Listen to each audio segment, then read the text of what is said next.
Okay, okay, okay, okay, okay, okay, okay, okay, okay.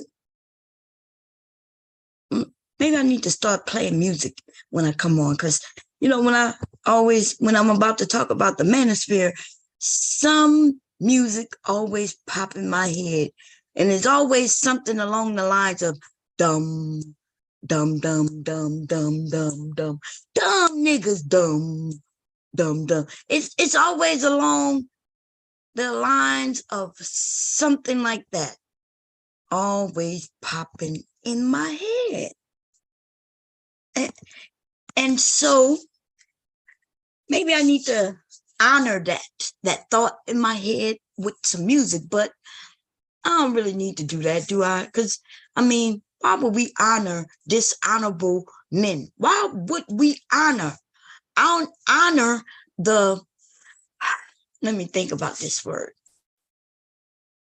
the Benedicts, right? Honor Benedicts of our community. Some of y'all won't get that, what I mean by honor Benedict, but that's only because y'all probably younger. For those who do get that reference, then you are a history buff, or you paid attention in history, American history, because these men have no self-respect at all.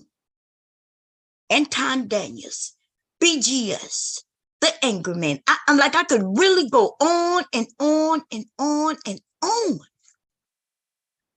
See, we don't have to talk about how our grandparents, grandfathers, the men in the past, the older men, the elders, we don't have to talk about none of that. We can leave that out. We can leave all of that Black history and the things in the Black family. We could leave that out, and let's talk about it just blatantly. Let's talk about respect, self-respect,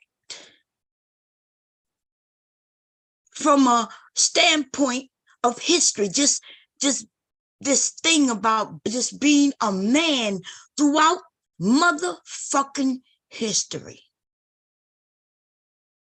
I'm talking about even before the motherfucking revolution here in the United States, before we even became the United States, before we were the colonies. We could go all the way back to Greek times, when men didn't deal with women because they would take their sons, the little boys, aka Kevin Samuels.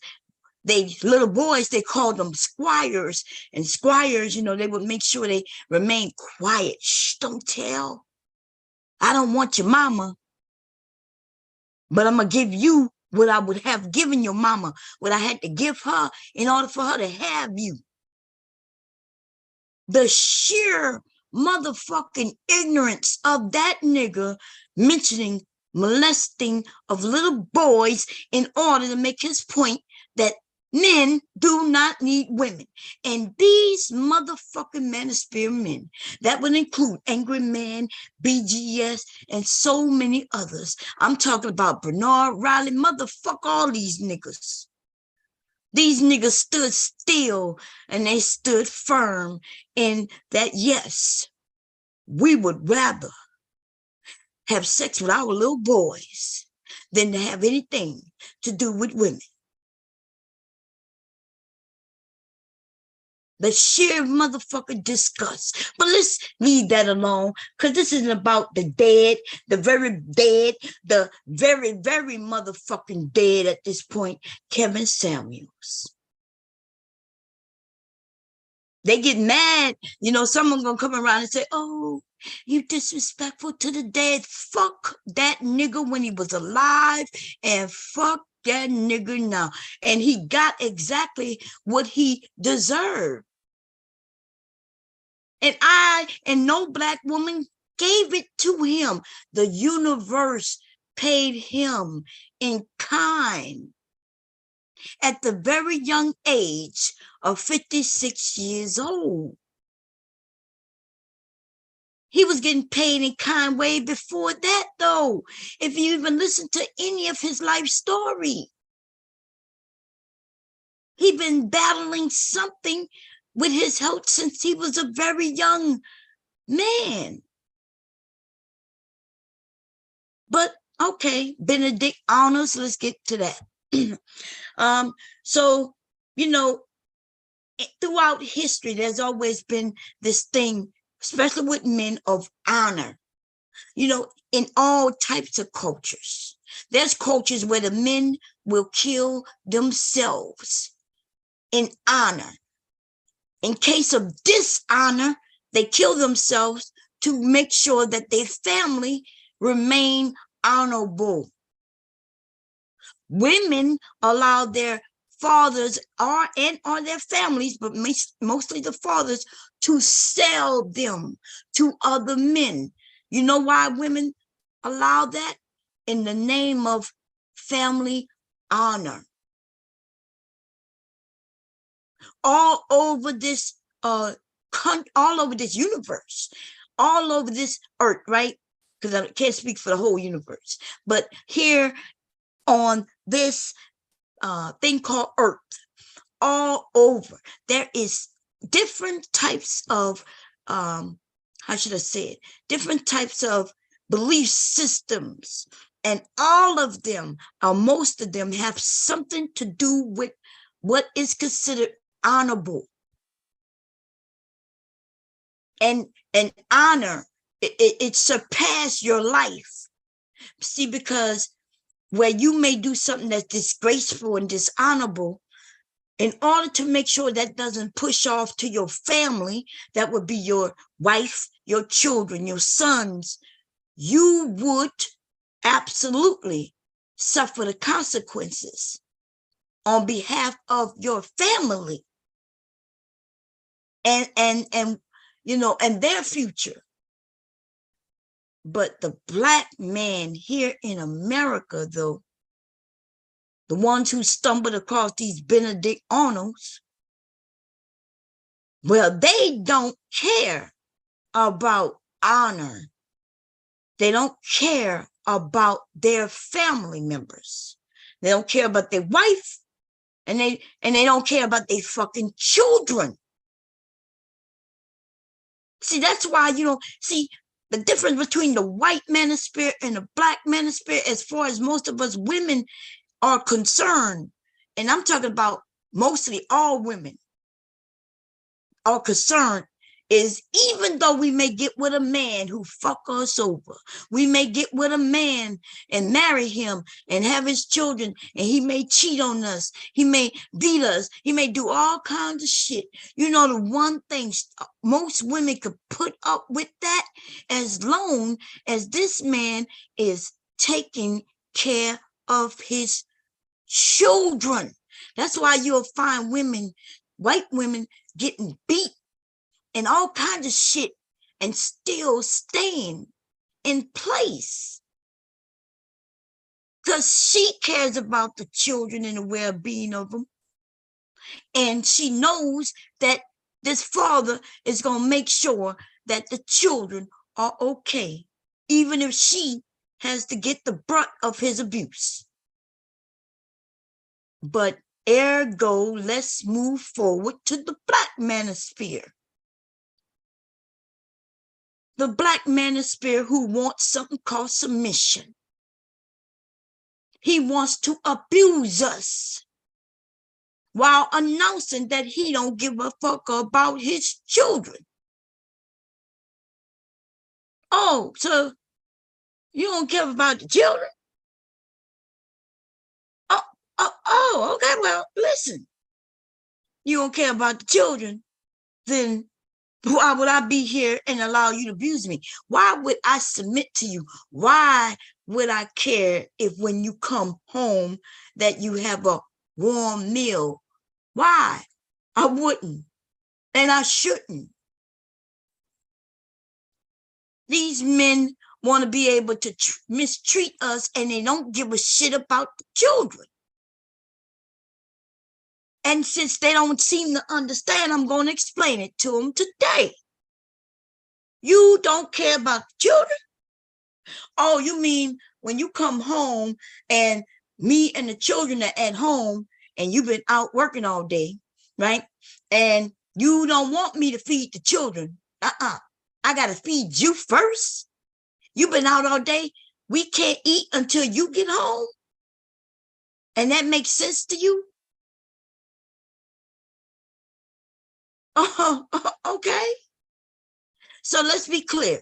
A man who already have to provide a roof over his own head, and the only thing he did was add me in that, right? He already have to pay rent or mortgage if he purchased the home. He already have to pay his electric bill. He already have to purchase food for him to eat, right? So he already have to do that. And so he added me into the equation. And I went because I for some reason, I like this guy. And yes, I get the benefit also from something that he has to do already. So this idea of he pays the bills, well, he had to do that anyway. Unless he go to stay with his mama. And nigga, a lot of these lame ass niggas got women staying with their mamas anyway. So, so he has to pay because he has to eat. He has to work anyway in order to do that. And the benefit, he don't understand the benefits of a woman. See, they don't know the benefits of us, y'all. And that's why we need to teach them. How do you teach them? You don't be there for them.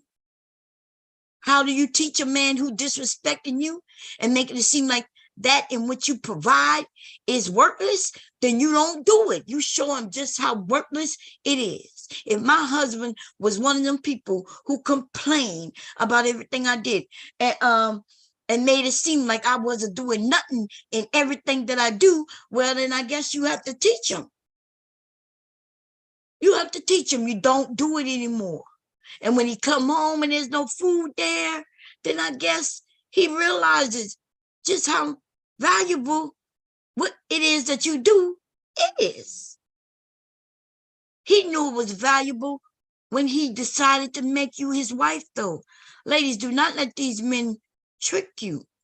They know exactly what the value of a wife is. That's why they're trying to brainwash you. They want to brainwash all of us. But I am one of the motherfuckers who gonna come and scrub your brain from that bullshit. And I had to do that yesterday. You know, yesterday I was over there by Jay Prince. And I always find myself when these men who think that they are so smart, when they decide to give some fucking dumbass commentary, and then I find myself having to inform them that they are dumb as a motherfucker. And then they decide to do this thing called play stupid ass shit, right?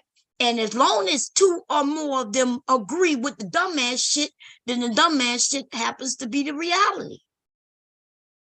So before I go into this video, because I'm going to share a video with BGS over there talking to Big J, y'all, because we got to hear this. I want to hear it with y'all. I don't even want to listen to it by myself. I ain't even here. I don't know what happened, but I just felt like it don't matter. Anything that come out that nigga mouth is fucking ridiculous. Okay? But let me just say this. So I'm on a panel yesterday, and maybe I should go through the panel, right? But I mean, I don't even know. I don't know where I stand. I feel like I'm in a different universe a lot of times when I deal with people here on the internet. I'm not even joking. Because I stand, I feel like nobody, for the most part, cares about reality. And it's easy to brush things off as entertainment.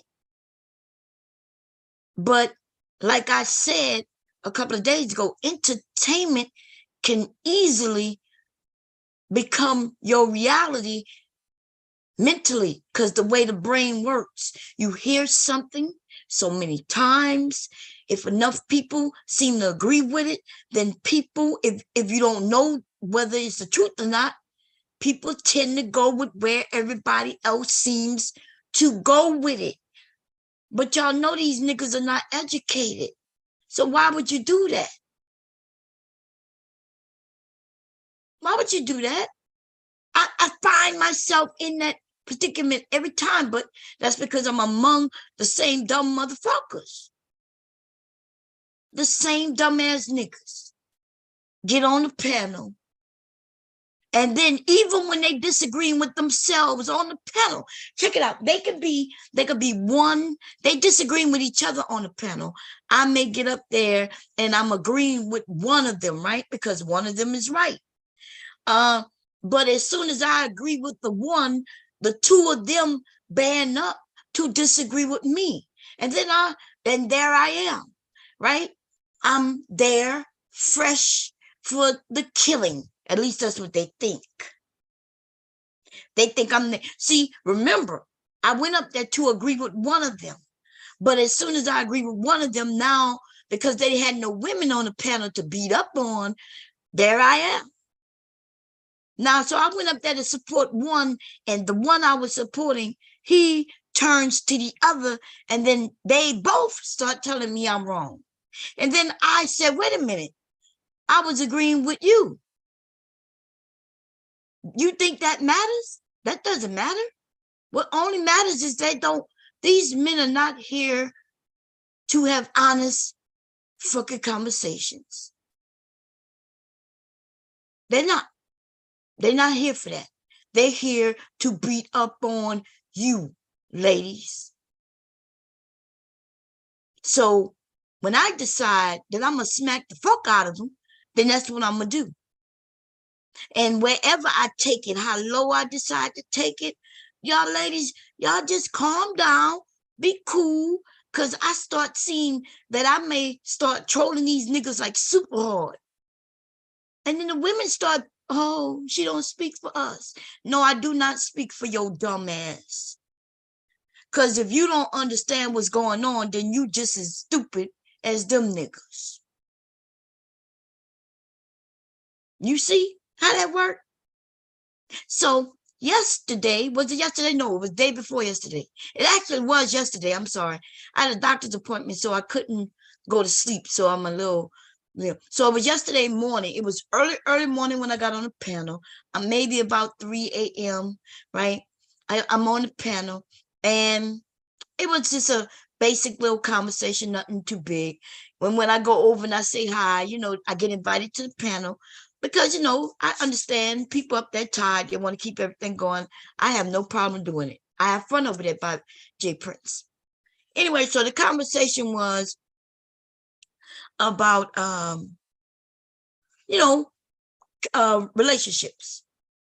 And some type of way, these men always have the same shit to say, that women are the ones filing for divorce.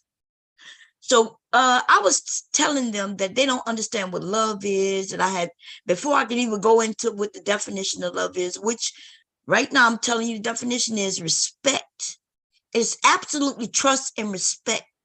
That's when you love someone. When you love someone, when you trust them wholeheartedly. And it's not you, right? That allows that. It's them. The way a person treats you. When you can trust with your every fiber that they're going to have your back, or that they're not going to throw you under no bus. They're not going to purposely try to harm you, right? And you realize, okay, I can be my true self. I can really even tell them my weakest and scariest times. I could tell them that I was hurt. I could tell them anything that maybe I'm keeping secret to other people. I feel safe enough to tell this person, right? It's absolutely trust. And that's when people let down their guard. And that's when, and you can really just live your life free, not always having a guard up. Right? See, I didn't get to explain all of that. And see, that's not just a one person side, that has to be two-sided or more, right? That means in order for me to love him that way, he has to have earned that. He had to have proven to me that he could be trusted at that level. So anyway, I said that they didn't understand what love was. And I had mentioned that they asked me, do I love my husband? So they told me that love is just an emotion. It comes and goes. And I was like, no, right? This idea of you loving someone who don't love you, that's not love. How do you love someone who don't even know you? Well, that's not love. You how do you love someone you don't even know? Baby, that's not love. That's something you may desire, maybe something that you have in your mind that you would like to have. You know, you fantasize about this with this man or who this woman is, but you don't really know them. You're basing your fantasy around that in what you see in the media, in their music, but you don't love them and they don't love you. You don't know them. So when I tell people, I'm like, you don't know what love is. Oh yeah, love don't matter. See, these Manosphere men, the elder men, told them that love don't matter. Even that raggedy ass bitch over there, right? I'm being mean to her right now. But it's because by her teaching you ladies something that makes sense to you, that would make her a raggedy motherfucker bitch. I could say worse things about her. This is me being nice to her. And I'm talking about, what is her name? The one over there, that Christian woman who told ladies that they shouldn't file for divorce. She wouldn't divorce her husband even if he stabbed her, if he tried to kill that bitch.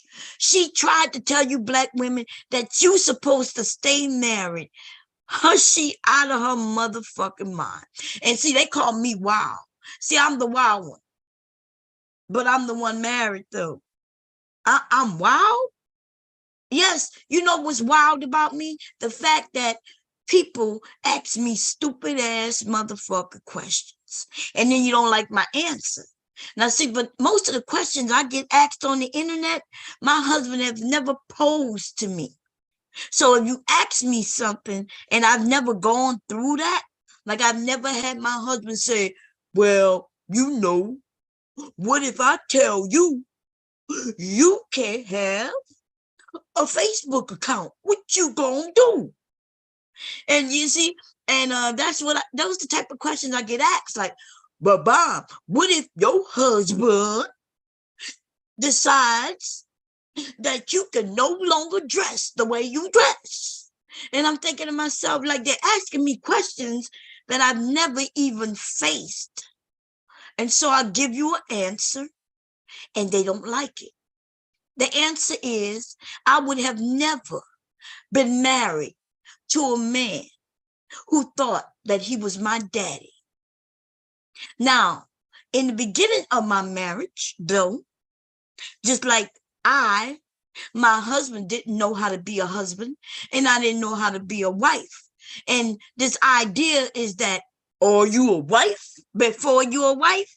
Dumbass questions these niggas pose is dumb as hell. And I am shocked that most of you women have fallen for that dumb shit. Like, I've been on panels with smart women and they have fallen for that dumb shit. Because it makes sense to you when it makes no motherfucking sense. How are you a wife before you a fucking wife? Because what the fuck is a wife? You see, depending on who you marry, depending on who they are, the type of person they are, and the type of person you are,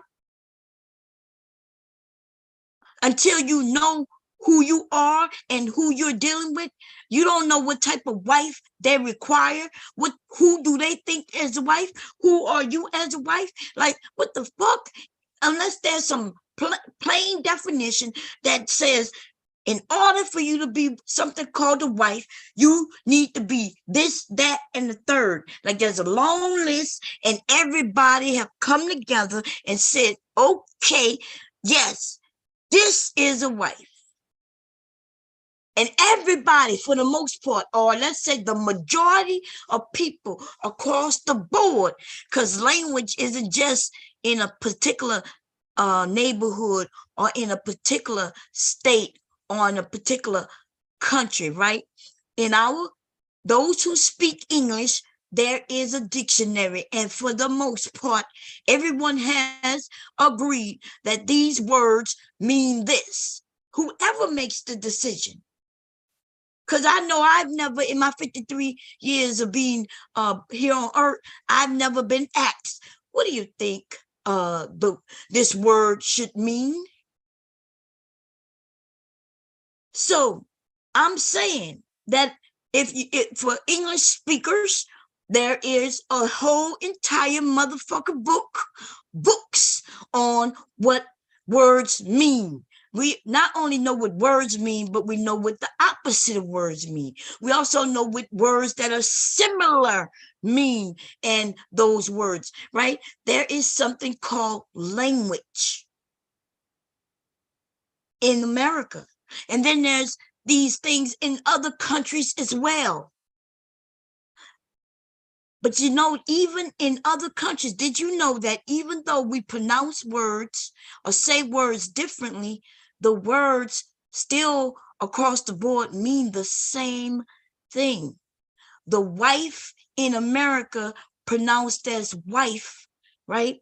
And the wife in Portuguese pronounced as whatever, because I don't know Portuguese, right? And in these other languages, they still mean the same thing, which simply just means a woman who married through ceremony of some sort, whether it's through religious practices by going to some type of clergy, some type of minister, some type of whatever, or where in this country where you go before a clergy that has nothing to do with religion, but is state divide. How the word is derived. I hope I'm saying it right. Is what a wife is. That means just simply someone who married to a man. You see? And then that's slightly changing to just someone who married another person. Because I'm not sure, to be exact, because this is something I'm not too aware of, right? So I'm admitting, but I think a wife can now be a man. Right? But there is no such thing in this definition that says a wife is a person who does dishes and cook and clean and massage feet, and she submits and she does this and she does that and she does this. See, in the different religions, you might find a little bit of something that says what wives do. But then if I'm not a part of that religion, then that's something else. Right? Okay. So how could you be born a wife? And also, how could you be a wife before you be a wife? And simply, instead of them saying, well, did you ever see what a wife does? And we all see that on TV. So when Kevin Samuels say, are you a wife? And she's like, no, I'm not married. No, I don't mean that. Are you a wife? And the answer for most of the women was no, as it should be. Because when you ask a man, are you a husband? He will, yeah. And then as soon as you marry his ass, this nigga don't know shit. He don't know how to do no plumbing. He don't know how to fix no tire on the vehicle. He don't know how to do none of that shit. But what he could do, though, is he could go make the money and pay somebody to do those things. And that makes him a husband, right? Oh, well, wait a minute. So he can pay somebody to do those things and he'll still be a husband. I guess all I got to do is pay somebody to have the children. I could pay somebody to take care of the children. I could pay somebody to come in and clean the house, and I could pay somebody to cook dinner for everybody. It's called a maid, a cook. We can have a somebody who live with us, and they're gonna take care of all that shit, and I'll still be a motherfucking wife. I could go out and still have my career and not even have the children, because we could get a surrogate in and she'll have the children for us. And I guess I'll still be a wife if we're going based on what these men are saying as it relates just on their side. See, they don't want it to be for all of us. They just want it to be on their side. So let me get back to what was said. So they ask me these stupid questions, and I tell them I have never really dealt with nothing like that. But my husband is not my dad. And when my husband tried to be my dad in the very beginning of our relationship, he was met with resistance. Now, for maybe the beginning, the very beginning, where we was trying to find our footing, he was going based on what he had heard, and I was going based on what I had saw and heard. It was shaky ground, y'all. And it's listen, that is understandable. It's understandable when you first get married that they're gonna be what they call a honeymoon phase, because everybody's trying to make sure everybody's good. He want to make sure that you're happy, and you want to make sure he's happy. And sometimes, like, it's the honeymoon phase. Y'all ain't worried about nothing. Y'all just, everything was set up while y'all was engaged. Y'all was keeping on track. You making sure that he still want to marry you. He's making sure you still want to marry him, and everything was good. And then the honeymoon phase just simply means that fakeness goes away. Now, reality, you all have melted into reality now. He's not going to just see your good side. You're not going to just see his good side, because y'all going to wake up and one morning on the wrong side of the bed, you're going to realize how grouchy he could be or she could be. You're going to see how mean she might be when she's having cramps. See, when y'all was dating, you wasn't around her too much when she was having cramps. She would tell you, nah, it's not a good time. Maybe she stayed in the room. Maybe you did see when she was a little more sensitive when she was on her period, but you put up with it. You know why? Because you liked her. And yes. But now you're married and you're going to deal with that every month for the entire time that you're married. 30-something years, my husband dealt with me when I was going through my menstrual cycle, and I could have been a bitch, okay? Very touchy. Don't touch me. I was a little more sensitive. I was in pain. I was cramping, which means I'm a little more snappy, right? In the beginning, though, I tried to keep that hidden. In the beginning, I was nicer, because I was like, no, don't touch me.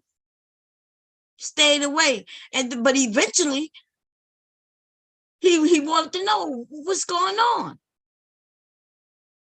And in the beginning, I didn't even know myself.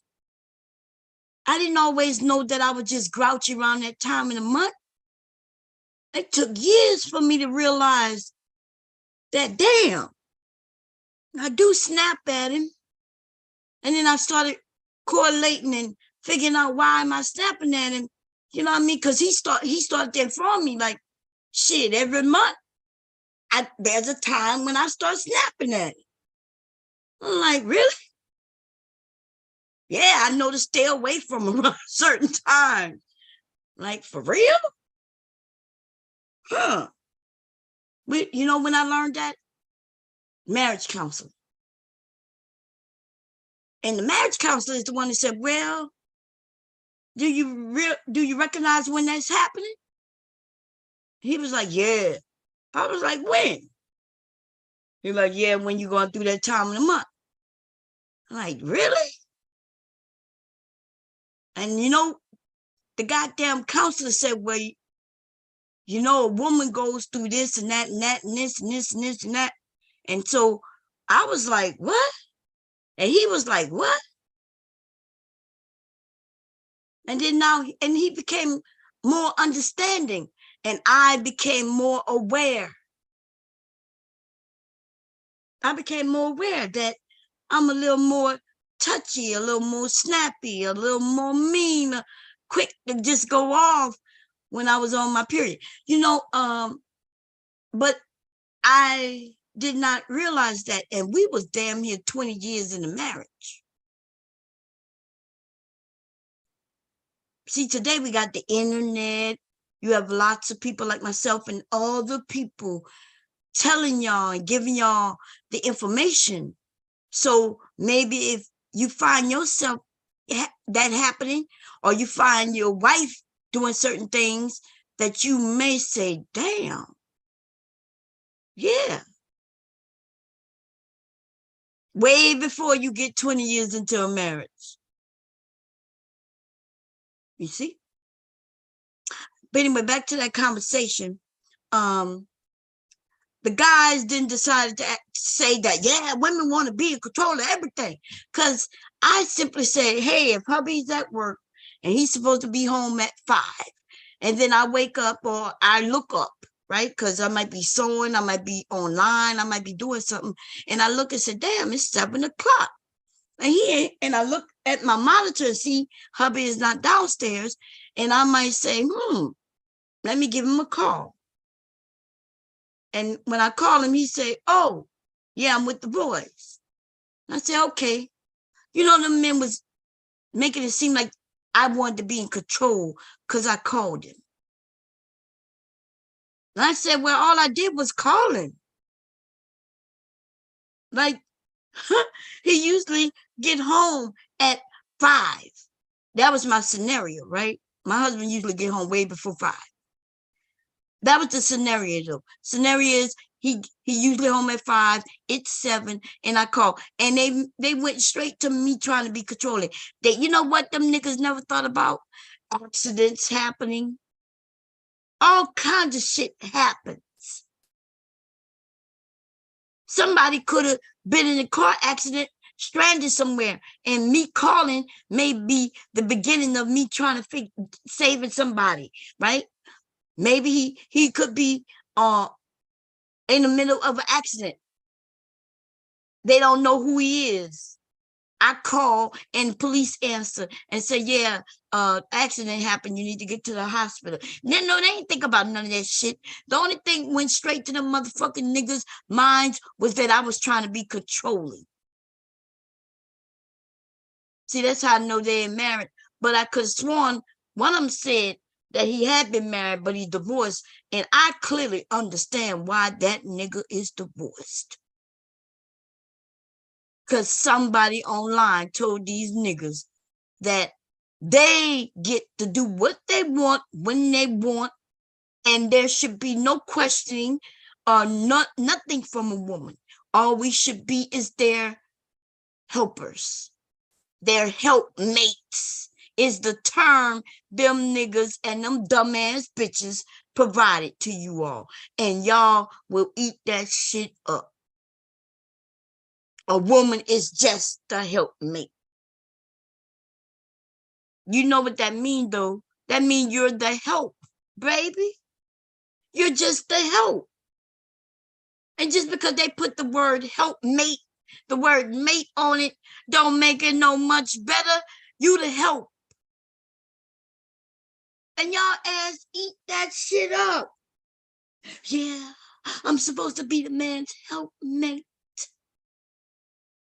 Girl, bye. You could be the help without pay, all you want. I salute you when you want to be it. In fact, I'm looking for a helper too. How much you charge, baby? Because you will get more from me or somebody else than you're going to get from a nigga who just married you because he needed help. Y'all funny, baby. Y'all funny. Y'all better stop listening to these people. See, they say, well, all the women who be over there with bomb, oh yeah, them some strong women. They not, yeah, that's right. You're supposed to be a strong woman. And the men who gonna deal with you will be strong men. They gonna know that they not gonna get no help only. That they gotta respect you. And that they know that if you deal with them, that means you respect them. You understand what love means if you deal with me, because I'm going to tell you what love means. I've already said what love means.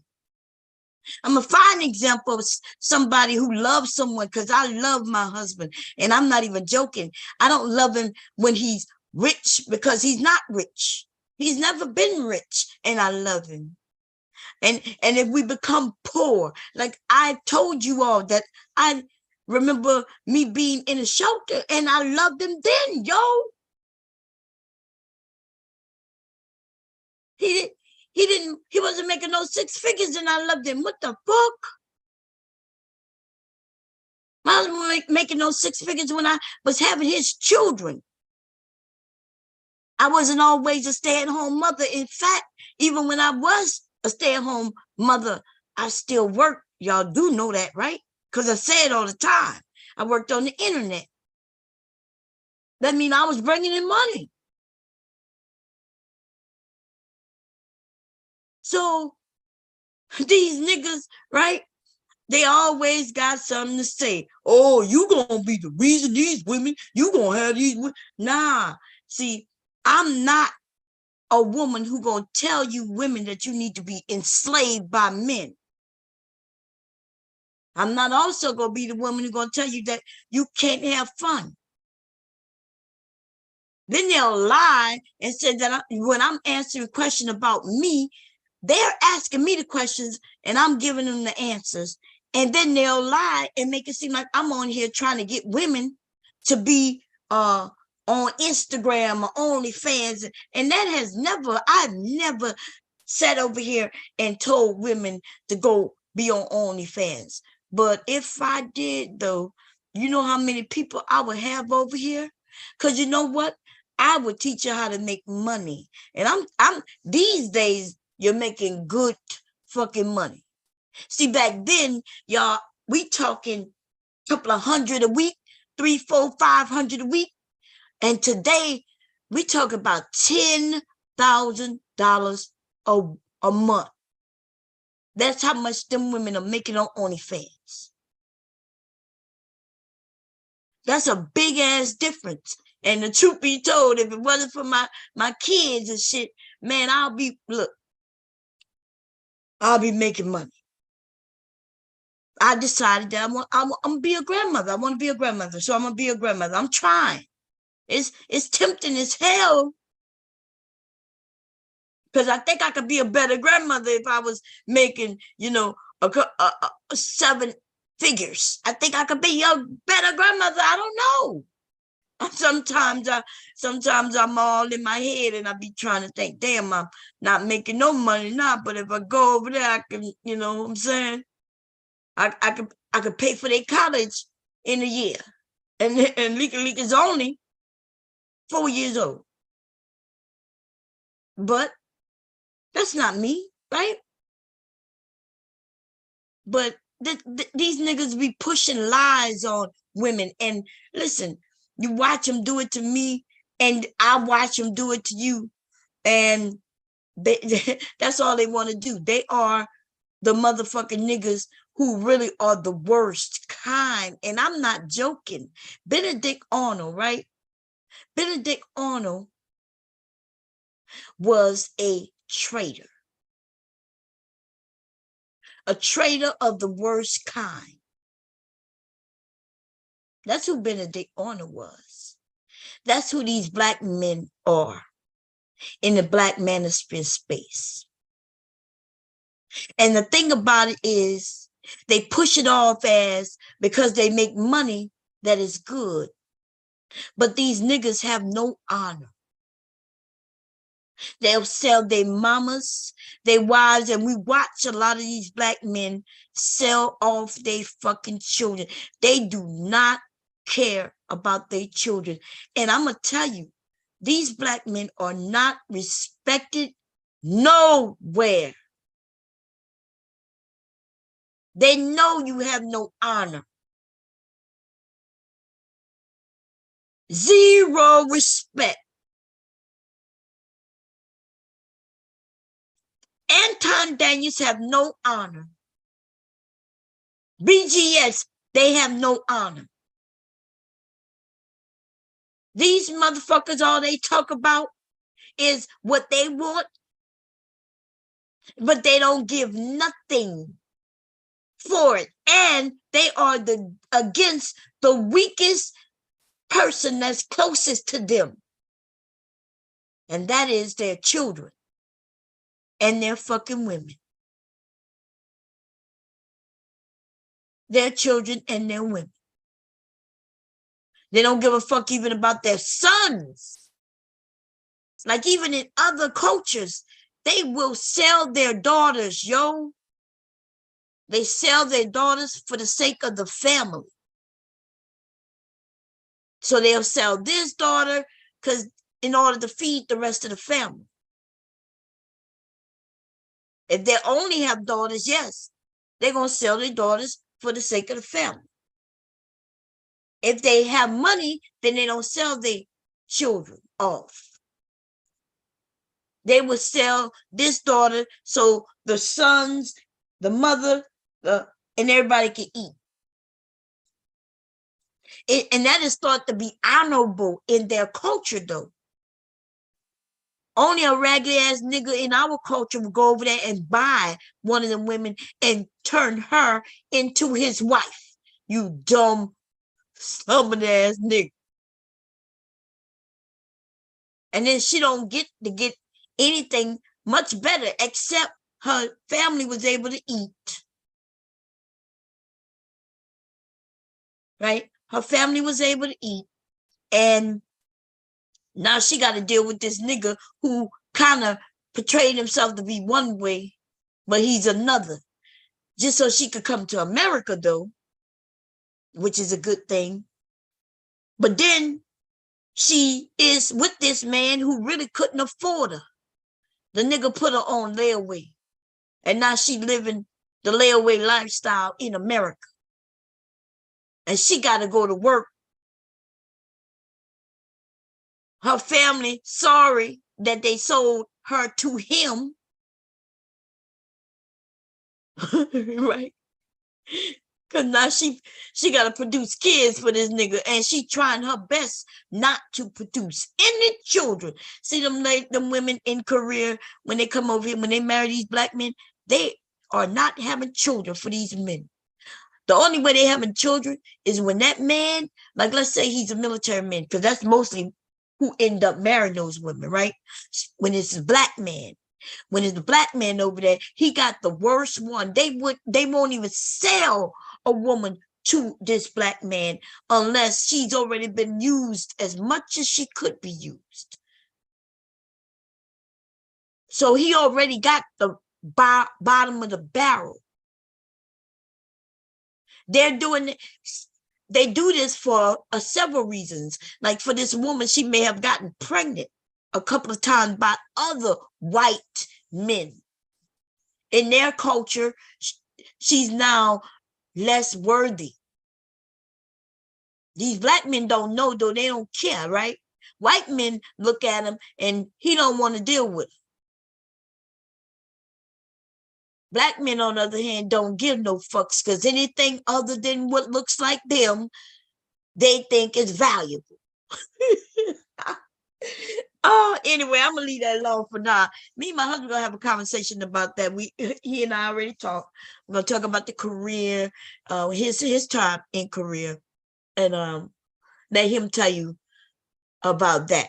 For these men who be on here trying to throw their Korean wives in the black women faces, baby, don't worry about that. Like, you know how many of those men I done shut down when they find out that our two was in Korea, right? They don't like that. See, because the black man gonna stick together. He gonna keep it on the shh. You know, that a song that shh. They gonna keep it on the hush hush. But I come and I told it and I tell on the ass. And I say, I was there too. And you was only able to buy her. And listen, and they do have to buy them, by the way. There's no woman walking around just scrolling around and he just gets to date her. Baby, no. Okay. Even when these men going over there, getting on planes, calling themselves passport bros. No decent woman. They're not coming across no decent woman. A decent woman, she's about the culture. A decent woman wouldn't even say hi and look these dirty looking niggas in their face. So the only ones who doing that is the ones who want me so horny. Me love you long time. Me sucky sucky. How much you want? How much you want? Okay, that costs $20. Anyway, so I was having a conversation. I told them they didn't know anything about love. They didn't know anything about marriage per se. And so the question was posed to me that bomb cherry, let me ask you this. If you because I had mentioned that, you know, people love each other. I was mentioning they don't know what love is. And then somebody said two people who getting divorced can love each other. And I was like, no, two people getting divorced do not love each other. This dude told me, well, yeah, you could be getting divorced and love each other. And I'm saying, no, you can't be getting divorced and love each other. If you love each other, then why would you be getting divorced? What you getting divorced for?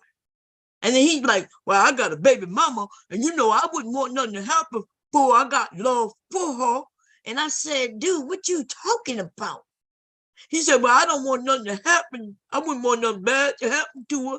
I said, okay, just because you don't want nothing bad to happen to her don't mean you love her. Like, these niggas will say any fucking thing. Because if you love her, you want to take care of her. You want her to be safe. You're going to be there for her and do whatever you can. It ain't that bullshit where you love her, but you going to love her from afar. What the fuck? And I said, just because you don't love someone does not mean that you have to wish harm on them. Like, what? Who raised these lame ass niggas? I have ex-boyfriends and I never wish harmed on them. In fact, I never had a problem with any of them, except that I knew that I wasn't right for them or they wasn't right for me, right? Really, whatever. It don't matter which way you put it. It's both ways. If he's not right for me, that means I'm not right for him. I guess so. That's why some of us, when we break it off with somebody, I had no problem blaming it on myself, because essentially I'm like, I don't think I'm good for you. I always blame myself. Look, it made it easier. It made it easier on everybody. Yeah, you're too good for me. I realize that we're two different type of people, and I'm only going to bring you down because you're a nice church going guy, and you deserve a nice church going woman. And I had no problem. And you know what I mean? And so I broke it off in one of them ways that made him feel good about himself. I didn't have to tell him you ain't shit and nigga, and I don't need to be with you. You ain't shit. Nigga, you don't deserve me. Nah, I never do that. See? Even when I broke it all, when I broke up with people, which was all the time, every time I broke up with somebody, it was me breaking up with them. And it was always on, yeah, I know I'm not right for you. You're a good guy. I'm like, you go to church and everything. And I'm gonna be honest, I'm not going to church. I would come up with something. It depends on the guy, right? And I don't remember dating anybody who was a bad guy. The only bad guys were the ones when I went on a date with them. There's a difference between dating and going on a date. You know what I mean? So dating someone with someone where from back in the time, because today I think I'm not sure if y'all do dating anymore. I think everybody go on dates. But yeah, y'all go on dates. Like if you meet somebody online, well, who you never met before, that's just a date. Because y'all didn't even really know each other. Like sometimes you don't even know what each other look like for real. So it's a lot different in that manner, because we used to definitely know who we was going on a date with, because we had to meet them in person first, just to even get to, have conversation with them. Unless it was called a blind date. A blind date, which meant somebody know someone, and you went on a date before seeing each other. But I don't even think a blind date is something that's even considered today. I think all y'all dates are mostly blind dates, right? But anyway, this is what happened. Let me get to the point. I was asked if I love my husband. They asked me, did I love my husband? I said, yeah, with everything. And they said, well, would I divorce my husband if he cheated on me with 5 different women? And I said, hell yeah. And I said it without any doubt. And I said it real fast, without any think. I don't need to think about that. And they say, see, women, why would you do that, Bob? Like, he goes out to work every day and he provides, and you would break up with, and I said, you motherfucker, right? What the fuck? I wanted to be heard loud and clear, and I'm not joking. This is not something that I'm going to be sitting in my house thinking about, trying to figure about, am I about to destroy the family? I'm not the one who destroyed the fucking family. He would be the one who destroyed the family. See, because in case you didn't know, we are family. That would include me. Okay? So when I said that love is about trust and respect, and so even though I love him, he was like, oh, wait a minute, just because he cheat, you can fall out of love that quick? I said, nah, I wouldn't be the one who fell out of love. I would say that he's the one who fell out of love. He's the one who fell out of love. See, because he didn't love me when he did that. 5 times at that, nigga. Yeah, he didn't love me.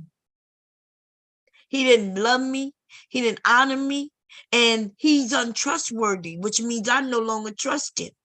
And 5 times? Like what? Nigga, we divorced as quick as possible. The fuck is you talking about? Okay?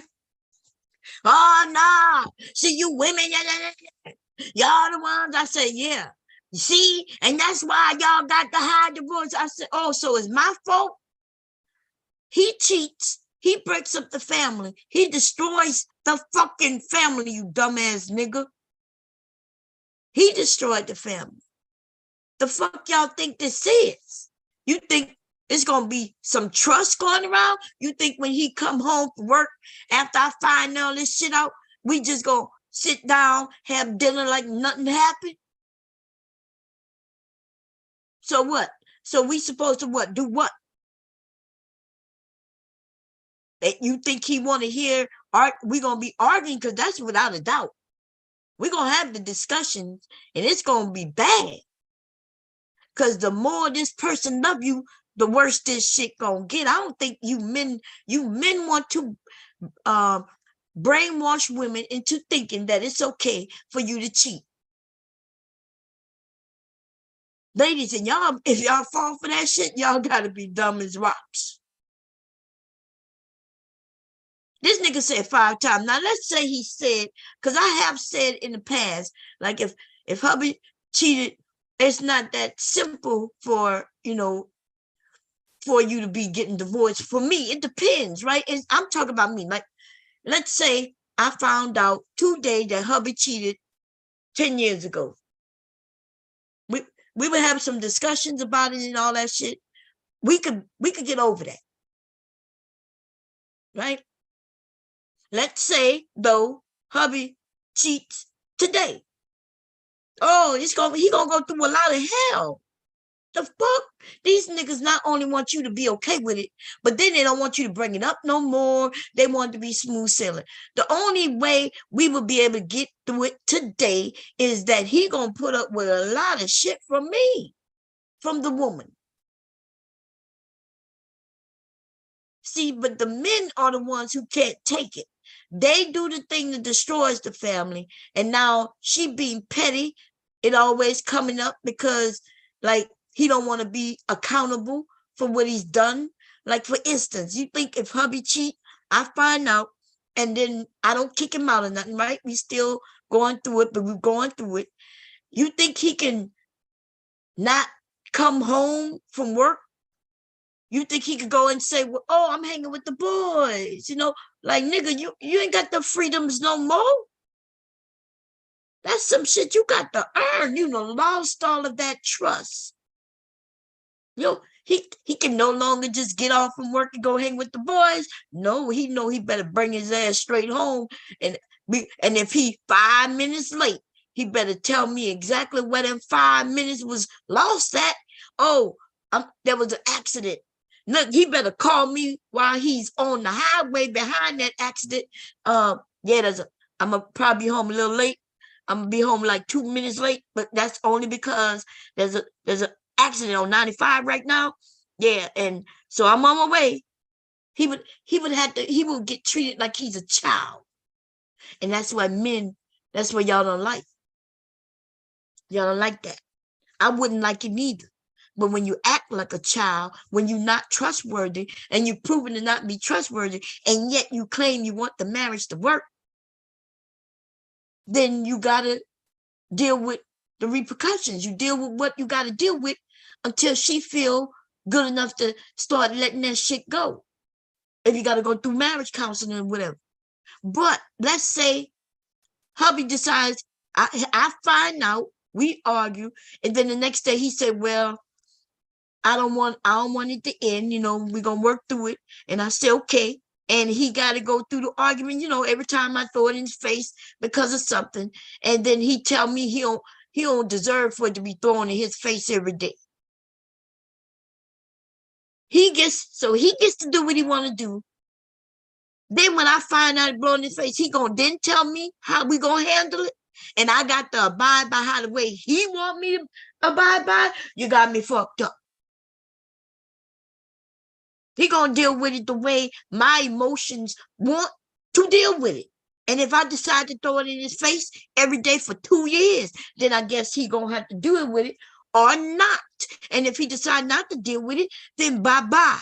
Because the truth be told, the nigga said bye-bye when he cheated on me 5 different times with 5 different women. He was saying bye-bye then. He just wasn't brave enough to say it.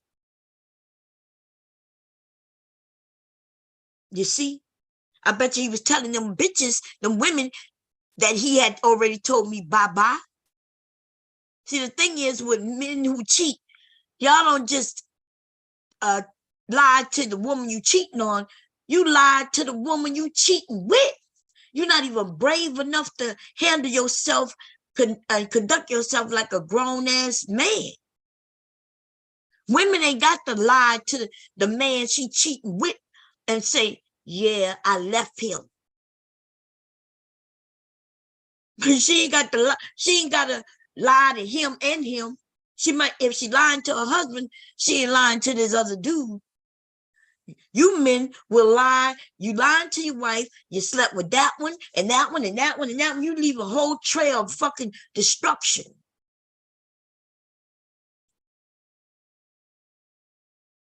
But then you want to be able to come back to your wife. And for you wives who deal with that shit, I don't know what to tell you. And see, I teach women how not to have to put up with that shit. Right? The men don't like me. See, I understand why you don't like me, baby. You don't like me because you don't like what I'm going to teach these women. And what I'm teaching them have nothing to do with no OnlyFans. When I tell them that, hey, if your husband come and tell you that he wants a threesome, then you tell him you down with it. You tell him, but you go first and you want 2 men, and watch how he scrap that whole fucking idea. He gonna be like, what? See, women won't do that though. You know why you won't do that? Because you don't want to look like a certain way. But he get to look like a whore and think it's excusable. And then that's when they say women aren't men though. That's what they told me on the channel. But women aren't men. And I said, I know we are way better. And let me tell you something, we are so better. And when I say so better, I'm like, that ain't shit you could get away with that we can't get away with. That idea of you talking about men can do it and women can't. Where? You can only sleep damn here with one woman at a time. We can literally have minimum 2 men sleeping with us at the same fucking time, nigga. Shit, you could add more if she's freaky enough. They could be a long line of men. And she could go one after the other, after the other, after the other. And then, even if it's 10 in the line, the 11 will get in there and he won't even know no difference. Now, I know I'm being extreme in what I'm saying right now, right? Because I'm not telling women to do this. I want you men to understand this idea of her body count. And I said, and I mentioned it, and I'm always going to say it, you wouldn't know her body count unless you knew every guy she's been with. If you knew every guy she's been with, that's the only way you know her body count. You cannot tell physically. Ladies, stop thinking that these men, when they use that term, ran through. What the fuck does that mean?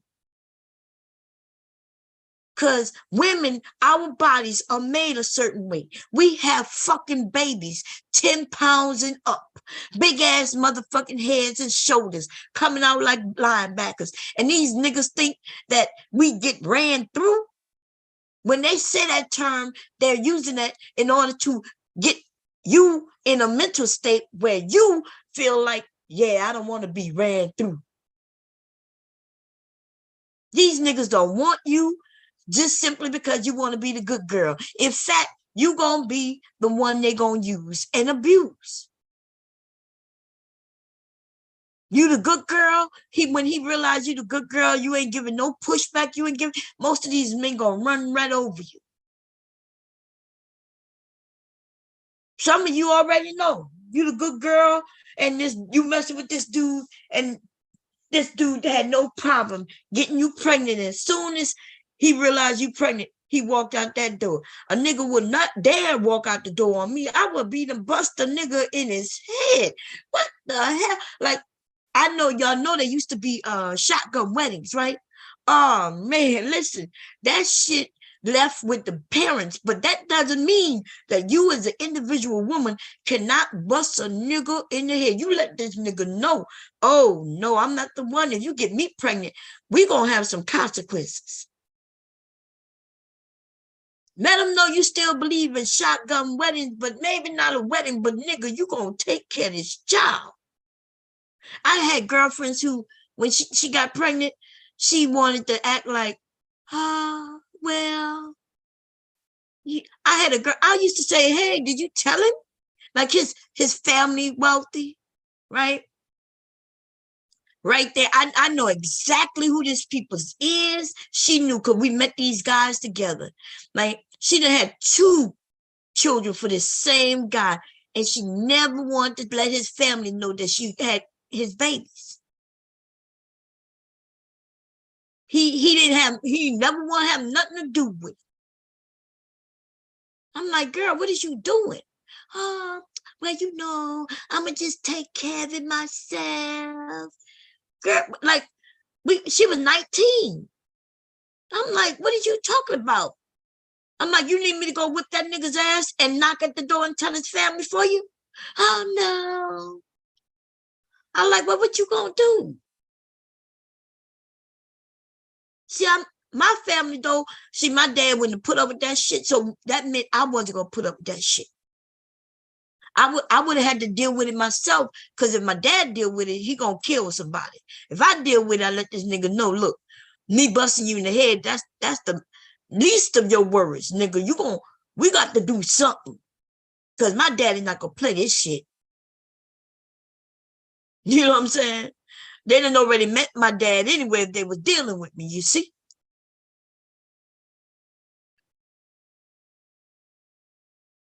So it does have something to do with how we raise, but it's never too late. If you got daughters, you need to start educating them.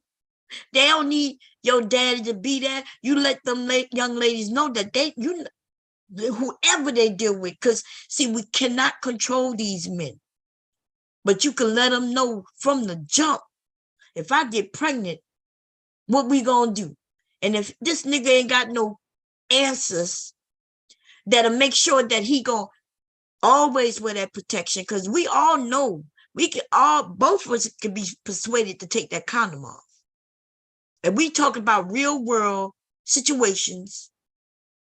It's not that difficult to convince a woman to take that condom off. It feels better to everybody without the condom on. Women wear condoms to protect themselves from disease and pregnancy, right?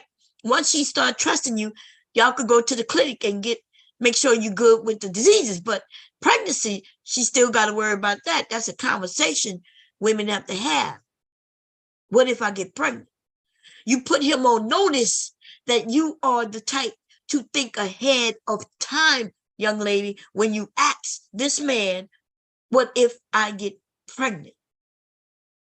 That would also let him know that he needs to do some things on his end to ensure that you do not get pregnant. If you don't ask, that he don't care, he don't think you care, and then, hey, he really do not care. And then you get to find out who these niggas are up front. But I think some of y'all are scared to find out who these niggas are up front. Nothing wrong with having fun. You wanna meet a guy and he looks sexy and shit, and you want to try it out. Nothing wrong with that. But you better, at minimum say, hey, what if I get pregnant? And he'll think about that shit for a second. And then he'll make sure he got condoms every time he's around you. But they play games with you if they think that you ain't worked shit. You think he taking off that condom because he care about you. No, he take off that condom because he don't care about you. Because if he cared about you in the way you think, then he would ask you to marry him, to move in with him, to be a family with him.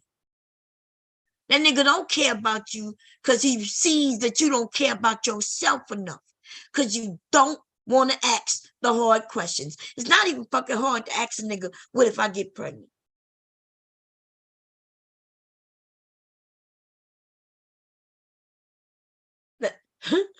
You'll get to know who he is real quick when you ask him that question. That nigga might stop and let me get the condom. Or he might keep going. He be like, it's okay, it's okay. That nigga say it's okay, okay. He ain't mentioning nothing. He ain't come up with no plan. That's because that nigga has no plans. And he don't care nothing about you. He don't care about you. He don't care if you get pregnant. These niggas cannot keep those things hidden. So ladies, when we get so-called claiming that we got tricked, we didn't get tricked. We tricked ourselves. These niggas not smart enough to trick us. The ones who trick us, well, that's another type of dude. And, you know, he's smart enough to be doing something in the world. And, you know, you will easily be able to get taken care of through the courts. But the ones most of us are getting pregnant for are not those dudes. We getting pregnant by these pookies and these niggas, these motherfucking niggas.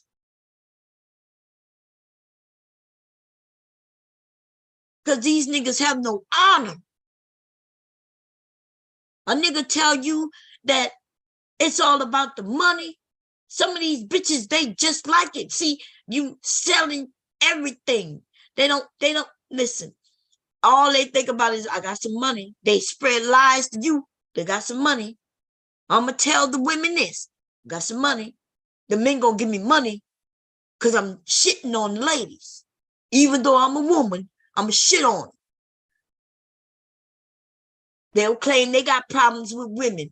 The fuck you got problems with women, bitch? Like, who you been in the world? Let me tell you, any woman who tell you that she's had problems with women is a bitch who was the woman who was giving bitches problems, yo. I ain't never walked around this world and had no motherfucking problems with no motherfucking women. Who the fuck? What? Listen, if you ain't friendly with somebody, you ain't friendly with them. If somebody, like I told y'all, my best friend is a guy. I have a friend who's women. I never had no problem with none of them women. I don't deal with women who are on some sneaker shit. The ones I see on TV and these TV shows, to me, that's just entertainment. I be thinking to myself, damn, who would do some shit like this? Like, what? I can't imagine some of the shit. Like, yeah, I have a girlfriend who sneaking behind my back doing some shit. Well, you know what? I would never be referencing her as my girlfriend. She was never my girlfriend. She was just a bitch I knew.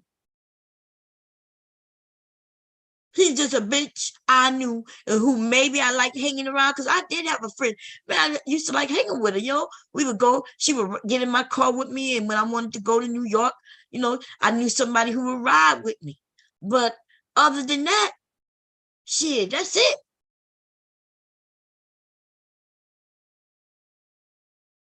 Trust that bitch with nothing.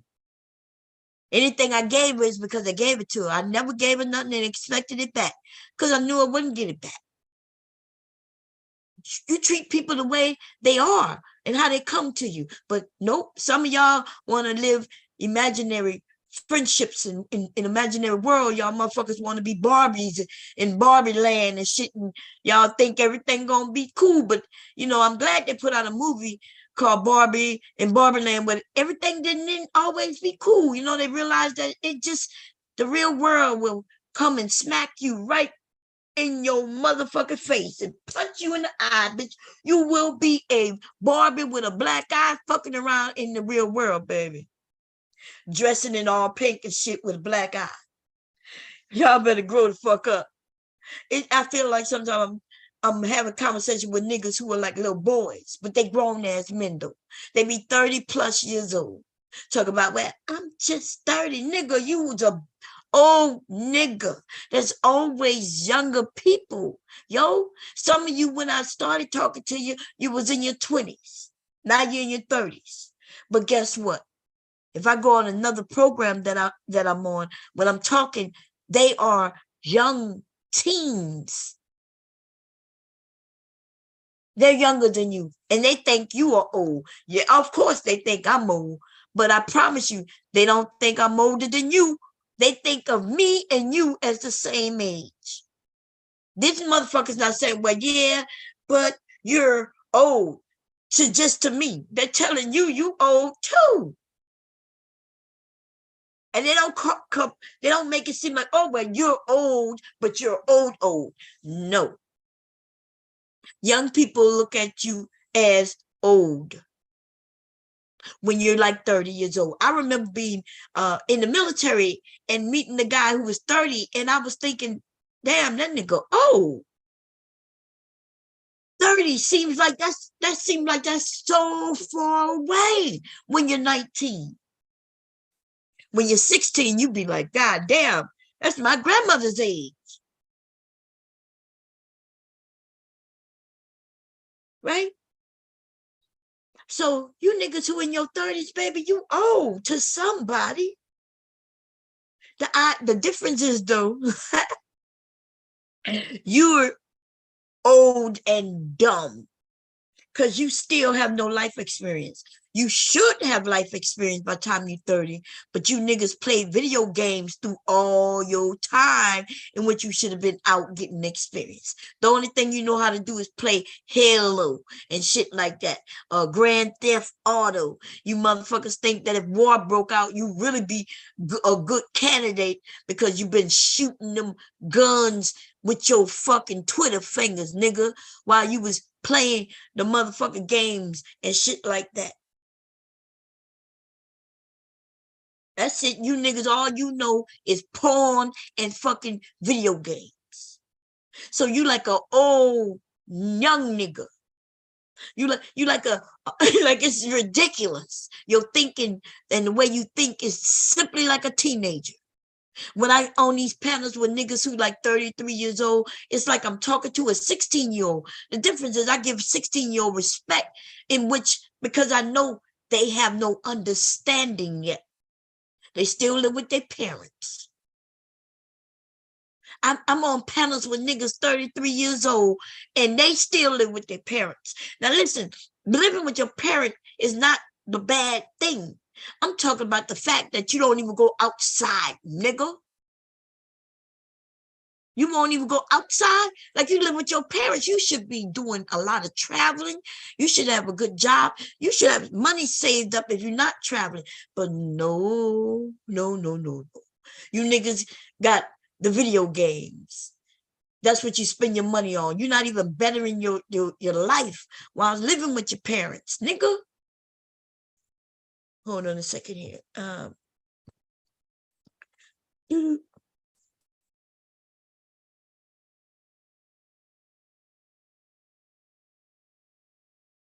Okay, I'm gonna play this video.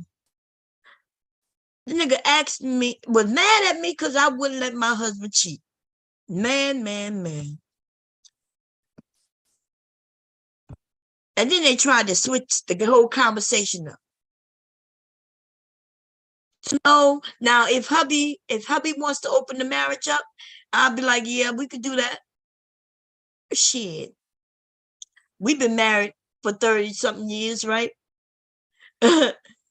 So the guy just said, well, yeah, your husband needs some new pussy. And I'm gonna say, okay, well, I get to get some new dick. Oh no. Oh no, you a whore. You're such a whore. Okay, well, you say it's okay for him to be a whore, then I guess it's okay for me to be a whore. Man, ladies, I'm trying to tell you, I know you can't get it to escape your mouth because you don't want to be thought of as a whore. But let me tell you, if a whore asks you, could he be a whore? Then you ask him, could you be a whore? That's all. I'm telling you, stump that shit right out real quick. If you care about how your husband gonna think of you after you ask him for the same thing he just asked you, then y'all not in no good relationship. Cause he shouldn't be asking you no shit like that if he know who you are, if he know you're not that type of person. He already playing with you already. So I say play with his ass back. These niggas are on this bitch wilding out. They're getting men divorced. And I keep trying to warn those of you who are married, for you guys who are married, you gonna end up divorced. Some of you motherfuckers who just got married, you gonna end up divorced, messing around on YouTube. You better heed my warning because it ain't no joke and I'm not lying. And in fact, I've already said this a few years ago to a few people, and they are exactly where I said they were going. And they can't tell you that I'm a liar because they know that I ain't lying. When I told it to them, they, oh no, Bob, you don't know. Two of them divorced today. They weren't even married that long. This shit on YouTube will fuck up your life because these niggas don't understand that they're dishonorable. And they want women to accept it. And they think they're married, and they think that the woman who they're dealing with will never hear them say what they say. But it's not about so much of what you say and what she hears. It's about you repeat it so much that you then start pushing it onto her in your real life. That's what I'm saying. That's what happened. These men on here every day, Bernard Riley on here every day talking about what women should be doing. And then before you know it, you don't think when he turned the computer off, you don't think eventually he starts pushing that onto his real wife? How many women gonna put up with that shit? Even if she put up with it for a small time, it ain't gonna be that much time. She gonna inform you that you have changed and she don't want you no more. And then you niggas be crying boo-hoo again. These niggas like to be boo-hooing. Boo-hoo, boo-hoo-hoo. The black man in America today is a bunch of bullshitters, crying ass, lame ass niggas. A bunch of Arnolds.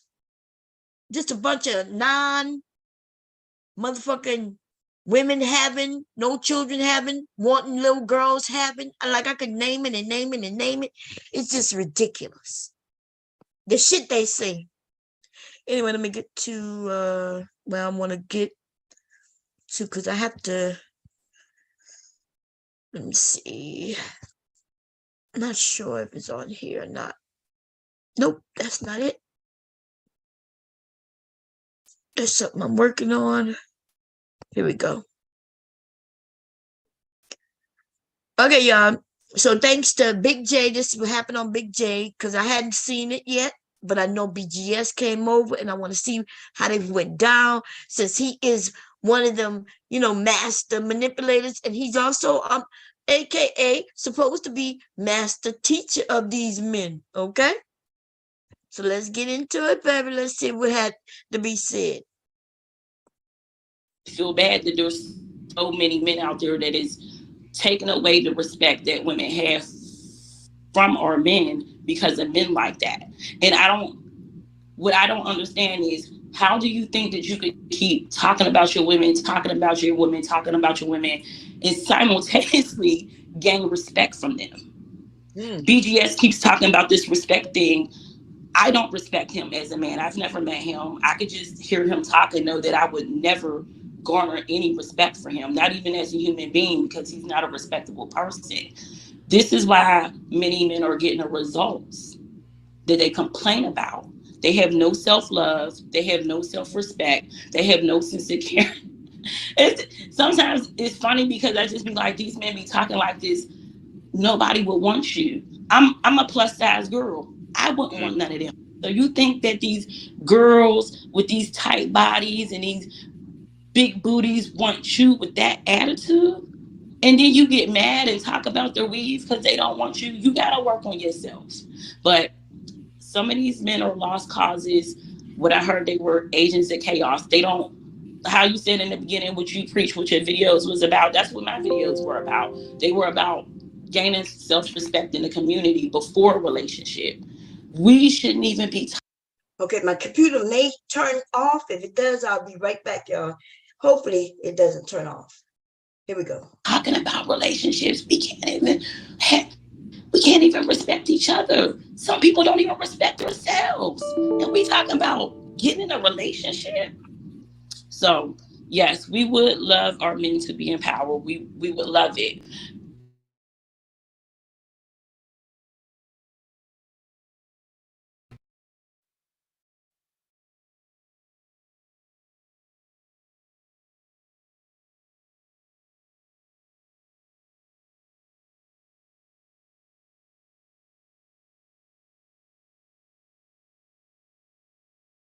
Also with that, once you get in power, we even see on YouTube how certain channels, male channels, get big and their attitude changes. They get a little bit nastier, not even just with women, with each other.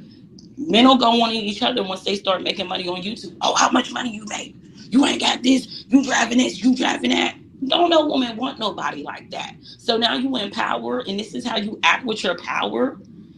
It has a lot to do with their individual attitudes, and they're not realizing that. So that's all I got to say. Um, that's what I'm going to say. Thank you for letting me speak uninterrupted. Yes, ma'am. Yes, ma'am.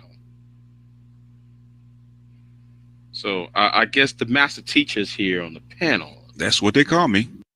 Okay, so before I keep it going, I'm not sure who that young woman is.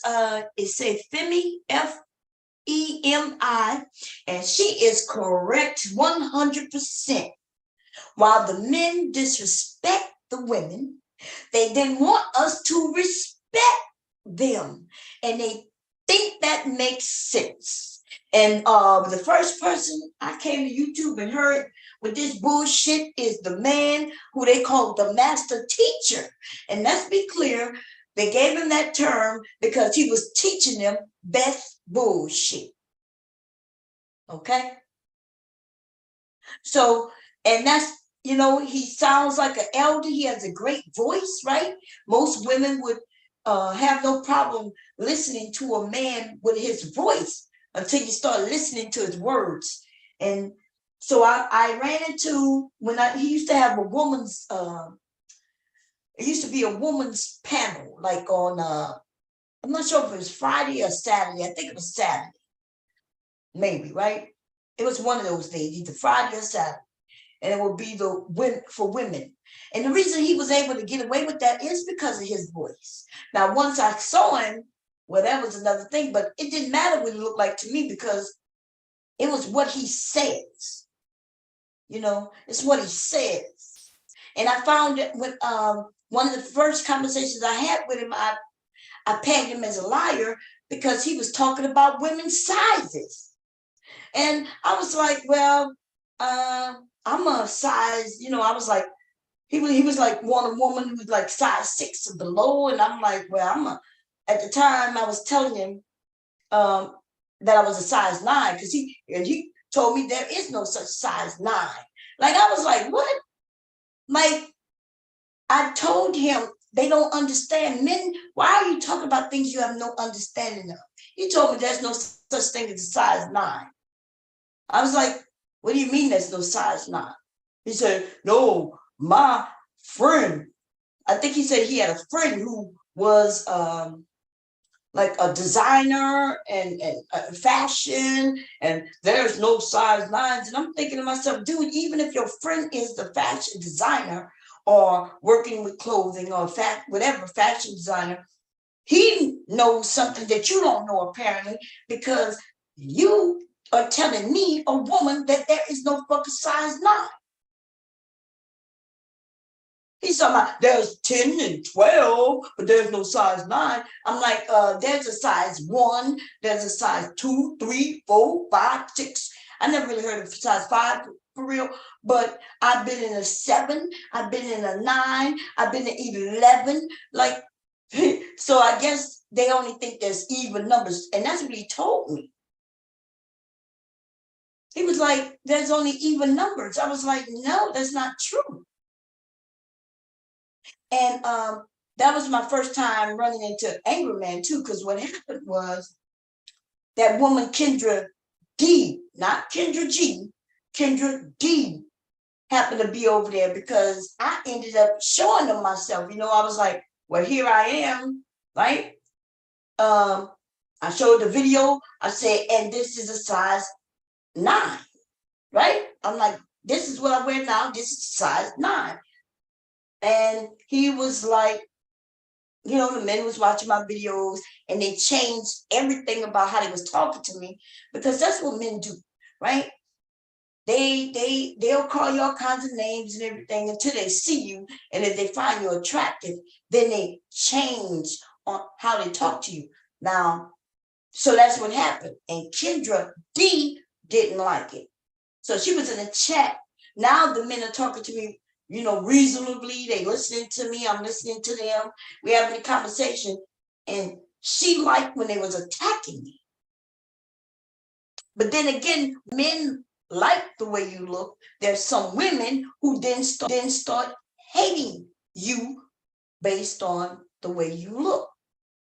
I gotta make sure I'm live, y'all, because it's telling me it's preparing live stream. Hold on a second. Let me stop this share. Hold up. My computer. Oh, that's because I have just too large. I have to come and see where y'all are. Where you at? I have so many. Which columns open? Chat. What this is? This is me. And the chat is not there at all. So I have to. Sorry if I didn't say hi to y'all, but I was never able to see the chat. I'm so many. Okay, here we go. Here. Thank you, HT Bob, Candyland. How you doing? Big J, how you doing? Fate, how you doing? Okay, let me finish this. He would be talking about bras and how he would have gotten away with it. Listen, let me see. I'm gonna put the link up so Big J can come up if you want in a second. But let me finish playing that. But yeah, anyway, that's how Kendra D was in the chat. And when I started paying attention to the chat, she was inviting me. Some guy named Anger Man had gotten in the chat, and I saw her talking to him, right? And she was like, yeah, Anger Man, go up there and get her. And Anger Man didn't, he didn't know who I was, just like I didn't know who he was. And so he stayed in the chat. And then she was like, yeah, let's get her. And BGS had said, nah, don't do that here, right? Because he was having women's night or whatever. And so they invited me to a Discord, which I had never heard of. They was like, hit the link. So I go to hit the link. I set up my computer and I get in there and they start roasting me, I guess. Right? And she was like, yeah, you was over there showing your pictures, because I have an Instagram. You was over there showing your pictures and you ain't this and you ain't that. And so she got me fucked up, right? So I was like, yeah, girl. I said, you should try it. I said, I got a lot of pictures over there with my face down, ass up. That's the way they like to fuck, right? So I started playing with it like that. And then after they roasted me, it was like 30 people in that Discord, and all of them was coming for me. And then I said, are you done? They told me they were done. And then I commenced to whipping their ass, roasting the hell out of them. And then old girl, right, I roasted her so badly that she got offended and told me, right, because after telling me I wouldn't get married, no man would want me, and I told her I was married. Then she said, oh, well, you ain't, your husband must be this or that and that. So I mentioned her husband, and this bitch got offended and told me, oh, well, my husband is passed. I'm a widower. I'm like, bitch, what is you doing right now? I thought you was roasting me. I said, I roasted you back. What you crying about? I said, I ain't crying about anything you said about me. What the fuck you crying? Like she got all here her feelings. Come to find out that bitch ain't never got married. But then we see her. And of course she never got married. And she ain't gonna never get married. She could be, and it's what she is, the mammy of the century, baby. The mammy of the century. Those men will be over there giving her money. But you know what they're not going to give her? No dick. They're not going to make her a wife. She could cover her head to her feet. That's how they will. If they take her out on a date, that's how they're going to want her to be. They're going to want her covered from her head to her feet. Or she can only show her eyes. No nigga want to go out in public with her. And I'm not understanding how these women think they can attack other women when they look like raccoons and shit. Anyway, I'm gonna stop. Let's get back to sharing the video. Okay. I'm being mean. I'm sorry. I apologize. Okay. I apologize. I'm so mean sometimes. I'm so mean. Mm-hmm. Well, the so-called master teacher. That's what they call me. The so-called is right, because that's what they call me. I never called myself that, but that's what they call me. Mm-hmm. What do they call you? It doesn't matter what they call me. No, what do they call you? You see that's what I'm talking about. How No, I'm talking to him. Kind of down him for what? No. He said what did he say? When I first came up here, what did he say? Was he no, he didn't give me respect. What did he say? I didn't give her respect. No, what did he say? You didn't give me respect. What did he say to me? What does respect mean to you? In other words, when you say so-called, that's derision, ma'am. That's not respect. Well, no, but you want me to bow down to you. I don't want.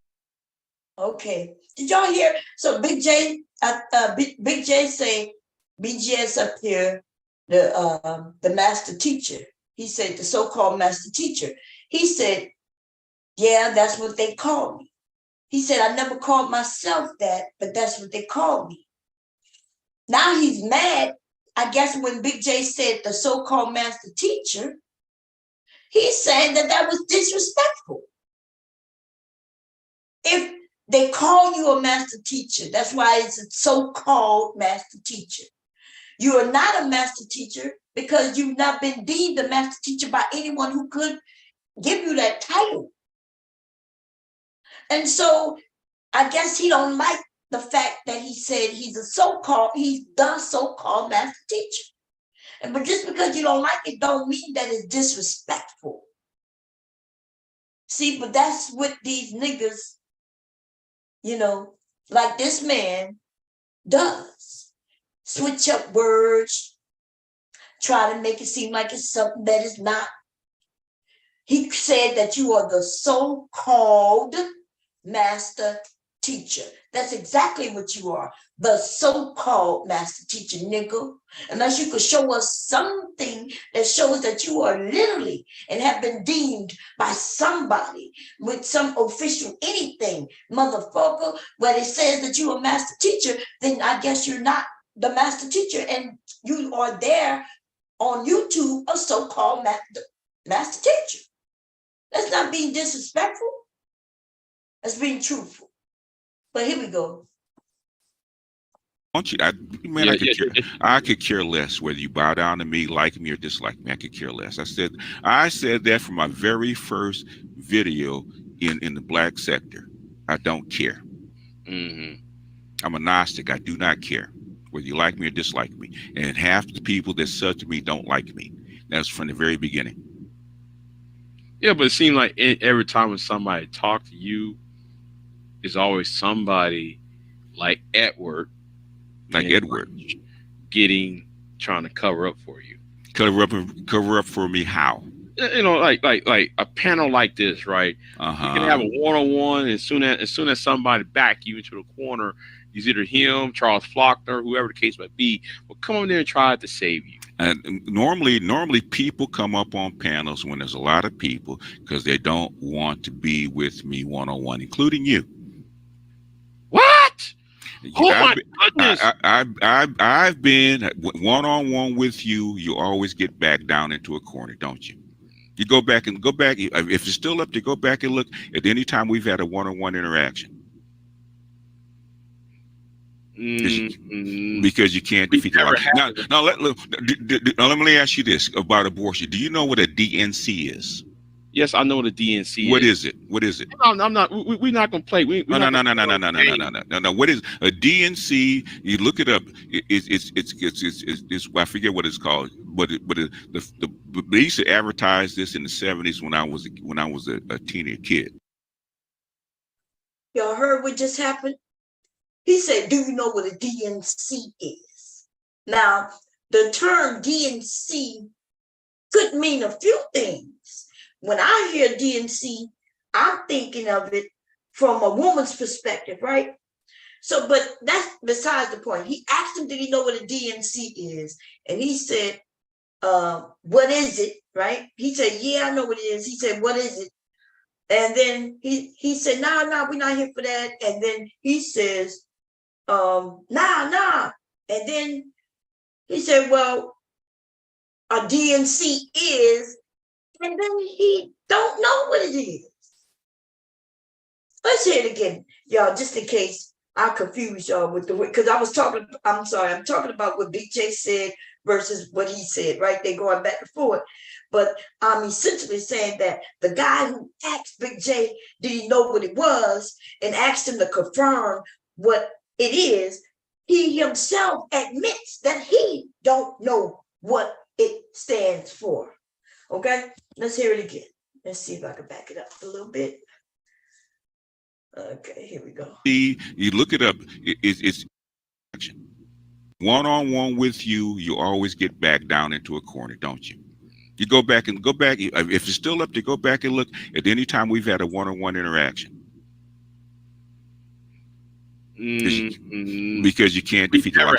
Now, let me ask you this about abortion. Do you know what a DNC is? Yes, I know what a DNC is. What is it? What is it? I'm not. We're not gonna play. So I was right, because I didn't hear him say about abortion. Yeah, so I was right. But so okay, so he is talking about abortion. So what I was saying, I know what a DNC is. Yeah. Okay, here we go. Let's hear it again. Now, let me ask you this about abortion. Do you know what a DNC is? Yes, I know what a DNC is. What is it? What is it? I'm not. We're not gonna play. No. What is a DNC? You look it up. It's I forget what it's called. But they used to advertise this in the 70s when I was a teenage kid and a teenager, right? About going to the women's clinic about the average abortion. It's called a DNC. That's what they scrape out your uterus. Okay, that's. This nigga is lying. A DNC is not an abortion. Oh, and by the way, this nigga is older than I am. Okay? A DNC is not an abortion, everybody. Okay? Scraping out your uterus is not done in an abortion. A scraping out of your uterus, though, is when you have a miscarriage, though.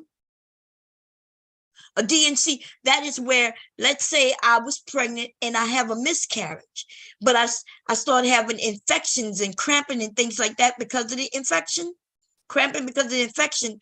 And then I mentioned that, yeah, I had a miscarriage where everything did not expel. That's why I have the cramping, because I have an infection, which a piece of the fetus is still there. So they go and they scrape it out. A baby is not sitting in the same spot. What is he talking about? They don't go in and scrape out babies. That's not how abortion happens. Oh my God. I'm sorry, y'all. This is ridiculous. This is ridiculous. Let's hear that shit again and then we're going to keep it going. A kid and a teenager, right? About going to the women's clinic about the average abortion. It's called a DNC. That's where they scrape out your uterus. Okay, that's the most common abortion in America. I will say like 90% are DNCs. Okay, if you carry it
Oh, I'm talking, but I'm muted. Hold on.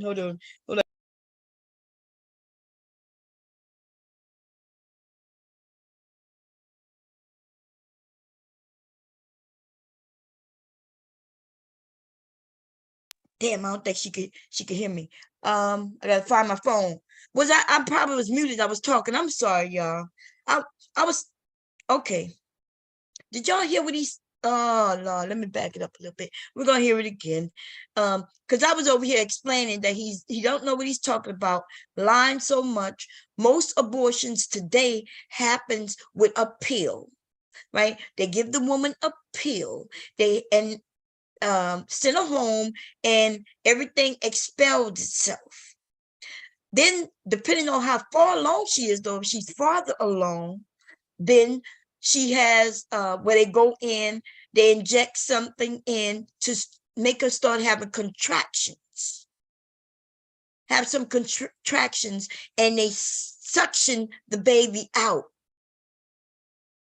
A DNC, though, is something that happens. It doesn't happen at no goddamn clinic, not the parent, the clinic that does the abortions. Your DNC happens at the hospital. Most of the time when it's happened, it's an emergency. It's an emergency. What does that mean? Well, that means that this woman may have thought she was pregnant, or she may not have known she was pregnant. All she knows is that she's having cramping going on, problems going on. They go in and they see that, they could see that she has a portion of something still in there from a fetus. They know that it's a miscarriage. But they have to go in and expel the rest of it out. And that's when they do what he called scraping of, he says, the uterus. Okay. But this nigga, even when that's done, that's not no 90%. That's not most of them done that way. No, and that's not an abortion. That is cleaning up of an expelling of a fetus. That means that the fetus wasn't viable. That means that it was a miscarriage. Oh Lord, these niggas in their motherfucking lives. But then he talks like he knows what he's talking about. If you listen to him, hear him, he sounds like he's so confident. And that is the motherfucking problem. The problem is we take information from people who sound a certain way. So I have this Southern accent with this drawl. I sound like an old woman or whatever, right? So, of course, when I'm saying nobody wants to listen to what I'm saying, they don't take it as being serious. Maybe I crack too many jokes in the meantime, in between time. I don't know. And truly, I don't care, right? For those who take the information and grasp onto it and use it to their benefit, that's a good thing. And for those who don't, hey, that's up to you, right? But my problem is when y'all listen to the ones who sound educated, sounds like he's confident in what he's saying, and therefore you believe him or her, and that's terrible. We need to stop doing that. Okay. Oh Lord, here we go. Further than that, further than the first trimester, then you're gonna have to start paying a whole bunch of money. Okay, that's how come I know. But my argument was the average cost. I'm sorry. Okay. Did y'all hear that? So it sounds like he's saying if you have the DNC right up front, then it's free. But after that, then it costs a whole lot of money. By the way, abortions are not free. Abortions are not free. Okay. Abortions cost money. The idea, like I keep hearing these men, yeah, all these women had all these abortions. But that would be millions of dollars. They make it seem like all you have to do is get pregnant, and then you just go to the clinic and they just give you an abortion. Nah, baby, that's not how it works. She gets pregnant and she wants an abortion. She got to come up with the money first. And a lot of you men know that already because you may have had to pay for an abortion. You may have to help her come up with the money. But if you ain't come up with the money, then now you got a baby and you ain't got no reason to cry because you should have gave her the money to go take care of it. I ain't giving you no money. Okay, then. Now you're going to give her money for 18 plus years. But I'm back to this, what this dude said. We're going to hear it straight through so there will be no confusion.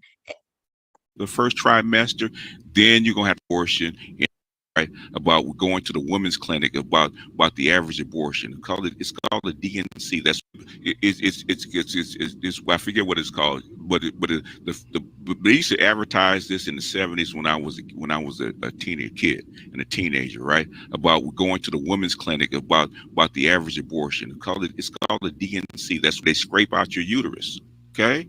That's the most common abortion in America. I will say like 90% are DNCs. Okay, if you carry it further than that, further than the first trimester, then you're gonna have to start paying a whole bunch of money. Okay, that's how come I know. But my argument was the average cost. The average cost of a DNC, and the average. I ain't said DNC. I said the average cost of abortion. The DNC is an abortion, sir. I know that. That's one. A DNC is not an abortion. Oh my God. Let's see. That's why. Let me y'all see. A DNC is not an abortion. Let's look it up together, because I know it's hard for for a person like myself to. I have to pull shit up. I'm okay with pulling up. When you ain't got no lie, when you're not a liar, you can pull shit up. Okay. DNC. Wait a minute, I gotta go up a little bit so y'all can see it. Okay. DNC, dilation and cartilage, is a procedure to remove tissue from inside your uterus. Healthcare providers perform dilations and cartilage to diagnose and treat certain urine conditions, such as heavy bleeding, or to clear the urine lining after a miscarriage or an abortion. See, it's to clear that area after a miscarriage or an abortion. So I can have an abortion. Remember that there's two kinds of abortions, right? I already mentioned that. One where they give you a pill, and then they have one where you have an actual surgical procedure where they go and create, make sure that you dilate, right? They dilate you, and so you can contract like you having a baby, and then you expel the baby. Now, when you do that, it's possible that you don't expel all the way entirely. You usually find that out when you start having some problems. And then when you go to get seen for your problems, they find that you didn't expel all the way, and they do a DNC. But a DNC is not how you have an abortion. Okay, look, see what it says? It says in dilation and cartilage, your provider uses small instruments or a medication to dilate the lower narrow part of the uterus, right, which is your cervix. Your provider then uses a surgical instrument called the cartilage, which can be a sharp instrument or suction device to remove the tissue. Okay.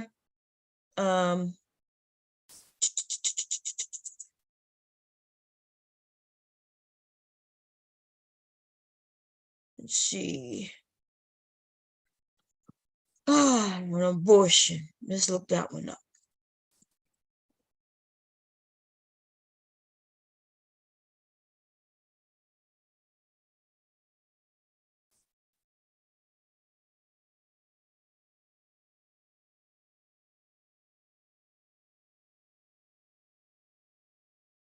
Okay, let's go with this one.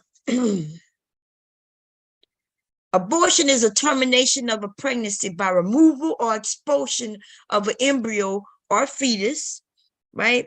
Let's see. It says right here, let's see. They induce abortion or induce a miscarriage.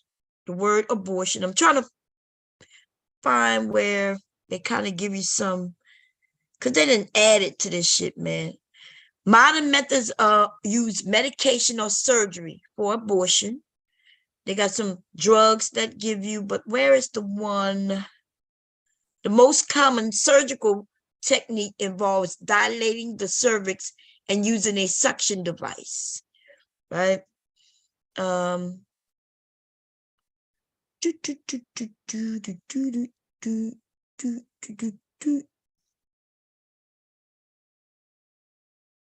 debate over.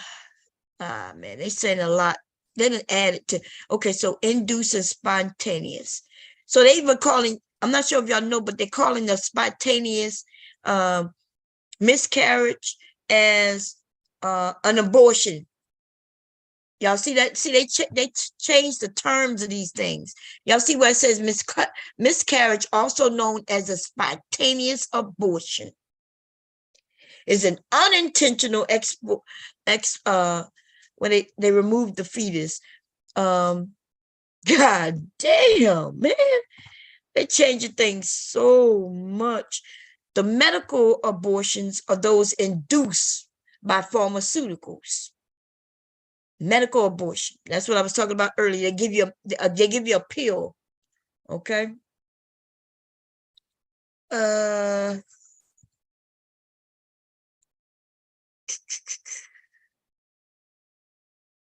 In the surgical abortion, they use a vacuum aspirator, right? So and boop, boop, boop, boop, boop, boop, boop, boop. I'm looking to see where he has anything in here that says a DNC. Okay, here we go.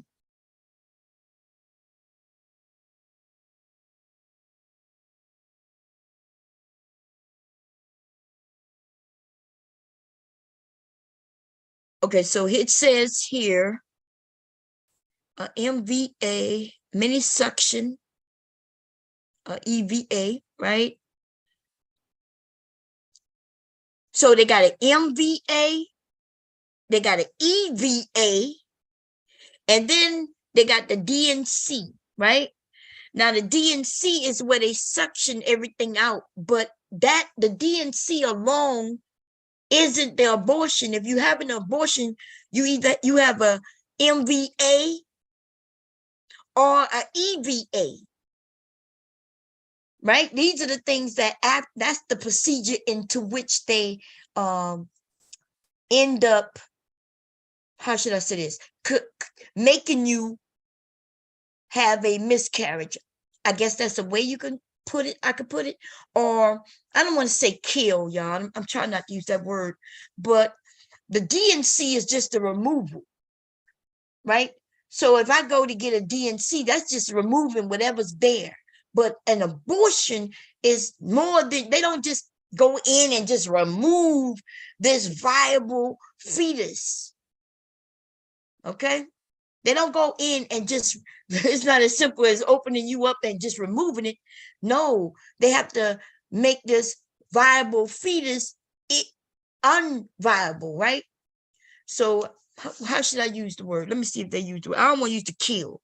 Kill is not the word, the right term. But y'all see what I'm saying, though? There's viable, which means it's alive, it's viable, it's able to survive. When they go to have an abortion, they make it to where it's no longer able to survive. So they do that procedure, and then they suction everything out. So if I was pregnant and they went to go do a DNC, it would just be a DNC. There would be nothing there for them to scrape out. Because when you're pregnant, the lining, the baby, right, or the fetus is on your lining. It's viable. Hope I'm explaining that right. I don't want to read all of this shit, y'all. Okay, but I'm just saying what he's saying is wrong. Is he completely wrong? No. The DNC is a procedure that is used in the abortion. But if you end up having just a DNC while you're pregnant, it won't kill no baby. You will still be pregnant. But if the baby is no longer alive or viable, that's the word I'm using, then they use the suction to get it out. Okay? And that's why, and it's called, like I said, if you see right here, it's called suction aspiration or vacuum aspirations. These are some surgical methods of induced abortion. This is what caused the abortion. You see, the MVA or the EVA. The second part that he's talking about is how you remove the product or the fetus that is no longer viable. Okay, so he don't know what the hell he's talking about. Instead of reading and getting the understanding of what the hell he's talking about, he didn't. He just saw that DNC is a part of an abortion. It is a part of it. It's to help remove the look, I don't want to use the word kill, y'all, okay? Because that's not how I don't want to use that term, okay? But the DNC is really just taking everything, emptying the uterus, emptying everything that's there now, that's no longer viable. Okay? Hope I explained that. I'm going to put the link out while we continue playing. So in case Big J want to come up, I'll do that after I press play. Okay, let's get back to where we was. And the average, all abortions. The average. If I'm talking about the aggregate, doesn't mean I'm talking about one. The average, the vast majority. I would say. Okay. All right, go ahead. See how that works? No. Go ahead. I said the aggregate. You want to talk about one form of abortion? No, but I said the aggregate. Okay, listen. Okay. You know what the aggregate is? Let me say it slowly so you can understand. Okay. Let me say it slowly. 90% of your abortions are DNCs. Okay. That's a lie. 90% of your abortions are considered medical abortions, and that is a pill. He is lying. Okay? That is where a woman goes in and she just gets a pill. That is it. She gets a pill. She takes it. She stays there for a while. They make sure everything seems like it's working. Then they send her home. She don't stay there very long, like maybe an hour or so. They just making sure everything passing. And then they send her home. Once she start bleeding, they send her home. And they let her know, hey, it's just going to happen for this amount of time, but you'll be okay. If you have any issues, then give us a call or call your local doctor. Okay? So he don't know what the hell he's talking about.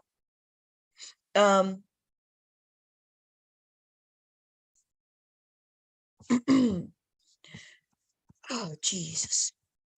Can't believe this is a grown-ass man, too. Okay. And I'm looking at the average cost across the board based on a certain data. A certain data. Yes. So what's the average cost? It says for between $4,000 to $6,000. No, it's not. It's not that high. Well, that according to what I had, but it's not in front of me right now. If you have a late term abortion, it's going to cost you a lot of money because that's surgery. Okay, but most of the times, if it's within the first trimester, it's a DNC, which is a typical procedure because they do DNCs for all kind of stuff, right? So if a woman has has a uterus infection, or she has a or something like that, they'll scrape her uterus for all kinds of things. If she's got nodules, okay, they'll scrape her.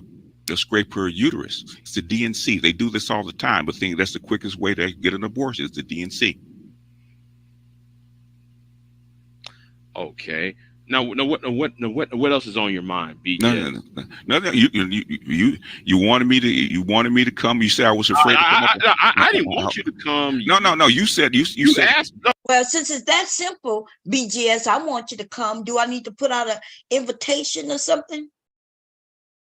Because I can't come to your area because you got that Faulkner guy and a few others who will block me.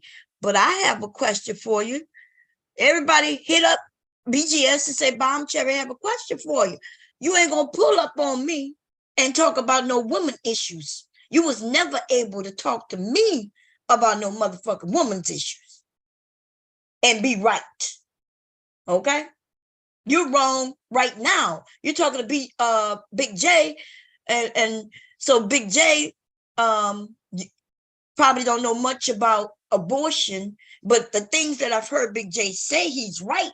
You just went up there to switch things and lie to him. So what I'm saying is that and it's the and sign, y'all.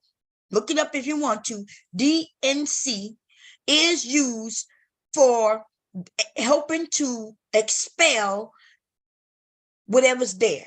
So if a woman have a miscarriage and it doesn't expel completely on its own with the help of her body, then a doctor will have to go and do a DNC. Yes, if she having heavy periods and they find that there's some reasoning going on, they may go in and scrape and do a DNC if they see something that's there that they can help her with. Abortion is not a DNC, but a DNC is used in the abortion. And so the most important thing about an abortion is where you are eliminating a fetus. A DNC does not do that. There is something else, and I've already given you what those initials are. Those are the things that make that fetus non-viable. And then the DNC is done.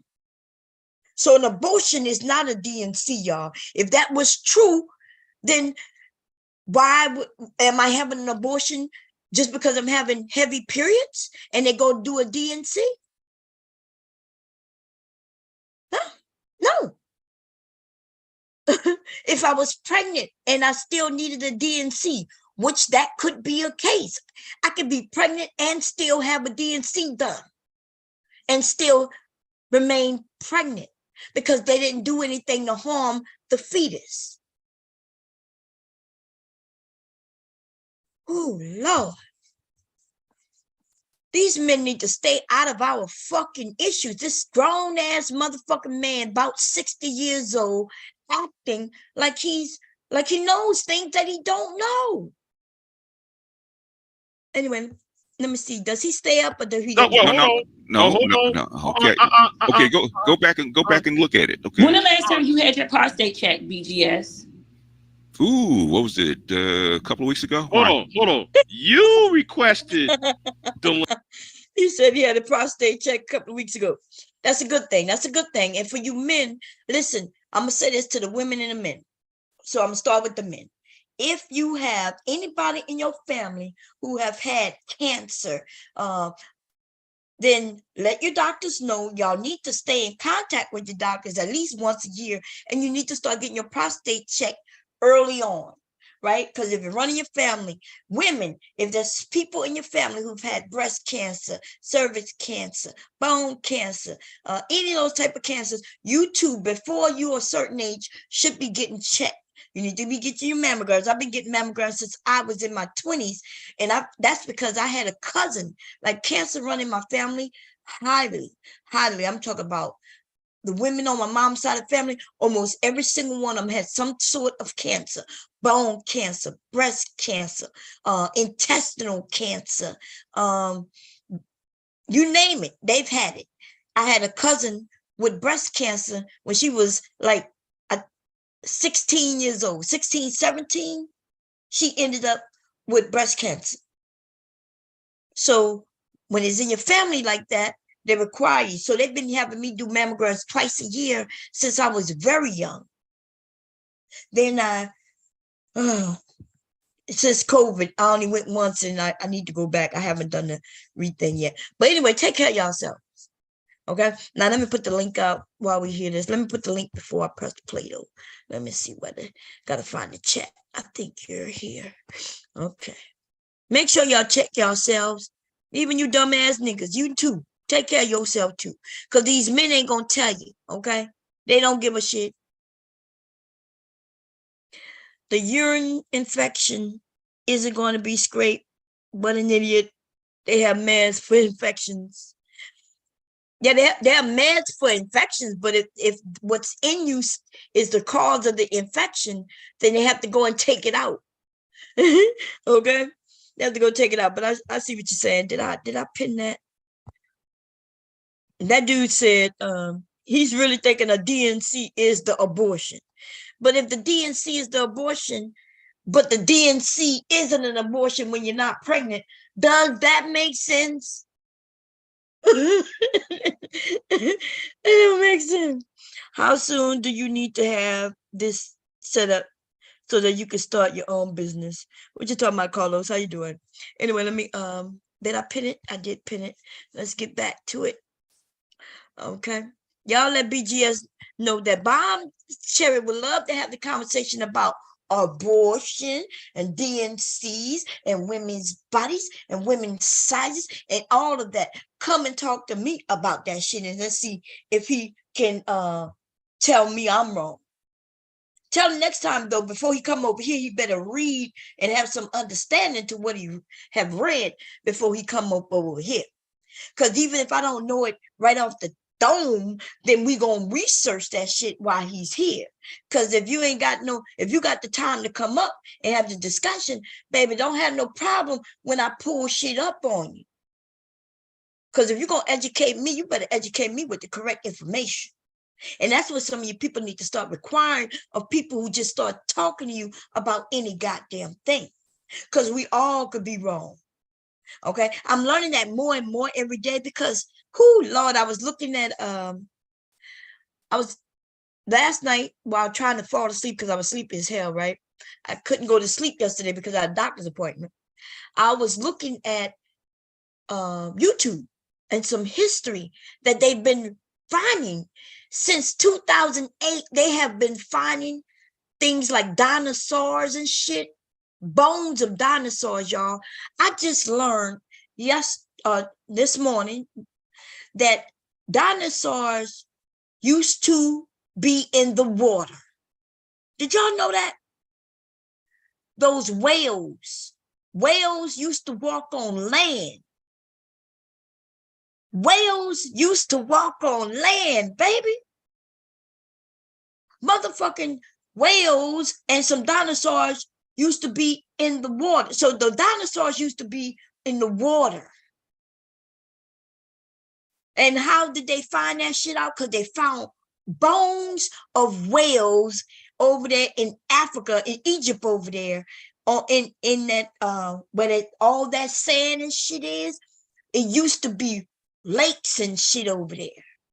So they're finding bones of dinosaurs where they didn't know dinosaurs were. They finding bones of whales where there shouldn't be no whales, because why would there be whales here in this area? And then they realize, okay, this used to be underwater at one point. And so I'm like, wait a minute. These motherfuckers, the things they've been telling us about Egypt, they have, as soon as 2008, found that a lot of that shit they've been telling us is straight lies. Now, it's not straight lies as if they just made it up, but based on what they knew at the time, they decided to, they made their predictions and they made their, of what history was.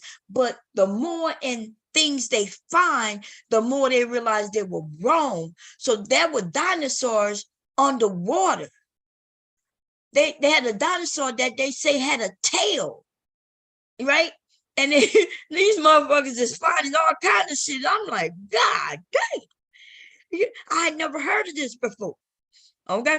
But anyway, so of course, like I know with the flat earthers, you flat earthers, I don't know where the hell y'all get this shit. Y'all get, I was over on the panel and those men are cuckoo. But then again, they're not being honest, right? Because I asked them a question. Are you disputing that the earth is completely round, or are you saying that the earth is completely flat? And so their argument, the ones who are honest, they'll tell you, well, no, we're not saying that it's flat. We're just saying that it's not completely round. Like it's not round like a ball, which is true. The earth is not round like a ball. And when I say ball, like a complete just circle, a whole just circle, it's shaped oddly, oblong a little bit. It's not a complete ball shape. But as far as it being flat, it's far from motherfucking flat. Okay, it's far from flat. Let's see. Okay, here we go, y'all. Link. No, I didn't. No, what I'm saying, you said I was. You said no. Hold on. I was talking to Mr. Adam right there and to the lady. That's why I dropped the link. And I was in the chat. You said I was too afraid to come up on the panel. No, you said drop the link. Now I dropped the link earlier for the brother and the sister that's up here already. I didn't ask you. What I'm saying is, I said I bet BGS won't come up on the panel. That's what you said. I said by yourself. That's what I said. By myself. We're not alone. Who's with me?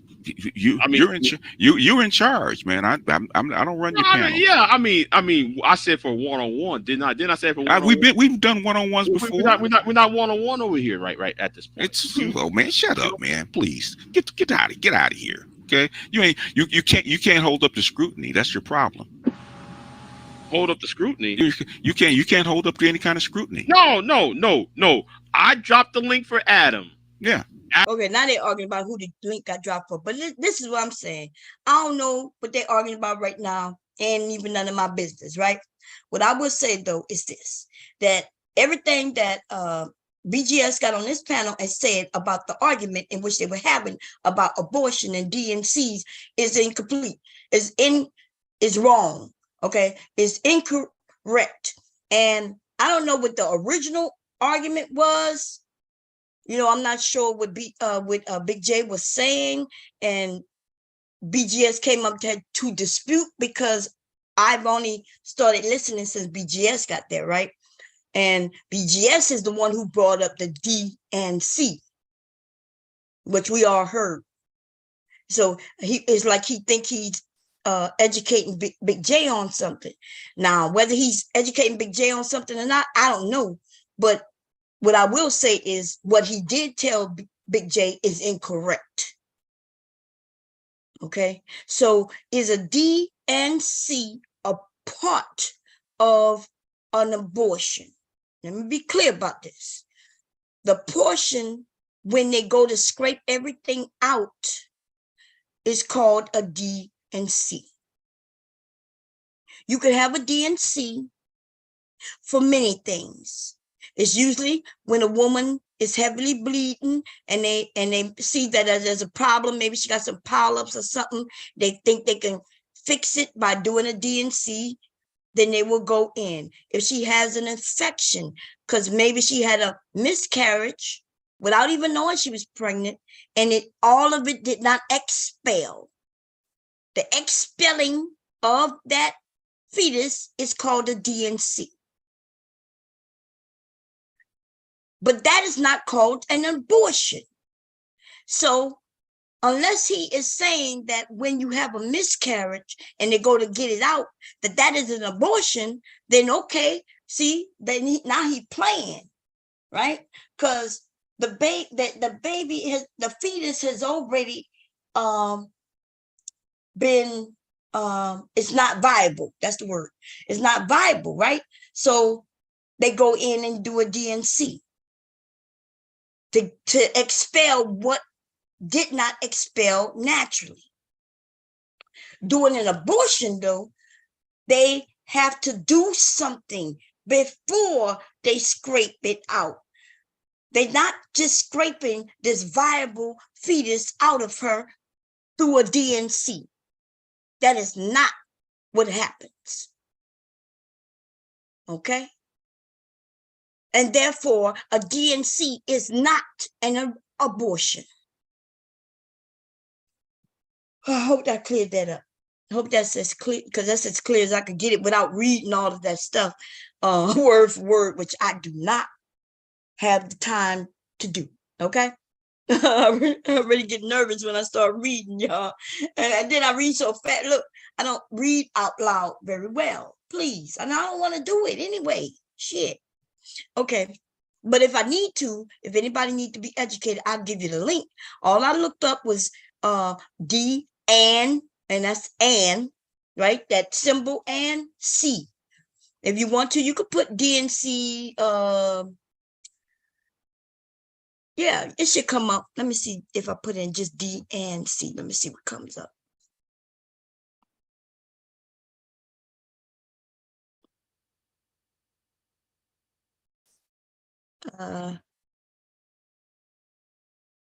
Like I knew what it was called, so it came up. Let me see.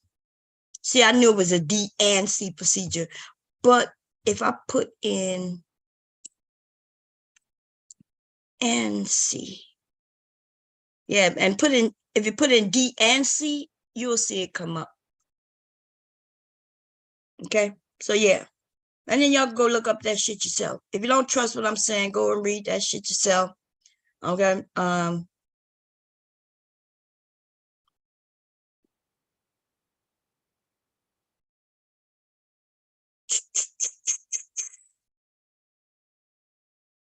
yeah. Now, what else was I talking about? So let me look, see how long he stays up there, because maybe they start talking about something else. Let me look before I move on, because y'all know I always have some other shit to talk about. Look like he said up there a good amount of time. So let's share it again.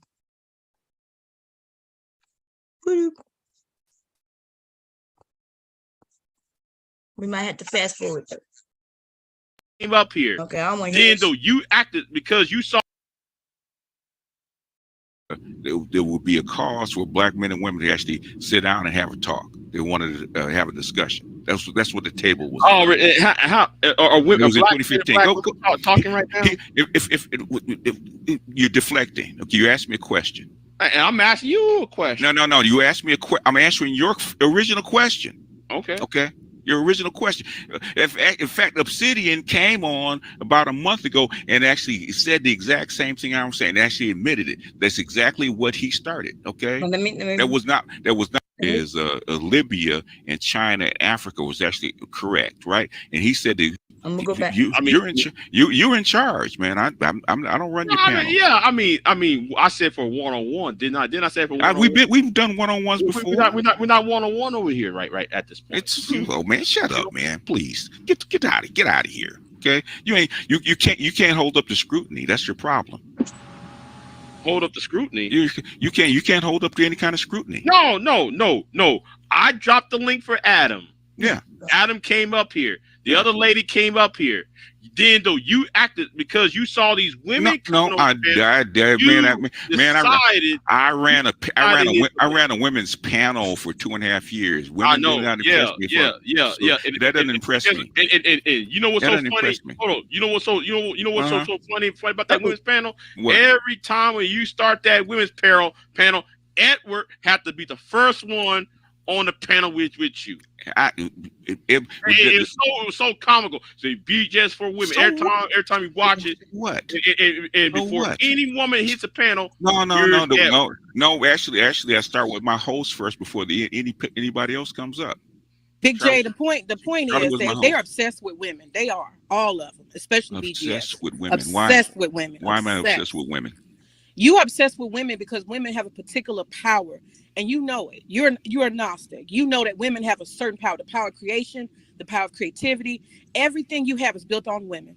Everything. No, it's everything. Not. Yes, it is. Mine? Okay. My first 12 years that I was actually online, which is way before YouTube, had to do with politics. Okay. In fact, for my Patreon, I actually showed my former think tank circle mate. Man, we was actually talking about because I actually want to verify that what we're talking about as far as Libya and China and Africa was actually correct, right? And he said that he's saying the exact same things I was saying about Libya, China, and Russia, and what went on with Libya. That's why you're trying to deflect from what I just said. No. I'm not trying to deflect from anything. Okay, I've done this. This is my second time around. You're talking about Libya. I'm talking about you obsessed with women. I'm not obsessed. I'm not. That's why y'all don't like me. I'm not obsessed. I'm not obsessed with women. I'm not obsessed with women. You talk about women all day, all night, sir. I am a mug. I talk about all kinds of stuff. 90% of your content, and the men who come to you, they're coming to talk about women and relationships. Because the Black Manosphere is about what? Relationships first. No. Look, oh my God! First she said, "No, it's not true." Then when she said, "You're deflecting," she's like, your content is mostly about women." He said, "No, it's not." She said 90%, and then he said, "Well, that's because." Wow. Hold on. That's the problem right there. That's the old Manosphere. Oh, well, hold on, because wait a minute, because I was there when Manosphere 2.0 was created. It was supposed to be about the reaction to the Me Too movement. No, it wasn't. Yes, it was. No, it wasn't. Yes, it was. No, it wasn't. Manosphere 2.0, you gotta remember 2015, me, Obsidian, Angry Man, and O'Shea all showed up at the same time, man. I was part of Manosphere 2.0. What are you talking about? I was I was on the cusp, okay? They recruited me into Manosphere 2.0. They recruited Yes. Obsidian, and Angry Man recruited me into Manosphere 2.0. Yes. Then what was their original videos before you got there? The original views before they got there, they were talking. One Obsidian always said he wanted to actually have a platform, because we've been talking about black female fuckery since he first got here, right? But he actually wanted a platform so that there would be a cause for black men and women to actually sit down and have a talk. They wanted to have a discussion. That's what the table was. Oh, how are women? It was in 2015. Go talking right now. If you're deflecting, okay, you asked me a question. I'm asking you a question. No. You asked me a question. I'm answering your original question. Okay. Your original question. In fact, Obsidian came on about a month ago and actually said the exact same thing I'm saying. Actually admitted it. That's exactly what he started. Okay. That was not my intent when I first got here. Okay, not my intent. Harassing. Why is this nigga talking about his intentions? Y'all notice that he talking about there's no intent. That wasn't my intent, but it is what I do. Oh, they deflect for real, man. Doxing Chrissy. I didn't dox Chrissy. I say he was. He did. Well, that's him. Yeah, that's not me. See, you might want to be careful about the origins of the Manosphere 2.0. I know what it was. Be careful about I am the historian. You weren't part of it. No, you aren't. No, you're not. Really? You got it wrong. Okay, then who was the person who had his head up O'Shea's ass? Who was the person who had his head? I want to be the fourth member of the Musketeers, because that was a fourth person. Who was the fourth? You talking about? What's his name? I'm trying to remember his name now. It's been so long. Mr. Research. No, it wasn't Mr. Research. Yes, it was. No, it wasn't. What's his name? The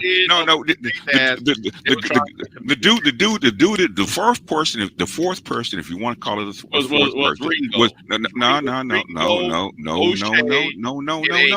no. It actually was. What's his name in Minnesota? What was his name? Solo TV. Him and O'Shea were tight. That's how O'Shea really got into management was through Solo TV 84. Solo would hang around with the white people. No, he did, but Solo. So go back and look at Solo and O'Shea were very tight. Okay. Yeah, but they was not part of. That's how I got to know O'Shea is through Solo TV 84. Yeah, but Solo was not part of the makeup. Yes, he was. No, he wasn't. Yes, he was. This is one of the things that concerns me as a teacher. Okay. As an educator. Okay, as an educator. Healer. Yeah. Is it? How do you heal? That's what I want to know, because I haven't heard any of that. This is the thing that I just want to say. As a teacher, an educator, and a healer, you irk my soul, BGS. Good. You know why? I'm glad I do. Let me tell you why, though. I don't need to know why, but I'm glad I do. You need to know why. Because I do. Okay. You know you're doing. What am I doing? What am I doing? This is the thing. As a teacher, you take your student from where they began. They are a piece of clay, and you help to mold them into something greater and more refined. You help them function. You help them become bigger and better than they were before they met you. That is what a teacher does. If you're not doing that, you're not a teacher, and you're definitely not a master teacher. Let me finish the statement. Let me just finish, and then I'll listen. Okay. The next thing is this. How cruel is it if I, as a teacher, tell you that no matter what you do, you'll never be smart enough, you'll never be good enough, and I give you an F so you can stay in my class and never graduate. This is what you do to these men. And that is what I want to say. Oh my God. Who is this woman right here? Somebody give me her email so I can have it. She is so right. These men will never get out of his class, and therefore they will always support him with their money. There's no graduation for these men. There's nothing, because they will not be able to really do anything with the information that they're learning here on YouTube. It will only harm them. Okay, now I'm going to go look up a video giving y'all an example of who was watching BGS. And then he went and killed that young lady in his classroom. They get so angry. These men get so angry, and then they get desperate, and then they realize, why am I here? And then they're willing to kill themselves. And when they're ready to kill themselves, they go and take some woman with them because of the shit that BGS and Angry Man and the rest of these men are teaching.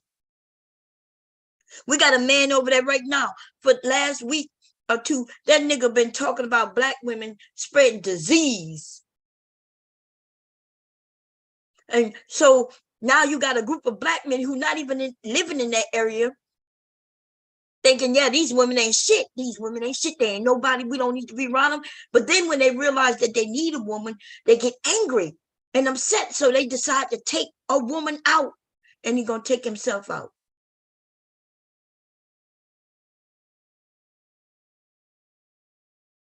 Somebody need to get rid of these motherfucking danger, these cancers in this community. Then they do it for money and for a little fame, for a name like the master teacher. Okay, so in other words, you don't read my emails, comments, and my Patreon, do you? I hear what you say. No. Look, that nigga advertising his emails, which why would we read your emails, nigga? They're your emails. His comments, why would we read his comments? And then he and his motherfucking Patreon, which means we gotta pay for it. He's so used to offering that to somebody who disagree with him that he's offering it to a woman. These niggas be desperate, baby. And dirty and desperate and dirty. I ask you a question. Do you read my stuff? BGS, you already know. No. Hold on a second. Always no. Do you read my stuff? In other words, that's not what I hear from my students. That's not what I hear from the people that I actually. I heard you the other day talking to a man, and you were telling him, even though he was happy with his wife, you were like, you don't need her though. You only need her for breeding. You don't need her though. And that man was pleading. I have it in my community tab. He was pleading with you to understand that he loved his wife and his marriage, and you were trying to talk him out of it. That's sad. No, I never did that. No, I got a video. Y'all hear it, right? And that's what these niggas do. I've heard it my goddamn self. Yeah, but you don't need her though. You don't need, why you need her though? I played it over here too. Why you don't need her though? He's like, no, but I like Mary. Oh, you like her, but you don't need her though. What you need her for? What you need her for? Let me come over here and fuck you in the ass. What you need her for? I got a bigger dick. This man was telling another man who said he likes women. He was trying to convince him not to like women. What you need her for? Video. No, if you got a video, go back and play and actually listen to what we were trying to say. Our new song, I listened to the whole thing. No. Go back and, because you know what? That's the whole thing. And I see this a lot, right? Okay. People read, people hear, they don't analyze very well. You're not an analyst, man. Oh, we gotta hear what you say. And when we do hear what you say, we gotta analyze what you say, even though we heard what you say. And then we gotta try to figure out the nuances. We gotta figure out, well, even though he's telling this man, you don't need her though, and what you need it for, even when he's saying I love her, we gotta analyze that and then say and make it make sense. He's saying that he first said he didn't say that. Then he said, he said, did you listen to it? She said, yeah, she listened to it. Not only did she listen to it, a lot of us heard that shit. I heard it and I played it. And that's exactly what he said. Now he's changing it up. Oh, but you got to analyze it. You got to dig deep. Even though you heard me say what I say, you got to know that I mean something more than what I've said. This is this man, this 60-year-old man. Wow. You don't know what the fuck you're talking about. That's not what we're trying to say. We can analyze you very No, you can't. No, you can't. No, you can't. No, you can't. No, you can't. He just told her to analyze. We need to analyze him. And then she said, I analyze you. Then, no, you can't. No, you can't. You don't know me. You can't analyze me. Well, nigga, why you ask her to analyze you? Why you say she need to analyze what you say? But then you say we can't do it. So why are you telling us that we need to do it?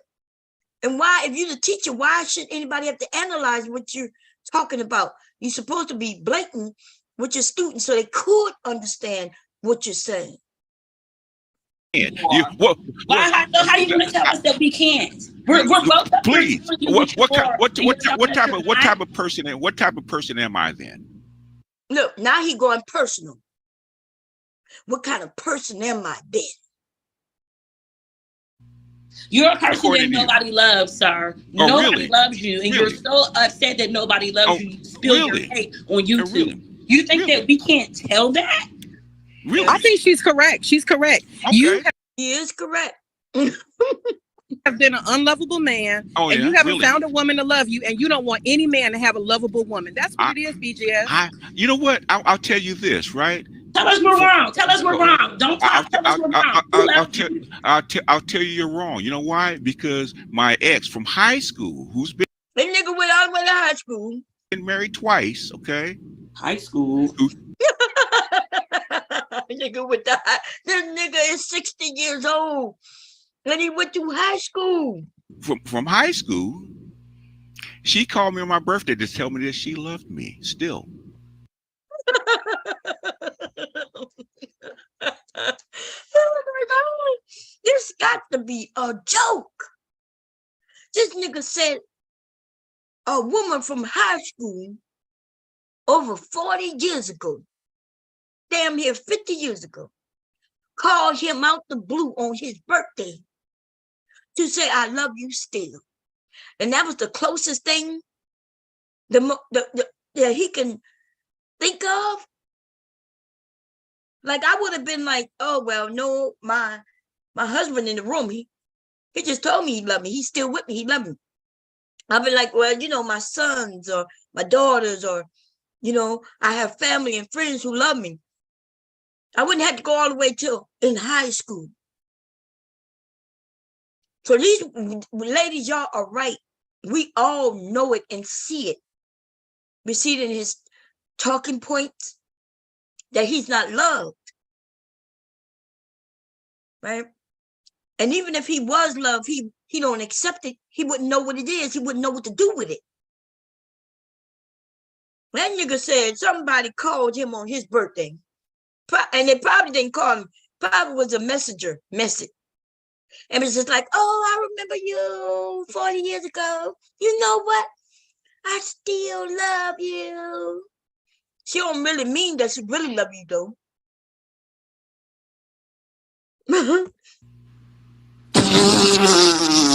BGS, you had a long lifetime. Yes. You're supposed to be sitting in a rocking chair with your wife. I'm 30, not that 40 old years. yet. Not really.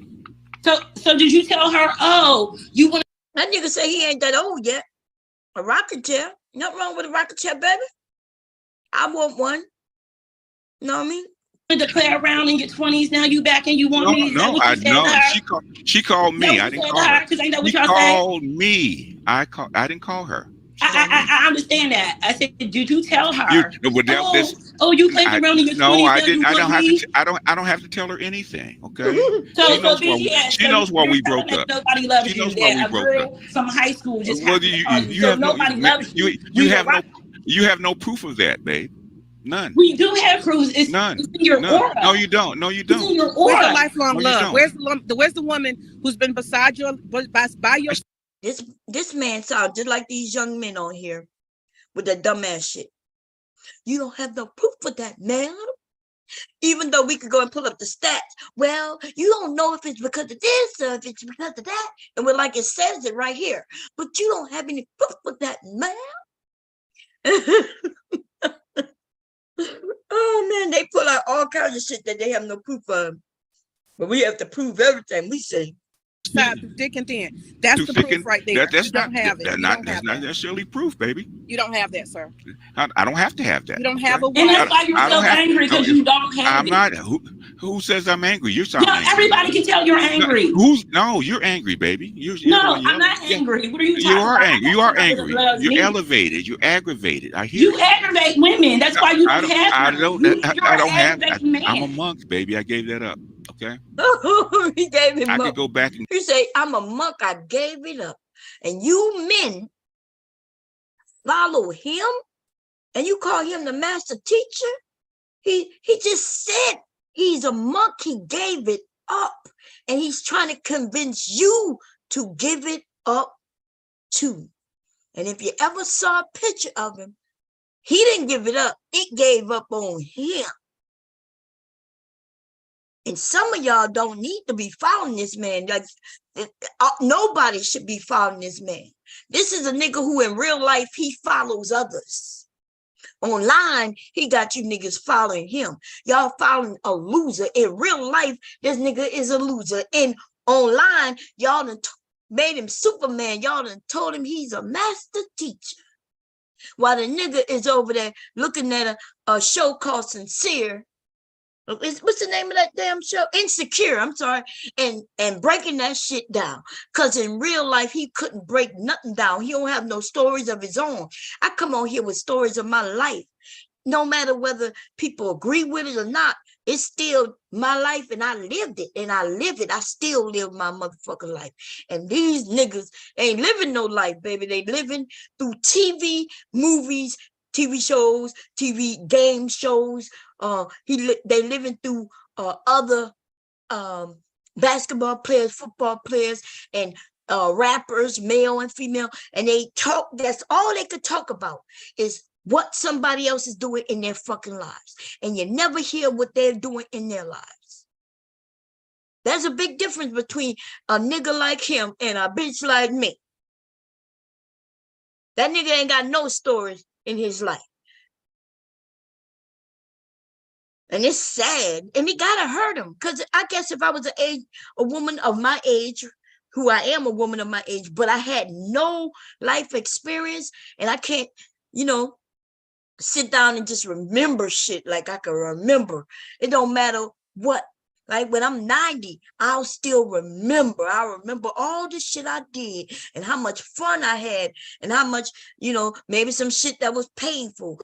shit that was good, you know, and all that shit. I remember having my children. I remember raising my children. A lot of shit. Now I'm raising my grandson, and this nigga don't have none of that.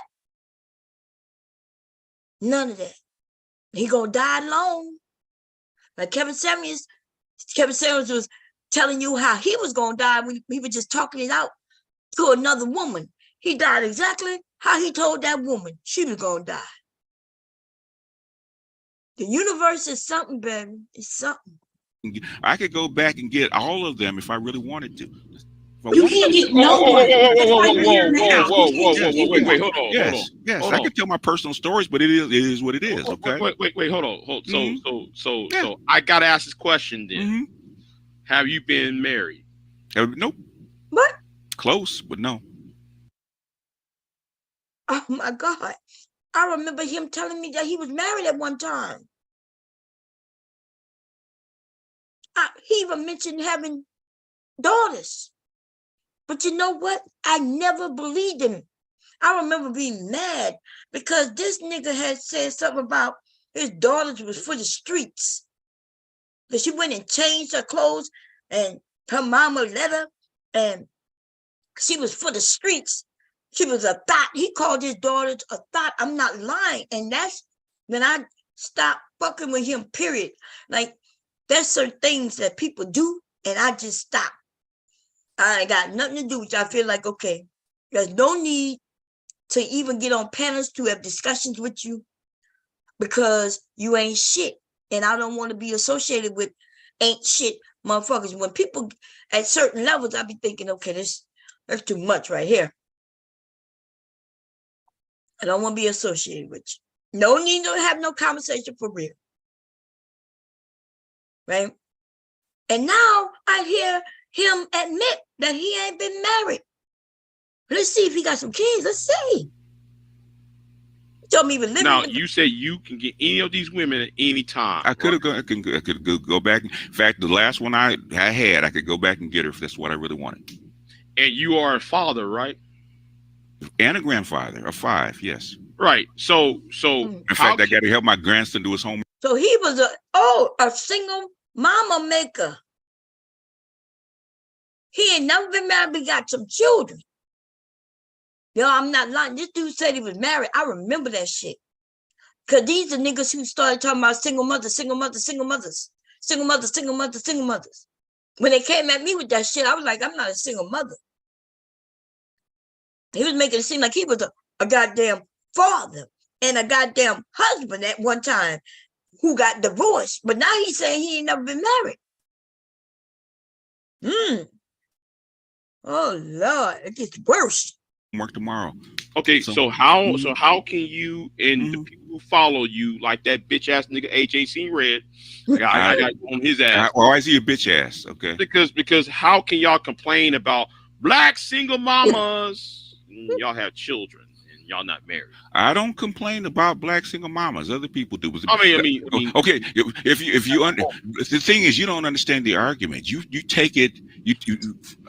Now he don't do it, and now he don't understand the argument. So which one you don't complain about? Because you've been complaining about single mothers. In fact, it was y'all generation, these old ass niggas got on here and decided they'll attack women by attacking that they're single mothers. And yet these niggas are the ones who made these women into single mothers.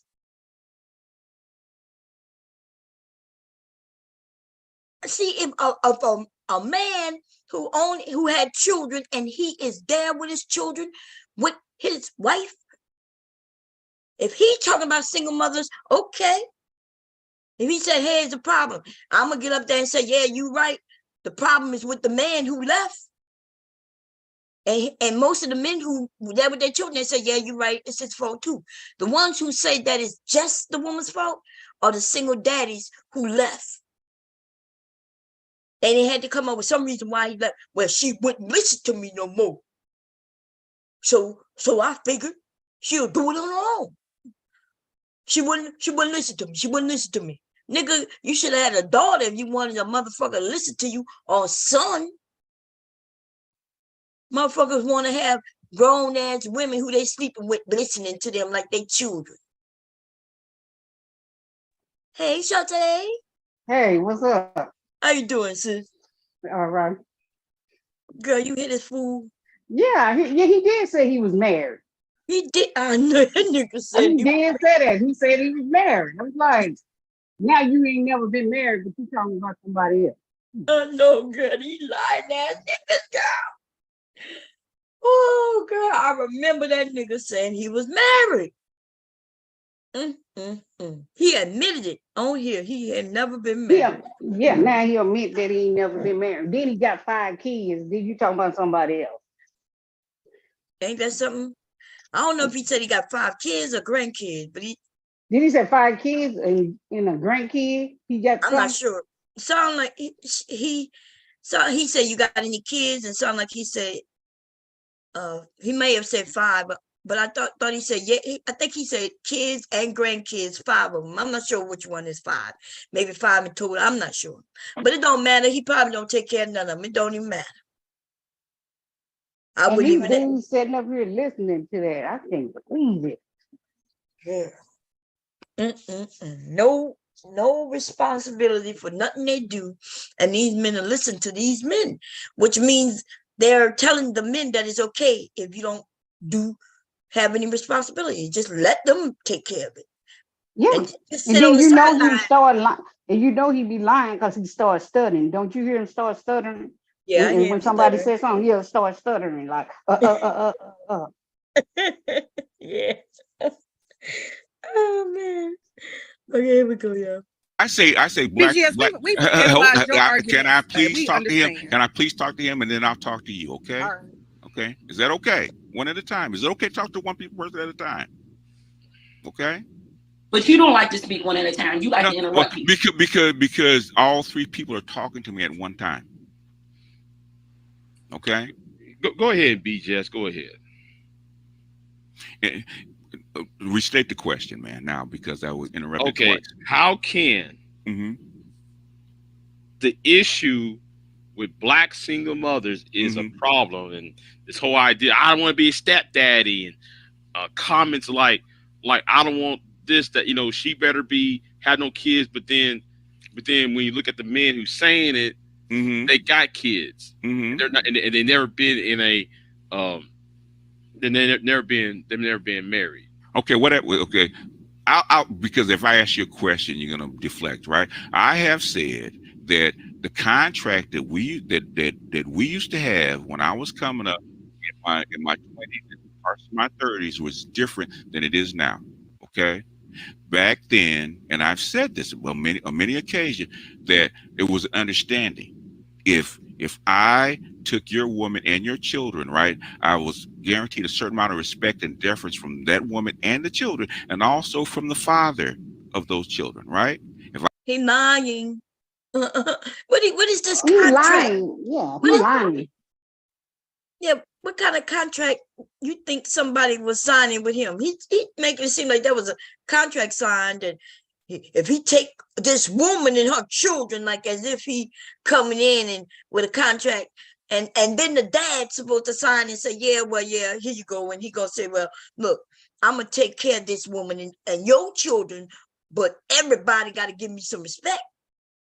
That's what that nigga is saying. Now, I don't know, like this nigga look at too much TV. I've had uncles, right, who divorced my aunts, right? And my aunts got remarried, and the men still don't like each other today. I have an uncle who married my aunt. They've been married. Let's see, they got married before I got married. They got married actually, but way before I got married. They probably been married about 40 years. And my aunt's first husband, who is my uncle only, but not really my uncle anymore, I guess you could say, right? I still call him uncle though, but they got divorced over 40 years. These 2 men still don't like each other. They stay out of each other's way. When the kids became grown, they ain't have nothing to do with each other, right? Because the children moved out.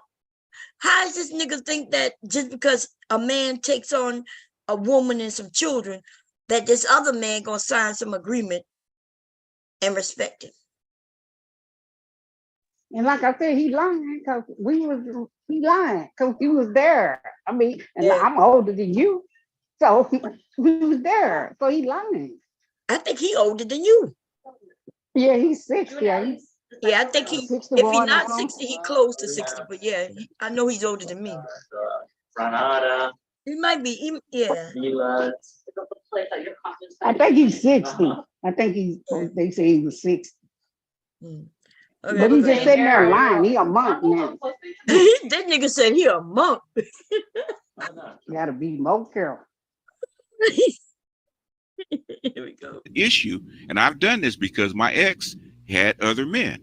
Okay, she's had other men, and that thing would come up, and my kids would complain and said, "Okay, whose household are you in? Who did your mother choose to be in your household? That man deserves respect, unless he's doing something that's really brutal to you or something over the top, then follow his direction, because he's the one paying the bills. He's the one putting food in your mouth. He's the one taking care of you. And your mama need to get behind that too." And I've had every man that she's had a couple that's been involved with my children, I've had sat down and had discussions with. We come to an understanding. That's your household. You run it as you see fit. And if those children can't abide in your household, and bring them back to me. Okay? If they can't live with you, bring them to me, and we'll take care of it. But as long as they're under his household. So why didn't he take his kids? If the kids coming to daddy and say, "Daddy, I'm having problems," he should be like, "Well, why? Hey, you could come stay with me. We'll talk to your mom." But no, that nigga said, "Hey, you gotta abide by his rules. He the one taking care of you. I'm not. He's the one feeding you. I'm not." Nigga really said that shit. Just now he was saying that another man was the one taking care of his children. But he's the daddy. The man shouldn't really be taking care of the kids. He's supposed to be taking care of the kids. But I guess he's a bum ass nigga. So other men have been taking care of his kids. And this man really said this shit. Man, oh my God, like, what? That nigga said he told his somebody kid. Just came in your chat before I got on here talking about y'all just mad at him. Y'all be just mad at him because he got swag. What swag? Who got swag? Talking about BGS got swag. Oh, they must have never seen BGS. Yeah, they ain't seen it. We didn't see it. We know how he look. BGS had on them mom jeans. And them got shorts. He had on them shorts. Oh yeah, there was shorts. Yeah, that's shorts. Right. There was shorts. They sure was. I don't know why I keep thinking he had on mom jeans. No, he had on them daddy, what they call them, baby daddy shorts, or whatever they call them, kind of shorts. With them cargo shorts, like, right? Yeah. Yeah. So why I keep it, man? I think I must have had 2 pictures of BGS. But you remember I sent you the one that I had. Did you? What he had on the shorts, right? Was he taking blue? Was he taking pictures? Did he have a camera around his neck? Yeah, I think he did. He was in blue, like on a bridge or something. Yeah. That's it. Okay, yeah. Okay. Well, I don't know why they think he got swag. Because I ain't gonna lie, based on his voice, you would think he would be a man of means with some swag, you know? A tall dude. He got that deep voice and shit, but that dude is goofy. He used to be one of them Hebrew Israelites where they would sit on there and read the Bible and read the word, and then you know how they go back and forth. And the word said this. He used to be that. Yeah, he ended up getting doxxed when he because he was on a YouTube channel and preaching about something. Nobody was preaching that Hebrew Israelite stuff about the word. He was doing. Yeah. Then he switched to MGTOW, whatever this other stuff. He didn't do well in the MGTOW, in the witchcraft space, so he had to come, to the MGTOW space. He became a monk after he couldn't even get a woman as a Hebrew. Israelite. You gotta be. Them women get covered up from head to toe, and they listen to the men. He couldn't even get one of them women to listen to his ass because he a goofy. Okay, here we go. Oh, they follow his direction along with their mother. They have to work that out. But now that contract that we had back then doesn't exist as much anymore. So I would not suggest to any young man at this present point to actually marry or date a single mother, because that kind of respect, deference, and contract that you had back then doesn't exist. That's what I said. You know what? That's stupid. That's stupid. Why is it? Why is it? No contract. So if a man is out, this is what you teaching people. If you meet a woman and you love her and she loves you, just because she has a kid, leave her alone. So now they're gonna be lonely and angry like you because of your advice. Is that it? For what? Now I'm not saying just all women with kids or on an up and up. There are some women that were in relationships, marriages. They might have had somebody pass away. So you're just telling people because a woman might have a child, you don't even pay her any attention. That's stupid. So they can be angry and bitter like you. That's stupid. Why is it stupid? You gonna ask her why is it stupid? She just gave you examples already of why it's stupid. Let's do this, man. Y'all really follow him? Call him the master teacher? How long he gonna be up here, man? I just gotta see. Damn, he gonna be up there for a while. I'm gonna fast forward. I can't believe this nigga just asked why is it stupid. Let's see. What if that man says I don't want that baby? Well, a whole lot of men. What if that man says I don't want that baby? Hold on. A lot of men force women to have my body, my choice. Huh? The minute a man ejaculates, he loses his power over his choice. Hold on. Let me answer this question again.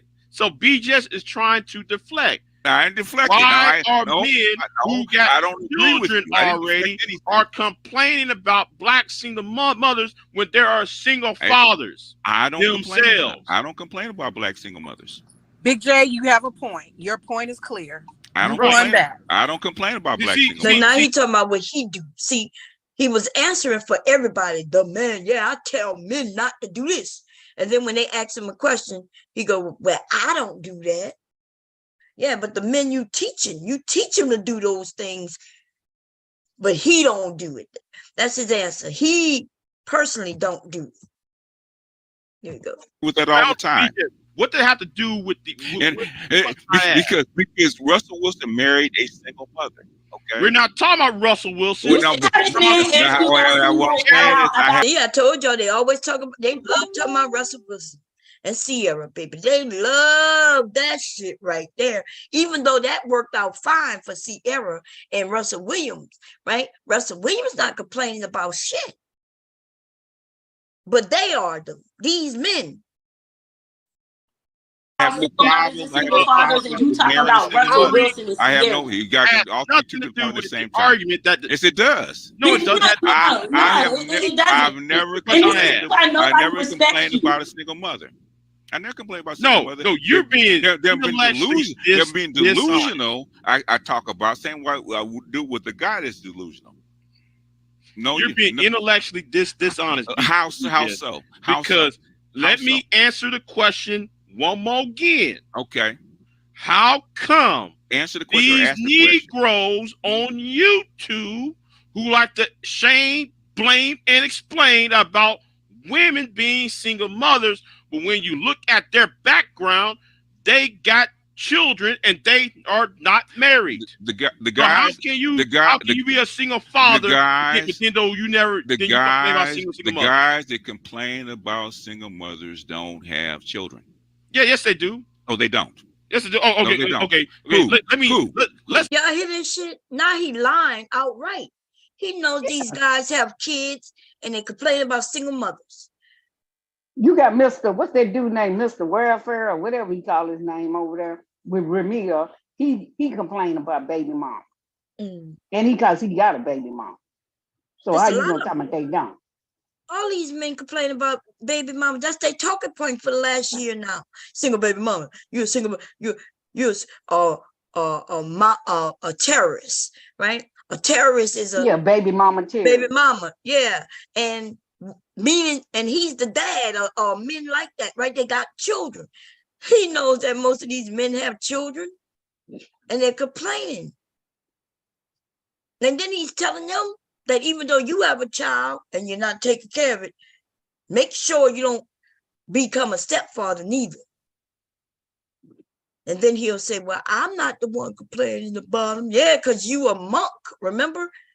You trying to convince me. You are, but you talking about him because you trying to convince these other guys not to talk to him. Right. Impossible it is to have the thing you have them obsessing about. You telling them they need to think about Black women, worry about Black women, what Black women do, their hair, their this, their that. They need to control Black women, but they have no control because they don't have any Black women. Do you see how that is a cruel cycle of what you're doing? What are you talking about? You give them nothing but hopelessness, no tools to actually succeed. What are you talking about? Sir, Prove it. It's like telling a child, I want you to go to the board. Then he telling them, prove it. What you talking about? Prove it. That she's been giving you examples, giving him examples of what he's doing, and he's been even agreeing. At first he'll deny it, and then he'll agree doing it. And then right now he's in his denial state again. Prove it. Prove it.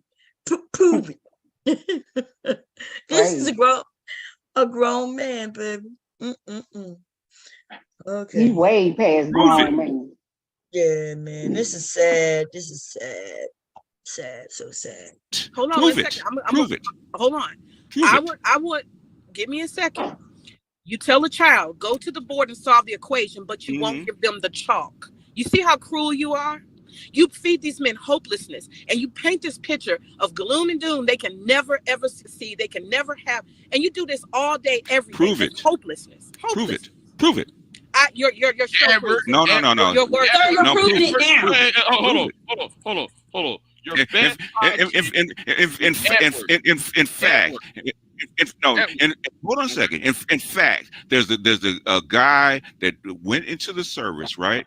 Was going into the service as a captain. He's a captain now, 2 years on. He asked me, should he get married, right? She asked me, should you get married? I said, do you actually want to go up in rank? He said, yes. Get married. Vet her and then get married. That's what the octanes are about. Okay, so you used one little story, but I'm asking you about your whole. Okay, what do you think? What do you think the octanes are about? So you're not going to deflect. You're not. What do you think? What do you think? No. What do you think the octanes are about? I don't want to deal with what I said. What do you think the octanes are about? What do you think the octanes are about? What do you think they are? What do you think they're there for? What do you think they're there for? The octanes is really a lot of it is you showing men all the women they can't have access to or don't want access to. No. Yeah, it is. Well, this nigga about to explain to us octanes, and octanes is gasoline, like how he put on us women, and he want women. He want people. Look, he love being the master teacher. He giving him a pop quiz right now. And I'm shocked that she even answered that shit, man. Because I would have been like, nigga, shut the fuck up about this stupid shit. Some shit he made up, and he wanna see if they've been listening. Y'all better stop listening to this nigga. Listen, this shit is crazy. Let's see what his pop quiz is gonna result to. Let's see. The bottom three of them, you're telling them ain't shit. That's the I didn't say that. What did I say about what? You said they're ghetto, they're poor, and they ain't shit. Yeah, the bottom three. What have I said about the octane? And then guess what? The top two are unattainable. No. You can't have these and you don't want those. This is what you set up, sir. No, I didn't say that. I didn't say that at all. I study you guys. Okay. I didn't say that at all. What did I say about the octanes? I said none is better than the other. So what's your goal? Huh? What is your goal? None is better than the other, which means basically none of them are good, because he don't think any women is good. He think being around them, just like he was trying to convince that man who say he want a woman, he need a woman. He was like, what you need it for? Tell me what you need it for, sir. So he just kind of said what the women said that he's saying, but he's saying it in a way when he says none of the octanes are good. None of them are better than the other. if none of them are better than the other, and he shits on them, make it seem like to the men he's telling them these are, you don't want this and you don't want that and you don't want this. But he ain't never been married, so how you gonna tell somebody about marriage, dude? I can't believe these people sit over and listen to these folks. I can't believe shit neither. Oh, what is my goal? You already told me what my goal was. So why would I reiterate? Sir, what's your goal? It's hard to believe that you're a teacher. I'm not answering you. You're not my student. And that's why them women shouldn't be up there. He just you see, he tried to give him a pop quiz, and then they had the nerve to answer. She says, I study you. See, I wouldn't have answered that shit because I would have told him this shit is silly, nigga, and I would never listen to that bullshit. I don't know what those octanes mean. Once I realized that nigga was like, I'm not even joking. Like several years ago when they was talking about octanes, and I didn't understand what he was talking about. I was online looking up different octanes, and I couldn't find nothing nowhere except on his page. Like I was Googling this shit. I was like, what is this nigga talking about? Like, I knew you talking about gas, about grades of gas, trying to grade women like they gas or something. Yeah, but I didn't know that at first. And I don't even know how anybody would know that at first unless you listen to him. So because I had just ran into him, and he would be talking, and he was like, yeah, the octane this and octane that, the grade this. And I was like, what in the hell is it? So I was searching, I Googled, and nothing came up. I was like, what? So the only thing that would come up is referring me back to his page, his YouTube page, even though I was Googling and shit. And then I don't know, like I was just listening. I'm like, well, where is he getting this from? How would I know? Like, how do I know what octane I am? Like, the fuck is this? And then I realized, I don't know what made me, he said diesel. He had mentioned, like on one page, when he was going through them, he went into something and he said diesel. And I said, diesel? I said, wait a minute. Is he talking about gasoline? And I felt like a fool for ever even looking into that shit. Like, what kind of man and this nigga? And then these niggas be listening. Like, do y'all really? I want to know, like, how do they feel about learning that women are like gasoline, and how does that benefit them in life? That's what I want to know. Like, how do you know you ran into diesel? Or octane, 97? I don't even know the different grades. Like, you know what I mean? Like, how you know? And if you do run into a diesel, how do you know how you should treat her? Should you run? Because I think he's telling you to run from all of them. He wants you to run to Dickerline, to Dick. That's what he wants. Exactly. Yes, he wants you to gobble on a Dickerline. Okay. You thought I wanted to look at what? No, I don't know what that is. Okay, here we go. I'll look it up. Let me see. Here we go. I can answer for him. The goal is to discourage men from marriage, to make sure they die old in an old folks' home by themselves, sad and lonely. That's the goal. They can't. Oh, to be like him. To be like him. That's his goal. I got it. Thank you, sister. Yeah. Prove it. Prove it. I disagree with you, ladies. Let me tell you where I disagree. This is more about sexual fascism. It's more about controlling the woman. Sexual fascism. What are you talking about? Yeah. I mean, the reason why though y'all black men fascist? Yes. Really? Yeah. How you get that? Where you get that from? Well, I mean, Obsidian love to use that black women like to be sexual socialists. So the way how y'all want to what is a fascist, sir? The control of a authoritarian government or authoritarian rule over people. There's plenty of authoritarian rules. I don't even think it's that deep. It's not a fascist. Big J, it's not even he's fascist. It's not a fascist. Authoritarian rule is not necessarily fascism, sir. Big J, I mean, it's the sister in the room who's on the panel right now, girl. You and is it Femi? Y'all killed him, okay? I ain't gonna lie. Now he did pop quiz on you. You know what I mean? And you did say you know, so I understand, but he can't answer nothing y'all are asking him with a straight answer. He's stumbling, fumbling. And what she said is he wants them to die along like him in the nursing home. So I just want to congratulate. I promise you, this man told us for years he was telling people he was married and divorced. He sure did. He said that. My first time hearing that this man wasn't married before is on this stream on this day. So yeah, I thought he was married because he said he was married. He said I was married in the divorce. Girl.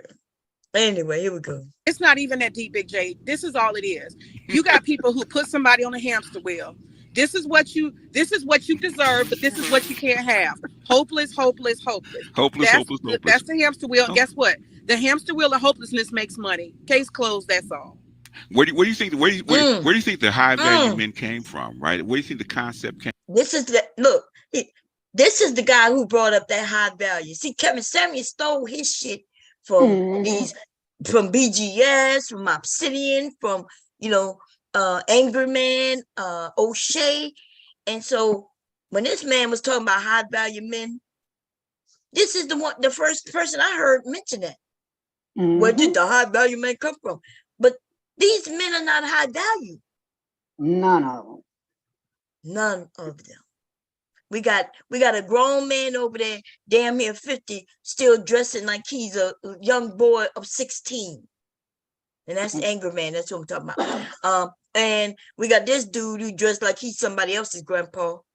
He's somebody's grandpa. That's how he dressed. And then this shit is crazy. Oh, Lord. Came from, right? Where do you think Kevin came from? Why do you think I brought him into the circle? Table is look. Why do you think I brought Kevin in? Yeah, he brought Kevin in the circle. Yeah. Ain't that so? But remember, they didn't really bring Kevin into the circle. They only mentioned that now because he had gotten big. But remember, before, Kevin was just a nobody who would come around and talk about dressing, colognes and shit. They brag on him now, though. They take credit. Yeah. But I get it. He did take their shit. So, but yeah. It's fake. That social contract is fake, and all this other stuff is just fake. There's always making up stuff. So there's always a table. There's always a table. There's always a social that table contract. Broke, thrown out in the trash. No, there's always a table, baby. There's always a table. Been done. There's always a table. There's always a table. The nigga talking about a table. Always is. BGS, why can't y'all just be honest and say, y'all, this is y'all's retirement plan? No, this is y'all's program to make money. Why can't y'all just be honest? I'm retired already. I don't need a retirement plan. You guys are making money off of hate and hopelessness. That's all y'all are doing. That's because you're a woman. That's the way you think about it. Oh, the Benedict Arnolds. They have no respect. They don't know anything about respect. It's all about money. And I know some people think, oh, money is a good thing. Nah, money is good to have, but not at the BS of your pride. So these men have no pride. They have no morals, no code to themselves or their family. All they care about is, let me count the money. And they're not even getting that much money to even be that way. It would be different if they was making millions, if they was making lots of money that they could really live on. But these niggas have sold themselves for little or nothing. And that's what makes this shit even worse. Benedict Arnolds. Motherfucker, here we go. Oh, it's because I'm a woman. It's not meant for you. Wait, hold on. If that is true, because I could teach women just as well as I could teach men. Wait, hold on. But BGS, this nigga just said he could teach women just as well as he could teach men, but he hasn't even been teaching men. But he gonna teach us. But what you think he gonna teach the women? He tried. He had a group of women over there, and he had the older women who was supportive of him, and they would ask the questions, and the younger women at first, like listening. Bunch of dumb women to me. Yeah, it was crazy. Stuff. And the thing about the women though, because remember, what her name used to be over there? Shaw was his co-host. Remember? Oh yeah. She was his co-host, and then there was a couple of other older women who was over there, and the conversations would be good, but the men would end up taking over, telling women what to do. Like when it's the women talking, we can have a conversation, and I got where where if you ask the man a question, like it to me it would seem more like a setup, because they would ask him a question as if he's going to help the women.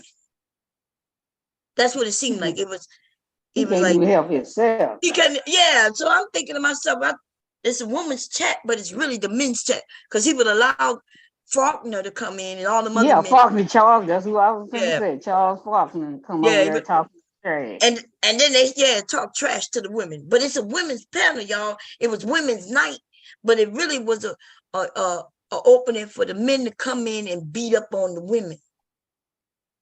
That's all it was. They could come, these young ass motherfuckers gonna tell elderly women how they should be. And then the younger women who was watching, I guess, they want to use us to springboard off the older woman. So the younger woman would listen, and I wasn't having it. I don't play those games. You're not gonna springboard off me. You're not gonna use me so you can spread your message to young women, and they there just because I'm there. You know what I mean? And so that's what I started to notice, that okay, these the men over there using the women in order to get to the young women. Yeah, fuck that. Here we go, y'all. If that was true, and right? In fact, I've taught women better than women. I'm about to say he taught women better than women to talk women. You hear this shit? That nigga arrogant, man. You hear this shit? How could this nigga be so arrogant, this failure that he is? What? This nigga said he done taught women better than women to talk women. Yeah. He's an old failure. Old failure. You ain't taught nobody nothing. He couldn't even keep his daughters from not changing their clothes behind his back. How you gonna teach somebody something? To ask him a question, he know this question I'm about to ask. No, I don't. Okay, BGS. If that was the case, then how come when it comes time to talk about black boys, you're silent? I talk about black boys all the time. No, you haven't, because when you was on Keep It 100 channel, and Sexy Red showed up, and Sexy Red asked you, "What about black boys?" You said, "What about black boys?" No, in other words, what was she asking? What was the question? Because if the premise of the argument of what's going on, man, these women don't even respect you. What are you talking about? I'm talking. Well, BB said something in the chat. Well, BB, if you got a problem, then you need to join the panel too. If you really got a problem. What are you talking about? We're going back to you. So how can you say the Black Manosphere was created for dating purposes? When relationship purposes. Then what is the origins of the relationship problem then? You know what? I go there. I'm gonna keep that other question in the back, simmer in the back. How far back you want to go as far as that is concerned? Let's not go back to the 70s. Let's not go there. How far you want to go back? We'll go to the 80s. The 80s. Yeah. In fact, I just played it about neoliberalism when Reagan came in, right? And mass incarceration really started. And they also dumped crack into the inner cities. Okay, so because they wanted to destroy the Soviet Union. Okay, that's what happened, right? And that's the origin of the split between black men and black women. Okay. If you want to go back to there, we go back. We go back further. I'm glad though you said that, right? Why? Because I've said it before. the thing is, you never talk about the education gap. Which education? I mean, it's right here. I mean, it's obvious right here. I mean, there's the education gap, and the reason why women across all racial lines, is not just in black America. Okay, it's in Western society as a large. What caused the education gap? Men, What caused the education gap? Well, between men and women. Part of that was the automation of the 1980s. No. And also Title IX in 1972. 70s, yes. Yeah. Why? Yeah. Okay. In fact, there's a very good book called More Than Title IX.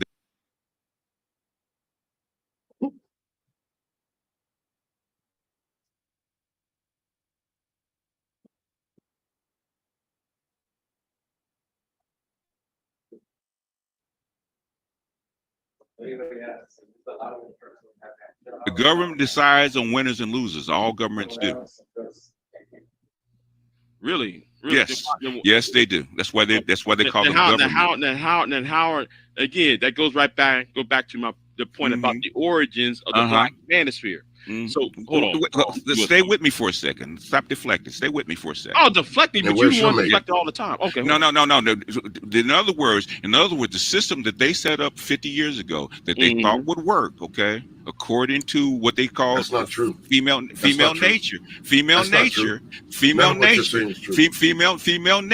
They set all this stuff up, and they've gone too far. Now you need Scott Galloway, Shetty, and Reeves to actually slide this all the way back to the other end.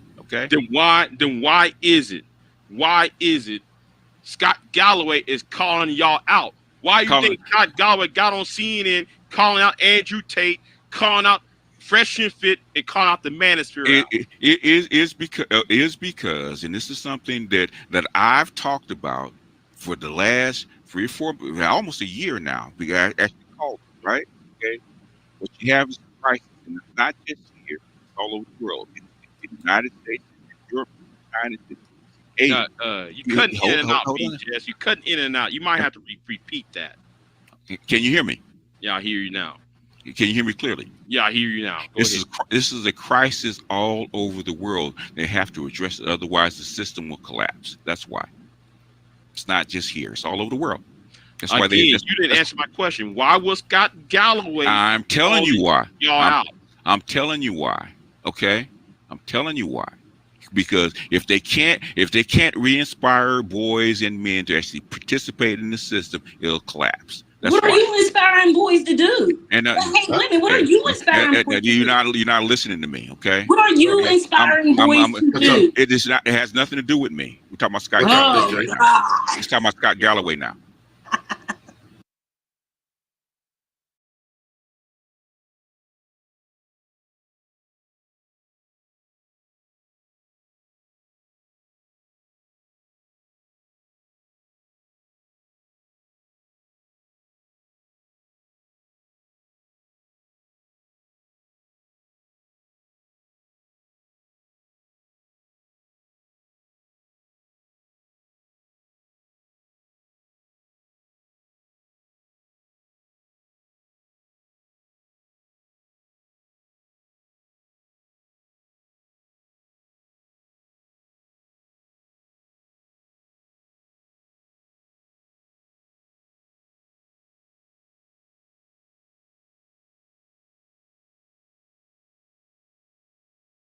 Bomb?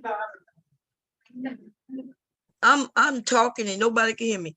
I was talking to the guy in the room, King Pete. King Pete said that feminism destroyed. He's right here. So this is the thing. It didn't destroy anything, especially for men. For men not worried about the Me Too movement. You know why? Because he ain't never attacked no woman, and he not thinking about attacking any women. See how that work? And men who have some education or know how to build, they're not concerned about women in the workplace. You know why? Because he himself can also be successful in the workplace.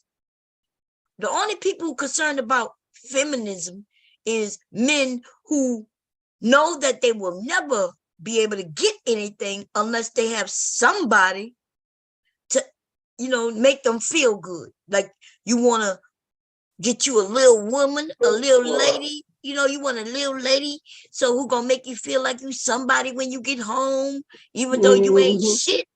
Yeah. Now you concerned about feminism. Yeah, because feminism, because now we needed feminism. Because we would be at their beck and call. And I'm glad I'm not. Right. So so this idea that feminism destroys something is ridiculous. That's almost like you saying women destroyed something. The women who are now who were being messed with when they were young, and now they're telling, is that destroying something? Because I'm gonna be honest with you, if nobody was touching them, they would have nothing to report. Yep. So the only thing that got destroyed is, hopefully, we wish that it would get destroyed if there would be people who would stop messing with children. Stop messing with children. When they get a certain age, they're going to remember what you're doing to them, and they're going to tell on you. So I guess you want to be able to, just get away with shit like that? That's what they mad about. And they mad and can't put their hands and feet on us if we said something without going to jail. Well, his success, he said his success equals family success, and her success only equals her success. That don't make sense. If she is married, her success equals family success as well, if they're a team. But if the man, is not a team, then of course, why should she be on a team, but he's not on a team? Okay. So that's all I'm saying. Men and males not in the 1% needed feminism. Yeah, that's true.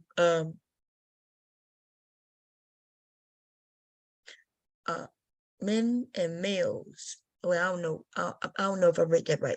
Okay, here we go, y'all. Let's see what Mr. Music got to say, baby. Yeah, but he asked me a specific question that I'm answering. Okay. Mm-hmm. Yeah, but Scott Galloway, and I agree with Scott Galloway. We need to do what FDR did in the 1930s, recreate the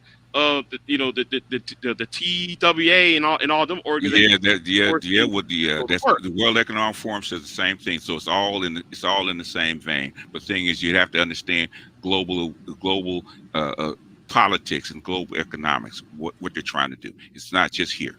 There's a reason. I understand that. I'm not done. Evidently not. Otherwise, we wouldn't be having. Oh, wait a minute. Hold on. How the fuck can you just say? I just said it because, nigga, you don't understand it. You don't understand it. You don't understand it, Negro. You don't understand it. You don't understand it. You don't understand it. You don't understand it. You don't understand it. Did you read the book? No. Read the book. Did you read Galloway? Did you read Galloway's book? I told you I have. Did you read Chetty's work?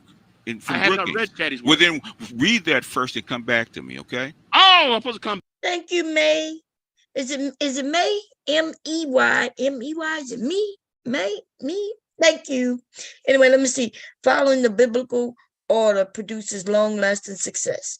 Well, listen, King, which biblical order? Like, there's many religions. Y'all act like there's only one. There's so many religions. So which religion? Are you talking about Christianity, hedonism, Hinduism? Are you talking about it's so many, y'all. They just like, are you a Protestant? Are you a Catholic? Are you a Baptist? Are you a Muslim? Are you a, you know what I'm saying, Buddhist? So this idea that you think that your religion is the only religion is ridiculous. That's how we know you don't travel the world, right? But not only do you not travel the world, but you don't even go throughout your own city, in your own state. Because I'm quite sure you know there's many religions. Okay? But they want to use religion when they want to get their point across, but they don't practice none of that. Of course they don't. Of course they don't. Of course they don't. They act like in the Bible women wasn't important. But not only that, they only think that the Bible is the beginning of time. The Bible that he's probably talking about only existed so many hundreds of years. But people have been here for a while. And then he mentioning religion is man-made and changes constantly. He said, but even in the Bible, they still had a bunch of women that was respected. So I don't trying to see what he's talking about. Like women didn't have no part of the Bible. He said not religion biblical. But what you talk about, dude? What you mean not religion but biblical? The Bible comes from a religion. That's how I know you're dumb. Okay? Now, so it does. The Bible itself is made to encourage and give you direction, and then it depends on which Bible you're talking about. There's a lot of controlling women. That's all it is. Bunch of controlling women can't do this. You got to do that, and this and that. The man is this. No. Right. See, the problem with that HT ball, because I agree with you. You don't have to follow anything biblical to be kind, good, and productive person. But see, there's people who want to follow the Bible because they find that it gives them a benefit, right, towards women. Because the women and children in the Bible are the least, right? Even though they're supposed to be the most protected. Now, these men don't want to protect the women, but they want the women and the children to be submissive. You see? Yeah. So these type of men want to be at the head, but they don't want to be at the head in order to protect and cover. They want to be at the head so they can submit, so they can make somebody submit to them. So they can be like kings in their own little kingdom, even though it's a very small kingdom with a leaky roof and shit like that. They don't want to take care of their children, and they definitely don't want to take care of no woman. And then they get angry when their woman have to go and get a job, because most of these men, they know that they need someone to help them, but then at the same time, they want her to submit, and she better not act proud. Like if she get a job and she get a promotion, she better not even mention it. If she's educated, she better not mention it. He don't care about her education. She better not even tell him that she's going to school or that she's been to school, because they don't care. That's what they say anyway. Ridiculous shit that come out of their mouth, because Kevin Samuels taught them some dumbass shit. And dumb. Taught them some dumbass shit. These men not haven't benefited since learning anything from Kevin Samuels. If he was such the great teacher and a godfather, he should have taught you something that you can actually see when you benefited from it. But a lot of them niggas know Kevin Samuels was wrong, but they didn't want to be showed up because they follow a gay ass man. They didn't want to be showed up. So. No, King P, you're the one that's lost. But I know y'all don't like a chat that goes against your stupid talking points. See, y'all use this. You probably got a dick in your mouth like you want it, so shut the fuck up. What you go girl with this shit? Yeah. See, I understand, when the men in other spaces say, oh yeah, her chat. These men are not used to being online and getting hit with something opposite of what they're saying. So instead of them coming and having a discussion, what they do is they realize their dumb talking points not gonna make it over here. So they'll go and find another group of people who gonna tell them, yeah, you're right. But because we ain't going for it. We ain't going for the okie doke. You ain't gonna put the banana in the tailpipe with us. Hell no. Yeah, man. So anyway, here we go. come back to you. Yes, yes, it didn't get back to me. Read it first. Read it first. Y'all, okay? hold on. Read what they're saying first. Y'all never address. Read. And I've talked. I'm trying to get to when Mr. Music gonna say something. Mr. Music, are you gonna talk? Oh, I see you talking right here. Wait a minute. Okay, you said you about to say something. Hold up. And supported Diana Davidson when I was in MGTOW. So what? Yeah, but you never supported her like the way you supported Pearl. I didn't support Pearl. Yes, you did. Yes, you did. No, how? Yes, you did. How? In several ways. How? How? Big J, let me answer. Big J, let me answer this question. I specifically heard you say that Pearl was going to take you guys, the Manosphere, and all you other cronies up to the next level, going to take you to the mainstream. Did you not say that? Yes, you did. I didn't say that. Yes, you did. Well, what did you say? What? Explain. What? You want to? Okay, let me. No, explain what you said. Okay. Explain. Let me know when I can talk. Yeah, go ahead and speak. Go ahead and speak. You can talk right now. Can I speak? Stop acting like a bitch. What I said is that Pearl is just like any other lobbyist, right? Okay. There's elements that we want in the Manosphere. Go read the 17 points that we wanted in the Black Manosphere that she can actually get done for us. Isn't that what they just said? They just the same thing. Yeah, they just said that he said that Pearl was gonna take the Manosphere to a certain level. He said, no, that's not what I said.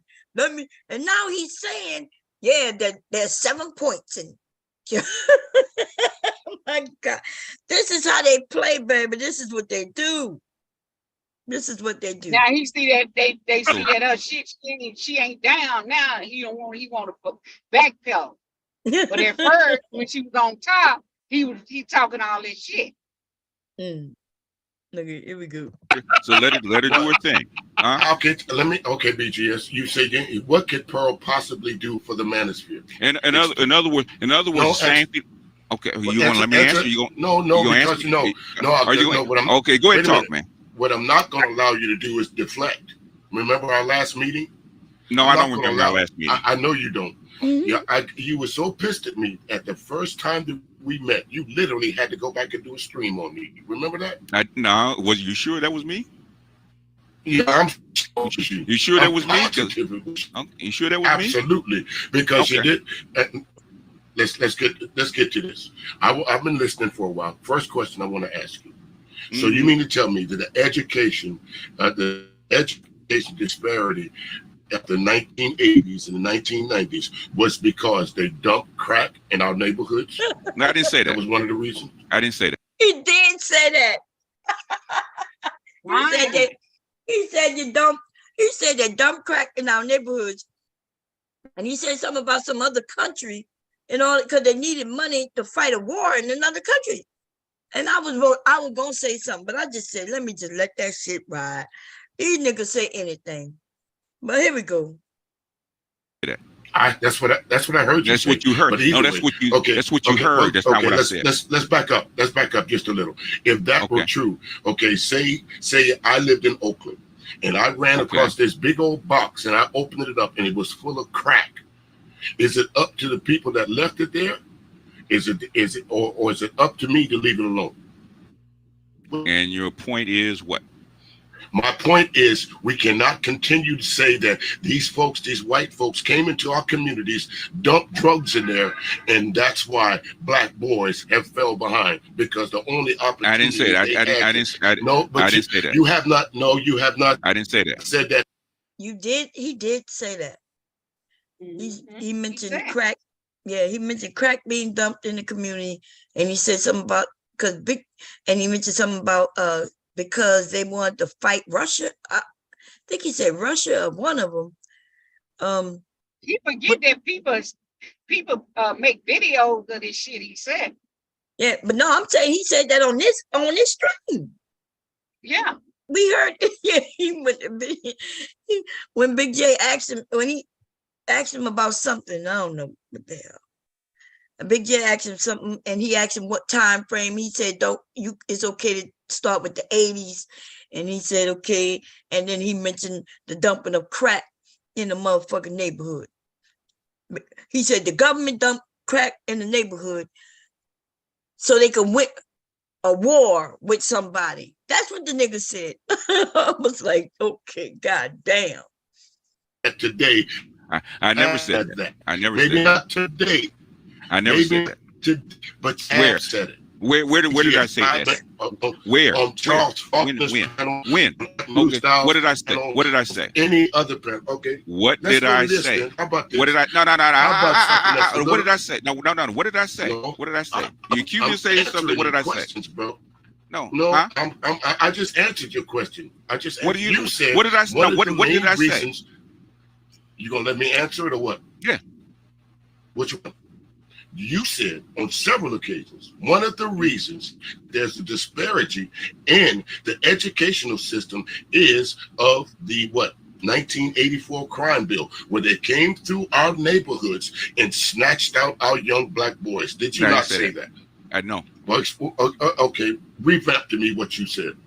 In other words, what happened with the contract between black men and black women, especially as far as family? I said, how far you want to go back, right? He said, and what did he say? The 1980s. I said, that's when neoliberalism and Ronald Reagan, who they admitted it, dumped crack and cocaine into the black neighborhoods on purpose. Okay, right there. Okay, let's that was a family. It had nothing to do with the education. Okay, right there. Let's stop right there. If they dump crack into our neighborhoods, BGS, is it completely the white man's fault that our neighborhoods were overrun by crack? If I gave you, a gun and told you to shoot your gun to go shoot and tell you to shoot big, whose job is to keep it out? Our job, the community, the men in the community. Our job. That's our job. The government. Wait a minute. You can't have it. Right, but Big J, you can't have it both ways. You can't have it both ways, bro. You can't want to be the protector and the leader of the community and then say that people won't let you do something. Oh boy. Which one you gonna have? Well, wait a minute. Hold on. Anyway. But DJ, let's add on something too. So he wants the government to keep the drugs out of said community. Yes. But then though he don't want the government, he in Anger Man and all those Negroes over there. Why don't you stick with me? Never petitioned the government back in 2015 to do what needs to be done. What's that? Okay. And they never even lobby anything. That's to do with what? They never even lobby a bill. What bill were we supposed to lobby? Black boys. What's supposed to be lobbied? What bill was supposed to lobby? I'm glad I have you here, BGS. Can you explain this? Okay. How about your last update from yesterday? How about the juice ain't worth the squeeze? Explain that. Okay. The juice ain't worth it. Did you see the video? I didn't see the video, bro. I'm asking you the question. No. Go back and watch the video. He explained it in the video. Nah, I ain't got time for all of that. Well, then I'm not going to. Well, did you explain? I'm not going to explain it then. Go watch it. Well, I tell you from the layman's terms, if I saw that, I wouldn't. The juice ain't worth the squeeze. Come on, good. Bro. What do you mean? Meaning what? Good. No, I'm not meaning anything. Go back and watch the video. This nigga desperate for views. Because he's on a panel. Somebody say, hey, he could break it down, and then maybe people might want to go look at the video afterwards. But no, he's desperate, baby. He's desperate for the views, baby. I can't take it no more. Y'all know these niggas start driving me crazy. My head start hurting. The juice ain't worth the squeeze. That sounds like an interesting topic. The juice ain't worth the squeeze. I wonder if he talk about women. What y'all think? How much we bet that he talk about women? He talking about women. Guarantee you he talking about women. When you gay. Oh man, the juice ain't worth the squeeze. I hope it don't go on for another hour. Oh, it does. I ain't doing the whole hour. Come on now. I've been skipping through. You know, this is a almost 4 hour video. I only been listening to it for about maybe an hour. How long I've been up here? 2 hours probably now. Yeah, but I talk a lot too. So let me see. I wanted to see what Mr. DJ got to say though. Okay, I'm gonna fast forward a little bit. Let's see. That's what you look for. That's what you look for. No. Nobody talks about the other. Nobody talks about the other stuff that I put up. They always talk about when it comes to women. No, BGS. That's absolutely not true. BGS. That's what you focused on. Sir, that's what you focused on. That's no, what you focused sir, on. What I focus that's on. What you I focused on. No, that's okay. bullshit. That's what you focused on. Okay. Bullshit. Wait a minute. That's a bit of a deflection. But I'll give you that. That is bullshit. Okay, that's a bit of a deflection. No, it's not a deflection. My point to this is it's bullshit. But what else do you talk about when I talk about other stuff? Nobody brings that shit up, do they? Well, you do talk. Listen, I'm going to give credit where credit's due. I always do, and that's what you're not hearing. Well, give me some what I'm saying. Okay, I'll give you the credit. There's a few things. This nigga wants some credit. You go listen. You got to feed his ego right now, baby. I'm gonna give you some credit. Let me give you BGS. I have some credit to give you. I don't. I really don't have nothing to give you, baby. I ain't here to feed your motherfucking ego. But let's see what Mr. Music got to give you, because I ain't got shit to give you, baby. Here we go. That I've heard you say and that I heard you speak about has absolutely been on point. You sound like you're a man. You sound like you're a man of intelligence. I'll give you that. Thank you. But BGS, do you agree that at your age, the last thing that you should be giving out is relationship advice? I give out the advice that people ask me for. Yes, I should be, because I'm an elder, like anybody else. Yes. You ain't no elder, nigga. You just an old nigga. An elder gives out encouragement. You know what I mean? They give out information that will encourage the younger people to attempt to do better. He don't tell them to don't do it. Don't do it. Don't do it. He tell them to do it. Do it. Do it till you're satisfied, whatever it is. That's what the elders supposed to be encouraging, right? The only thing we tell you not to do is the things that could definitely harm you. Like if we know for a fact it's a pitfall, right? Something that gonna hurt you. But you telling all the men to stay away from women. Yep. You're trying to turn all of you gay, baby.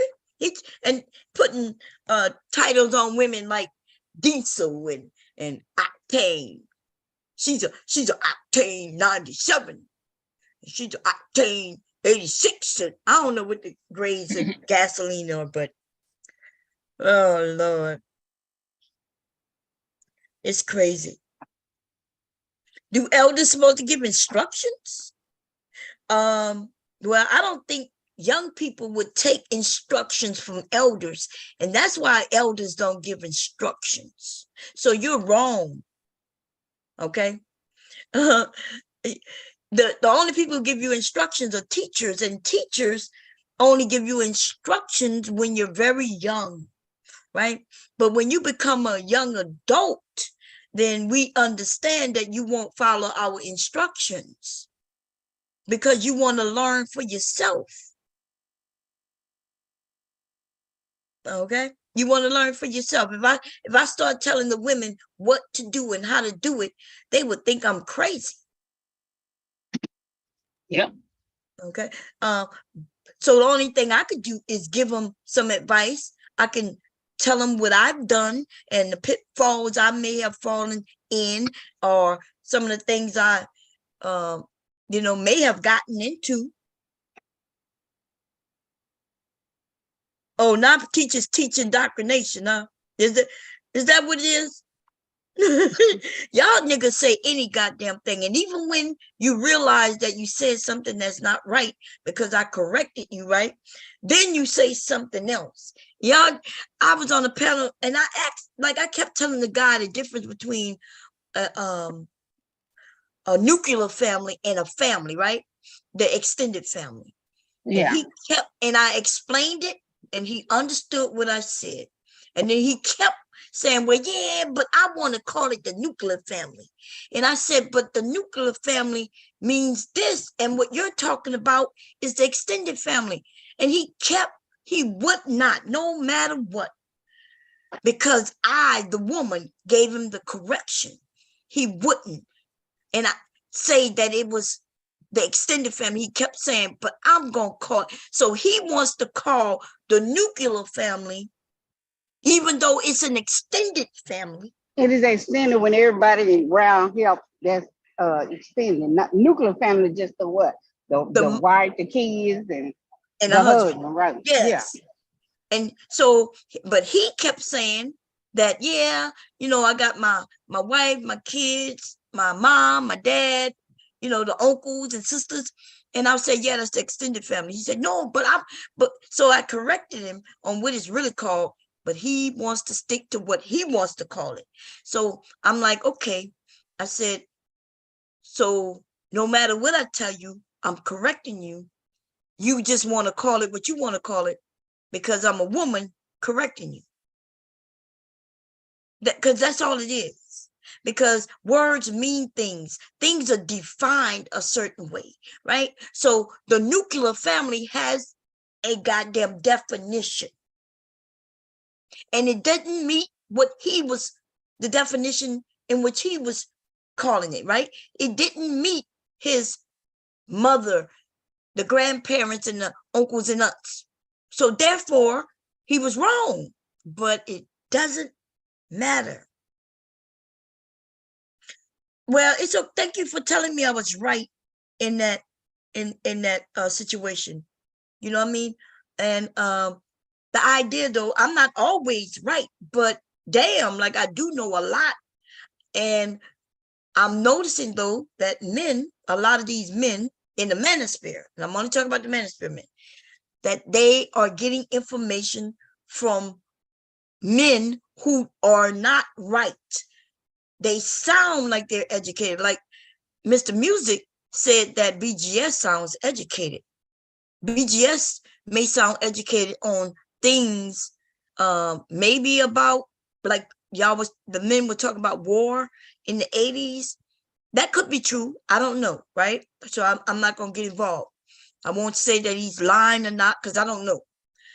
But I tell you, the way this conversation started on that DNC, BGS is a dumb nigga. But he came up very confident that he was telling something that was truthful. That shit was a lie. Okay. So no, I've never heard him sound intelligent with his information. Now, do he sound like a man who, if you just hear him, you might think, ooh, he sound educated. That means he speaks well, yes. And he speaks with confidence, yes. You know that fake it till you make it shit that Kevin used to push? That's what BGS is. A fake it till you make it, but he's never going to make it except for the fact that the men and some women believe that this man is educated. He may be, we all educated in certain areas, I guess, of life, right? So he may know something about history, but he speaks as if everything that comes out of his mouth is truthful. We've heard him stutter. We heard him backtrack. We heard him deny and then backtrack that. We've heard all of that on just this panel. And so, no, he don't sound like an educated man. Sounds like a fool to me. Okay? And here we go. And I ain't got nothing for him. I'm not going to feed his ego. Fuck it. Here we go. That's shit. Okay. We're in a long-lasting relationship that qualifies you for that. It doesn't matter. It does. In other words, if I can stop a guy from making the same mistake I did, guess what I'm supposed to do? What mistake did you make? A lot of them. Picking the wrong woman. That's number one. Why did you pick? Look, he picked them. Look, a lot of them. When they asked him what mistakes he made, he went straight for the woman. Just like you said, May. He went straight for the woman. All the mistakes this man probably made in his life, he went straight for picking the wrong woman. He is so hurt that he can't even move. I bet you this man haven't benefited and earned nothing in the past 30 years. When he got broken up with or whatever, it shook his world so badly that he stood still. And he gets online because that's the only time in which he thrives, because he have a group of fools following him. He's excited to get online. He's excited to sign on so he can have the following. Even on this panel, he put up a pop quiz. He wanted to know if y'all listened to him.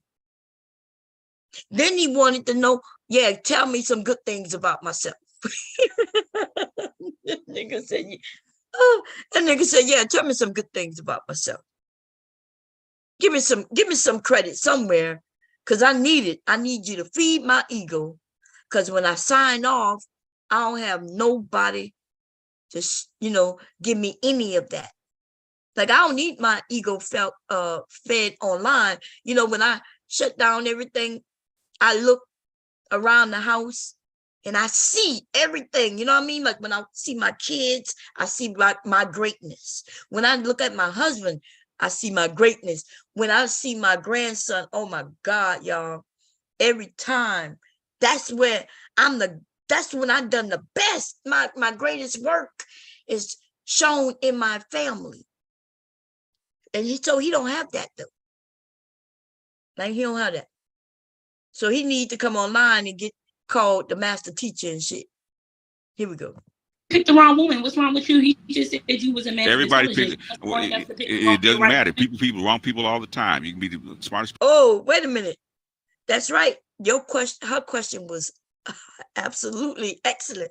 How are you so great and such a master teacher and you picked the wrong woman? And you know why that question is valid? Because what do they tell us, ladies? You should have chose right. When we said that we was with this man and everything was great, and then as soon as we got pregnant, he left. As soon as we had the baby and shit got tough, he left. And you know what they tell us? You should have chose right. So when she is telling him, how could you have chosen the wrong woman? How could you do that? His answer was, well, anybody, yeah, we can all choose wrong. Ah, baby. Person in the world. So you people pick the wrong people all the time. In fact, I allowed the wrong person to actually pick me. So it's no, I didn't say that. I didn't say that. I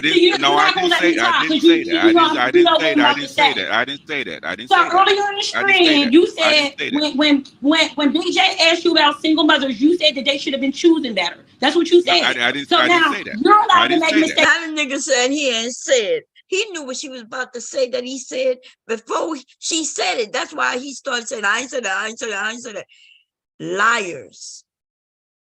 This is why it's hard for me to understand why you men would follow. Like, these men, the men you should be following should be telling you that men compete and that you shouldn't be trusting men you don't really know, who don't really know you, right? Because if I was a man, shit, or even if being the woman that I am, if I was competing with one of you for the same job and I knew that you listened to me, I would feed you misinformation. I would give you incorrect information. So when we go up to get this job, that I'm going to get it, right? I'm going to damn near guarantee that I'm going to get it. You think I'm going to say good luck to you? Let the best person get the job? Yeah, look, I might say that, but do I really mean it? I want that fucking job. See, me getting that job gonna benefit my family, right? I may not kill you and steal from you and cheat to get it, but I'm sure not gonna give you the answers. You see what I'm saying? I may not harm you in order to get it. I may not even purposely trip you up to get it, but I'm surely not going to give you a hands up to beat me though. And men, y'all compete for all kinds of shit. You compete for the job, for the power. You compete for the same fucking women. And so what I'm telling you, younger men, is that these older men are trying to cripple you. They are not giving you any right instructions. They are not giving you the answers you are looking for. They are giving you what they deem necessary for them to win. And for them to beat you as the younger man, they have to give you the wrong information. You pay older men to give you fucked up information. And the reason why it's happening to you is because your daddy and your grandpappy, your uncles, or your neighbors who live in your same neighborhood who know you didn't teach you that this is a dog-eat-dog world. And the only people who care about you is the ones who really care about you. Those are the only ones you should trust information coming from. Unless you're paying for the information. And then even then, you should only pay for the information from people you know for sure is going to give you the correct information. But if you just on YouTube and these older men don't really like you because you're doing better than them, you have things that they wish they had. Like, even I admit, I wish in my generation we had some of the things some of you younger people have. And I'm trying to tell you, back in the day, baby, we would have, listen, if we would have had the videotaping from phones back in the day, I would be able to show you all kinds of shit that I did when I was younger. Me playing sports, me competing in this, that, and the third. You know what I'm saying? Like, I would love to even sit back and watch those things myself today. So if I was mad and evil and, you know, and just not really have a life, I was sitting over here with a bunch of cats and shit and couldn't get a man or wasn't happy in my life, I might sit online and give women misinformation, tell them stay away from them men. Them men ain't shit. Try to convince them to go with a group of men who really not going to treat them so much better. Right? Because I would be hurt. Some man hurt me. And I guess if I'm hurt people. We all know that. And yet, even the women follow women who are hurt. So, I mean, the men are following men who they don't know. You taking advice from a man who don't even know you. How can he give you advice on your life without even knowing your life? Like, you ain't even had to sit down with him and told him anything about yourself so he can give you a correct route to take in your life. But these men are so general, right? They just across the board. Hey, don't mess with them women. Oh, yeah, really? Oh, yeah, you shouldn't want to be a stepdad. Oh, you already got kids? Oh, it don't matter. You shouldn't be a stepdad. You don't take care of you like kids? You love her? Oh, yeah, but it don't matter. Don't be a stepdad. Like, they don't give a shit what you say. See, that's how you know BGS don't give a fuck about you. That man who was on that panel was telling him that he liked women. He loved women. He need women. BGS was saying, no, what you need her for? You shouldn't need her. Yeah, but you don't need her. Oh, you want her, but yeah, why do you want her? You shouldn't want her. You shouldn't need her. That's what BGS was. BGS is not there to help you. BGS is there to have you be lower than him. He wants you to feel just how he feels. He don't want you to be better. That's what elders do. Elders want you to be better. They want you to succeed. They want you to succeed. These men online, they don't give a shit. I've seen them where some man come and say, well, you gave me the wrong information. Well, that's on you. That's on you. I didn't tell you to take my information. I just gave it to you since you asked me. But if it worked out bad, well, you know what? You shouldn't have listened. I don't know you. You don't know me. I watch him do some shit like that. Man, you grown as men, but me being a woman, I can't give you no information because, you know, I'm just a woman. And what do a woman know? She don't know nothing. She only knows how to deal with men, put up with men, how we end up having your children and raising boys into men. We don't know nothing. What could I know? Even though I had a father just like you had one, or maybe I had one and you didn't have one. I don't know. What do I know about a man? There ain't shit I can tell you about a man except every fucking thing. I can't tell you about all men, but I can tell you about a lot of them. Anyway, here we go. I didn't say that. No, that's what you said. Yes, you did. I'll go back and I didn't say that. I didn't say that. Yes, you did. I didn't say that. When he asked you about, how are you down in single mothers when y'all single fathers? I didn't say that. I didn't say that. So, sir, what did you say when he said I didn't say that. I didn't say that. Okay, so you didn't say that. So, or single mothers allowed, or they allowed to have made a mistake? Yeah, they are. So why do y'all consistently talk about single mothers then if they're allowed to make a mistake? But your mistakes also define you, just like your successes. Okay. Y'all are making it define us. You literally just said that you teach boys not to date single mothers.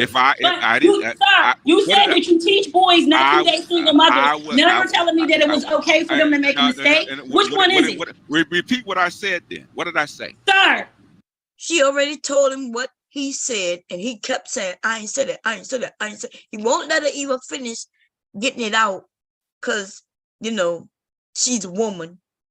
But he does it to the men too, so it don't matter. He's used to being in spaces where he don't have no pushback. So this is not that normal for him, really. Like the men get over there and kiss his ass. He loved that man. Let me tell you, he just waiting for one of y'all to put your mouth in his lap and go up and down. Put your mouth in his lap and go up, and that's all he be waiting for. Because the men get over there and start popping their, but this is all around him. They start twerking. And then they start talking about how women, these women twerking. They should be ashamed of themselves, and while they over there getting with each other, twerking on each other and shit. It don't look like any group of men I grew up watching. Men don't worry about women. I didn't grow up with men talking about women's hairs. If anything, if I ever heard a man talk about a woman, and I promise you it was me being sneaky because I wasn't supposed to be around a group of men, but they was talking about how fine she was, how pretty she was. Today, all I hear in this Manosphere space is how a woman is too big and too skinny, not pretty enough, too dark skin and too light skin. She too this and too that. She got a BBL and she got titties, but they not real titties. Like, what? All the things you got to worry about, black man, about succeeding in this world, and you worrying about the black woman and her hair? Oh, I want her to be natural. Yeah, she got to be natural. But then they don't want it to be natural, though. They want it to be naturally unnatural. Because when they want this flowing hair, well, a black woman with a natural is a fro. You see? So you either don't want a black woman or you don't want a black woman who's natural. So I don't even know. I don't think they know what they want because they don't know nothing about it. But they do talk a lot about it, though. Okay. You say I never talk about BBLs. Yeah, but these men online do, though. Okay. What did I say? Sir, what did I say? What did I say? What did I say? What did I know, sir? What did I say? What did I say? I'm gonna fast forward. What did I say? He gonna keep denying it. We already heard him. So you don't know how to self-reflect. Wait, stop. Down, girl. Down. Sir, you can't self-reflect. Down, girl. Wait, hold on. You can't self-reflect. Down, girl. Hold on. This kind of man get no pussy. Y'all can see why he don't get no pussy. You can't self-reflect when he asks you a question. You got to ask her. Well, she's not around, sir, because of your annoying ass attitude. So you can't ask her. I want y'all to notice something. I want y'all to notice something. BGS did not answer the question. What question was that? So let me ask the question the other way. What make you? Do you see yourself the right pick for her? So why are you asking me? Evidently, she picked me. She picked me, and she chased me for 10 years. So evidently, she thought I was okay. Yeah, she thought you was, just like you thought she was, but you said she was no. You chose the wrong woman. Sounds like she chose the wrong man. Okay. No, because you said, and my adult children, because you said for me. Wait a minute. You heard what he just said? He said, but you said you picked wrong. He said, yeah, for me. But what about for her? Is what they asking, but he ain't gonna never give it up. This man ego online. I bet you if I hit him up offline though, he's nothing like this. I bet you he a recluse sitting in the dark in his house. He don't go outside much except to work. And that's if he work, because y'all might be paying his bills for real. Okay. I don't know. I don't look at him though. You know what I'm saying? I stopped watching his ass long time ago. And it didn't take me long to figure out that he's a liar and dummy. Here we go. For me. Did I hear BJ? Did I hear BJ? Did I hear BGS just say that a woman chased a man for 10 years? She chased you for 10 years, BGS? Yes. Did y'all get married? Did y'all get married? No, we didn't. Y'all didn't. So why would no disrespect, BGS? I'm not trying to be disrespectful at all. But what would make a woman chase a man for 10 years? Because she desires him. So what is desirable about you? Are you dating me or what? Sir, what is desirable about you? Are you dating me or what? Sir, I'm asking for everybody's Why do you want to know that? Why do you want to know that? I'm not attracted to you. I think that is a legitimate question, BJ. No, it's not. And see, they say anything. And see, in the men's space, though, because I've heard them say stupid shit like that before, they just will let it go. But what woman is chasing a man for 10 years? They don't even get married, right? And she chased him for 10 years. But then he said he chose her. Remember, he said he chose. But apparently he didn't choose her. Apparently she chose him. She chose him. Okay. They got a song called Choosy Lover. Choosy Lover.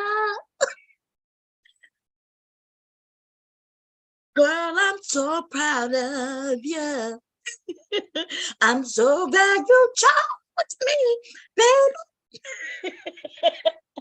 This nigga got chosen. Lord have mercy. What is the world coming to? They just say anything. Choosing love. I'm not dating her. If a woman chases you for 10 years, and listen, tell you right now, there are about 2 women trying to chase after me right now. Right now. Why are they chasing you? Well, because though I'm intellectual, I'm smart. I treat them with respect, and I'm actually talking to one of them. By the way, I'm talking to one of them.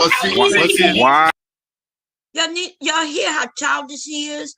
He been making these sound effects since he been up there the whole time. Okay. And if this is a man who was chosen and chased after, why is he so shocked when another man says the same thing? Wow. I don't know. Why did she pick me? How easy he answered that. I mean, this is not a date. This is not a dating. Exactly. That's exactly what I was about to say. You notice how easily he answered that question? Because he's aware. He's aware of what you guys say. He is aware what he brought to the table. Intellect. Right. That's one thing. Right. So he said that. It's easy for me. It's easy for me to answer that question. Why so hard for you to answer that question, BGS? Okay. I'll play along with this just this one time. I'm 6'1". Nah, that's all right. We don't need. I'm not even 6 foot. Next, I'm not 6 foot. I'm 6'1". Nah, I'm 6'1". I'm tons of fun, and I dress to a T. That sounds like you asked me why would a woman?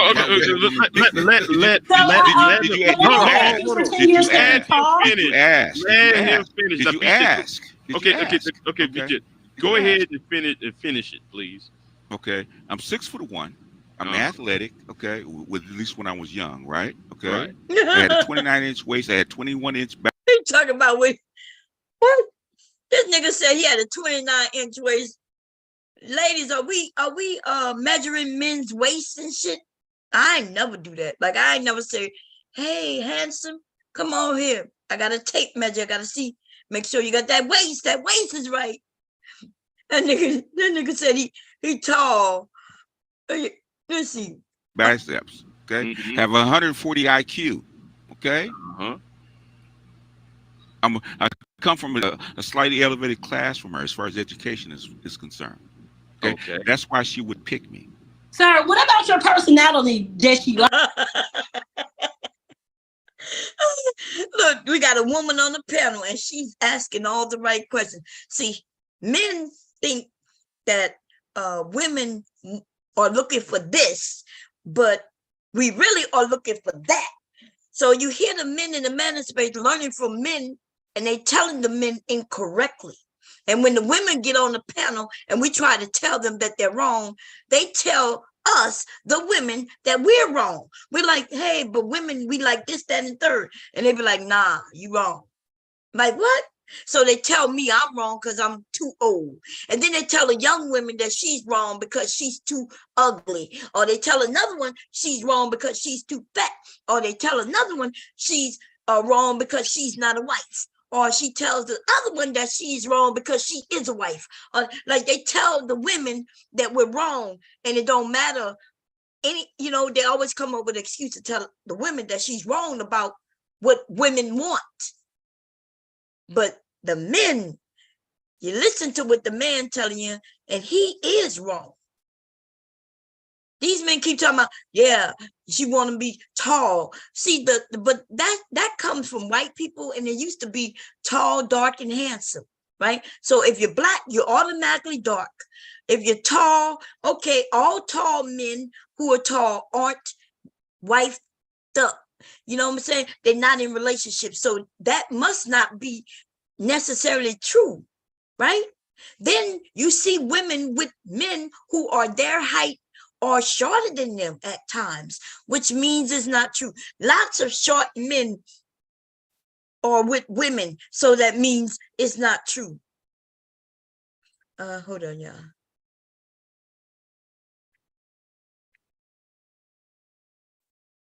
Okay, so that's that bullshit about tall, dark, and handsome. So tall, dark, and handsome towards a white man. So if he's white, then he's not dark. Right? So when they mean dark, are they talking about skin? Are they talking about hair? What are they talking about? So does that mean a white man gets to go get a tan and now he's dark? So see, you men, you hear things and you think you know what it means. Actually, the tall, dark, and handsome thing comes from men. Men for TV. Yeah, he's tall, dark, and handsome. That's from one of them goddamn shows way back when TV was black and white. And that thing just kept rolling. And I'm just not understanding. Everybody's not tall. Everybody's not dark. And everybody is not handsome. And I'm saying, I'm talking about the men. Handsome is subjective. What I like in a man, another woman may hate in a man. What she likes in a man, I may not like in a man.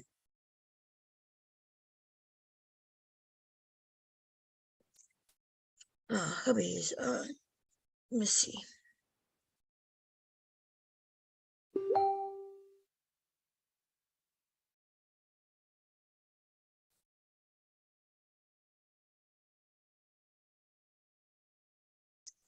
Let me play this wide.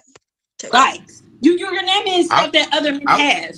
What about your personality? This is not the dating game, okay? So we're not trying to date. It's not a dating game. Like you, why are you curious about? I'm not dating you. So what do you care? Nobody's dating you. Well, then fine. No, my curiosity is the reason. She says nobody. He says I'm not dating you, and she says nobody's dating you, girl. Y'all are killing it, baby. God damn, I wish I had known this was going on. I ain't getting no text message or nothing. I ain't know about it until afterwards when Big J came over and said, yeah, Big J, he said BGS was just on my panel. I was like, where? When? Oh, God damn, I missed it. Shit. Oh man, I would love to catch BGS on the panel, but he ain't gonna be up there if I'm there. I don't even know why, because I'm not mean to people when they get on panels with me. I'm meaner to them when they're not on panels with me, but when they're on panel with me, I'm nicer. Now, I could turn real mean if they turn me. Now, if he was playing games with me like he's doing them, then he would consider me mean just like he considers these women mean, but these women not mean to him. Nowhere near as mean as he is to women. Okay, these women are very respectful to him. They just being honest. They're not pulling up with his bullshit, not letting him get away with just saying any fucking thing. High five to these sisters on this goddamn panel, and of course, Mr. DJ. You know, Mr. DJ was gonna hold him his foot to the fire, and Big J been always holding him down. You know what I mean? Here we go. Right. That's why she picked me. The reason why BGS, the reason why I ask these dating questions is, okay, you're a man over 50, but a lot of folks that I see over in your chat, in your space, okay, over in your spaces, I see a lot of those men that are 25, 26, you know, around 30, whatever. Most of them are 35 and older. Most of them are 35 and older. Yeah. Right. But my point exactly. And about 25% of them are actually married. Right. At 30, exact. My point exactly. So at 35 and 40 and married, what the hell would they be looking for a relationship dating advice for? Because they're not married to men, they're married to women. You still have to relate to your wife. Okay, but wait a minute. Yeah, you do have to relate to your wife, but you wouldn't come online and listen to you with no goddamn dating advice from your wife. What? If y'all having problems with your wife, please do not come online searching for no answers. Please, maybe I need to give $1 to every man who stops listening to these fuck niggas, especially if you married already. Because if you married, okay, you have already done something some of these men couldn't do. So you're going to get your advice from them when you have surpassed them? And they don't like that you have surpassed them. They don't like that you were able to get a woman to say, I do. They don't like that you would take care of a woman because, see, if they keep you trapped in your anger, then you will keep listening to them and you will donate to them. You're going to give them that cash app. You're going to super chat their ass. You're going to give them that money. You're going to join their Discord and you're going to pay. Whatever that other thing called, I forgot what that thing called, but you're going to pay, you see, as long as you in that rut of anger. But if they get you out of that, they know they lose you as a subscriber.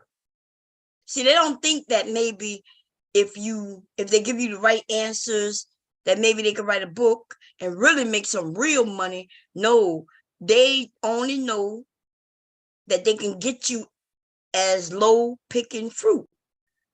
Keep you angry, you give them money. They ain't got to really do no work for real. Anyway, this dude. But a relationship with your wife is something that's personal. That's not what you go out and tell everybody else about. It might be personal, but they're not telling me about their relationship. They actually want to learn how to better relate. He's stumbling like a motherfucker, man. Y'all hear him? a race relationship, but they what? To their wife. But okay, I'll give you that. But how could they get that from you when you were never married? It doesn't matter. It doesn't I know matter. how to women. The women are wives are still women, are they not? What no? Mr. DJ, you trying hard to get him the answer, baby. Let's see if you could get it out of him. Well, you got to draw a line between wife and woman. Because there's women. BGS, there's women. No, there's women you can go out and talk to. There's women that you could go out and hang out with, and there's some things that you have to do for your wife, whereas something that you don't have to do for women. So women stop being women when they're wives. No, I didn't say that. I said that there's a separate. Let's give it a separation of class here. Okay, separation of class. There's a woman out there that's single. Right, and there's a woman out there that's married. Both of those are not the same type of women anymore. They're not. How are they the same type of women when all you're sitting up there is doing is telling men not to date black women? What are you talking about? You got all out of left field. Y'all women in white material. Now you're telling them that women are the same. You're all out of right field. You're all out of the bleachers. You're in the bleachers. Good grief. I'm not in no bleachers, baby. I know that's what you want to think. I'm not. Field. You're all out in the left field. What are you talking about? Yes, you are. He been doing that the whole time. Sound like a little dog, a chihuahua or some shit. This grown ass man.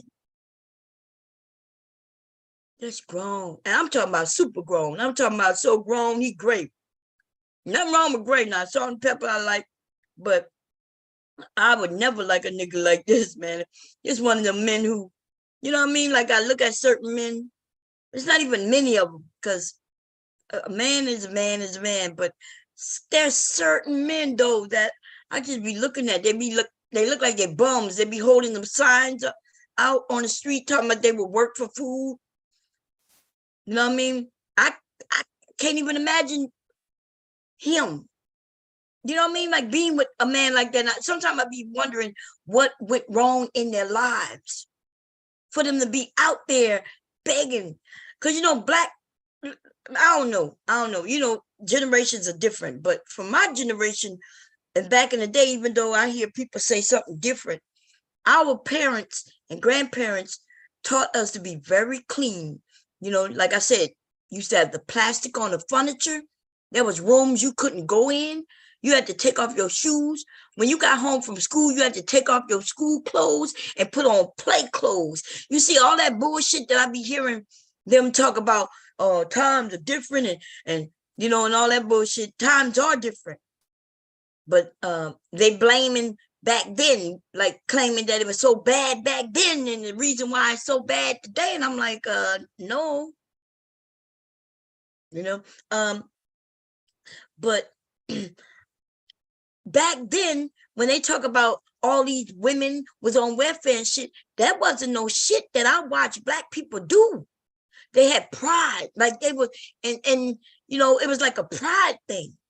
It was like, nah, you know, they would do everything they needed to do to be able to get what they needed. And it was a last result. I'm talking about if anybody went and applied for food stamps and welfare, that was a last fucking result. That means they went and tried every other way. They went to all the family members. They tried to get the jobs. They tried this and that and that. They tried to come up with the money for this from here, there, and another place, way before they would go to the government. Way before they went to the government. In fact, the government made it very hard for black people to even get it. And that is one of the reasons that kept people, because you always hear it, they want to get in your business. They want to know this. They want to know that. They want all these documentations and shit. So I always wonder how when I see a black man on the corner with a sign, I be wondering what happened in your life that got you so low? You know what I mean? Like, what's up? What made you take the drugs if you're on drugs? I kind of understand the ones who on drugs. Some of them niggas be looking like they healthier than motherfuckers out there with bummy looking clothes on, with a sign talking about I work for food. And then they get mad when people bring them food. See, I bring you some motherfucking food, but I'm not bringing you can't have my money, baby. Okay, I used to give people money too much. That's why I don't keep no cash on me, because I ain't lying, y'all. They be my heart be going out. And then they'll come near your car when you're at a stop sign or at a motherfucking red light. Oh, and you can't get away from them, right? Because you're behind another car. You stop at the red light, and they come up, and I try my best not to look at them.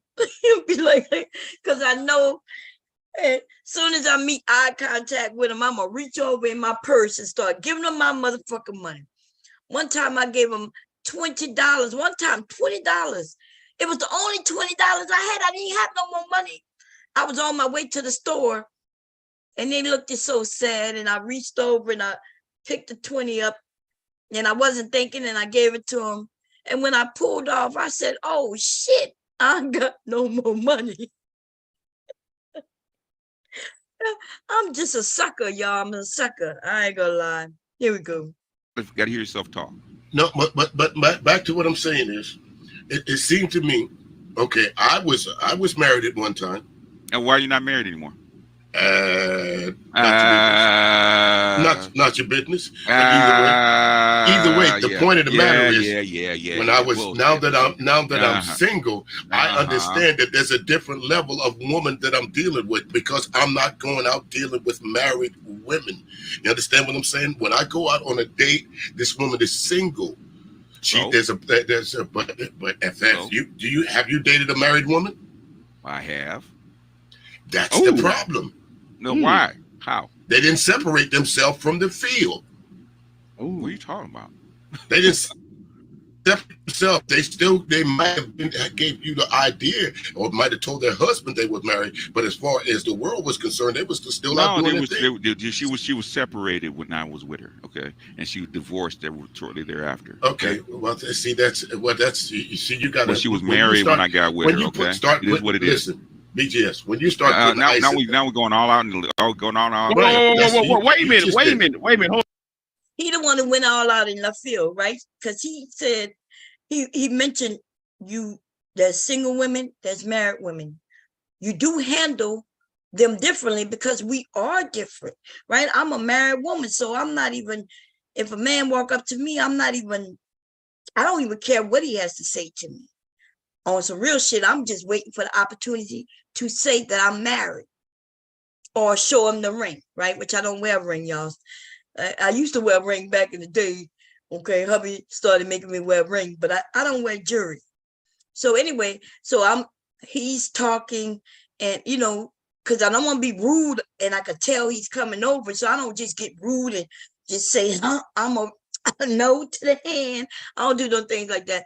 He's talking, and I pay attention, and then I just let him know, sorry, I'm married. And that's it, right? But if I was single, though, I may listen to him or I may not.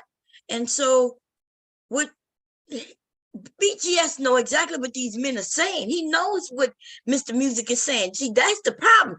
Mr. Music, you told him that he was smart, and he thinks that he's smarter than you right now because you had said that he said something, and then he said he didn't say it. But then when you asked him what did he say, and then he did say it, right?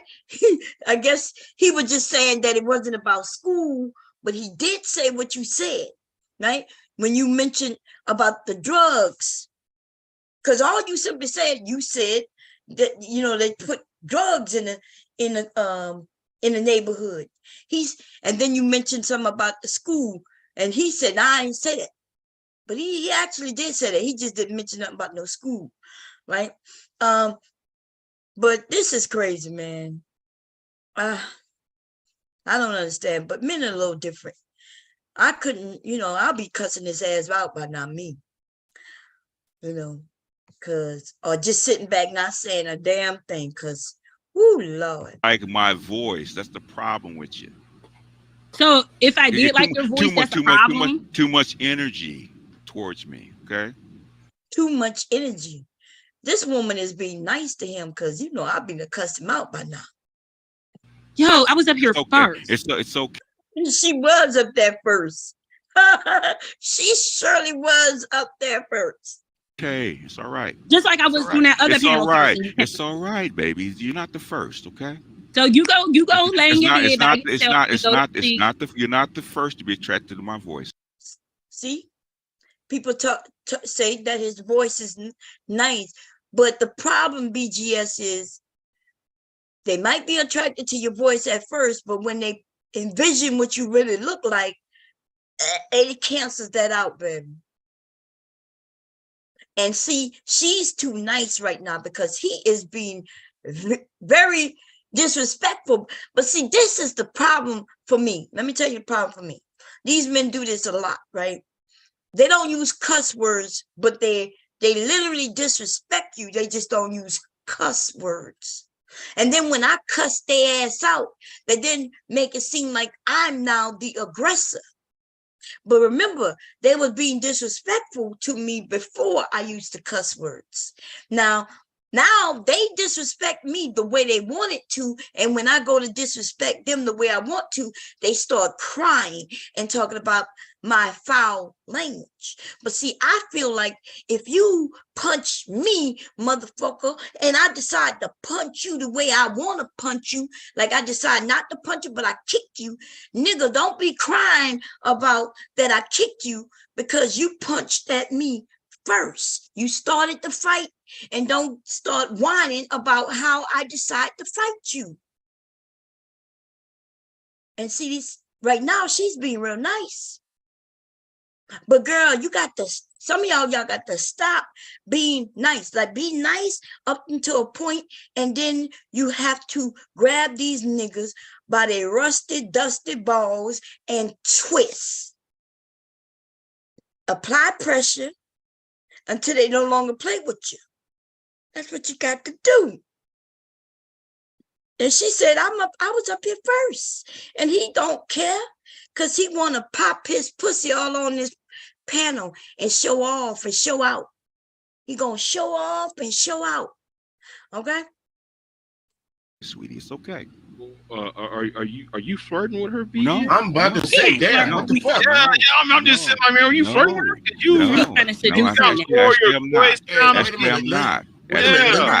I'm not. I'm soothing the savage beast. That's what I'm doing. Anyway, I don't have to leave. I'm getting ready to leave. I got to go to bed, y'all. Been fun. Go to bed. All right. Try to keep yourself warm.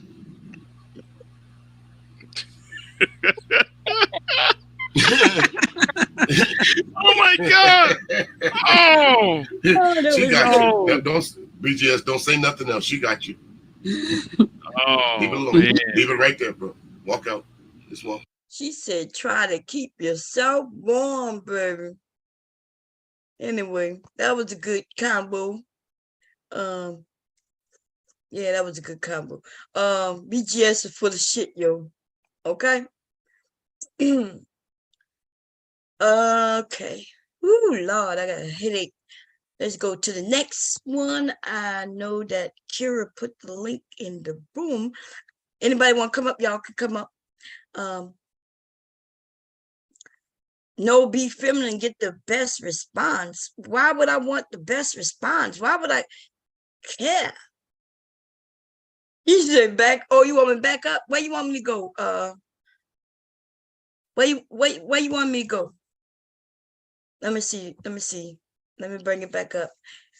Y'all know I can only see what y'all see, right? So that means if you see me playing a video, that I can't see the chat. But I just saw the chat. So let me bring it back up. Where you want me to bring it? Before he left? Wait, let me see. Okay, he left right here. Wait, okay, let me come see what you're saying. Hold up. Let me look on my iPad, see what you're saying. Okay. You said,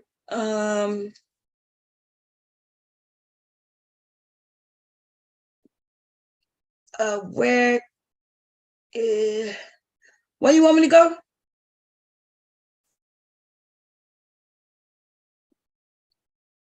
He does talk in circles. How could anyone consider him a master teacher, girl? I don't even know. A lot of these men was talking about the master teacher. Like I remember, yeah.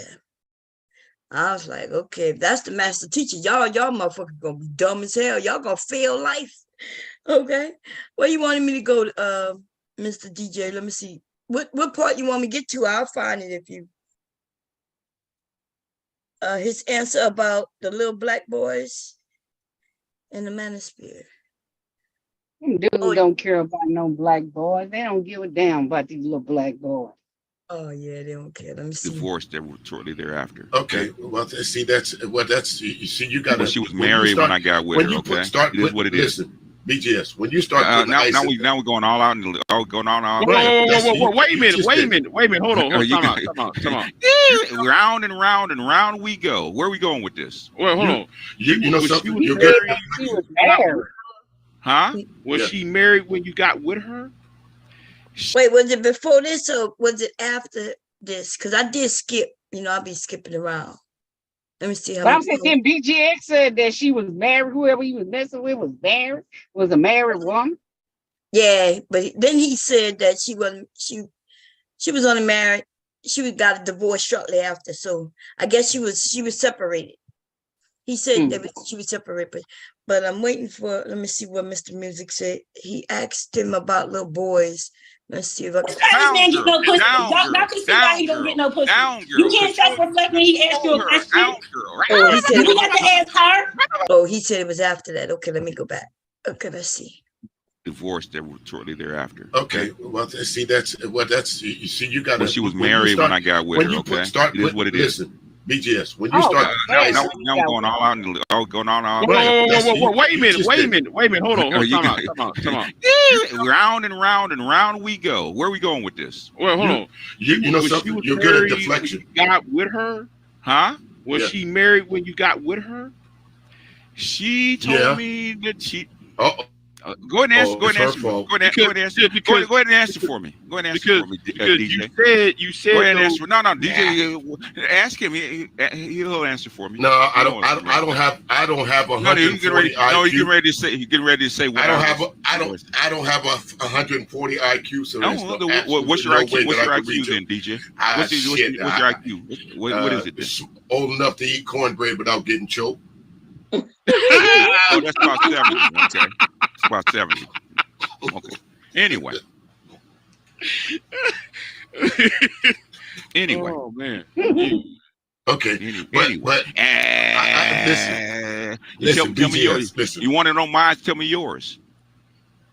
My reason for being divorced? Divorce, yeah. Right. Honestly, because we just grew apart. The things that attracted us was not enough things to keep us together. Okay. So woman was being a woman. No, I'm not saying that. I was being a woman. We did not jive in the same areas anymore. Wait, you said something? Hello? Oh, okay. Yeah. I thought you said something. I said he ain't never been married where he talking about how Mr. DJ was married and got a divorce. But nigga, you ain't never been married. Oh, yeah. The fact of infidelity or anything like that. It was just the fact that we just grew apart. People say that you can't fall out of love. Yes, you can. You absolutely can. And that's what happened to us. I still talk to her. I still see her.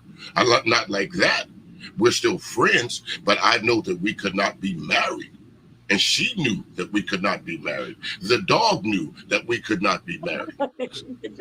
So your ex-wife, is she still a woman? Or did she go back to being a woman? She's always been a woman, BGS. Oh, okay. That's what I'm talking about. But what I'm saying is, there's two classes of women. There's two classes of women. There's all kind of classes. There's all kind of classes. Well, in the dating game, there's two classes of women. Even in the dating game, there's all kind of classes of women, even in the dating game. Single women, there's single women, those women that, okay, let's put this, let me put in this little morality clause, okay? Some of us will not deal with married women. Anyway, right? Wrap it up, because I got to go to sleep. Okay. Well, wrap it up. Either way.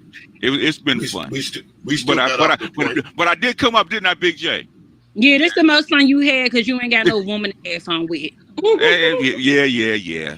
Yeah. Well, you're the reason I actually stopped, became a monk. Okay. Yeah, you reason because you like dicks. Just like don't tell you know me. Yeah, I do know you. What you know about me? I know about you. You're insufferable chick. That's what I. What did that mean? I'm insufferable to you.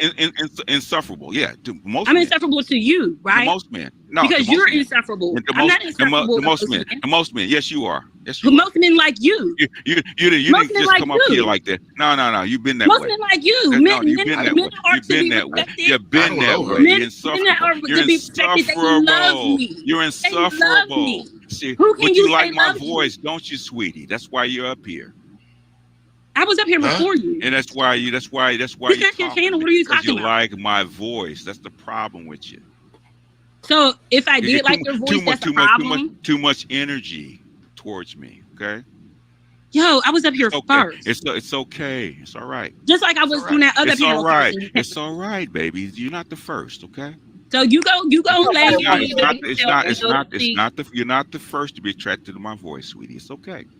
Are you flirting? Okay, you must have wanted me to go farther back, but yeah, he started flirting with her and talking about his motherfucking voice. Man, listen. Don't nobody want you, nigga. When they look at you, yeah, we done heard niggas that sound good over the phone. Then when you see them, shit, scare the fuck out of you.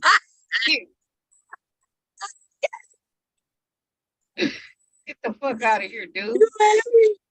You so right about that shit. You be on the phone, he got this nice deep voice. Yeah, got this nice voice. Then when you see him, like, what the fuck? You look like a frog on a lily pad. Shit. Man, I remember. I remember he told the men, and Kevin also repeated this. They made it seem like women don't care about looks. So yes, we do. Man, it's crazy. We care about weight. We care about weight, and we care about look. I don't know where they get that at. Because you got money. Nigga, I'm gonna go cheat on you. So you got the money with a dude that look good, that look like I want him to look. Man. He got so much money, but he don't take care of himself or something. I don't know. But anyway. No, he's not attractive, so I don't even know if he might be attracted to one of them dudes, but I don't think no woman attracted to him. One of the men, you said one of the men find him highly attractive. Yeah, find him highly attractive. Niggas, niggas like that nigga came in here windmilling that whatever that dude K or whatever his name was, he came in here windmilling for him. Every time we talk about it, people always jump in the chat room, got something to say. So he thinks he can voice fish. Yeah, you be thinking this dude got an intelligent voice. Oh, he gonna look good without seeing. You be like, what the fuck, nigga? I could have had a VA. Fuck. Remember when they used to hit each other in the head? Talking about, I wish I had a VA. I should have had a VA. Oh man. Oh yeah, man. Oh Lord. What was a V8? I ain't never had one. Was it like a tomato? Like tomato juice and something, yeah. Oh, it's like a tomato kind of cocktail. They had the cocktail kind of drink in the can. Yeah, in the can, y'all. They had a goddamn tomato juice in the can. And then he had a commercial that where they would hit themselves in the head and say, hit themselves in the head. Should have had a V8. Should have had a V8. Yeah, you would just look at this nigga. Nigga, I could have had a V8 because this ain't what this is. Oh man. Oh God, I just took some. You know, when a child see a man that said, "No, man, mom, that ain't no man. What is that?" Yeah, she's like, "Be quiet." She said, like, be quiet. No, mama, that ain't no man. What is that shit? That's a goddamn monster. Oh man. She said she had to get out the stove before she get hurt. Man. Oh man, I want to show y'all something before we go. Let me see what it's called. What's that guy? Dr. Rashad? I think is it Dr. Rashad? Yeah, indisputable. I'm shocked I remember his name, but there was a video the other day. Man, I started cracking up. That shit was funny. Was it alive or it's gonna be a video? I think it's gonna be a video. Gerald be over there cracking up before we play the video. Boy, I'll be rolling. They're along with Cheeky and all them. Oh, okay. Yeah. Girl, y'all got to see this shit right here. Watch this shit right here, y'all. Watch this.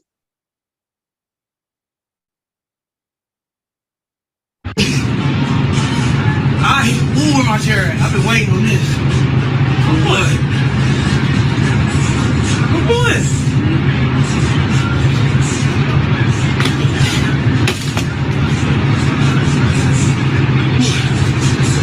That's a woman. Like, it's your best bet to just walk away. I'm confused. You had no business telling her to shut up. Oh, you didn't know? Come on. I'm waiting on you. Cause what you not about to do is try to get me arrested. So come on, you gotta swing. So that way I'll be justified when I whoop your ass.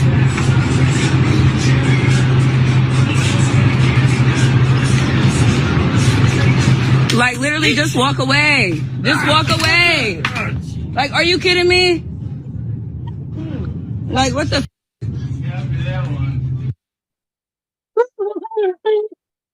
That was straight self-defense. And the woman literally laid out the blueprint that can get you from point A to point ass whooping. She says, now I'm not going to go to jail. So that means you have to actually come and swing at me first. That's the blueprint. Now, after you swing on me, then I'm going to whoop your ass. So she provided the blueprint. Said, now, if you want to get to point B, you have to go this route. He decided, he made a conscious decision to go the route required to protect the woman who engaged in self-defense. According to the poster, this was started by him. We have another, let's just say, version of it. Let's go ahead and show it. Like, literally, just walk away. Just walk away. Like, are you kidding me?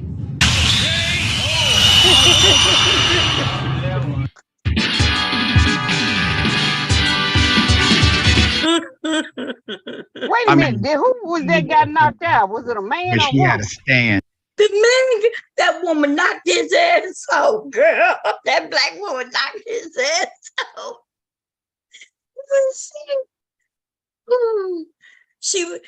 So he cussed her and then told her shut the fuck up or something like that. And she was in one of them buggies that, you know, in the store. Mm-hmm. And so she got up. out there motorized buggy and whooped his ass. And she said, she said, I ain't going to jail. So you're going to swing at me first so it could be, you know, self defense. Yeah. And so he put some stuff down and then she took something off and then he went to swinging at her and she straight laid his ass out. Dumbass. The way he fell on the floor. Goddamn. Looks like another love TKO. Shit. Let's see it again. Watch this. Moving my chair. I've been waiting on this. For what? For what?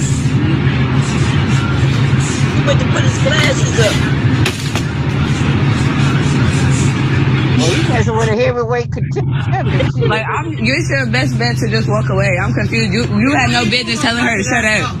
Oh, you didn't know? Come on. I'm waiting on you.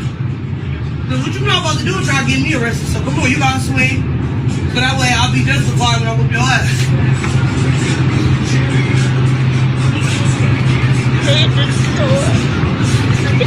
Like, literally, just walk away. Just walk away. Like, are you kidding me? Yeah. Damn. Like, what the? She gonna get back in her motorized truck. She got out of a motorized bus, y'all. He said, I wish a Karen would. That's a Karen man. Well, somebody said transformer. Why do you think that's a transformer? That look like a woman. Yeah, that's a woman. That ain't no transformer. Yeah, that's a woman. She's just a heavyweight contender. She just knocked his ass out. She laid his ass straight out. Okay. She said, look, Candyland. Look, now that's why we can call her the knockout king. Shoot, that's a knockout king. That other dude with no knockout king, he had to hit that woman 5 times. He still didn't go down. Candy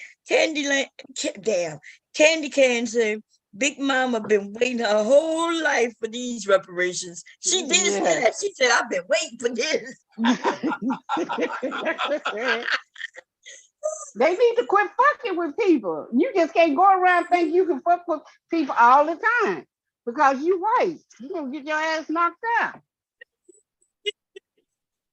She said, you swing, so I'm justified when I'm with your ass. They said, yeah, she protected herself. So you swing. Yeah. I'm justified to knock you out, nigga. But did y'all see how y'all saw how he swung? He's swinging with his left hand. Looked like he's right-handed, but he swung with his left. Why would he do that? Why do they think it's a game? Man, Trump is getting these people's ass beat. I'm so glad I'm not out there so much because, see, y'all, I'm not a violent person, but I'm not the one. You can't start cussing me. You better not even play that Trump shit with me. This is not, it's a good thing I'm not in the world like I used to be. Because these people is going crazy, y'all. They're going crazy. They are going crazy. What's up, Vic? Hey, Miss LA, how you doing, sis? Anyway, welcome to the chat. Hey, Devastating. Listen, y'all, the link is there. Everybody's welcome to come up. Y'all already know that. Okay. Devastating be over there somewhere else. Oh, I was over there with him. I've been over there with him. I was on the panel. Yeah, I think, was it twice, Devastating? No, it was once I was on the panel. I was over there, girl, damn here, took over the goddamn, because, we started talking about something. I forgot what the hell we was talking about. But they was asking me about women. You ain't heard from I Am? Oh, I Am? No, I ain't hear from I Am. You heard from him? No. Oh, okay. I Am missing in action, He'll be good. He'll be all right. Anyway, yeah, I was over there with it was Dev. I was up there. I had been up there for a couple of hours with Dev. So yeah, I was over there twice. That's right. Because we started talking about hip hop the other day. We was having a good I like the conversation on hip hop was a good conversation because those men really knew hip hop. You know what I mean? So shit, I was over there sitting there listening to them having fun. But 30-year-old butchy woman that could beat white men. Shit, listen. I don't know why you calling her a butchy woman just because her hair cut low? It's summertime. Listen, this thing about you men thinking that women's supposed to have a whole head full of hair. It is hot in a lot of these states. And especially in Texas right now, it's 115, and everybody want all that hair on their head. That's right. So just because a woman have a short haircut don't mean she's butch. This person got on a dress, so she's not butch. You could tell she got titties. But then if she is, so what? So what? She was a butch. Yeah. So, but the idea that you assume that she's butch just because she has a low haircut, she could have gone through cancer. Like I have a cousin right now going through chemo. She don't have no hair. Cause from chemo you lose all your hair. I mean, they So, but these men assume that she butch. Like, You know what I mean? When her hair start growing back, but then when she put on a wig, you still got something to say. Oh, you got on the wig. So which one is it? Yeah. No, she don't see how she seem like a lesbian. I know how to knock him out. Yeah, because listen, I know how to fight. Like some of us are certain age groups, and even of all age groups. Like if your parents are taught you how to fight, or if you learned how to fight, you know how to fight. So I know how to fight. So it would have been just like that. I would have been in the same stance she in. I would have been moving a little bit, just like she was moving, right? You don't want the person to hit you when they swing. And then I would have cocked back and caught him right in that same spot. Right. She knocked him out and she got back on a motorized car. Shit. Wait. Yeah. Hold up. Oh, you could talk. You could talk. Nah, I said she got back on that motorized car after she knocked his ass out.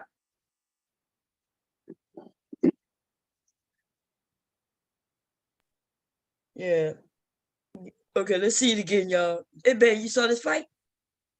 I showed that to you, though. Black lady that knocked him. You didn't show it to me. I showed it to you.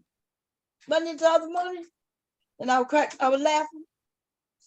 You showed it to me? Yeah. Yo, you may have showed it to me. I could have sworn I was. That was straight self-defense. And the woman literally. I've been waiting on this. What? I could have sworn it was.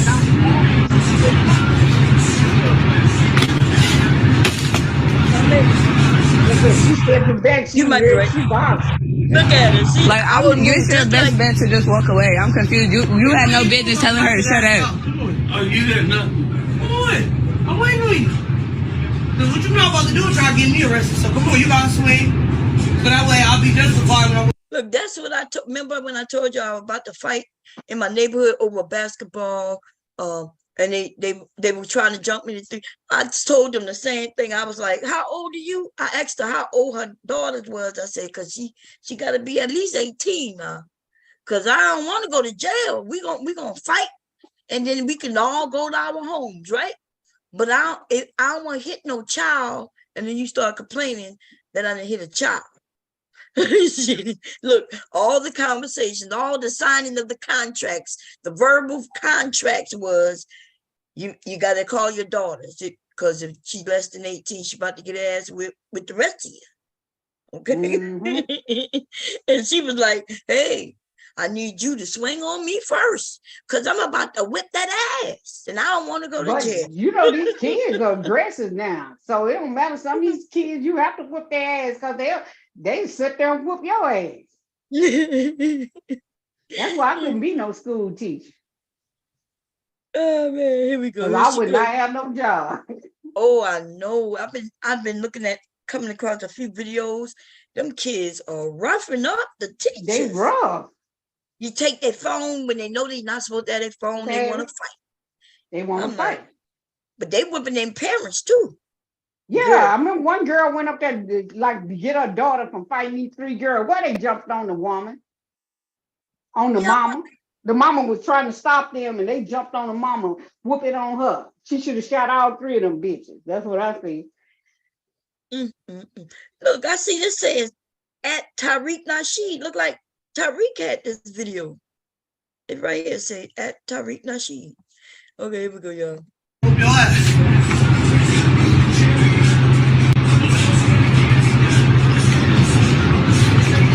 Like literally just walk away. Ooh, just walk away. Like, are you kidding me? That dude can walk away. That nigga, that white boy didn't want to walk away. You want to get his ass knocked out, and that's what she did. Let's see if we can catch it in slow-mo when he fall, y'all. Let me see. Look, I got it. Look, watch. Let me see. I'm going to put it on slow-mo as a matter of fact. Let's put the settings on. That's going fast. Okay, this the slowest I probably could get it. Watch, y'all. Here it goes. Like literally just walk away. Just walk away. Like, are you you kidding me? He'll fit him up. I'm sorry. Like, what the? She's going to get back in her bucket.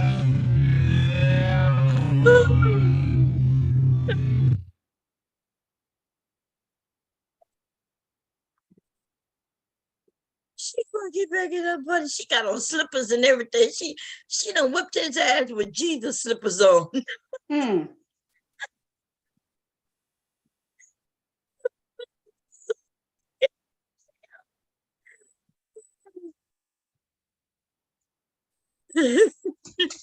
That was straight self-defense. And the woman literally laid out the blueprint that can get you from point A to point ass whooping. She says, now I'm not going to go to jail. So that means you have to actually come and swing at me first. That's the blueprint. Now, after you swing on me, then I'm going to whoop your ass.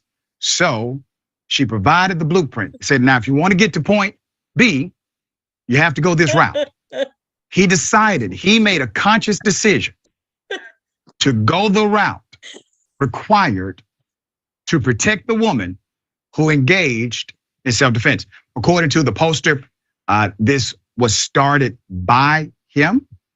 We have another, let's just say, version of it. Let's go ahead and show it. Like, literally, just walk away. Just walk away. Like, are you kidding me? Wait, y'all. Let me show y'all. She lifted her leg. She put power back. See, from a look at her. Look, man, y'all see that stance I got it at? God damn. But I want it. She lifted her leg. She put power.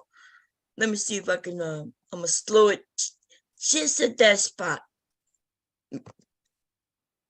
Man, she ain't playing. Watch. She dodged and then she boom. Y'all see? Her leg is up and the power in that arm, baby. When she strike, that leg went bam. She went kayak.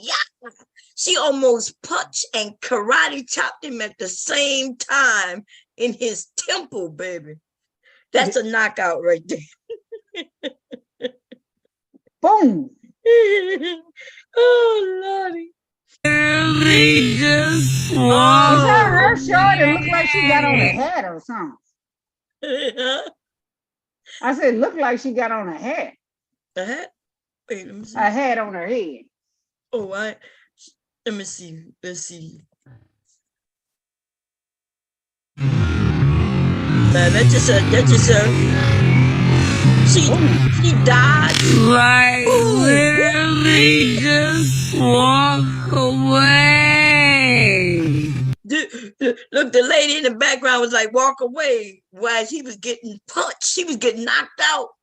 And then the shelf was right there. But she, God damn. Walk away. Hey.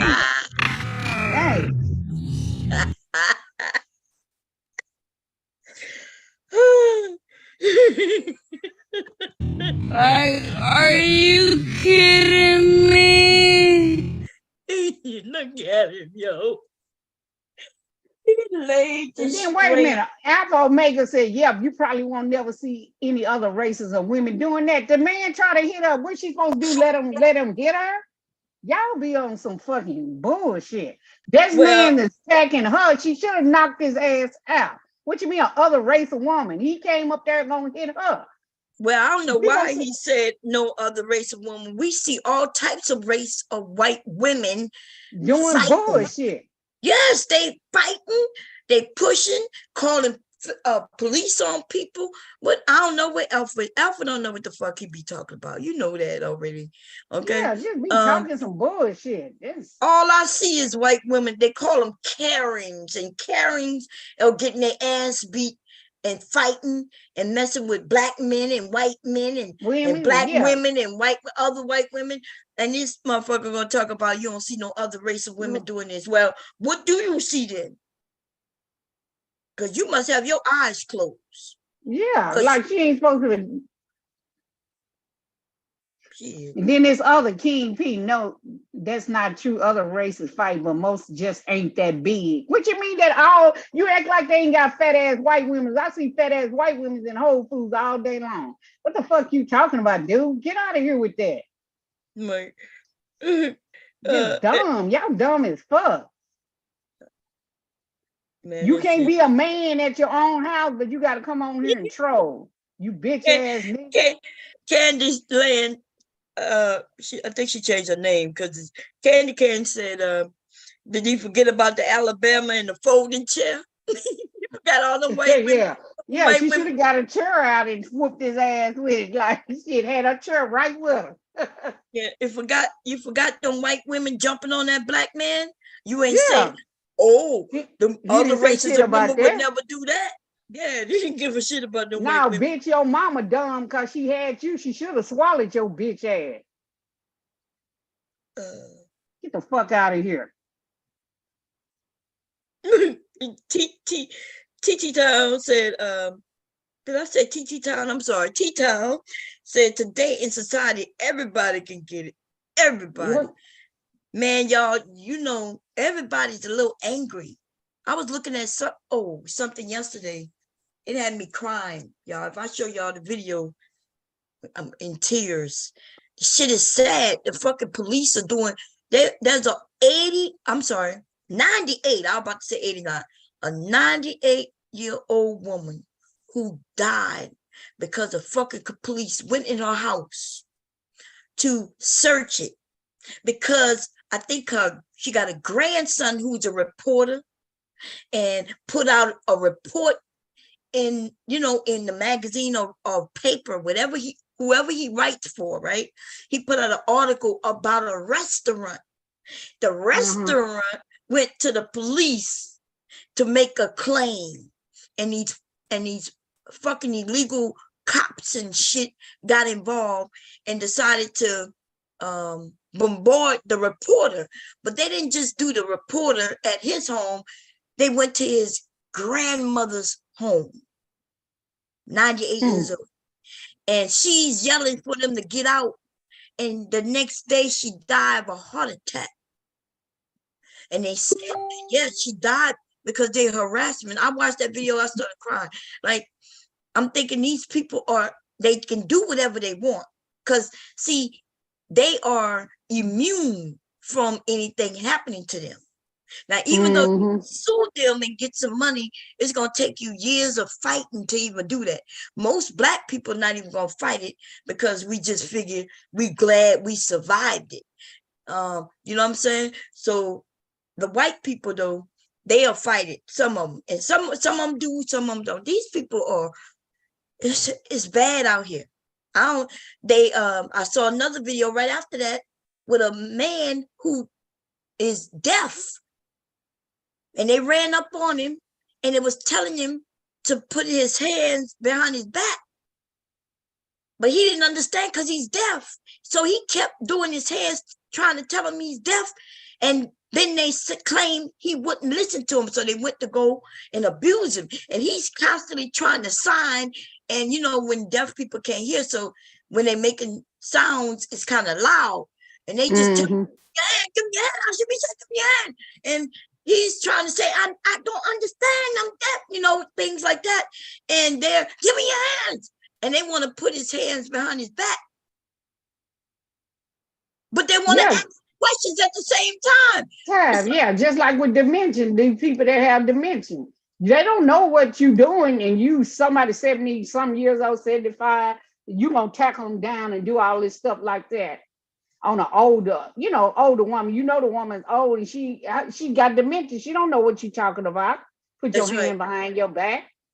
Oh yeah, I saw a video like that where the woman had dementia a little bit. She went to a doctor's appointment, but she ended up hitting a car, sideswiping the car, and then she parked, went into the doctor's office. When she came out, them people, I think they ended up spraying her eyes and shit. You could tell something's wrong with her, right? But they don't care about none of that. Listen, these motherfucking people do not care. They want to use guns and mace and tasers They purposely want to use those things against people. Imagine you getting a typewriter or a new computer. Let's say you get a new computer that's for your job, but you can only use it when they want you to type a letter. But then they never want you to type the letter, you know? So you got the computer, you itching to use it, you want to use it, but you never have the opportunity of using it. That's how most cops are with their guns. They may get a gun and never get to use it, but they want to use it. Anyway, let's see. Let me go in my history real quick so we can see what I'm talking about. So this idea, though, that white women aren't fighting, I don't know where you're getting that shit from, because, baby. Yeah, I don't know where they're getting that shit from, too. Them bitches fight just like anybody. They start the shit. Here go this old woman. This shit is terrible. Here go. Watch this shit right here.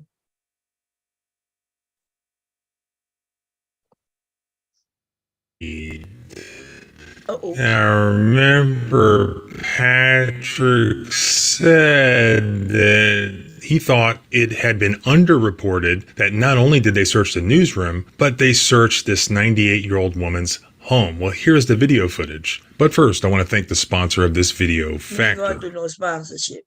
Yes. Calling Eric. In my house, she said at one point. Don't touch any of that stuff, she said at another. Right? Yes. Calling Eric. Don't you touch any of that stuff. Ma'am, this is my house. I know. You're wasting your breath. Why you think they need that many cops in her house? It's 1, 2, 3, 4, 5. No, 1, 2, 3, 4, 5, 6 cops in her house. They searching her house, and the person who they trying to find information on doesn't even live here. Dumb. They don't even live here. These people, when they want to harass you, they harass you and your whole family. And ain't shit you could do about it. Because they can stop you here, right? Let you go, and then they can chase you and stop you at the next light and pull you over again for the same thing they stopped you at this light. And they could keep doing that all day, all week, all month, all year. Really harass you for real. You'll be late to work. You'll be late to everything you're doing. And then eventually you'll get tired of it. You could go and do reports on them and it still won't stop them. In fact, you do a report on them and they get worse, because not only one cop was doing it at first, now you got a whole team of them doing it back to back. And there's a video I saw of that like last week, where that's exactly what they were doing. This one man, and they stopped him here, kept him to the side of the road for over an hour, checking his car, and then they let him go and stopped him at the next light again and did the same thing again. Yes. Just fucking with people. Just fucking with him. And shit you could do about it, because you report it and then it just gets worse. Ma'am, please get out of here. You asshole. We'll be out of here pretty quick. Get them out of here. They're here. You done.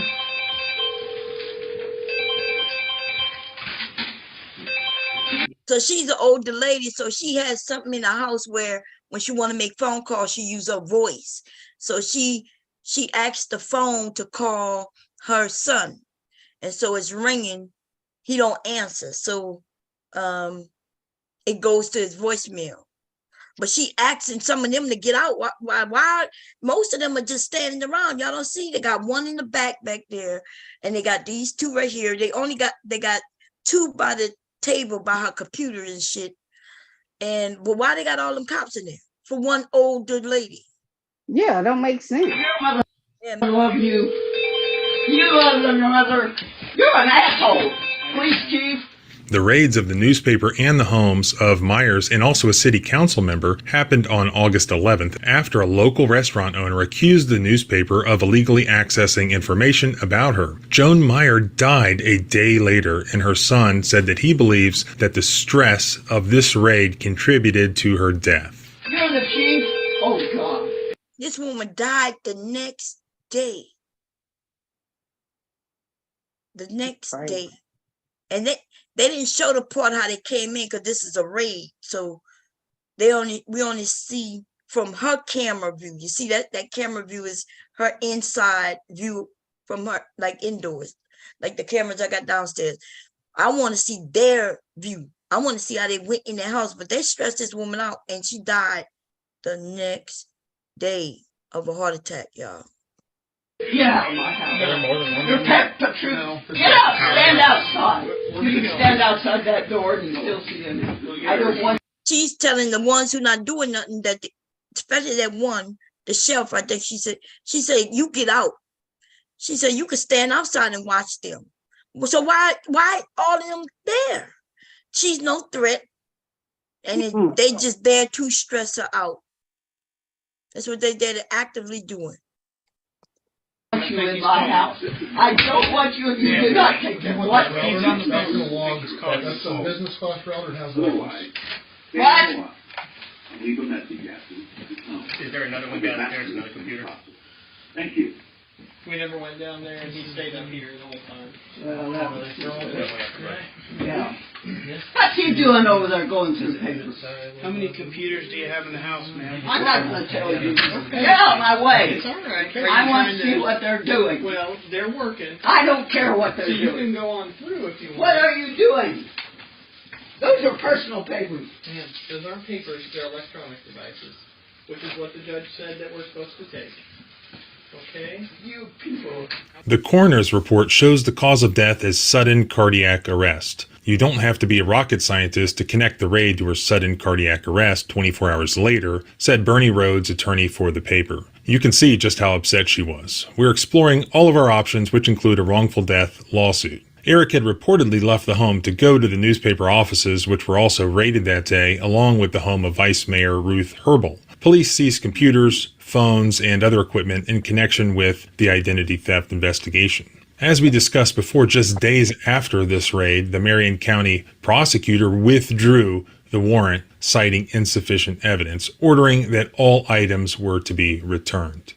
See, they knew they had insufficient evidence anyway, because there's no evidence or nothing. That was a tactic, just like Vic said.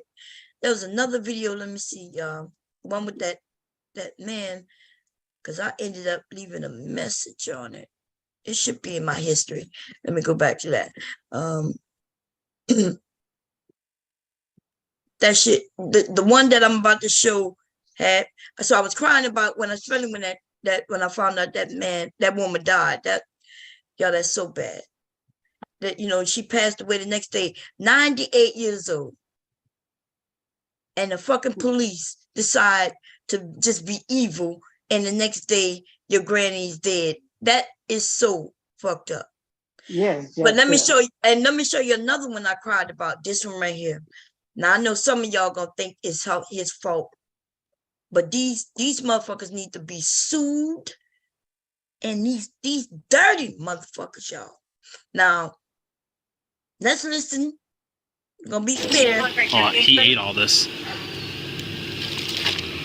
Okay, what is that substance in there? Cocaine. How much of it did you consume while I was trying to stop you? Call the ambulance. Call the ambulance, man. For what? Call the ambulance, man. What do you need an ambulance? Call the ambulance, please. What do you need it for? We have to give him a reason. Ambulance. I swallowed some cocaine and they did not call the ambulance. Please. Call the ambulance. Why do you? Okay. So I'm going to explain what happened here. This man was driving in his car, right? And they said that, they were chasing him. He said they chase him all the time anyway. They know this man, right? Anyway, he had some drugs. He had cocaine that he had just purchased. And when he saw that they were behind him, he swallowed it. He swallowed the cocaine. Now, when they go to check him, they put him in their car, and then they go to check his car, and they see the cocaine, and you hear them say he ate this. So they walk one cop, he's being nonchalant about it, right? They're like, yeah, we can see he ate that. So they walk over and they ask him, what you had? At first he denies it. Then he says, yeah, cocaine. And he starts begging them to call the police. I mean, the ambulance. But they want a confession. What you want us to call the ambulance for? What you want us to call the ambulance for? They want a confession from him before they called the ambulance. Now, the truth is they should have called the ambulance as soon as they realized that the cocaine was possibly digested by this man. Yeah, and they knew that. That's why they knew that's what he was calling, because he had swallowed the shit. Yes. Now, so they decide not to call until he confessed some shit. And then he don't want to confess, but he want to live, right? He already told him it was cocaine. And then he says, well, yeah, I ate the cocaine. And then he realizes what he just said. And then he says, psych. And then he says, call the ambulance. They don't call the ambulance. They took a while to call. And by the time they called, now this man is having problems, and he died. He died before they got him to the hospital. They could have saved him, though, if they would have called the ambulance. So, but some people say it's his fault, right? It's his fault because he shouldn't have did this, he shouldn't have did that, he shouldn't have did this. But my God, like if this was your brother or somebody, your mom, your dad, somebody with a drug problem, you still love them people. You still want them to be treated like humans. Like his crime was buying drugs. Yes. Does that mean he should be killed? Dead? Yeah, or dead. Now, did they kill him? I essentially say they didn't do their part because they know they should have called for help. If it would have been a white person, they would have called for help. But see, when they don't care about our lives, they'll let you die because they can claim that you did it to yourself. So there's a video. That's the whole video. That's how I know the whole thing. But it shows when he got stopped. It shows when they questioned him. It shows, him going back and forth. He admitted that he did it. And then you'll see him say psych, but you could tell at this time he's agitated. Like they even say, you're acting weird. Nigga, I'm high. Shit, I'm finna die. That's why I'm acting weird. Yeah, he was acting weird and sweating. They could tell that he had ingested the drugs. You could tell, but he admitted it. Yeah. He ended up admitting it and shit. Dirty ass bad. Called the police. But this one with this, they got one more I want to share with the deaf guy. That's the one I was really pissed off about that shit, man. That deaf guy. I wonder where is that though? You could tell Leaky Leak been Where is Leaky Leak with his mom? Yeah, he left last night.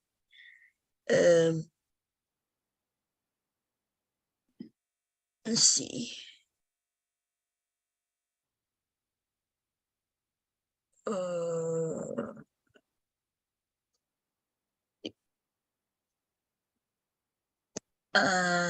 Man, I've been looking at so many videos. Let's see.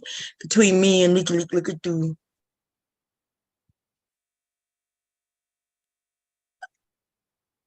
It should have been right. Is this it? She makes a mistake. Because she, it should be here.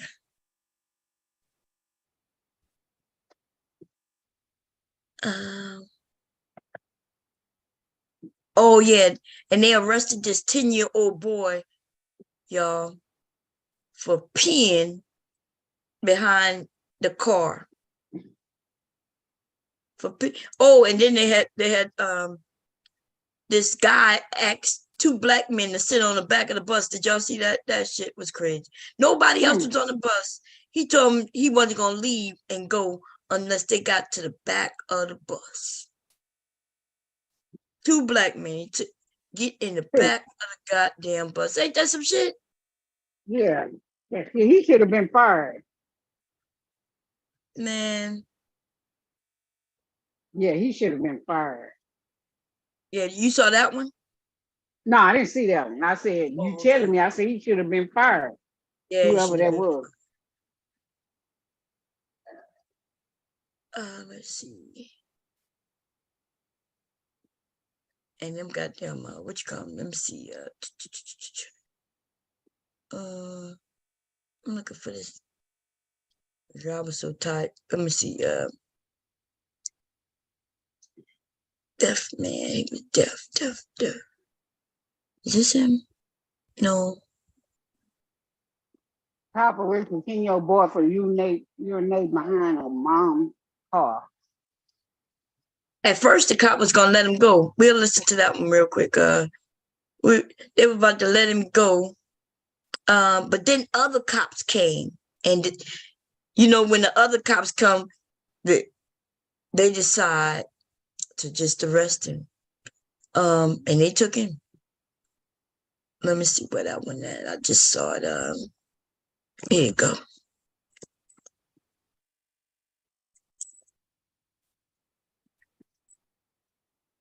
Child gets arrested for urinating. Put up the picture. Now, this is insane. A mother obviously is furious after her 10-year-old child was detained, arrested, put in a police car, and jailed in her presence for urinating behind her car. What should have originally been a stern warning was dramatically escalated by the Mississippi police. The child, Quintavious, cried in the back of the police car and was later taken to the jail. I kid you not. Before taking the child away, the officer brought him to his mom, who was visiting her lawyer's office. She says she was only away from her son for approximately 10 minutes. The officer explained to her what happened, and at first seemed to just want to give a warning to the kid. Quote, I was like, son, why did you do that? He said, Mom, my sister said they don't have a bathroom there. I was like, you know better. You should have come and asked me if they had a restroom. He, the officer, was like, since you handled it like a mom, he can get back in the car, said Eason, according to Fox 13. But when more officers came, he changed his mind. He decided to charge the 10-year-old with the crime.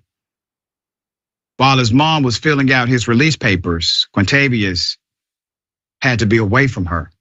The mother said a ranking officer insisted that the child must be incarcerated now for his actions.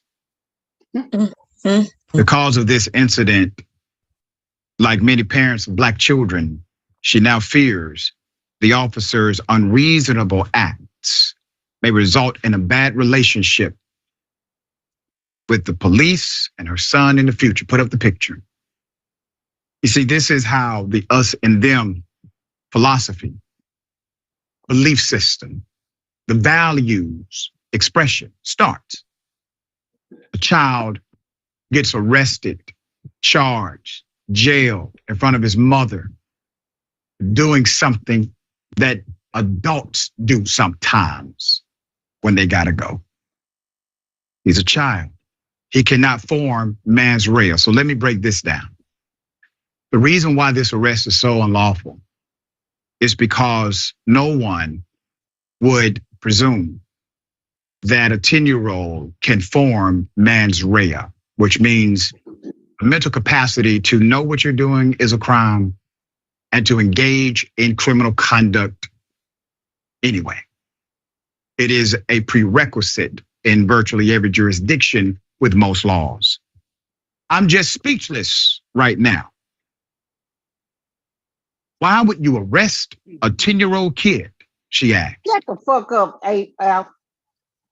Child said he was taken to a cell and referred to youth court on a child in need of service count.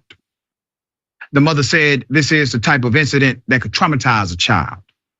Quote, my baby could get to the point where he won't have to encounter the police, period. Ms. Eason said. I started crying a bit. They took me down there and got me out of the truck. I didn't know what was happening, Quintavious recalled. I get scared. I start shaking and thinking, I am going to jail. He's 10 years old. That should never be the thought process of a child. He's shaking because he's traumatized. It's inside of his bone. Yeah, man. That's crazy. Let me see. I did find this one. Let's see.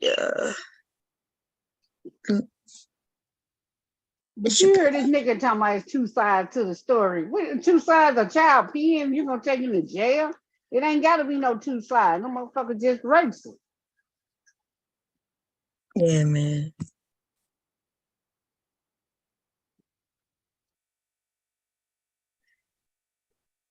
Yeah, I can't see the chat. But you know, y'all, I don't know why you're reading anything Alpha says, because girl. Some of these niggas just need to die for real. I hate them niggas.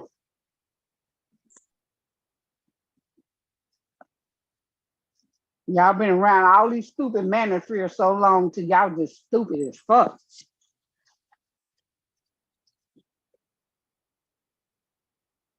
Wait, I don't know. Is this a... Yeah, that's it.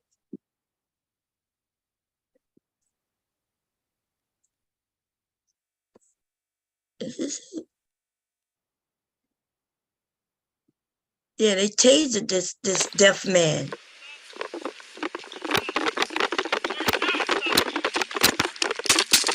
Look. Put your hands behind your back. Hands behind your back. Put your hands behind your back. Put your hands behind your back. Anyone want that? Say one thing. Put your hands behind your back. Put your hands behind your back. Wait a minute.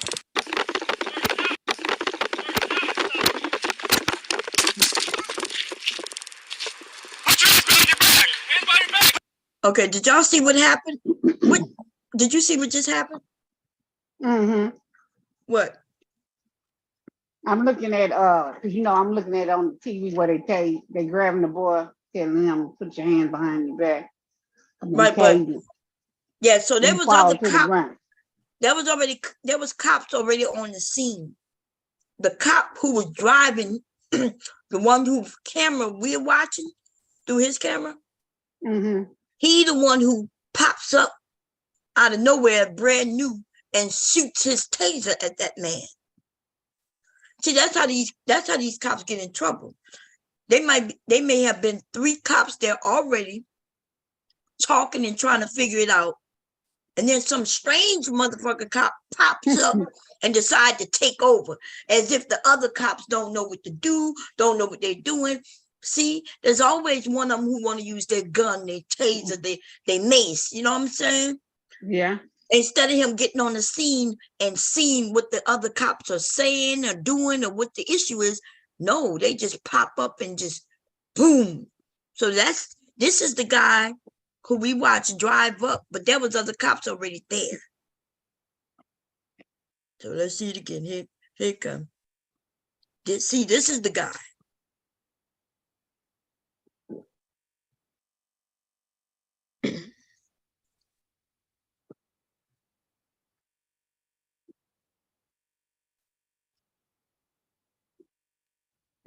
See, so he itching for a scratch, him. Itching for a scratch. See, there's cops already there. See the cops already there, see? Yeah. And he runs up and shoots, see? Put your hands behind your back. Hands behind your back. Put your hands behind your back. Put your hands behind your back. Anyone want that? Say one thing. Put your hands behind your back. Put your hands behind your back.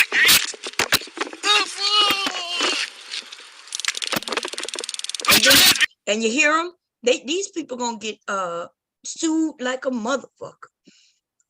Cause you hear them, you hear it going, that mean they giving electricity to him. This man is not reaching for no weapons. He hadn't reached for them. He didn't fight them or nothing.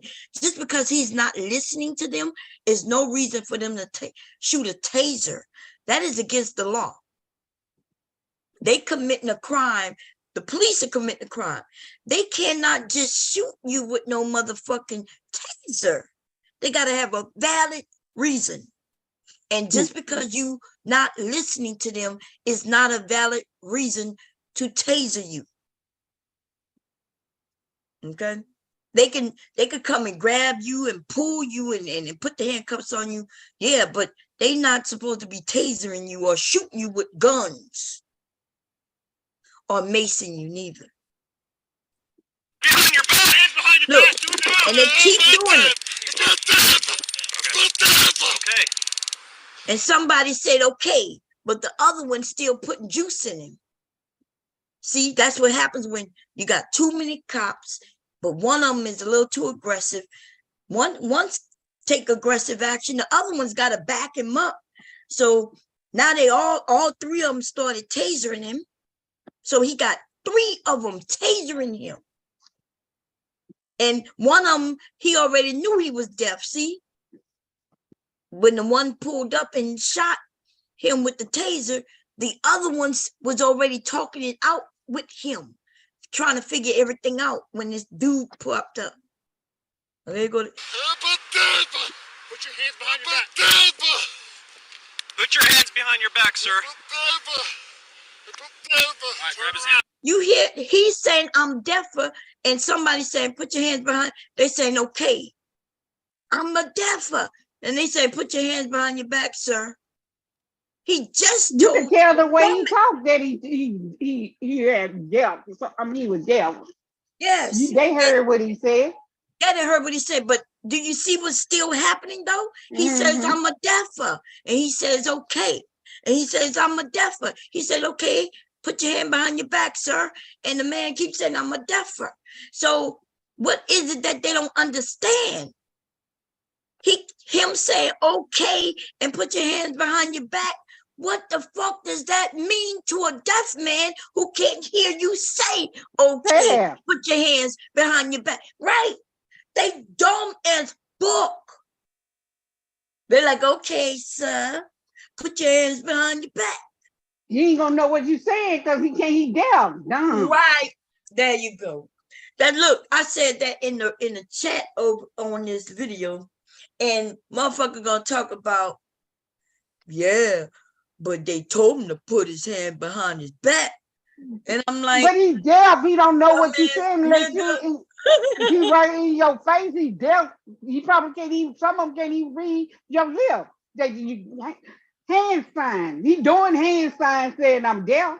Yes, which means they need to find somebody who know how to sign back, or then all they got to do is chill out, make sure he ain't got no weapons until they get somebody to do that. But see, this man, if I'm correct, all he was doing was walking.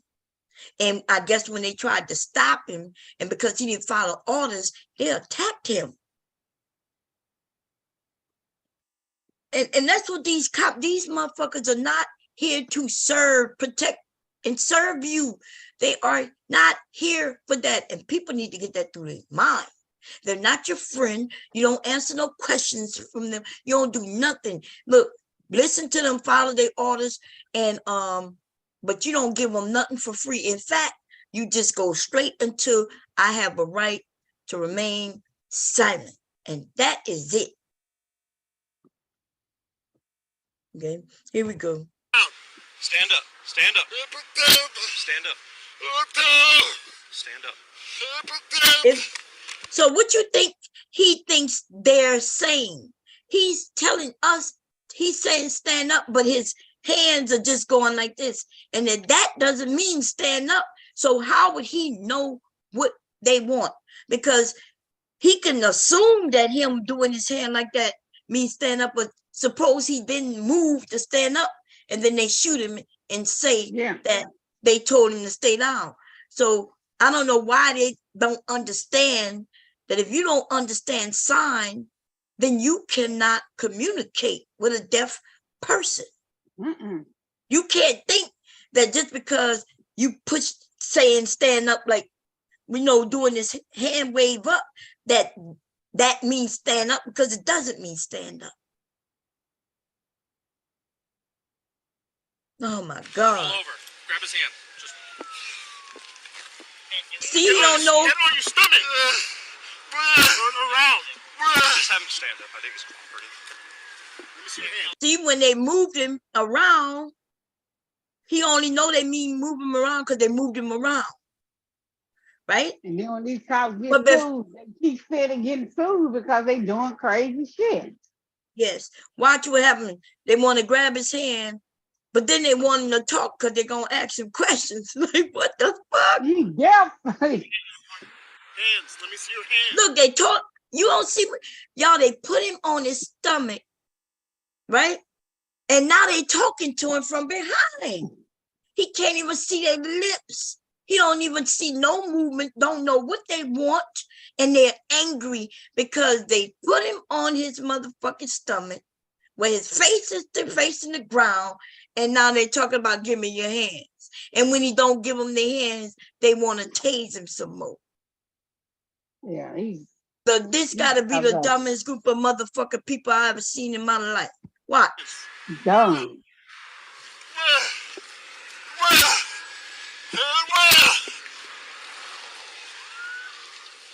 I think he's gonna fall.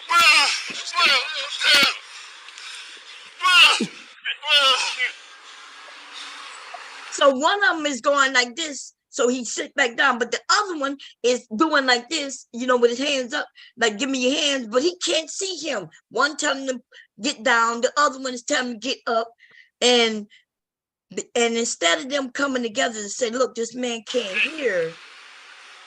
Yeah, we need to. We gotta figure this out. Look at me. Hey, look at me. Sit. You saw what he did? He signed. That man just signed when he told him to sit. And he sat. You see that? As soon as he knew what he was saying, he sit. Because we all should know. I know they used to teach us the sign language. Like I know all the alphabets. I don't know how to speak words, but I know if I want to say sit, I know how to do a SIT. I know how to do all the alphabet.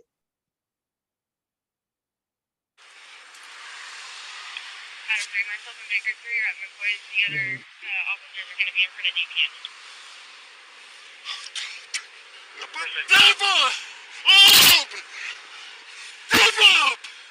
Look, see? He's signing, you see? You know a little bit.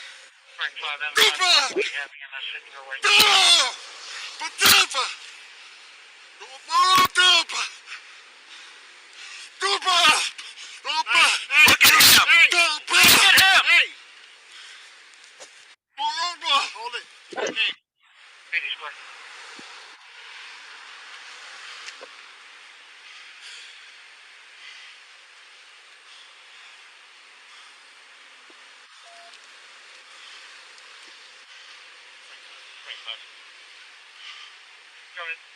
This got to be the worstest motherfucking shit I've ever seen in my life. Look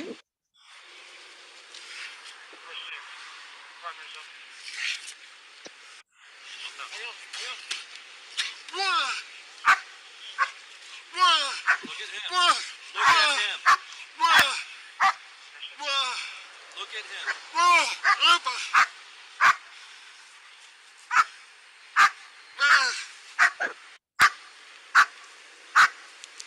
Try and find his glasses. I think he said he lost something. His glasses.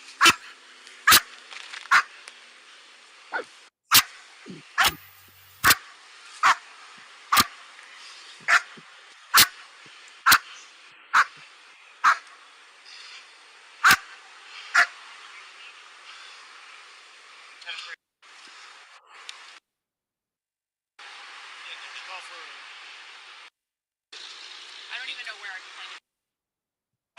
City. You got one to cooperate with us to get him done.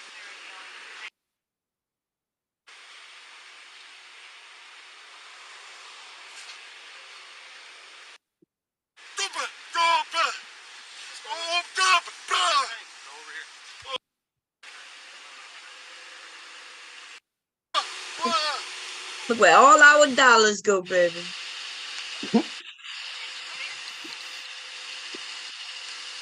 They done tased this man.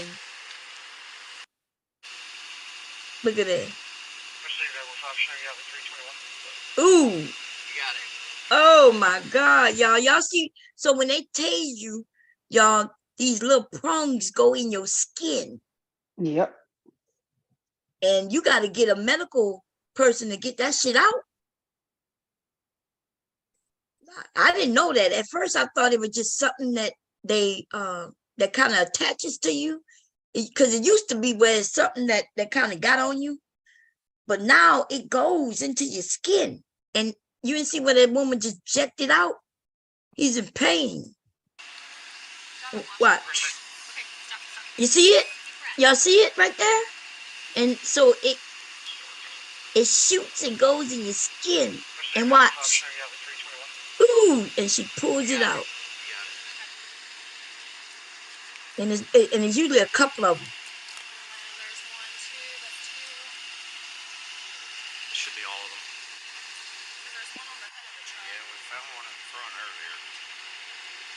If there's any left, it may be on his shorts. It's okay. They shot his ass. All three of them shot his ass.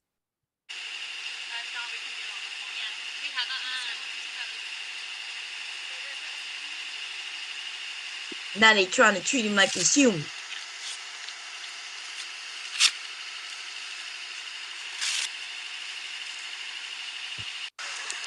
shooting off to it in here. I have no idea.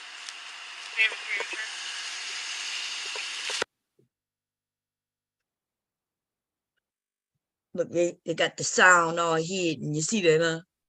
They done muted the sound. You see some of them covering their camera. Not sure if you see them. That one walking away, covering his camera up, covering the sound. And they know they're gonna be a lawsuit. But listen, lawsuits don't stop these motherfuckers, because some of these motherfuckers need to go to jail.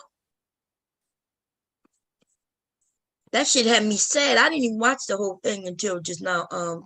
And you know, I skipped through it because I was like, oh my God, like, why would they? These motherfucking people don't care.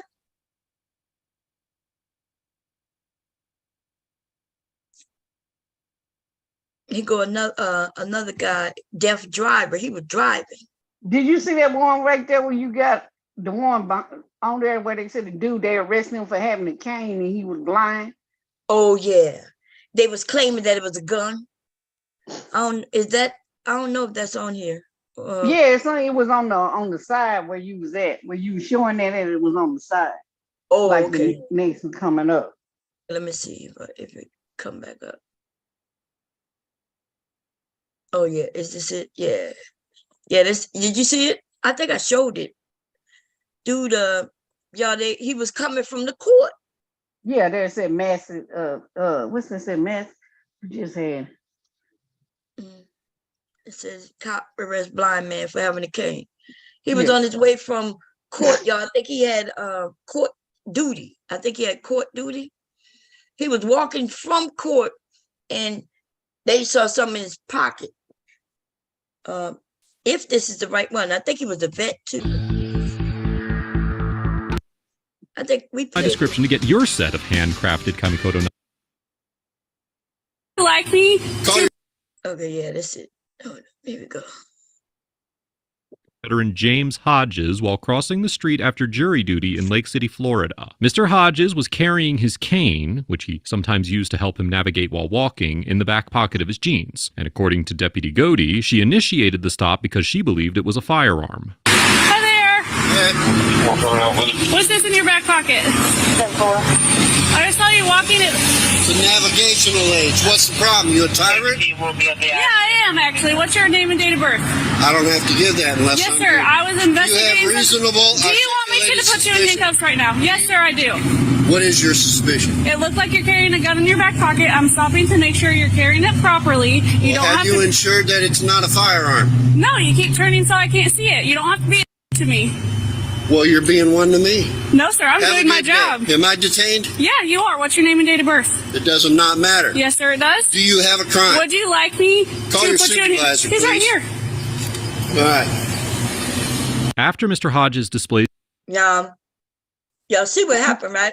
She claimed she thought it was a firearm, but then he showed it to her. It's no longer a firearm, right? She knows that. So that is it. She shouldn't ask his name, his address, or nothing. That is That is it. The suspicion was, hey, it looked like you had a weapon. He goes and shows it to her. It's no weapon, and now all communication should stop. But she says, you detained. And now he wants to know, well, what you detaining me for? But she can no longer use the suspicion of a firearm because she knows it's not a firearm. And that's why these people get sued. Like, but doesn't that make sense? She thought it was a firearm. He didn't fight her and resist her. He showed her the item. And that's it. But no, they are tyrants. Places Kane to Deputy Godey, she informs him that he's still being detained and orders him to provide his name and date of birth. While Florida law allows licensed individuals to carry a concealed firearm, Section 790.053 of the Florida statutes says, quote, "It is unlawful for any person to openly carry on or about his or her person any firearm." Because the cane in Mr. Hodges' pocket was mostly visible, if Deputy Godey reasonably believed that it was a firearm, a court would likely determine that she had reasonable suspicion to initially detain Mr. Hodges for a suspected violation of this statute. Still, even setting aside for a moment the reasonableness of her alleged belief that the cane was a firearm, a court would almost certainly conclude that she could not continue to detain and attempt to identify Mr. Hodges after discovering he was not carrying a firearm. Under Section 901.151 of the Florida statutes, which is known as the Florida Stop and Frisk Law, quote, "Whenever any law enforcement officer of this state encounters any person under circumstances which reasonably indicate that such person has committed, is committing, or is about to commit a violation of the criminal laws of this state or the criminal ordinances of any municipality or county, the officer may temporarily detain such person for the purpose of ascertaining the identity of the person temporarily detained and the circumstances surrounding the person's presence abroad, which led the officer to believe that the person had committed, was committing, or was about to commit a criminal offense." However, as the Supreme Court explained in the 1983 case of Florida versus Royer, quote, "The scope of the detention must be carefully tailored to its underlying justification. An investigative detention must be temporary and last no longer than is necessary to effectuate the purpose of the stop. Similarly, the investigative methods employed should be the least intrusive means reasonably available to verify or dispel the officer's suspicion in a short period of time." Based on this and other precedent, the First District Court of Appeal of Florida determined in the 2000 case of Eichner versus State that, quote, "It follows from these authorities that investigative detention can be valid, might be openly carrying a firearm. As soon as her investigation revealed that Mr. Hodges was carrying a cane and was in no way engaged in criminal activity, he could no longer be constitutionally detained." What'd she stop you for? For a walking stick. And it could look like a weapon. She asked you to present it, okay? Now she's asking me for ID.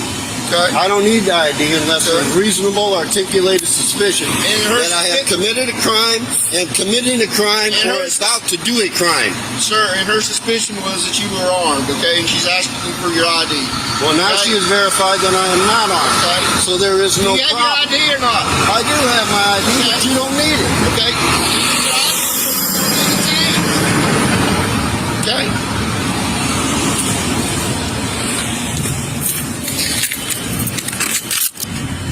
I don't know where his wallet is.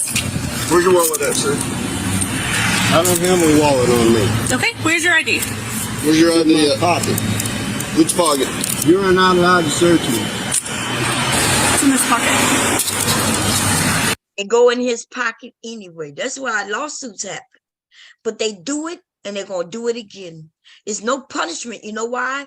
Because even though this man gonna win him a few $1,000, and let me tell you, people who win these cases can get up to $1 million. Right? If he ends up going to jail and being there for a few hours, and he can prove certain things, he can get a lot. He gonna get a lot of money.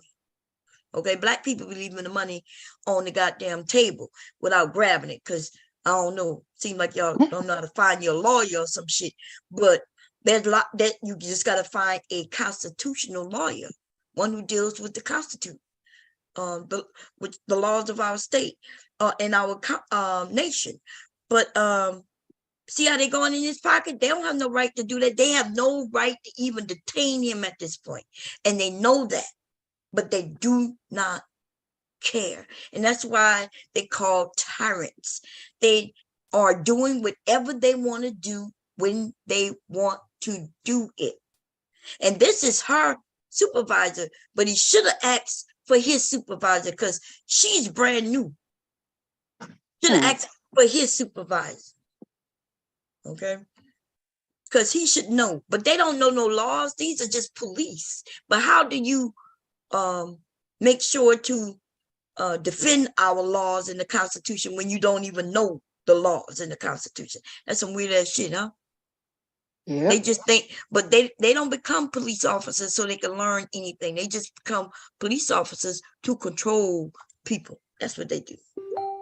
Okay, here we go.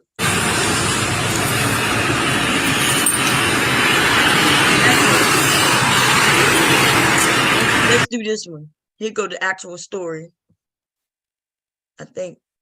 New tonight at 5, a visually impaired man arrested in Columbia County is now planning to sue the sheriff's office. This comes after body camera video went viral showing the arrest of the 61-year-old who was carrying a walking stick in his back pocket. A deputy thought it was a gun. All Your Side's Brianna Ray Turner was in Lake City today, and Brianna, he says he wants the sheriff's office held accountable. James Hodges and his attorney John Phillips held a briefing today in downtown Lake City. He says the body cam video speaks volumes and Hodges' arrest was unlawful. This is not a weapon. This is an aid to a man who's legally blind. This is the same walking stick 61-year-old James Hodges was confronted about on October 31st. A confrontation that turned into an arrest for resisting an officer. It's a navigational aid. What's the problem? You a tyrant? Yeah, I am actually. What's your name and date of birth? I don't have to give that unless Yes, sir. I was investigating. You have reasonable. Do you want me to put you in handcuffs right now? Well, I've always been the kind of person that don't really take things lying down. But I made up my mind to properly, and it is the law in Florida that you are supposed to resist unlawful orders. So I made up my mind to properly, legally, and as maturely as possible, given the circumstances, to fight back. Hodges is now suing the Columbia County Sheriff's Office. According to the suit, Hodges seeks compensatory damages for pain and suffering, mental anguish, inconvenience, loss of use of personal property, loss of earnings, loss of liberty, out-of-pocket expenses as a result of his arrest and booking, embarrassment, and deprivation of his constitutional rights. And today, people in Lake City gathered in support of Hodges. I'm just so happy and excited to be out here today for this opportunity to stand for justice and injustice and to fight oppression. What happened to this gentleman is absolutely wrong. As far as justice in my own personal case, judging from the response from you people, I'm pretty sure I'm going to get it. I reached out to the sheriff's office today about the lawsuit, and they said they have no further comment. But I do want to mention, when the body cam video went viral, the sheriff's office says the deputy's actions are under investigation and appropriate action will be taken. I'm here in Lake City. Brianna Ray Turner, First Coast News, on your side. Dang.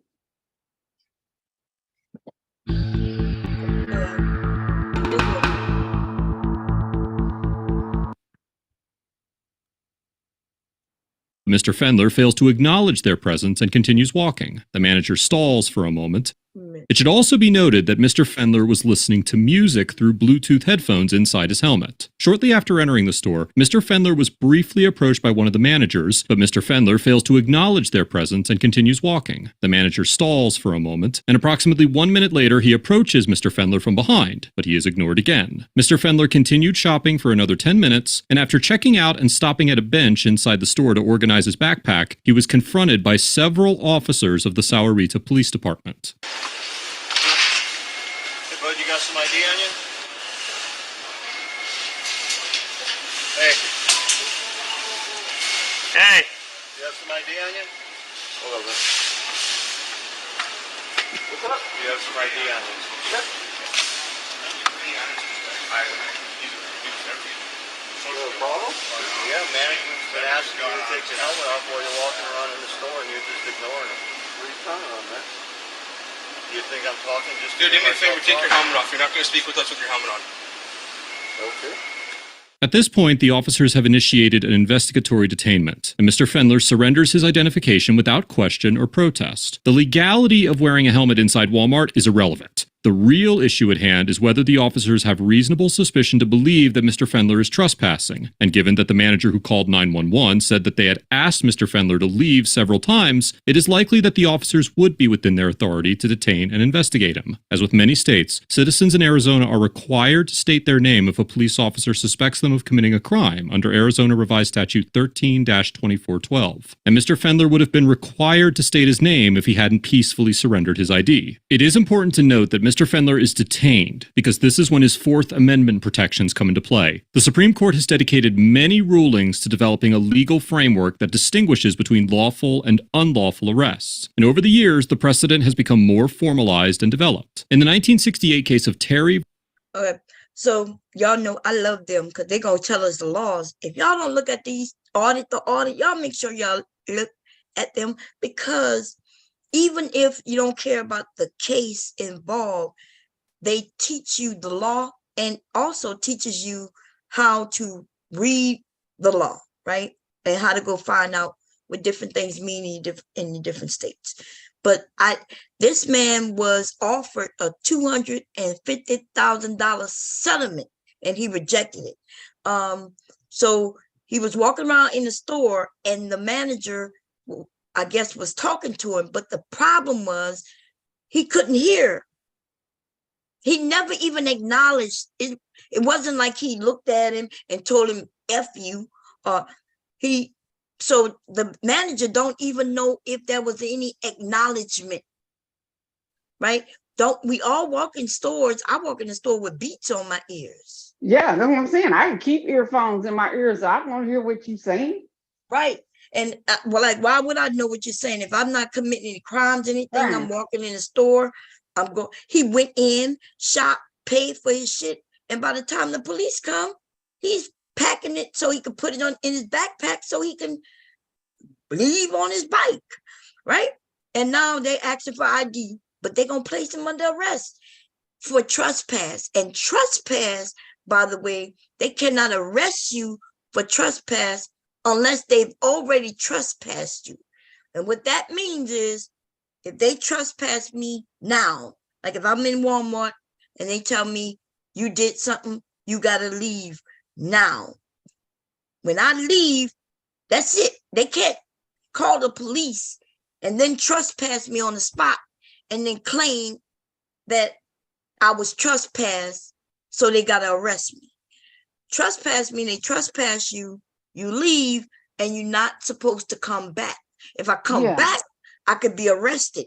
But they can't trespass me now and then arrest me now. They can't do that, because I have them, like, you just not trespassing me. So that means you can't tell me to leave. And then when I'm leaving, right, I'm walking out, you already called the police and then say she trespassed. And then they arrest me. Because I'm like, wait a minute, but I'm not trespassed. Like, you just telling me. So you're telling me now, and I'm leaving now. This is a setup. They want to tell you to leave, but they don't just want you to leave.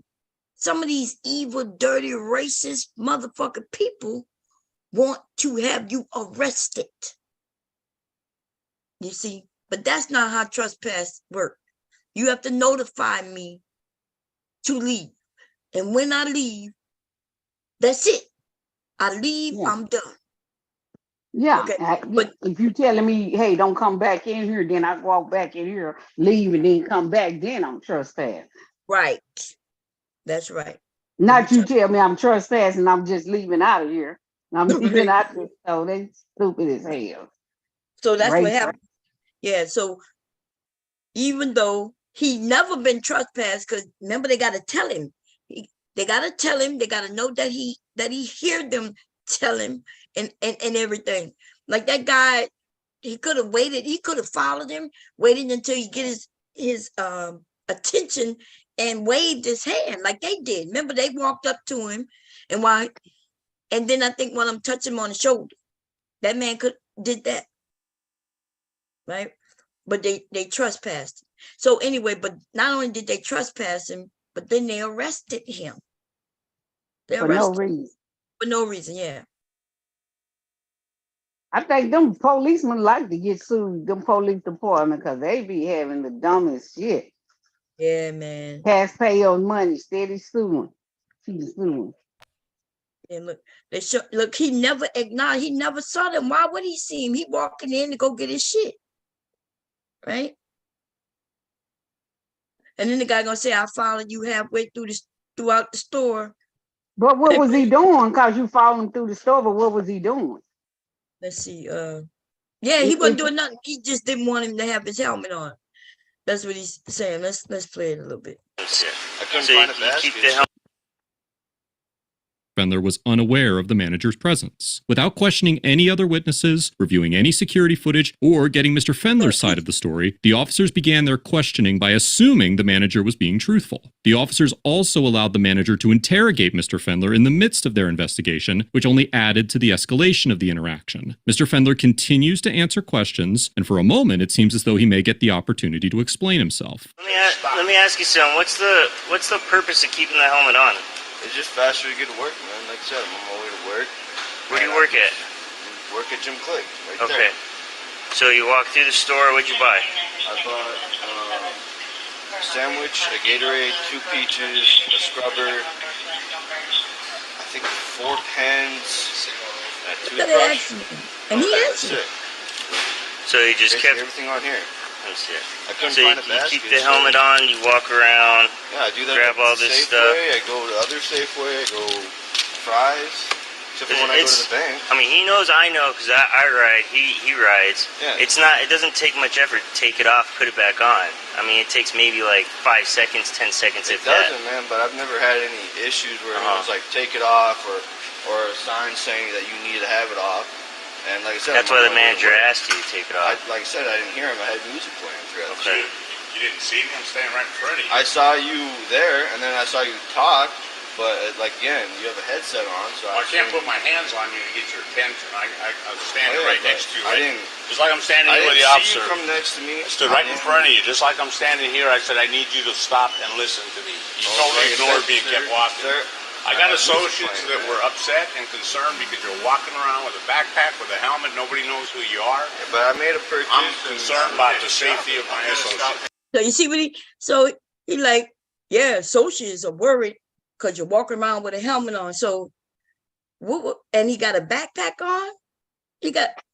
Okay. So let's say they was afraid in that short period of time.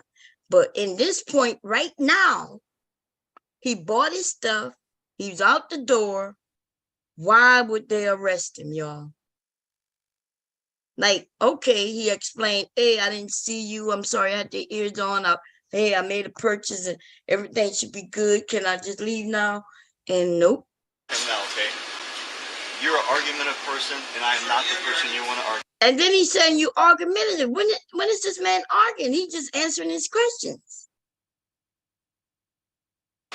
You need to take your hand and you need to go like this and pull your head out of your because you're walking around in a store hiding your face. There's shooters that go on all over the place. This man comes up to you and you want to play. You got a little Sena headpiece going on that you can't stop. You need to listen to learn, not listen to reply. You need to turn that little switch off in your brain that you want to run your mouth and argue every time somebody tells you something. Because this is disturbing the peace. You can go to jail and not go to work. So what's the choice you're going to make, hardhead? You're going to quit walking around businesses with a helmet on, scaring a lot of people to where you got massive cops all over the place, rifles outside waiting for a shooter to come out? Laugh. Yeah. But that's where we're at. So pull your head out of your ass and quit arguing every time somebody tells you something. I'm telling you, look at what you're doing. You keep wanting to argue with me. I'm not the guy you want to argue with.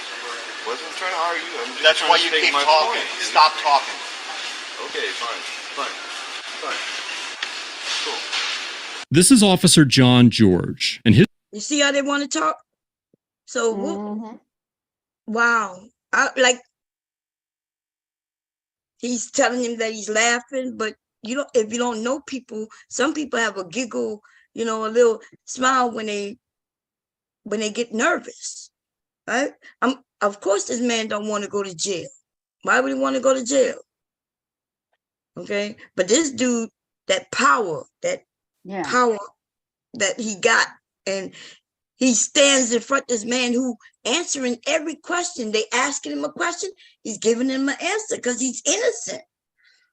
But he's accusing him of being confrontational by answering questions. And he ain't even raising his voice. He said, I didn't hear him. I had my music thing on me. What else you want me to say? Right. I'm not arguing with you. And that dude just went off on him. So we already know where it's going from here.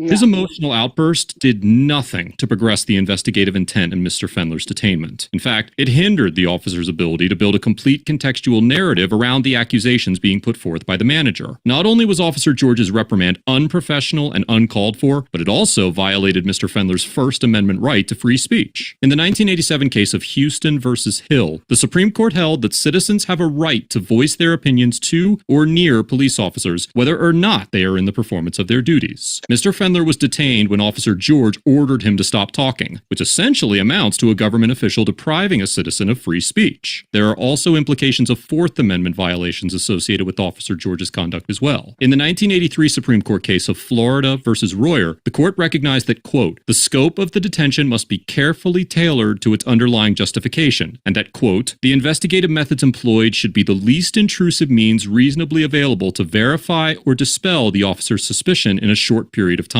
Officer George's behavior served no investigative interest, and Mr. Fendler was forced to listen to and obey the officer because he was being detained. Although unlikely, it is possible that a court could find that Officer George violated Mr. Fendler's Fourth Amendment rights by extending the length of the stop to lecture him and force him to be quiet. Many episodes of ATA have featured interactions where officers extend the duration of a detention to lecture the suspect. And although the Supreme Court has not directly ruled on the constitutionality of this conduct, prior cases indicate that it could arguably be viewed as a Fourth Amendment violation. Whether or not it was a violation of rights, Officer George's tantrum was completely unprofessional and uncalled for. Once Officer George calms down, the manager and the officers continue to question Mr. Fendler, but he decides to remain silent. Do you have his info? I was gonna see if you want to trespass. Yeah, I do want to trespass. I don't want back to the store. Okay, so officially being trespassed from the store. Don't come back to Walmart. Come back to Walmart. Manager, anyone sees you, you get arrested for that. We don't have a picture taken with a helmet. Well, you know when he walks out, it'll be on the camera when he walks out. What's your telephone number? Do I have to provide that, sir? Yes, you do. All right. I gotta look it up on my phone. And what else is in that pocket? Your phone. All right. Give me the telephone number. Now keep in mind, if you come in here again, you'll be arrested and you'll be booked for trespassing. Understand? What he's telling you, you're trespassing from Walmart, it's a national system. You're not just trespassing from this Walmart, you're trespassing from all Walmarts and Sam's Clubs. Okay? So understand that. If something happens and you get pulled over or stopped at one of them other ones for wearing your helmet for stupid stunts like that, you'll find yourself sitting in county. Didn't have to be like that. But how many other people you see going to business walking around with a motorcycle helmet on? Especially with the shootings in Daytona. You don't even know big old deal. That's what's happening. Your goal is people are going to be on edge. They're going to be scared. They're going to be worried, okay? You got someone that walks in, wearing a motorcycle helmet and has a backpack with military camouflage, they're gonna think otherwise. They're not gonna think it's just some law-abiding citizen. You see how that looks? It's like common. It's kind of like common sense. I mean, like I said, he rides, I ride. I always take my helmet off. I mean, does it really save you that much time? Today it didn't. Are you on medication? How old are you? Mental health issues or anything? How old are you? He told him not to talk, remember? So that's why he ain't saying nothing. Tell me how old you are. Tell me how old you are. Okay, you're acting like a little child. How many times did you ask him to leave? At least 5, 6 times. Just like he's ignoring you. I walk half the store with him, following him right to the side to ask him. After I told him many times that officers were coming out, and he just kept walking. You'll see. I'm thinking about it, especially the way he's acting. If he asked him 5, 6 times to leave, following around the store. I would say so. I'd say we met the threshold. Why not? So, especially the current behavior. You asked him at all to leave the store?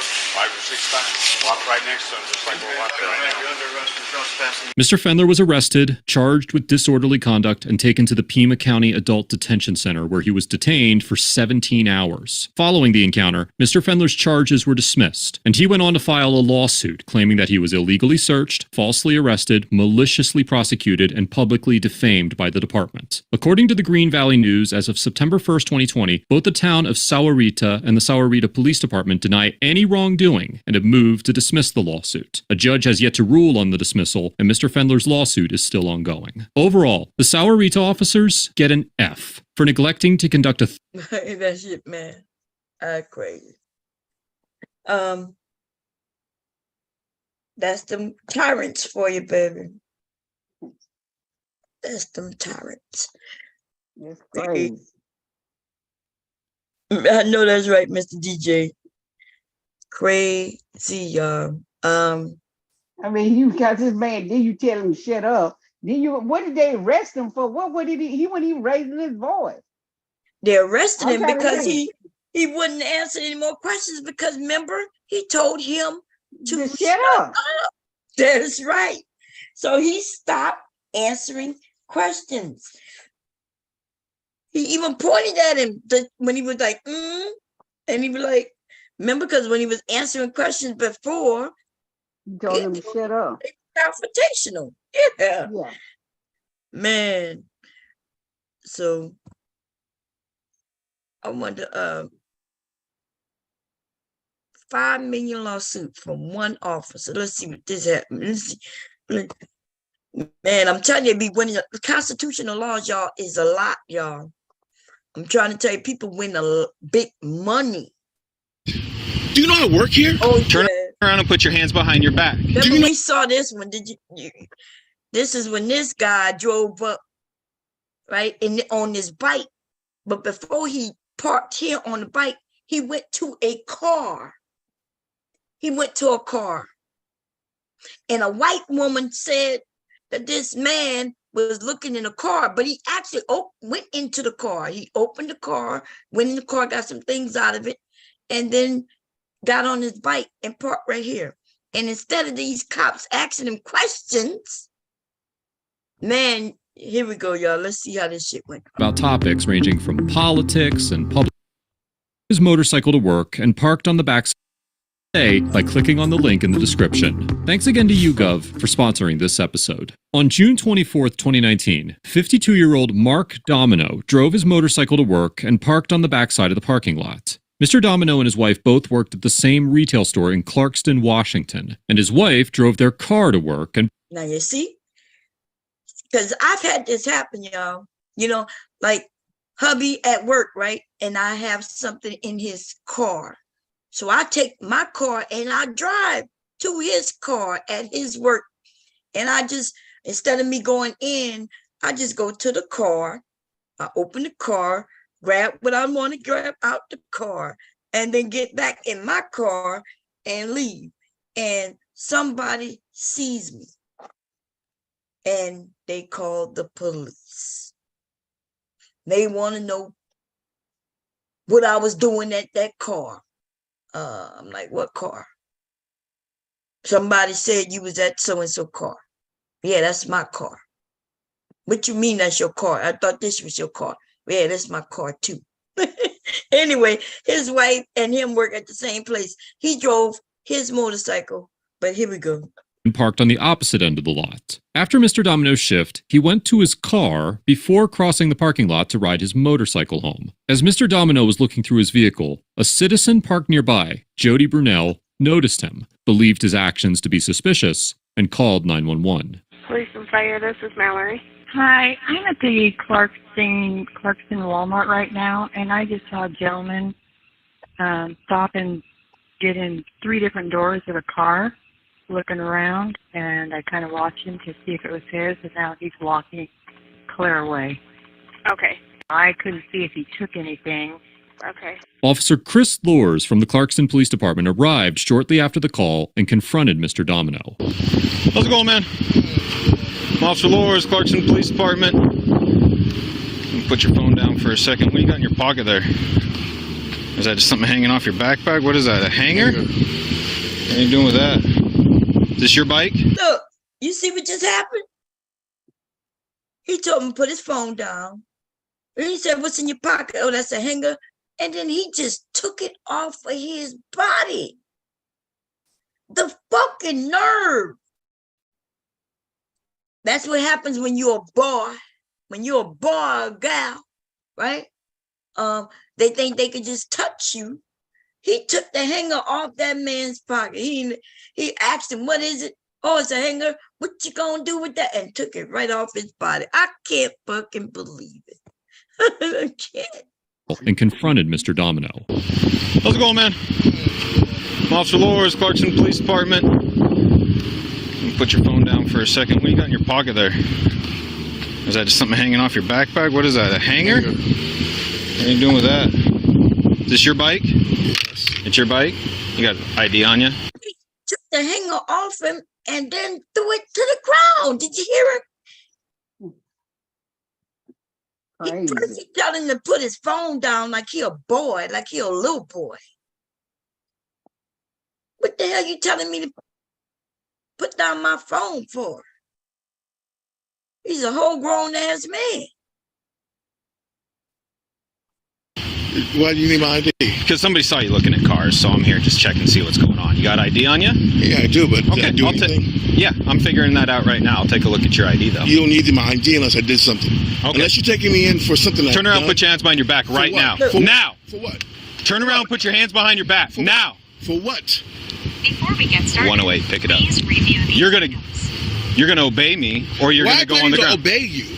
Because I'm giving you a lawful order. For what? Turn around and put your hands behind your back. Did I do anything? Yes. Turn around and put your hands behind your back. What did I do? Do you want to get tased? Excuse me? Turn around and put your hands. For what? Do you know I work here? Turn around and put your hands behind your back. Do you know I work here? This is my bike. Okay. So what did I do for you to approach me and then tell me that put my hands behind my back? Sir. What are you arresting me for? I'm not arresting you. Right now you're not cooperating with me. For what? And you're getting agitated. You asked me for my ID. Right. I don't have to give you my ID unless I've done something. What have I done? Turn around and put your hands behind your back. For what? Are you arresting me? And for what purpose? I'm detaining you. Detain me for what? Why are you detaining me? You're not even listening. What did I do for you to detain me? Turn around and put your hands behind your back. Was there a report that I stole something? Yes. There was a report that I stole something. Turn around. You just said, hold on. Stop.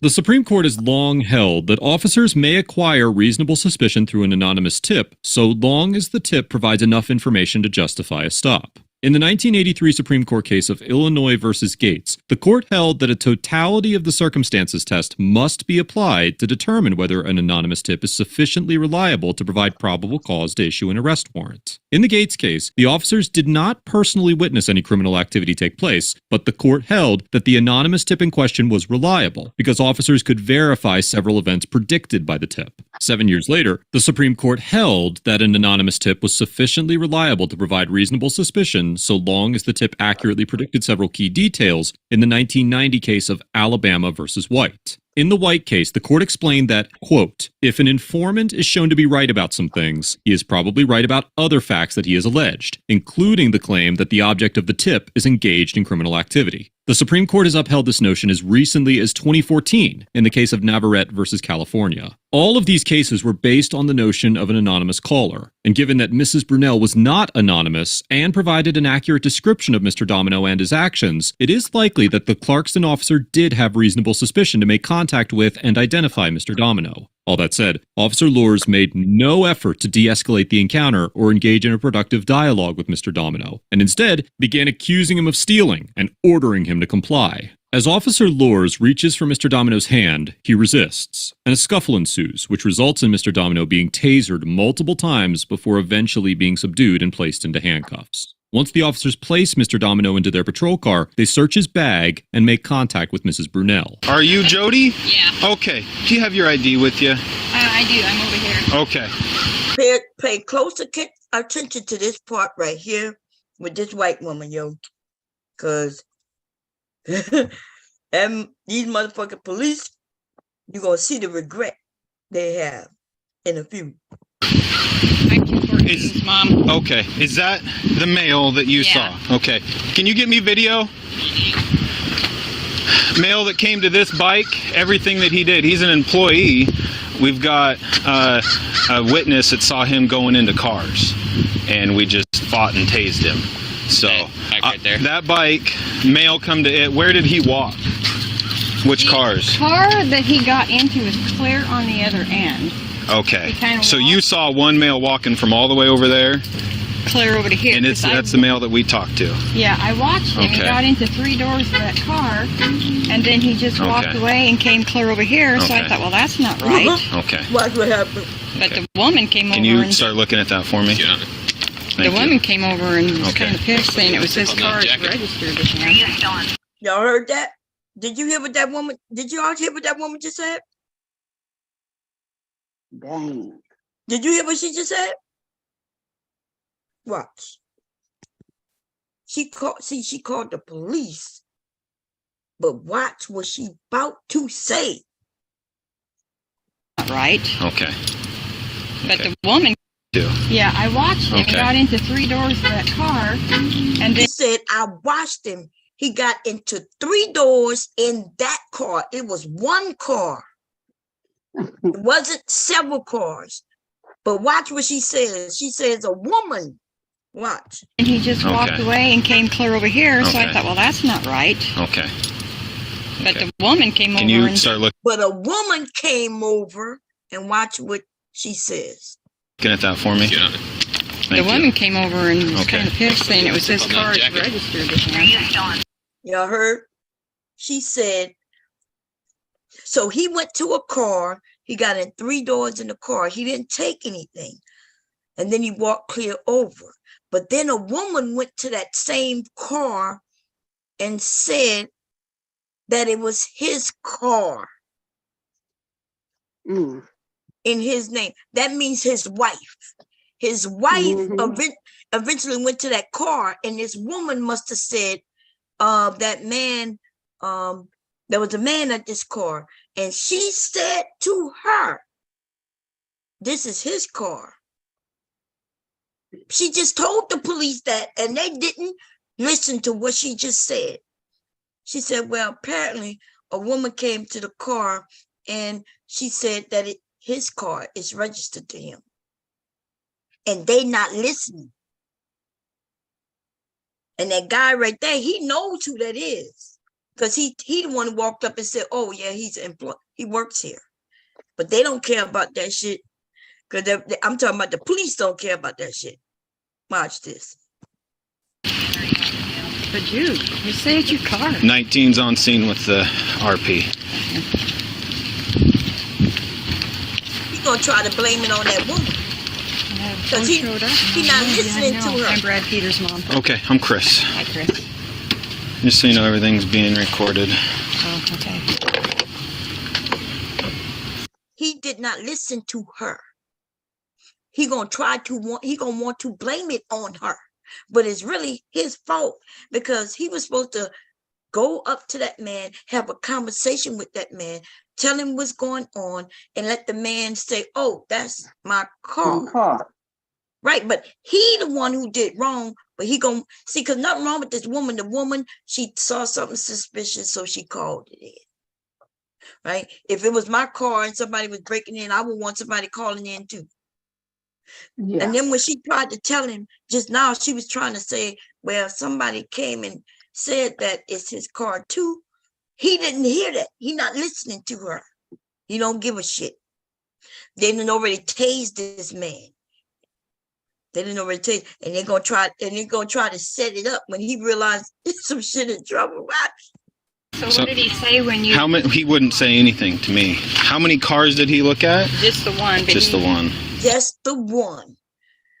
How many cars did he look at? Just the one. And the cop that just pulled up, watch how this happens. One car, far. Like my pickup would a be gray parked. Chevy Aveo is registered to him. The same as the bike. Okay. He could have. Here. How he could have. He couldn't do nothing because you ain't never tell him what you was looking at him for. He never mentioned nothing about him. All he asked him is, this your bike? What's this in your pocket? He took what was in that man's pocket and threw it on the ground and then told him, asked him for his ID. And he said, well, what did I do? And he wouldn't tell him. Listen. He never shared with him what's going on so he could clear it up. And now he wants to say he could have. So he realizes he done fucked up now. You done fucked up, you know. Yes, look. You done fucked up. Well, that guy looking at him like, what? Because they know he got tased. They done hurt that man. They hurt him. Look, they didn't even release the video for this one of them attacking him and tasing him. Remember that the guy told us that would happen, but it's not in this video because they cut their cameras off. See, when they doing shit like that. Recorded. Oh, okay. So what did he say when you? How many? He wouldn't say anything to me. How many cars did he look at? Just the one. Just the one.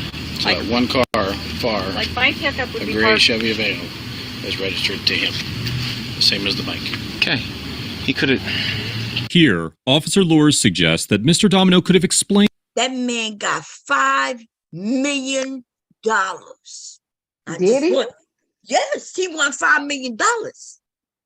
Dang. $5 million. Here go.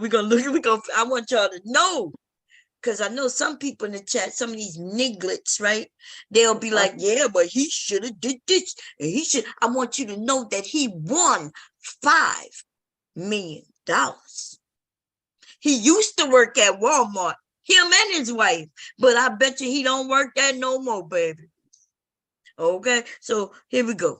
His actions, but at no point during the initial encounter did Mr. Domino have enough information to know what actions led to him being contacted by the police. That's right. Although Officer Lors did say that Mr. Domino was reported for looking at cars, he also said that Mr. Domino was being accused of stealing, which likely confused Mr. Domino. Just 32 seconds passed from the point of initial contact to Officer Lors ordering Mr. Domino to place his hands behind his back. Officer Lors made no attempt to corroborate any of the information from the 911 call and shifted the focus of the stop to Mr. Domino's refusal to identify rather than the alleged crime. The state of Washington only requires officers to undergo 2 hours of de-escalation training per year. However, it is one of the few states that also requires supplementary training as well. There is no all-inclusive list that identifies all the methods and techniques officers might employ to de-escalate an incident. But earlier this year, the California Commission on Peace Officer Standards and Training created a de-escalation strategies and techniques manual that outlines several of the most fundamental principles of de-escalation and offers members of law enforcement thorough insight into how to de-escalate police interactions. One technique that the manual suggests is giving the suspect a voice by listening to their concerns, and the manual explicitly states that officers should seek first to understand before attempting to be understood.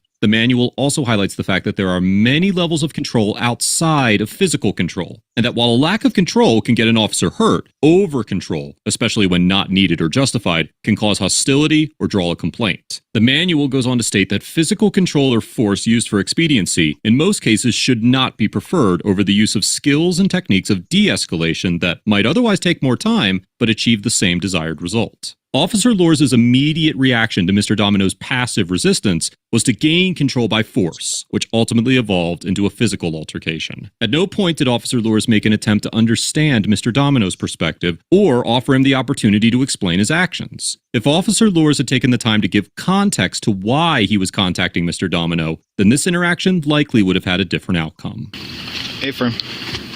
So you saw him get into one car and then walk across the parking lot? So say like my pickup was right here, that car would have been right there facing me, so I put my cart away, and when he walked down this way, he walked to the passenger side, got in that door, came around this way, got in the driver's door, then got in the back, and there was a car right next to him, so he's holding his keys, but he never used the key on anything, it was all unlocked, and then I couldn't tell if he grabbed anything. But then he just walked away down this aisle and then just headed straight over here. Okay. So, yeah, that looks like a prowl. Right. Okay, let me get you a written statement form. If you could fill that out for me, I'd appreciate it.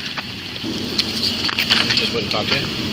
No, and then he started, like, he was just super agitated, I don't have to tell you my name. I'm like, listen, man, so right now you're being detained, and he got all jacked up, and so I'm like, okay, turn around and put your hands behind your back. I'm going to detain you. No. And then once Rabbit got here, he reached into his pocket real fast, and we went hands-on at that point and sort of danced around with him because he's a big dude like this for a while. And then finally he wrapped his arm around me, and I had my taser out already. And I tased him, and we took him down and finally got him cuffed, but we fought with him the whole time. So all he had to do was talk. Officer Lors recounts his version of events as if Mr. Domino was the aggressor during the confrontation. But let's compare Officer Lors' recollection of the event to what actually happened. Right, we know his lies, what? Just wouldn't talk to him? No, and then he started, like, he was just super agitated. You got ID on you? What do you need my ID? And I'm like, listen, man, so right now you're being detained. Okay, Yeah, I'm figuring that out right now. I'll take a look at your ID, though. You don't need my ID unless I did something. And he got all jacked up, and so I'm like, okay, turn around and put your hands behind your back. I'm going to detain you. Okay. Unless you're taking me in for something like that. Turn around and put your hands behind your back right now. Now! For what? Turn around and put your hands behind your back now! You're going to obey me, or you're going to go on the ground. Obey you? As you can see, there is a vast discrepancy between Officer Lors' version of events and what actually took place. It is no secret that officers sometimes lie when reconstructing interactions on police reports, and their motivations for doing so are obvious. Dr. Philip Stinson, who is an ex-police officer and now professor of criminal justice at Bowling Green State University in Ohio, has tracked arrest cases of non-federal sworn law enforcement officers who have been charged with at least one crime from 2005 to 2014. Dr. Stinson has compiled an extensive catalog of studies that examine various aspects of policing, and was recently named the principal investigator on a research project funded by a grant from the National Institute of Justice to study police crime across the United States. His research shows that out of more than 10,000 officer arrest cases, about 6.3% involved false reports or statements. And he recently told CNN that the problem is probably more common than the data suggests. There are a litany of reasons why an officer may choose to lie about their interactions, such as fear of losing their job, or what is known as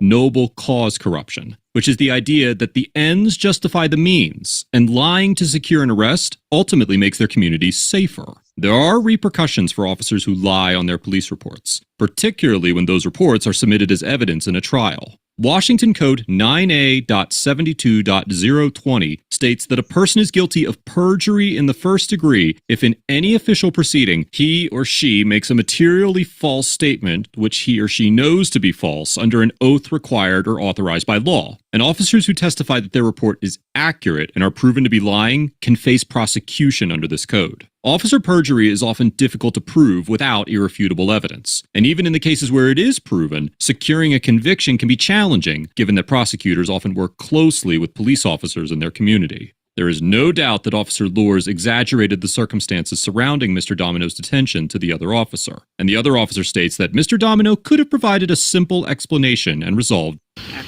as soon as you can. I'm not sure yet. So what did he say when... He wouldn't say anything. I don't know anything, so I'll still get everything figured out. Yeah, me too. Thank you. Mr. Domino was arrested and charged with resisting arrest and obstructing a law enforcement officer, and was released a few hours later. Following the encounter, Clarkson Police Chief Joel Hastings publicly stated that an internal investigation would be conducted to determine if there was any wrongdoing, as the department always conducts an internal review anytime force is used. After multiple hearings, the trial began in November of 2019, with Mr. Domino deciding to represent himself. After 2 days in the courtroom, Mr. Domino verbally agreed to a plea deal offered by the prosecution, which stipulated that so long as Mr. Domino stayed out of trouble for the following 3 months, all charges against him would be dropped. Mr. Domino told the Lewiston Tribune that he had no intentions of suing the department and agreed to talk to the Clarkston Police Department about how the situation could have been better handled.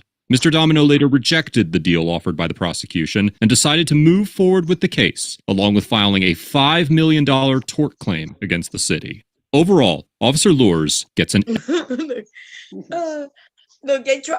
You see how you might plead guilty, even though you didn't do nothing. Because didn't they say he took a plea deal? Mm-hmm. He took a plea deal because you'll be going back and forth to court, and I guess they said, well, if you don't do nothing for so many months, then they'll go away. So it must have was one of those type of plea deals where he didn't have to do too much of nothing, but then he sued their asses for $5 million. And so yes. Did he get the $5 million? Yeah, he got the money. Let me see. Let me see if we can find. He won. See, what you call them cases, you get big money. If you get big money for things that are clearly against the Constitution. Right? Because this, like the guy didn't even give him a chance he didn't even explain what was going on.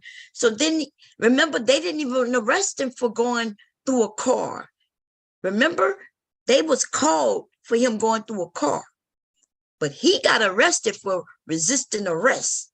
And so how you arrest me for resisting arrest if you didn't have me under arrest? So it's all kinds of little things. These people, they did him on disorderly conduct. And as you see, that man never told him what the issue was. He said, well, what are you arresting me for? Give me your ID. What did I do? I don't have to give you my ID unless you tell me what I did. Well, you under arrest. They tased him. I wonder how bad it was. It wasn't just as simple as what we saw. Remember, there's another video or something out there where he got attacked and tased by not just one, but 2 or 3 cops. Wow. And it's all on video. It's on police cameras, Walmart's camera. You know what I'm saying? He's embarrassed because remember, he worked at the Walmart. So now you got to explain what happened. When he didn't do nothing. But he didn't do nothing. He ain't do nothing. But getting his own car, so I'm arrested for getting in my own damn car. Right. That guy didn't even know what. Remember that police when he walked up, he didn't even know what had happened. He thought it was more than one car. So he didn't even have a discussion with the person who accused him or something. That's why he couldn't give him no answers. So he went up to him, he touched him. Remember, he took that hanger out of his pocket. First thing he did was tell him to get off his phone. You're like, hey, put that phone down. And what's this in your pocket? Oh, that's a hanger. He took it off him and threw it on the ground. And is that how you approach somebody you trying to have a conversation with? But because he's black, he's a criminal. Hubby said Walmart won't provide videos to the police. Well, that's not true. We just watched the video before this video where they provided the proof. Walmart let them look at the video of that man walking through the store. There's other videos where they had a woman and they tased her because she bought some shit. She walked out. I think I played that on this channel. Black woman. She went in the store, she shopped. Then she came out. Then she went back in the store to get something and just decided to change her mind and walked out. And they called the police. The police walked up to her car and say, hey,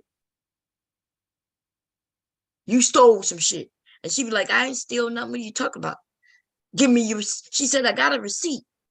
He didn't even, I don't think he wanted to see the receipt. He didn't even want to see the receipt.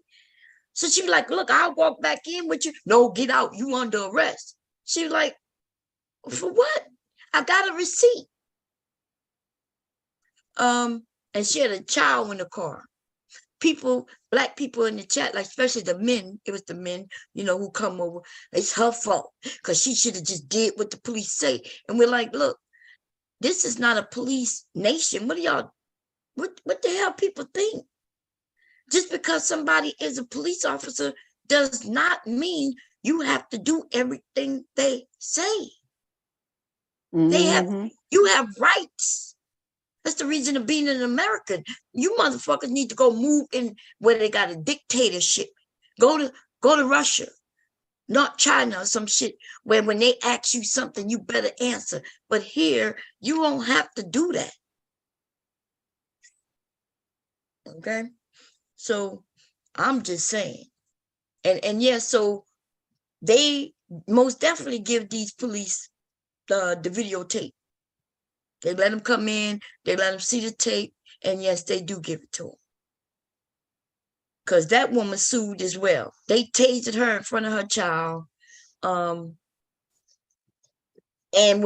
after they tased her and shit, then they go in her car and the receipt is sitting right there. She ain't steal nothing. And people at Walmart just lying. Yeah, the people at Walmart the one said that she stole something. Well, that's the thing. The conversation between the people who call and the police be different. The people in the store says, hey, she just walked out. They didn't accuse her of stealing nothing because they didn't see her with anything. But so the police goes up to her and accuse her of stealing. Even when everything went down and he called the guy who called, right? One of the managers said, I didn't say she took anything. So he tried to lie. Yeah, he said, I didn't say she took anything. I just said that she came in, she walked out. I guess it's up to the police. And actually, this police wasn't even supposed to be there because he's a police officer and he working like they security. So I think they got in trouble for that too. Because, in a lot of places, they're not supposed to do that. Off-duty cops. Oh, moonlight. Yeah. Remember you used to have an off-duty cop who would moonlight. He would be working, but I think in certain areas, it's not allowed for them to do that no more. So, and that was in Florida. So I remember that. Yeah, it was a black woman. And she didn't take nothing. They didn't find nothing. Everything that she had was on that receipt.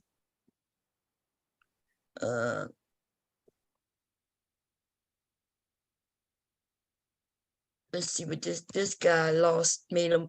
Somebody won 500,000 on this one. And somebody sent me a link. I think to BGS. Hold up, let me see what the price.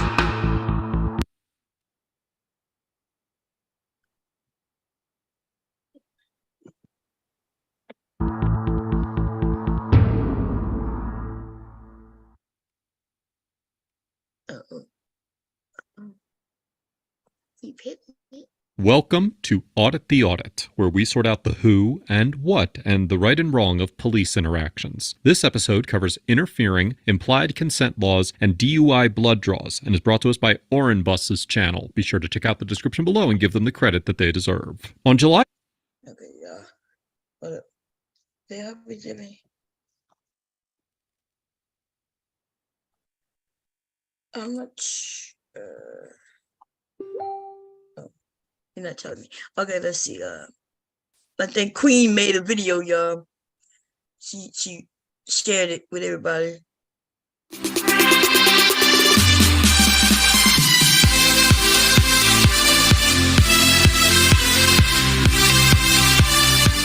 Here, keep listening. And these women actually better than most. They're actually black male identified. Actually fairer than most. Black male identified.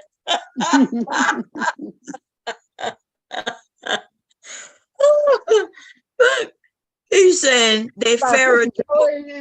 Huh? Is that Sister George now? Yeah. He's saying he the one who called them black male identified. look at Queen.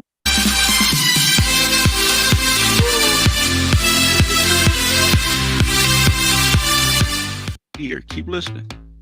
And these women actually better than most. They're actually black male identified. He said they better than most.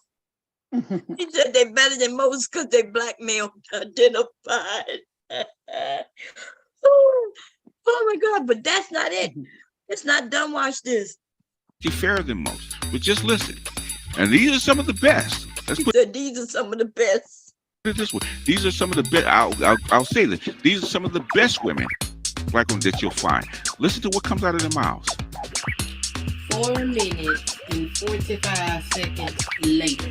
They don't understand. They're insufferable. Okay, they don't understand. They're insufferable. Okay, understand. They're insufferable. Okay. He said they insufferable. He don't even like the best women who male identified, black male identified. He don't even like them. He definitely did call them black male identified, baby. Shit. That's how all the men in the Manosphere think of them. The only people who don't think they black male identified is them. They're the only ones who think they fair to both. I'm fair to both. And then they'll say, well, we get it from both sides. Well, you're getting it from the women's side because the women are hearing you be against women. The only reason you get it from the male side is only when they say you taking up for the women. So, yeah, when you being a woman like you should be, because they're not coming at you because you attacking the men. Okay? Because they're afraid to attack the men. They might disagree with them on some little bitty little thing, but for the most part, they are black male identified. That is a fact. Thank you, BGS. They're insufferable.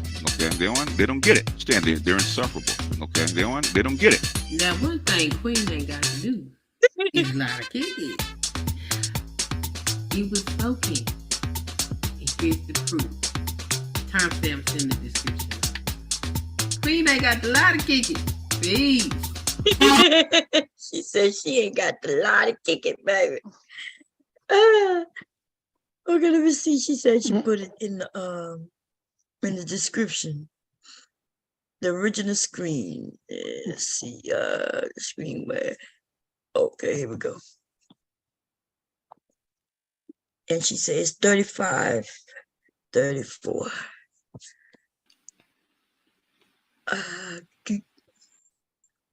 All right. Check. Here we go. I gotta go a little more back. Come on, damn thing.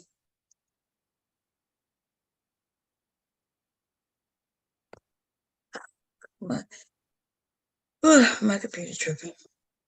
That's all them tabs. I've been working on some things. This is that. This, I gotta close these things up, but I don't want to yet. Oh, I don't want to do 5 minutes. She said 30. I'm gonna go to 30. I'll do here. Okay. Practice. Okay, keep it up. Do it yourself. You gotta get out and do the work. Women ain't gonna work for y'all. See? Not like women in your family will work for y'all. In other words, white women, I've said this, okay? And I told this to May. A Jewish woman, a white woman, a Latin woman, Asian woman will not allow you to abuse her boys. Will not allow you to actually undereducate her boys. Will not allow you to actually let her men and let her boys go to prison in the numbers that black women do. They will not. Wait a minute. How can we stop somebody from going to prison? Yeah, I don't know. You know these niggas don't make no sense. This nigga said they won't allow they to uneducate their boys, and they got a lot of men who Asian, German, all kinds of white men in jail and don't have education. This nigga just said the most ridiculous thing, but yeah, it don't make no sense, girl. It don't make no sense. I have decided to just let him talk because the shit just ridiculous. Okay, the white woman refused to let their sons not be educated, and then they got them slow ass niggas. They uneducated, and then they don't want them to have no education. I mean, what is they talking about? They don't want to say the boys don't need to go to school and get no education. That's right. That's so many. They said that. But this fool talking about they want the white woman won't allow it, but the black woman though, yeah, the black woman just let their children get abused, especially their boys.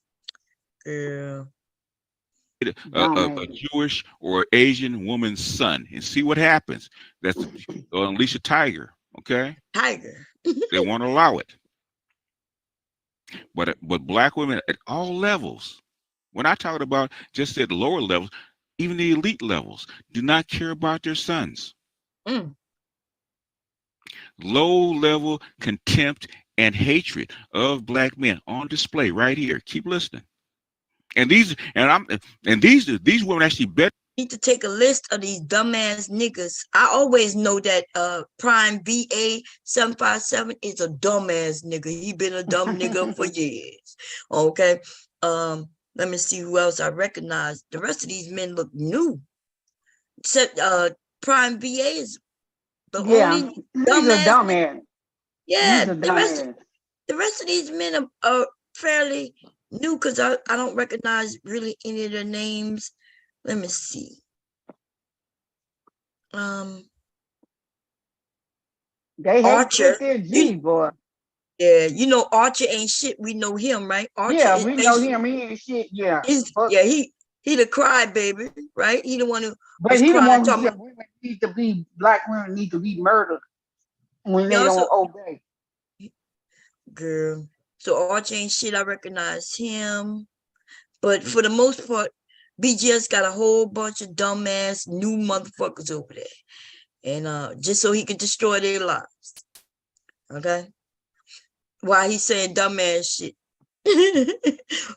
So Prime VA and Archer.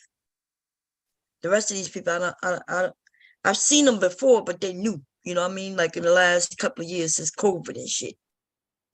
Okay, here we go. Better than most. They're actually black male identified. Actually fairer than most. But just listen. And these are some of the best. He said they're some of the best, but they black male identified, but they still the worst. Girl. They think they're over there doing something. These men don't do nothing but shit on them. Girl, everywhere I go, I get in these men's space and they are shitting on these two women right here. I don't never see them shitting on no other group of women, women, except these two, who is a part of them. They better not do nothing wrong, because as soon as they do one thing that these men deem wrong, they shit on them. You know, they didn't do that to Jessica. Like Jessica be over there talking about their ass if she want. They ain't gonna say shit to her. Danica, she could be over there talking about whatever the hell she want to talk about, and they ain't gonna say shit to her. You understand? Only these two. Only these two. Let's put it this way. These are some of the best. I'll say that these are some of the best women, black women, that you'll find. Listen to what comes out of their mouths. You know, I have a few things. So I think that you had some solid points. I wanted to say, though, from my understanding, I thought the Show Your Work campaign was also about men elevating. Like when I used to hear Steve Boogie talking about it, I thought it was also about men showing their work as it relates to getting in the gym. I've heard, men in the space challenging men, saying that men should be working if you're a single man, that you should be working no less than 60 hours. And that was Kevin Samuels that said that. Okay, you hated him too. Kevin Samuels said that. You hated him too. Did you like him? Did you support him? Did you use his content? Did you use his talking points? Okay. Did you? You hated him too. Was a week that you should be elevating yourself and trying to build your bank account and things of that nature. Now, I can say that that was 2 movements ago in the space. I have not heard much about that. Now, I say give them like, if I use anybody's content, and this is just me, if I use anybody's content, the least I can do is encourage people to actually go like the damn video, okay? As payment for using their content. Look, he's saying that they ain't shit, that they the worst, even though they better than most, but worse, because he's saying all women terrible. And then we got people in the chat saying, please don't stop promoting these chicks. They need diets. They need a gym. They like these. Look, when this man, they need a gym and a diet, and this nigga probably stomach hanging down to the bottom of his feet. Right. So this is what I'm saying. But this is who they decide to support. They know these men do not like them. None of them. None of them. Bernard Riley don't like them. BGS don't like them. Kevin Samuels didn't like them, and he told them. He shitted on them. So I don't know what's up with a bunch of mammoths who in spaces in which the men can't stand them. Every time they get a chance, they calling them all kinds of names. Mm-hmm. You see, so I don't know what's up, but I guess it's the money. And by the way, you women are the ones who put out more money than the men. So you would think that they would be on your side, but then again, they know that you pay them to shit on women. So of course, the men will pay to shit on women, and the women pay them to shit on women. So it's called being fair, Ray. You get that? Since then, but what about the men who say that the Manosphere is pro-man? That's why they push the passport bros movement so hard. What about the notion that that's why they're pushing the passport bros movement so hard, because they are pushing pussy, and pushing about pussy, the happiness. Pushing pussy is the exact words for the passport bros. A lot of see what I'm telling you. Look, in other words, pushing pussy, as long as you pushing pussy for black women, is fine. Okay. What? For their own enrichment, for their own basically upliftment. Doing it for them is fine. Ain't black women supposed to push for their own? He's dumb as fuck. Like, we ain't supposed to push for our own. That don't even make no sense. These niggas dumb. Yeah. Well, y'all the one who lift up white women and other women like that. Girl. Let's see, here we go. That's not part of their group. What do you hear? See, listen to them. Them ain't going over there to seek out relationships. That shit takes a lot. That takes a lot to really uproot your life. And shout out to the brothers that really are doing it, all 5 of. Why do they have to do it the way you do it? If they want to go over and trick and it makes them happy, let them go over and trick and make them happy. They don't have to do it by your rules, okay? See, he ain't got no content, so he going at it his own women. Devastating as you? Yeah. Hey. How you doing? Huh? It's the same video.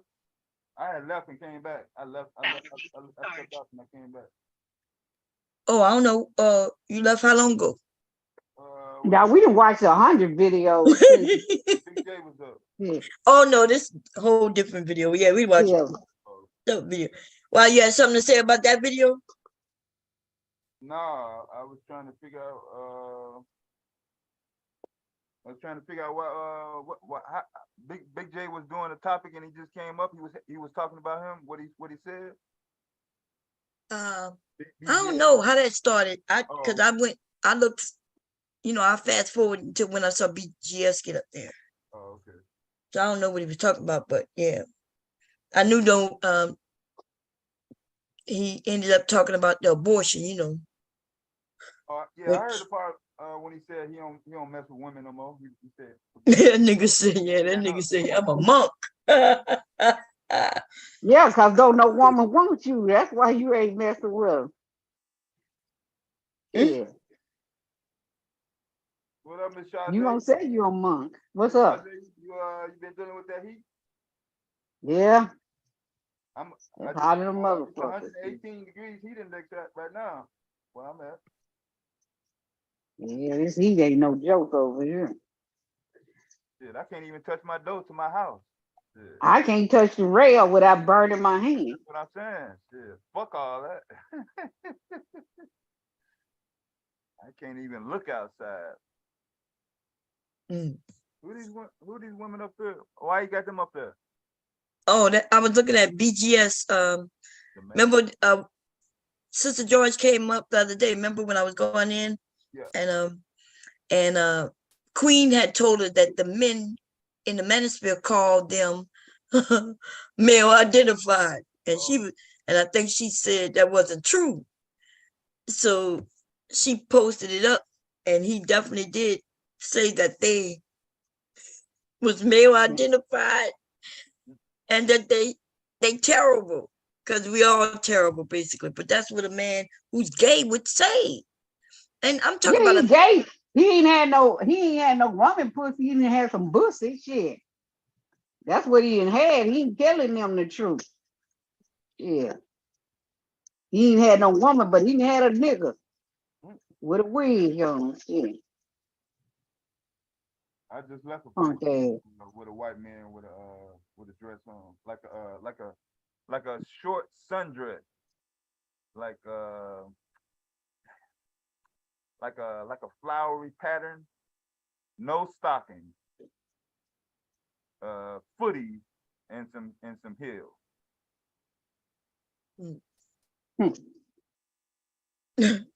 I'm talking about he don't have makeup on to make it pretend like he's trying to be a woman either, like straight like that.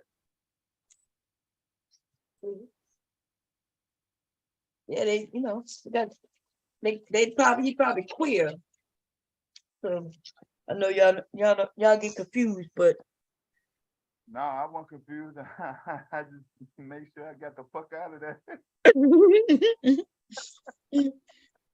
He might be queer. He might not even be gay. That's what I'm saying. Shit. I'm like, I didn't want to look up, but I had to see where I was walking at. I was like, oh my fucking God.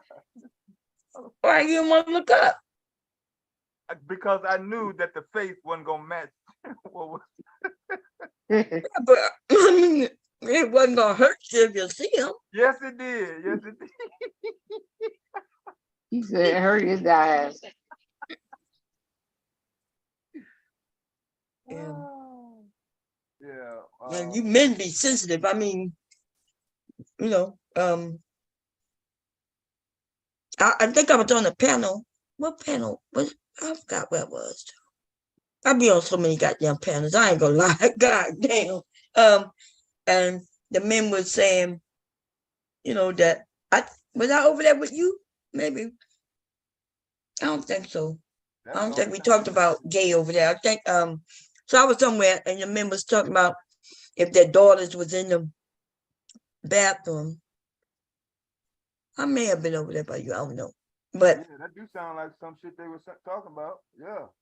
I don't remember talking about LGBT over there with them.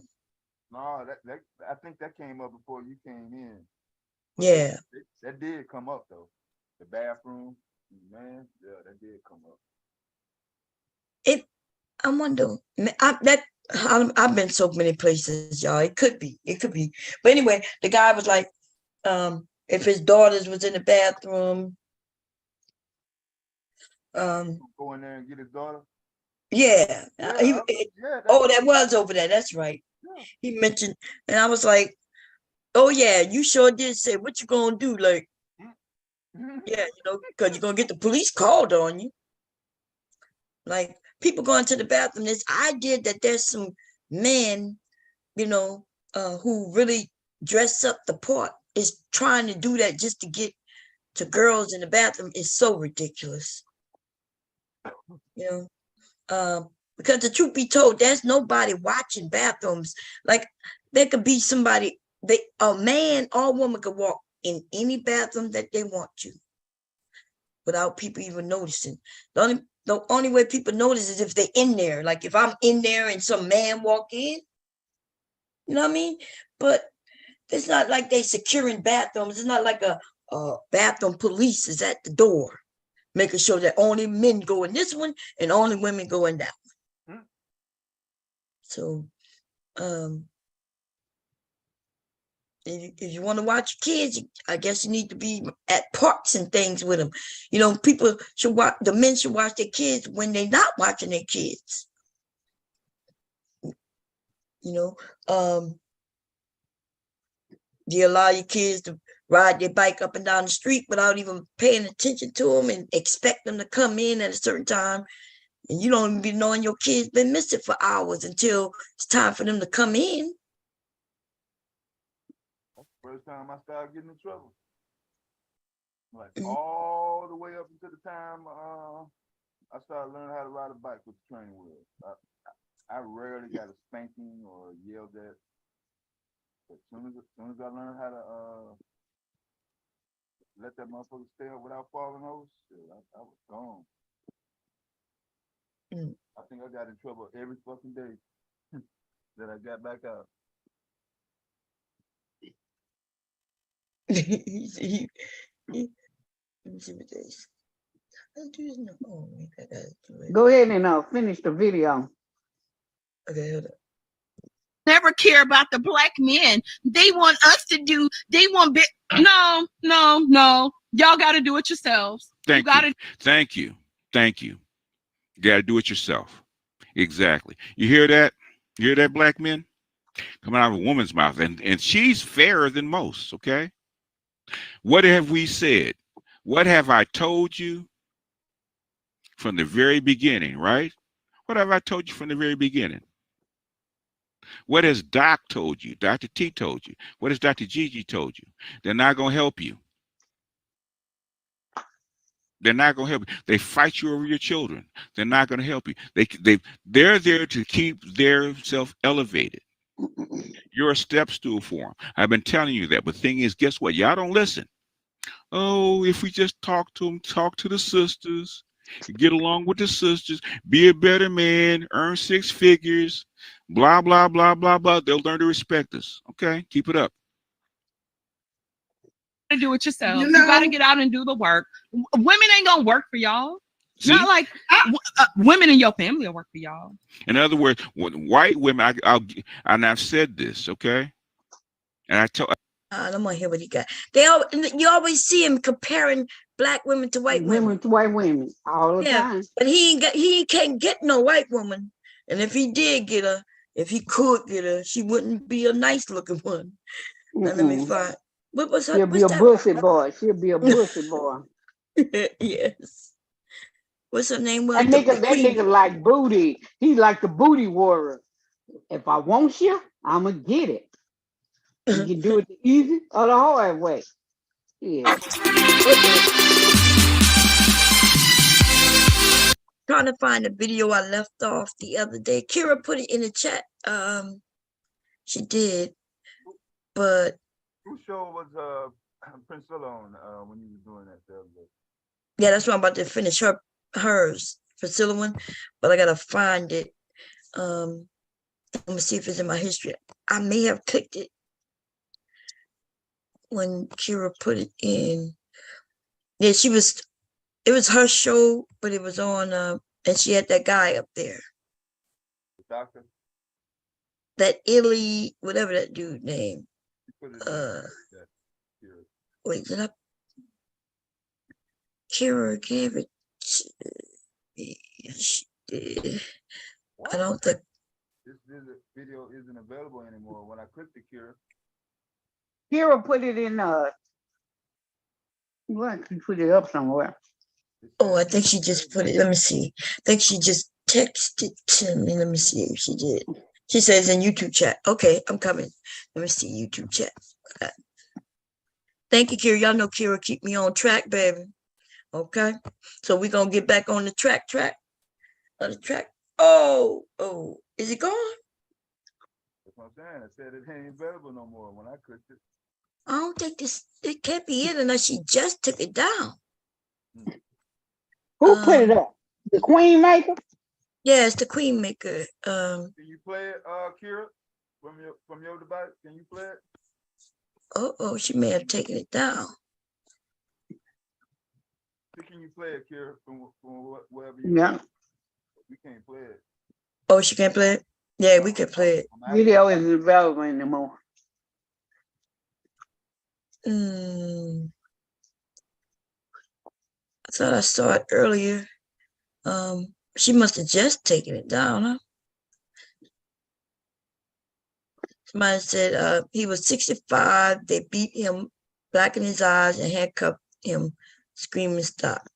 Let me see. Okay, let me see. What's her name? The Queen Maker, right? Mm-hmm. When did I do that video?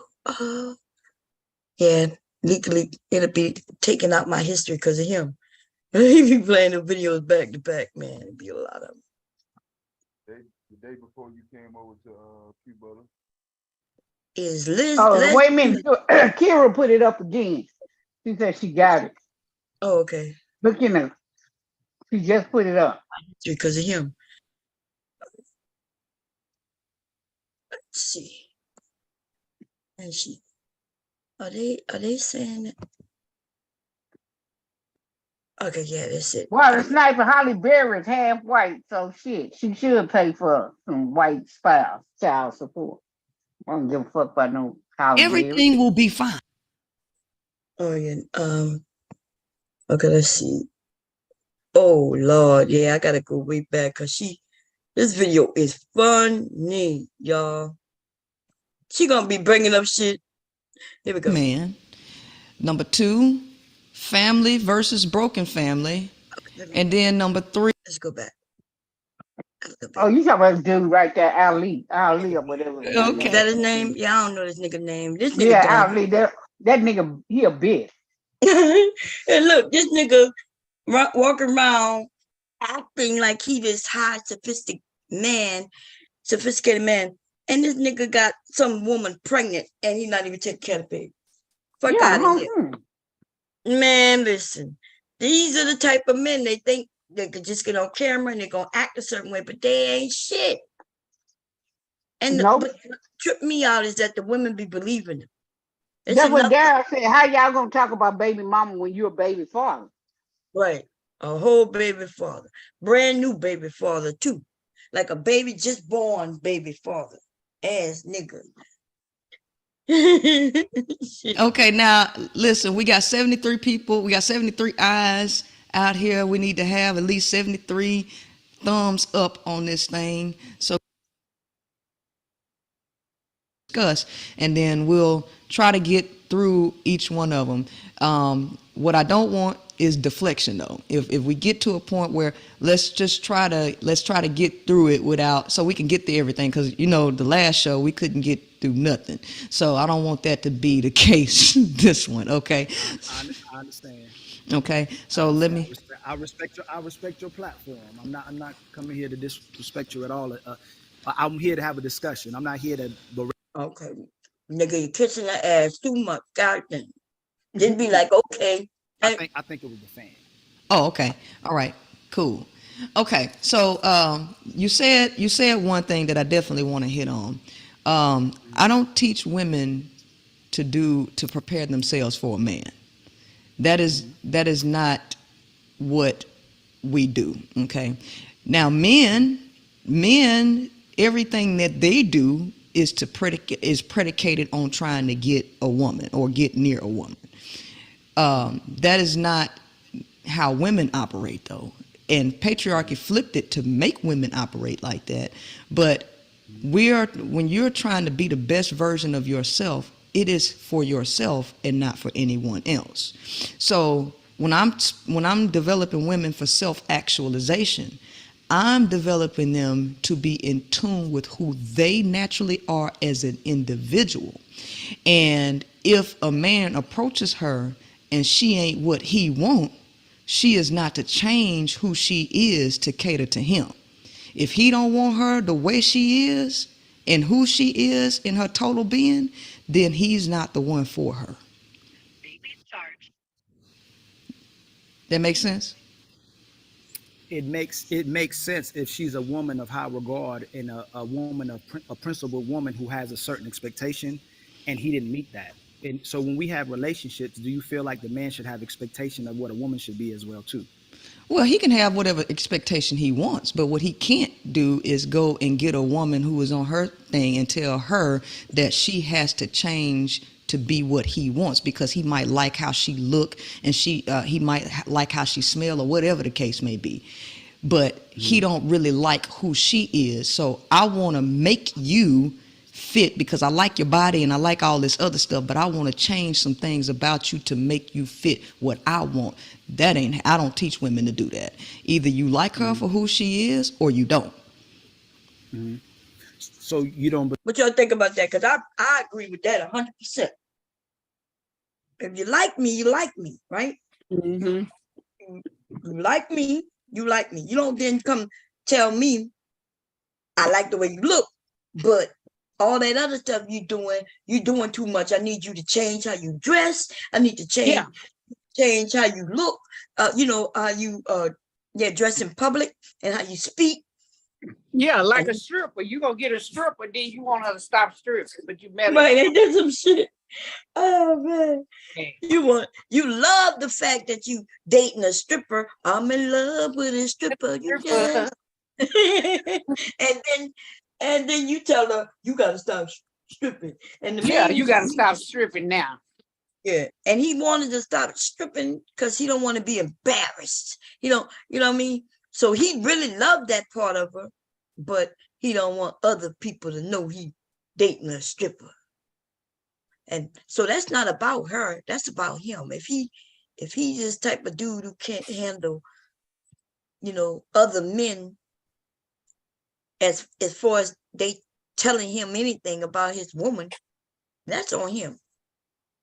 There couldn't have been no other woman telling me about my man. You know what I mean? You can't. Whatever he does, I must be okay with it. So I don't know why you coming and telling me about it.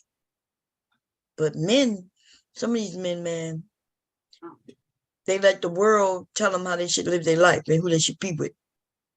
But yeah, I agree with her 100% on that. Like, I like who I like because I like them. Like, I like my husband, before we got married. And yeah, I was okay with how he act. And he was crazy too. Let me tell you, my husband was crazy, y'all. He was a speed demon in the car. We were young, so shit. It was a little crazy. And when we had children, then of course both of us, you got to tame some things down and shit. But still, okay, we go. Believe there's a certain expectation and standard that should come from both men and women when they come to the table. A man shouldn't come as a provider, as a person who's already established, a principled man who's about family and who wants to add her to his life and build with her. Should he arrive that way? And should the woman arrive in a certain capacity as well too? Well, go ahead. Let me say this: men pursue women, right? Women are not coming to you, okay? So you can't say that she's coming to the table with what you want her to, like, you're trying to get her to come into your world. Take her out of her world to put her into yours. So she abandons her identity. She abandons the things she likes to cater to you. I don't teach women to do that, right? Either you're going to come to her because you like who she is and y'all create a place together that allows for you both to exist without her having to abandon her identity. But no, sir, I do not believe that you have an expectation and your expectation trumps her. But the second thing, provide what? Provide what? A established man provide not only a legacy, provides inheritance, provides. But he said legacy. The fuck you providing who with a legacy? You ain't even got shit. Your ass is broke. What are you providing? What legacy? Broke ass. He said he providing legacy. Isn't legacy, doesn't that mean, wait a minute, let me look it up. Because in my mind, I know what legacy mean, right?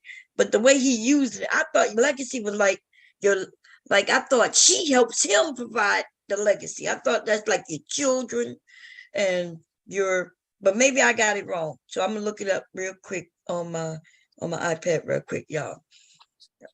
I thought legacy is like if is what you call him still up here? Are you still here devastating? Wait. Let's see. Legacy. Oh. Yeah, he's there. What legacy mean to you? Because let me see. Legacy? Yeah. Okay. Inherit. Okay. It can mean heritage, like I was thinking. Yeah. It could also mean inheritance. Okay. Yeah, something that somebody from the outside, whether it's family or not, they can see. It may not be physical, but something. Heritage, yeah. Bestowal. I don't know what that means. Physical though. Endowment, gift. An idea, yeah. Heirloom, settlement, yeah, okay. Birthright, provision. Yeah. That means all that. Okay. So he say he provides legacy. I didn't know it meant all those things. Okay. So I guess, and what else did he say? Let me rewind a tad bit. But that nigga can't provide nothing. That nigga broke. What he provide? I don't know. You provide some dick. That's only legacy you provide. Get the fuck out of here. Oh no. Here we go. Provide what? Provide what? A established man provide not only a legacy, provides inheritance, provides. Those two things are the same, inheritance and legacy, and I know that now because I just looked it up. Okay. An environment for her to flourish and be. An environment for her to flourish. He gonna provide her an environment for her to flourish, as if he gonna take her out of an environment where she can't flourish, and he gonna put her in an environment where she does flourish. Why do they think that women are like we children? I don't know. This idea that we children, like she probably was already in an environment where she could flourish. Now, if he got a lots of money, that inheritance or legacy thing, maybe she could flourish a little more. But we know that most men in this country don't have it built like that. They're not built like that with that much money. That nigga ain't got it like that. That nigga broke. Get your broke ass somewhere and sit your $5 ass down before we make some change. Nigga just be talking. Yeah, you talking, man. You good. Let's see. An environment for her to be a wife and a mother, and an environment for kids to flourish as well. Oh Lord. If I want somebody to be a mother, be barefooted and pregnant, and that's all their identity is. I'm pregnant and I'm married. That nigga said flourish. I thought he meant more. He said to be a mother. She gonna flourish to be a mother and a wife. Oh, and that's it. God. That's all you is a wife. You don't have no kind of identity except being a wife. Fuck that shit. Yeah, ladies, don't fall for that. Don't go for that shit. I'm telling you now, don't do it. Yeah, they did teach us that. You would be miserable. If you ain't going in, you would be miserable. Yo, they did teach that. That's what I like. When I got married, it was like, oh, okay, now I'm a wife, and let me see what wives do, and then I forgot all about myself. And yeah, you forget about yourself. Yeah, so don't do that. So, don't do that. I'm not over here teaching that. I hope I'm not teaching y'all to be wives. I'm not over here. I'll teach you. I'll show you some of the hobbies I like to do, but I'm not. If you want to learn how to cook, since you got to eat for yourself, cool. But no, have your hobbies and figure out who you are, what you like to do. You just gonna sit there, your life gonna go wasted away. So you sitting there satisfying him, but you ain't never satisfied. You just sitting there, make sure he okay. What about you? Right. And y'all notice that these men don't like when women get together with their friends and have what they call hot girl summers. Yeah, they don't want like us. Yeah, they don't want us going on trips with your girlfriends or none of that shit. I'm like, they think everybody gonna go sleep with somebody, like insecure ass bitches. You damn bandit. That don't make no good. Women don't get together with our friends just to go out of country to sleep with Go out of town just to have sex with somebody. You been came back with some damn AIDS or some shit. Shit, everybody just going around sleeping with no man like that. That's something they do. They the passport bros who looking for. Yeah, they do that. But they want to blame it on, well, black women doing now, buddy. No, that was them white women paying them, whatever, I forgot the name of them African dudes. It was white old ass women. Yeah, they were going over there messing with them. You're right, them African men. They didn't see, they don't say nothing about that, but they want to holler, no, it ain't no black women, them white women's doing this shit. Yeah, that was the white women, man. I ain't saying the occasion that one woman might meet somebody and she do. And we're not saying it. But that ain't what we go over there for. Right. Out of environment where if she doesn't want that, it's upon her choice. But a man is supposed to come into your life to relieve the stress out of your life, to get all the tedious things out of your life. And then the only expectation, a real man, from my experience and things from our different perspectives, is a man supposed to be taking on a lot of the responsibility, and a woman's expectation should be just to pick up the slack and be the nurturer and be the love of the. What's to pick up the slack? Yeah, I don't know what this damn dumb ass bandit talk. We supposed to pick up the slack. We suppose, the word suppose is what got me. We supposed to pick up the slack. Are we supposed to do the cooking? We supposed to do the cleaning. We supposed to have a job. We supposed to do this and do that. Take care of the children. Like, we're supposed. But there's different type of families these days. Why won't these men understand that? Like, they got the men who may not even work, but the woman does. She might be the higher earner, and so he's the one watching the kids, taking the kids to school. And nothing wrong with those type of families, but these dudes on here talking dumb, right? And the foundation of a household that sustains it. Okay, so let's do it one by one, because you said a couple things and I kind of got lost within you. So give me a bullet point. So protect is one. No. I was looking for provide. What are the things that you provide? Nothing. Yeah. Okay. Bullet point. Okay. Security of what? Finances, mentally, emotionally, spiritually. Someone who guards the things you built up in your life to sustain. Okay. So with the nature of men that we know, okay. Mm-hmm. Masculinity does not actually protect. That is not a trait of masculine energy. Actually, masculine energy conquers. Feminine energy protects. That's why they call it mama bear. Okay, so the protection comes from the feminine side. So we'll get to that part in a minute. But security, okay, you say financial security, okay. Mm-hmm. Women have their own resources. So she's secure in herself, in her own space. So she don't need you for resources, right? So you're saying that you're providing that under what attached to it?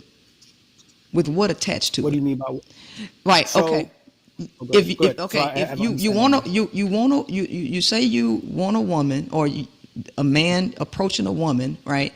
And it's all his vision. It ain't got nothing to do with her, because everything you said is about what you want when you approach her. It ain't necessarily about what she wants, because you want a family. You want a baby. This woman might not want no kids. She might not want it. Maybe she already on her thing. She got everything that she wants in life, and she just wants to be happy and just have companionship with somebody. But you want to put your desires onto her, say that you're going to provide a house or a security or whatever, so you can have a family. Where is she included in that? So if you're providing financially, what is attached? What motive, what expectations do you have attached for her to come into your world? Because I don't teach women to enter a man's world. Mm-hmm. I understand. So for your followers and for what you're teaching, what are you teaching the women to expect from it? How should a man come address, or what should he present to a woman for her to say, I can add him to my world? I don't teach them to tell men what they expect, because I'm very good at manipulation and understanding dark psychology and stuff. So I understand that the more information that you give a person, the more he can pretend to be some shit that he ain't. So now I agree with that. You know, when we tell men, like when you have a friend, right? He's a friend and you talk to him all the time and you tell him, yeah, I like this type of man. I like this. I like when men do this. And like if you tell a man that who you want, you know, and he does it, okay. But if you tell him what to do, he'll do it just to get you. Just to get you. You done gave him the roadmap, right? In fact, when we on these panels and sharing and the men listening, they don't understand that we're actually giving them a lot of information. We're giving them a lot of information, but it don't matter because they don't listen to us anyway. You know, I find that you could talk to a man, you could tell him, and he still don't listen though. He still won't listen. And then it's his way or the highway. Yeah, it's like, yeah, you can it's tell his way. You don't go his way, then it ain't. Yeah, because they don't listen. Dumbass. A lot of men don't listen, y'all. That's one of them hard things. That's one of them things where you tell them something, because it's almost that misogynistic thing where they think they know the answer, even to your own body. Like I could be telling them about my body, like what I like and don't like, and it don't matter because it only matters what they like.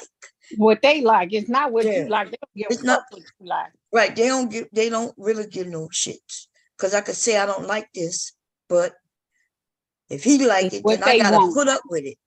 Right. Yeah, it's whatever they want. It's what they want. And no matter what we want, we be trying to tell, no, we don't like this. And you don't need no orgasm. No, you don't need this. You need to just please them. And that's it. Right. So that's one of the y'all things take your dumb ass over there. He'd be like, damn, I take told your him dumb ass on over there. Cause no, can't do. I ain't going for that shit. All they care about is what they like. So they'll forget about everything you said that you don't like. They forget all that shit. Because it only matters what they like. That's it. I'm a man. You supposed to cater to me because I'm the man. And they believe that shit. Yeah. That's why these women walking around here, some of them miserable and shit. They married, but they miserable. They keep hollering about, oh, you ain't married. Yeah, but you miserable in your goddamn marriage. Yeah. Here we go, y'all.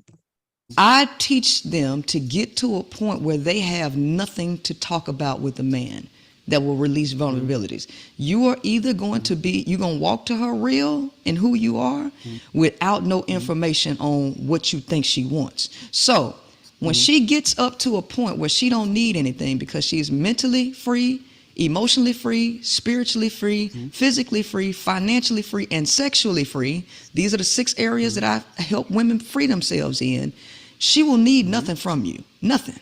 So when you come up, I teach women that every reason that a man approaches you is because he wants something from you. So it ain't you in mind that he has. You have a motive and a reason why you're approaching her, and it's all selfish motivation. It don't even include her wants, desires, mine, or anything. It's all about what you want. So with that being the case, she ain't to give you no information about her. She ain't gonna have no traumas to share with you, so you can't find no weaknesses. Either you gonna be straight up and like her for who she is, or you ain't. Either y'all compatible or you ain't, right? So you won't know You won't know, and she will be able to tell you because every person is different, right? All these ladies ain't gonna be a carbon copy of me. What they are going to be, though, is their individual self. It's going to relieve, okay? It is going to relieve societal expectations and all of that, and they're going to get in tune with their individual self because no two people are alike. So when you come up to her, what she going to be looking for is compatibility, right? Compatibility and respect. That is all she's looking for. And I break down respect in a way that I will never reveal to men because the game of psychology that men play, they don't need none of this information that I'm giving women. So now you don't know how to move. You gonna either come, whoever you present yourself to be, either she's with you or she ain't, and she just either she gonna deal with you, she ain't gonna deal with you. But I would never reveal that to a man. So, which I agree with. Remember I said it the other day, women who giving you all the information out in the open so these men can gather it, those women are really not trying to help because there are some things that men are not meant for men's ears. You know what I mean? The same thing with the men. Like some of these men, some of this whining and shit they're doing, they should not be doing that in public for people to see. Yeah, like that nigga cried about that day he went and flew out and she didn't show up. He crying like a little old bitch. Oh, that was terrible. That was terrible. He should have kept that with him and his mama. Yeah. I wouldn't have got on there and did that shit like that. Like, nah. Man. And even this crying and shit these men doing, women don't want to support us. They don't want to be submissive to us. They don't want to submit. Bitch, we ain't gonna be submissive. Shit. You shouldn't be crying about that shit and letting the world see. But yeah, there's some things that women could use, under their tool belt, and that is just not, I don't think it's right to just put it out there. Because just like she said, you don't want men coming at you with this information, because now you may confuse him with a good guy, with somebody who really wants he's you. A manipulator. I agree on that. He's a manipulator because he know your hand. That's right. And when she said that, I've been saying that for years. I've been saying, hey, ladies, if y'all want to learn some real shit, you know what I'm saying? I just need to know because it cannot be on YouTube. It's got to be something we put together, and it needs to be private where we could be open for real about everything, anything. But that's not YouTube stuff. Okay, so I agree with her. Let me ask you a question. For a lot of the women our age right now, they have children, correct? Do the children need men? Children need peace, right? Children need support, right? And children need an area to flourish in. They don't necessarily need men. Is it beneficial if you have a man who got some sense and can put his ego aside and do what's right for the child? Absolutely. But are they in need? Absolutely not. What they need is a support system, right? That's what they need. They need a support system, okay?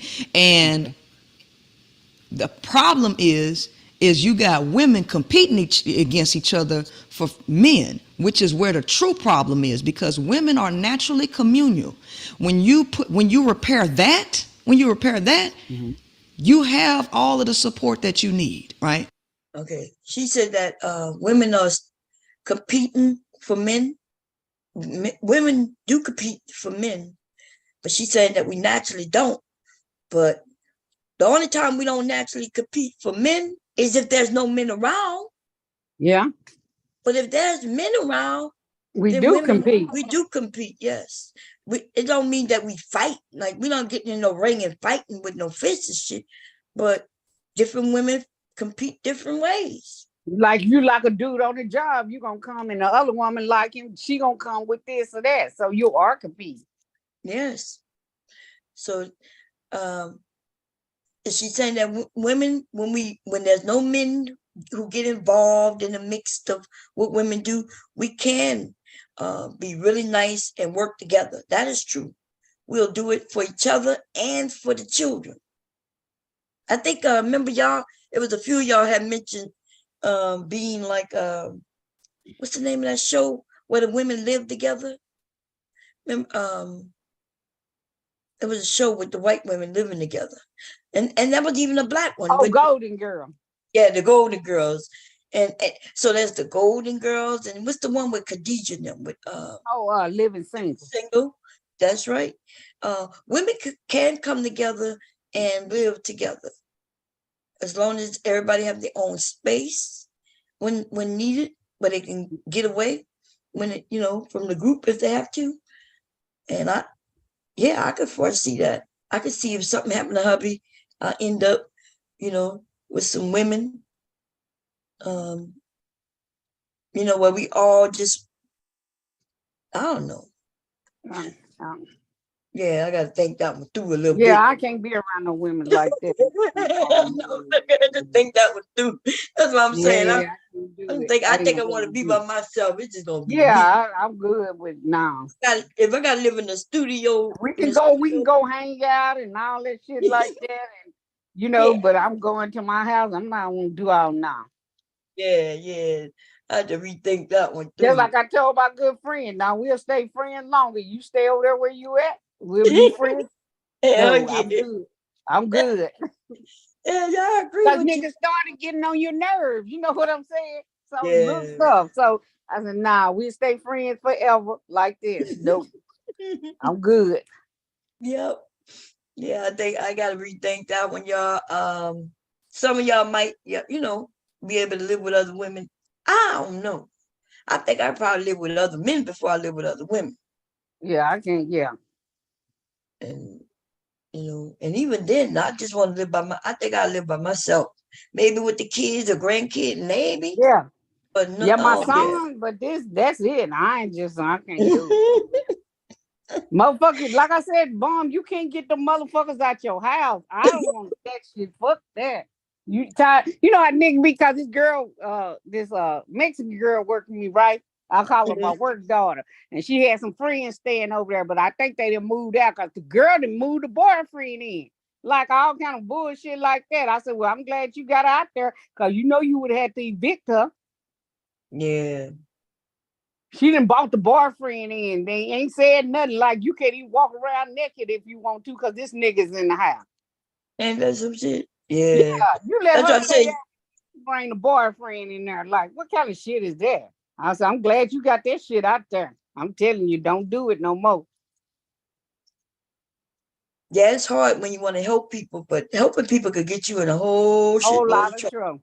Yeah, man. Look, I help you pay for a room if I got the money, but now you can't stay with me. Get on. I know that's right. Look, I help you find one of these organizations that'll help you come up with some money to get you somewhere. But you're right. That's what. Even when it's family, y'all, it could be really. It's harder when it's family. It can be bad. Yeah, it can be real bad. Cause you love this motherfucker, but you ain't never lived with him, and now you living with him. You ain't never lived with him. That's when you find out your friendship and every shit go wrong. Yeah. Okay, here we go. I tell people that do not do it. Yeah.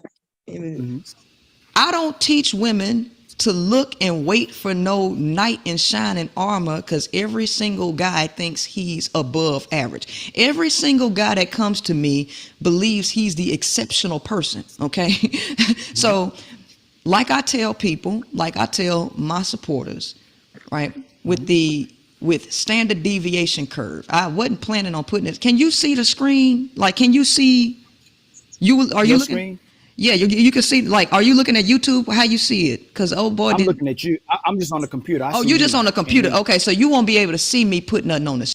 1 GPA, okay, is 0.1%. Okay, so when men are talking to me, the majority need to understand that they're average and below. You got, and I say that because you need to add up the middle going to the left. That is 84% of the population from the middle going to the left, right? 84%, the overwhelming majority.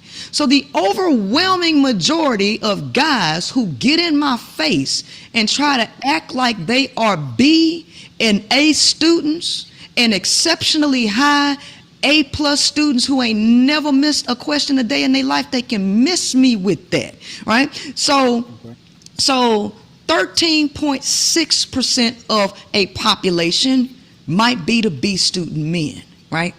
That man still has needs. He is above average, but he still is approaching a woman because he needs something, right? So if I was to superimpose this on, we're gonna pass that. I'm not teaching women to stop and focus on men. Do what you fix yourself so a man will want you. No. A man need to work on fixing himself and getting himself out of these low levels that he's operating in, because we're not building ourselves to get their attention. We're building ourselves for our own peace and sanity. And if a man come, I don't think the men in the Manosphere like that. I don't think they like that we're bettering ourselves and that they now our standards. They just want us to meet their standards. Yeah. Forget our standards. They don't care about nothing. We want, as long as we satisfy them, we good. Ladies, in case y'all didn't know, when they said we don't care about your education, that's them telling you they don't care about you. Like, you went and got their education because you wanted it. You thought it would, it's a part of you. You chose something you wanted to do. And then for some man to tell you, we don't care about that. Yeah, they want you to be dumb and don't know shit, and they can run over you. Yeah. That's what they want to do, so they can just run over you. Okay. Here we go. I'm tired. And you want your plan to come, that's not going to work. Either we're going to do some stuff together on a chord that actually includes my wants and desires, or you can go find somebody who is trapped in these lower levels who needs you to need them. And then you can put all your desires onto them, and then they can come out heartbroken and feeling used later, and then they're going to come to me and figure out how I can help them get fixed, because that's what's going to happen. See, that's what I like about her. But she's saying, hey, when you break her guys, right, when the men break them, she gonna come and fix you. And it sounds like she wants you to uplift yourself. Like, you know what I mean? I don't know everything about what she gonna teach or what she's teaching, but based on just what I'm hearing just in this video, when she says she's teaching women not to be concerned about men, but to be concerned about themselves, better themselves, and have a man meet you where you are if you decide you want a man. And I don't see nothing wrong with that at all. In fact, I like that. That's not the same thing as what her name? That woman over there who claims she's married, where she's telling women that it's okay to stay with a man after he stabbed you. Oh, you talking about the boss something? Yeah, the boss lady, something, whatever. Yeah, security boss or boss security, whatever. Yeah, that woman. Right, she a mammy. Mammy's gonna tell you that mammies are dangerous. Those some dangerous ass bitches. Man. They'll tell you to stay nigga beating the brakes off of your ass. Well, just work it out. No. Yep. You better get the hell out. Man, when she told the women that shit, I'd look to see how many was still in the chat. Like, at first I was like, she was saying some things that I could say, okay, I understand that from a religious standpoint. I was like, okay, that, that's not so bad, I guess. And then she said, yeah, you shouldn't leave a man. I was like, what? I said, ladies, it depends on what he do or don't do. And she said, nah. If her husband stabbed her, she wouldn't divorce him. All right. You's a dumbass bitch too. Nigga stab me, he gonna kill me next time if I live. Shit. I know that's right. I ain't gonna let you kill you. Now I'm getting the hell out of there. She dumb. She don't realize this man just stabbed you, and the only reason you living might be that luck. Shit is dangerous. What you telling these women? Girl, she said that shit, man. That's your why ass too old like that to believe that shit. Girl, I got zero respect for her. But then again, is a mammy. So it's the men over there rocking with her. And then there's some dumbass women too. Wow. Like, listen. That's what I said, but I just can't all these fly-by-night gurus. I'm getting sick of them. Every time somebody else come up, everybody jump on the bandwagon. Then when they do something, then they jump on the next bandwagon. Yeah. I done been over here and been in this space too long to know. Fuck these motherfuckers. Be your own boss. Shit. I ain't trying to follow nobody but me. Shit. Yeah, if I fuck up, then I can get mad at my own self. I'm thinking about coming up. We get a group of women together and have a women's conversation night or something. And we come up with a topic, and then we all, so we'll know what the topic gonna be during that stream. And educating the women, because we need somebody, because these dumbass women out here, man. I'm talking about the ones who call themselves gurus, marriage gurus, single gurus. They're helping you get a man. If you need help getting a man, what's the problem? Like, the problem isn't the problem is the men or the women who need help to get a man or a woman. If you think you need to find a guru. Yeah, that's what I'm saying. You're gonna pay Janae, what's the Derrick Jackson wife, some money. That bitch is broken like a motherfucker. She ain't even got her own self fit. You gonna pay her $7,000 for her to tell you what? $7,000. Yeah, her course. She was trying to tell me course $7,000. Whoever pay you that much money for a course to tell you how that bitch is broken. She ain't even got old Derrick Jackson. How she gonna tell you to get her how to do something? Girl, let me tell you. So I think I remember admitting this, right? When I first started having parties, like my first party, right? I made that shit expensive because I didn't really know how to do it. So I thought if I put it out there, because people kept asking me to have a party, I said, okay, I'm gonna make it expensive. And motherfuckers shocked the hell out of me paying for it. But I'm saying this to say that if she put $7,000 on that shit, that's because she knows she cannot provide and give what people would need. Because damn well, people ain't paying no $7,000 for no motherfucking course unless they going on a trip. Where they going? They going to Paris or some shit?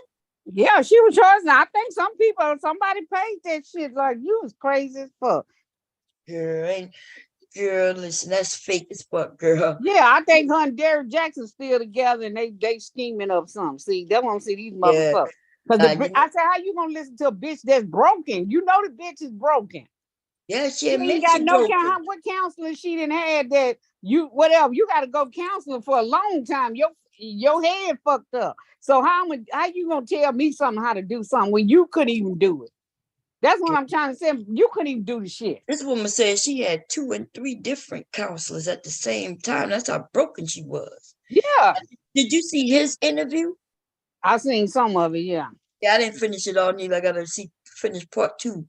Now that shit was good.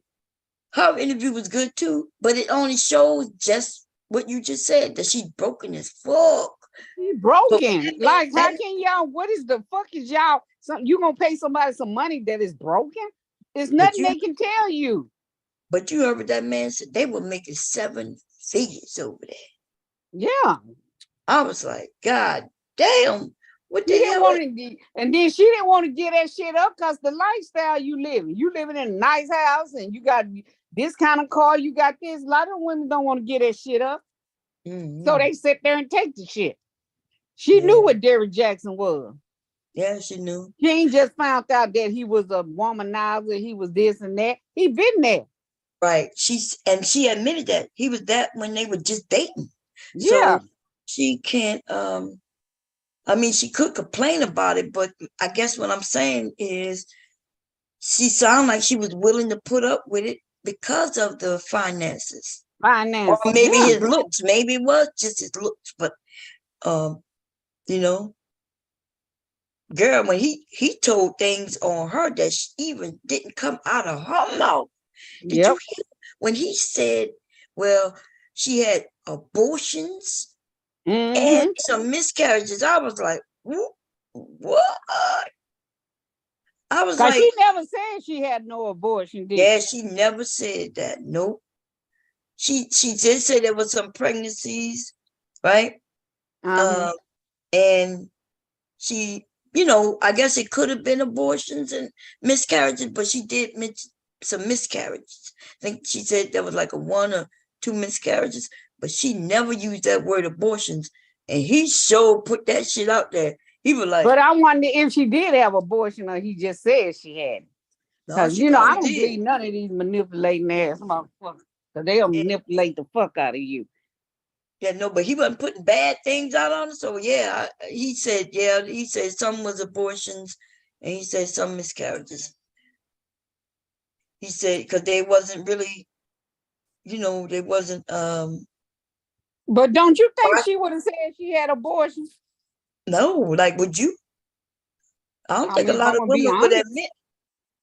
Yeah, if you I'm gonna got. be honest, I wouldn't be the first and ain't gonna be the last. So that's the way I see. Yeah, but there was a lot of things you could tell she was holding back. But yeah, the way she kind of answered it, and he wasn't really throwing shots at her. So I felt like she was honest, and everything she said met up with what he said. And even in his interview, he said, well, he saw things a little different.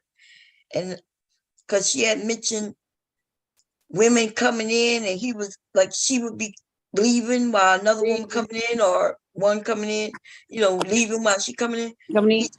He said it wasn't exactly like that. He said, but he did tell her, he said it was like that, but not with her. Oh, wait a minute. Hitter said she did say she had abortion. Oh, she did? That's what Hitter said. Oh, okay. I remember her saying there was some pregnancies, and I remember her saying some miscarriages, but I didn't hear her mention no abortions. But maybe, but damn, I'm like, damn, why people got to tell so much? Like this world of just putting all your business out there. Yeah. Cause I don't know, this cloud motherfucking shit is dangerous. Cause these motherfuckers love cloud. But you just said if you was telling the truth, you would have told too. But I wouldn't. I ain't gonna there's things that that should not be for everybody. Well, I mean, like I said, abortion, that wouldn't be no, if it's something else that I wouldn't tell everything. But yeah, I wouldn't. But since she said she a Christian, and she need to come out clean. Since the Christian, well, I ain't no Christian, so shit, I ain't gotta tell you shit. But she come out clean to her minister, to the priest, but she ain't got to come out clean to the motherfucker. But world. it's all a game. So she gotta come out with some of that stuff so she can get that money. It's all about that money. Yeah, no. Ladies, y'all ain't got to tell everything. You ain't got to go and tell them every man you've been with. You ain't got. No, ain't they goddamn business? How many bodies you got, nigga? How many bodies you got? Yeah, but that means I asked them, how many you got? If it ain't their business about that, it's not their business about how many abortions or shit neither. So I just feel like today everybody putting everything out there. And what's worse about this shit is I know some people say, well, these ladies out there on camera or having videos or putting pictures out there. And I'm like, just pictures. Your business out there is just as private. It's, you know what I mean? Yeah. You shit on Front Street like that, man. I tell them niggas I might catch a body before I catch a cold. So what? Now what? Yeah, man, they putting out too. Like they story was interesting, to hear her side, and and a lot of things she was saying, you'd be like, okay, they make. Yeah, but if I'm just talking about paying her $7,000, y'all is crazy as hell. That woman is broken is a motherfucker. You gonna listen to this broken ass bitch? Oh man, yeah, y'all know she broken, like her story itself is broken. What could she teach you? How to be broken? Yeah, that's what I'm saying. She don't think she can teach you how to be broken. Why would y'all listen to that shit? You can tell she's still broke. Cause maybe 3 or 4 months ago she was up there crying and acting a fool about him. Remember, she was on camera crying and having a breakdown. So she was putting spells on people. I heard. Yeah, she ain't even been through counseling like that. So you gonna sit here and listen to that shit? You ain't got everybody know Derrick Jackson is a damn, especially when Tasha K came out. You thought he was gonna change? Hell no, that nigga ain't changing. He got you the thought he was money gonna change still. because Tasha K exposed him. He's still gonna be the same dog he is. Shit, he probably got bigger. All he did was lie to get all the women in his spot about, oh, if a man do this, a man, and you was the man that was doing the shit. That's why I said I don't listen to them shit no more. Fuck y'all. Go do one ear and out the other. I ain't trying to hear that shit. So that's some bullshit. Trying to make me believe. Yeah, I know one thing. If they're going through a divorce, and he admitted that she was there with him the whole time with his business, so she about to get half for real.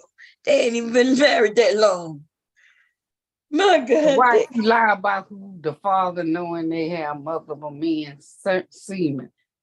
Who she never said she slept with a whole bunch of men.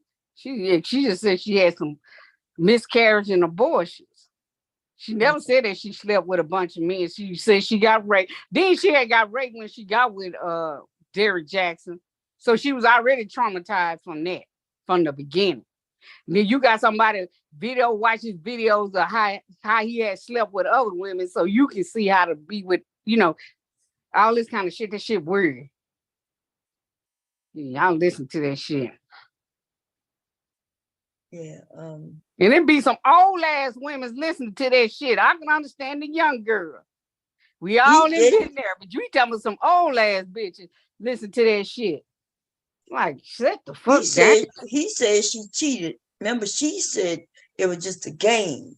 Yeah, she said she never slept with the dude. It was her friend. She was just trying to make him jealous. But she said she never slept with the dude. Yeah, but that's not what he says. He says that she admitted to it, but it was when they was on a breakup. Okay, if they was on a breakup, then she didn't cheat. If they was on a breakup, how can you cheat if you're on a breakup? Y'all not together. So she didn't cheat. Right. I don't think the guy had asked that she cheat. Because remember, she had already admitted that he was messing with people even when they were off. And she made it seem like the only person she ever dealt with was him, though. Yeah. I know she said, but whoever the dude was, I don't know. But I think she said the dude died. He dead now. Yeah, he did. But we gonna be clear. She made it seem like the only person she was dealing with was him. She made it seem like even when they was broken up, she was just dealing with him. So she made it seem like, yeah, we were broken up. He was messing with other women, but I was messing with him. And she had never been with nobody else, but he said, nah, while they were broken up, she went through a few guys and he went through who he went through. I mean, nothing wrong with that. I'm not saying anything wrong with it, but like you said, if you're gonna tell the truth, then prove that. Like, what's the sense in doing the talk and talking this and telling this, but keeping this secret? Yeah, you're gonna tell it, but then especially if you're trying to tell people how to do something, you're gonna have to be truthful when you're trying to tell people something. Then you're getting their money. Like, for what though? What's she teaching them?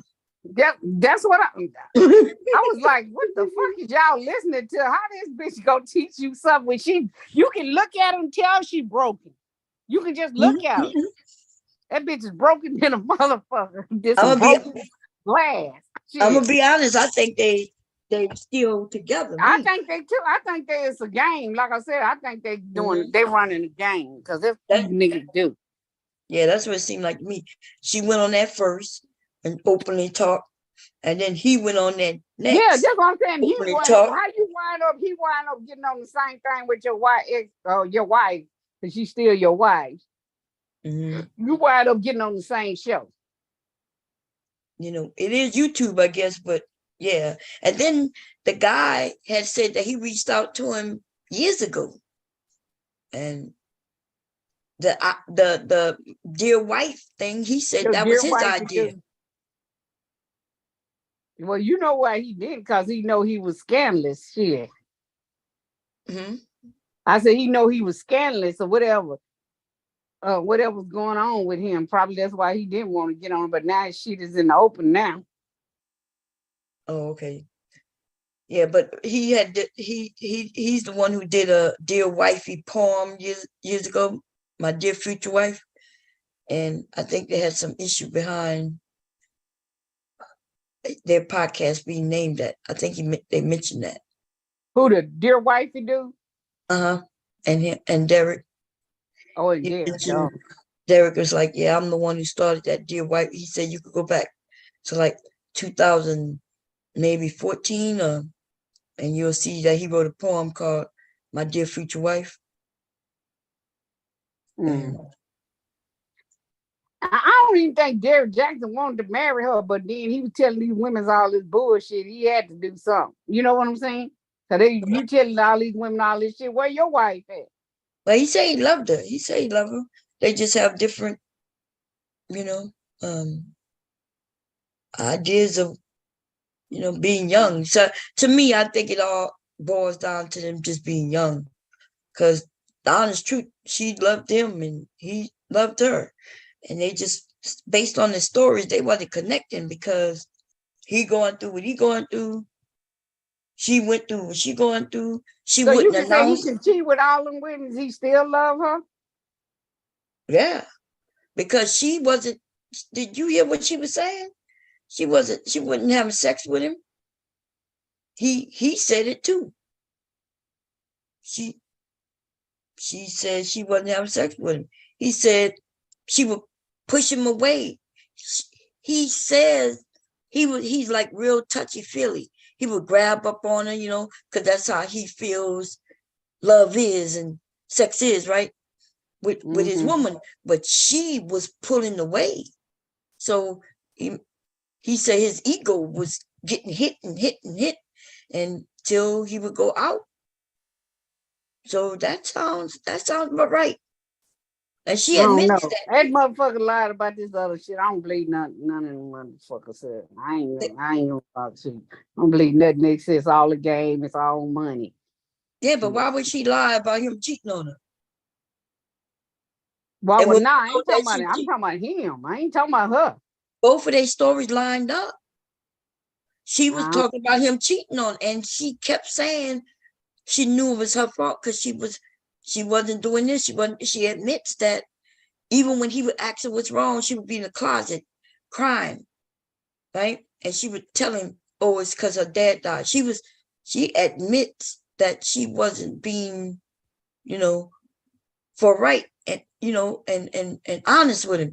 And he then says yes. Like for some reason she pulled away. That nigga was just gonna cheat whether she was good or not. That nigga just a cheater. That's the way I see him. That's me now. Anybody can think what they want. That's the way I feel about it. Yeah. Well, yeah, I mean, it's easy to cheat if the person who you're dealing with is pulling away. So he admits, and they went to counseling. So they apparently it looked like they was in counseling together for a minute, but then I think one of them stopped. When they supposed to go into counseling when that shit came down the first time when she was in the bunny of salvation. He said that's one of the issues though. Her going in, he was already a religious guy because he grew up in a missionary, doing missionary work and stuff like that, even before he met her. But then when she got into church, he said, you don't remember, he said that somebody had put they had said that they were going to go through this and go through trials and tribulations. He said the religion started to get a little creepy. Well, that church that they was at, that shit was creepy as hell. He said he was doing, he was going for her, and that because she had really got into the religious thing, and he said that it was like spell work and shit. He said he believed in church, but he was like it was a little too far. So he was like, He said he didn't want to play with that spell work type of shit. I was like, God damn. She was over there trying to put voodoo spells on people. Yeah. She said something. Y'all talk about him. I'm gonna put like she would lose her goddamn mind that day. She was crying and like damn.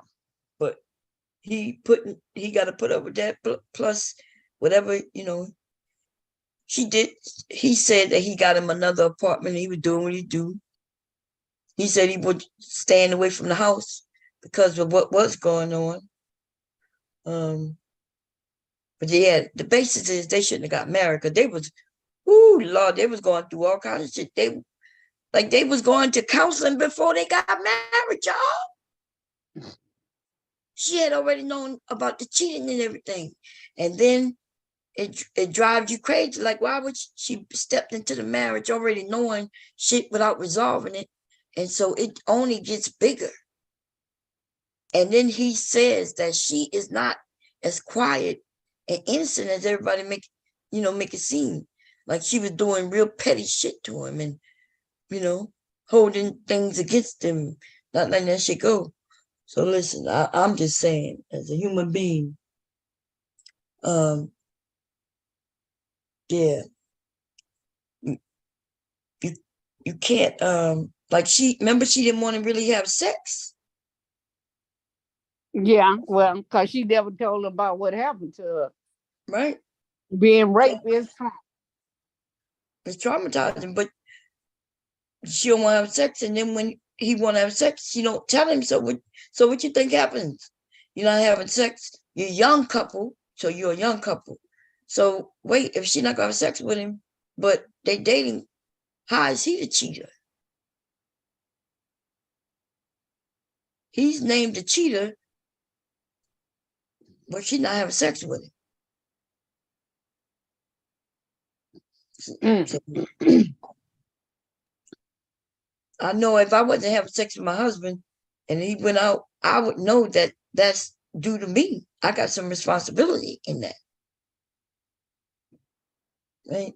And so I think and that's why she put up with it. And he did say the thing is, he was so disrespectful with it. He recorded himself. I'm talking about this. She watched that shit. And that's gonna be more traumatized. But he said he didn't know that she knew. But I'm like, nigga, if it's on your phone, why wouldn't she know? Yeah. Man, he said he like watching himself, which I understand that. But dude, like, especially if you doing some shit that she don't know you doing. Now, see, your thing is whatever your husband knew you was doing, whatever you was doing. You know what I'm saying? It was no secret. Mm-hmm. See, he was hiding the shit. Then she get the phone and look at that shit and lose her goddamn mind. That's why I said I don't look at your phone, because if you looking for something, you gonna find it. Shit. You gonna get mad. You know what I'm saying? Like women that go through their man phone. I had to call to my ex phone because I want to set up the phone, but I ain't going there when he went to sleep looking at his phone. Cause hell, I don't want to see shit. Then I'm gonna get mad. Like shit, I done look through his phone. Then it's gonna make me more mad. Shit. Yeah, she looked through his phone. And if she saw that shit, she's like, God damn. She up on top of the chandelier. She was trying to do that shit. And then she was okay with having multiple women, so they were supposed to have all kind of conversations before they got married if she wanted things to change. See, he married her because it was easy. You got to understand, she allowed him to do what he did. Yeah, she allowed it. She knew and she didn't say nothing, right? And then she didn't ever mention something because I'd have been to mention something. And then when they broke up, she was okay with being another woman. Like she said, she was going, he would be with other women leaving while she was coming in, and she was okay with that. And then they got married after that. And so he thinking, oh, she's cool with this lifestyle. So she's the perfect wife. Mm-hmm. That's what I'm saying. Like we got to pay attention to what we do and allow while we're dating, because Yeah. men will marry you because they would think, oh, she's okay with me having threesomes. She okay with me doing this. She okay with me going to the strip club. That's why they marry you, because you are safe for them. You seem like the perfect wife. And then and that, to me, what you make think, if they doing all that shit because they marry you, ain't gonna make them change because you get married. Right. Exactly. The nigga gonna be more safer because he know you ain't gonna do shit. Right. That's you what I'm might saying. Sit there and cry, but he know you ain't going nowhere. That's right. They got married, and then he thought it was gonna be cool and the way it is, but she wasn't really good with it, because now she got marriage on her side. But that's some weird shit. Like, we got marriage on your side, and now you want to make it seem like it's driving you crazy? Yeah. Yeah. You're allowed now. You're allowed him to do what he did. Yeah. So the truth be told, it's a lot of her fault. It's both their fault.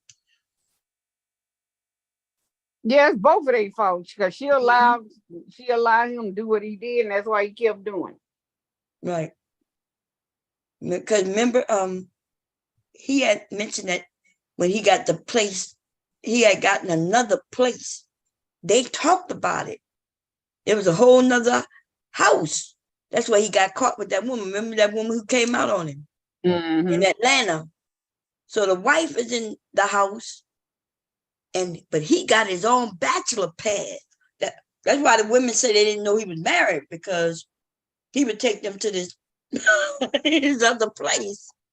He talked his wife and he talked his wife and saying, okay, I need another place to work. And instead of it being a building, like a work building, it was a fucking apartment. And she let it. Huh? You talking about Derrick Jackson? Didn't he have another apartment?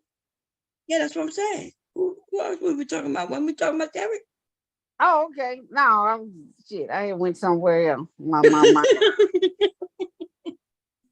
Yeah, remember when he got caught with, right? Huh? He had a condo, right? And then they had the house. Now you had all the rooms in that house. Why would you need a work house? Girl. You got all the rooms in the house that you in, but I need a workhouse separate from there. And he said that, they had talked about it, and that's when he got that place. And man, like, he got another apartment to work out of. Why he should have been in a, one of them, what they call them, business.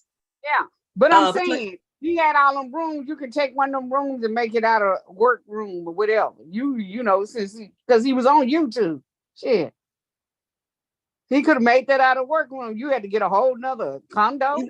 Yeah, he wanted to get away from the, they have children. So he wanted to. So he could have got him a business. He should have got him a business place, right? It would have been paid for through their taxes and everything. But he got him a condo, yo. He got him. Damn. Like, wait a minute. And she agreed to that. So that sounds like she knows exactly what that condo is for. I think she was okay with it until the embarrassment. Because remember, when Tasha K embarrassed him, then that's when. Because I think she knew. I don't think she would have never said shit if Tasha K hadn't came out with this shit. Yeah, remember? And then she was sitting there with a bonnet on her head. Yeah, salvation of bonnet of salvation. She had that bonnet on. Well, and then I said she had put it on. Everybody was talking about, look how she was looking. They have bonnet on. I wonder why they got when that man said he makes 7 fucking figures, not 6. When that man said 7 figures, 7, unless he's an educated man, college educated, so he knows what 7 figures is. He did not say 6 figures. He said 7. And which come says 7 figures, and he said, yeah. Yeah, you making some money. Shit. Yes. So you making 7 figures. Why was she looking like a bum with a bonnet on her head? Yeah. Video. Why did she look? Because to me, I think she a pretty girl. She is. I think she's a very pretty girl. Remember, she started looking like a boy too. He did say, I didn't finish the second video. I heard she supposed to mess with some women. That's why I heard that too. Well, I heard that in the grapevine. Yeah, I heard that too. Yeah, they had found some videos of her, pictures and stuff of her looking like a guy. Yeah. But yeah, I did see. I didn't finish looking at the second video. That shit was good. I need to look at the rest of it. But listen, y'all, I know we started this video again for the second time, but I'm about to go to bed. Okay. All right. I ain't going. I'm tired, which is good because when does Mickey come back? Tomorrow? Yeah, we got him this weekend. Yeah, tomorrow. Yeah, he left last night. So yeah, so I went to sleep last night because I took medicine. Oh, that's because I was up all the day before. That's right. But then I woke up this morning, maybe 7 o'clock. So I'm not understanding why I'm tired right now. Why am I tired? I have no idea. Yeah, because when Licky get here, you might not even get no sleep. Shit. No, Licky go to play. No, but I slept. Yeah, he was with his dad most of the time. This week, because I slept. I did a lot of sleeping this week. As a matter of fact, it must be a rainy week. Because I don't know why I am tired. Now look, Licky can make you get off the line. I got to get off the line. My grandson. Oh yeah, man. Remember, because I was online. Yeah, yesterday you was on and you jumped off real quick. I was just getting off of work. I said, "Damn, this helper done got off." As soon as I get off of work, he was playing the iPad in back of the computer, and he wouldn't stop. When you was talking about that, when Sister George came up. Oh yeah, you didn't come up when she came because up. when I was getting ready to come up, you had got off. Okay. Oh girl, Sister George is funny, girl. I ain't gonna lie. Yeah. So devastating. You going over by what you come today? What that is on you?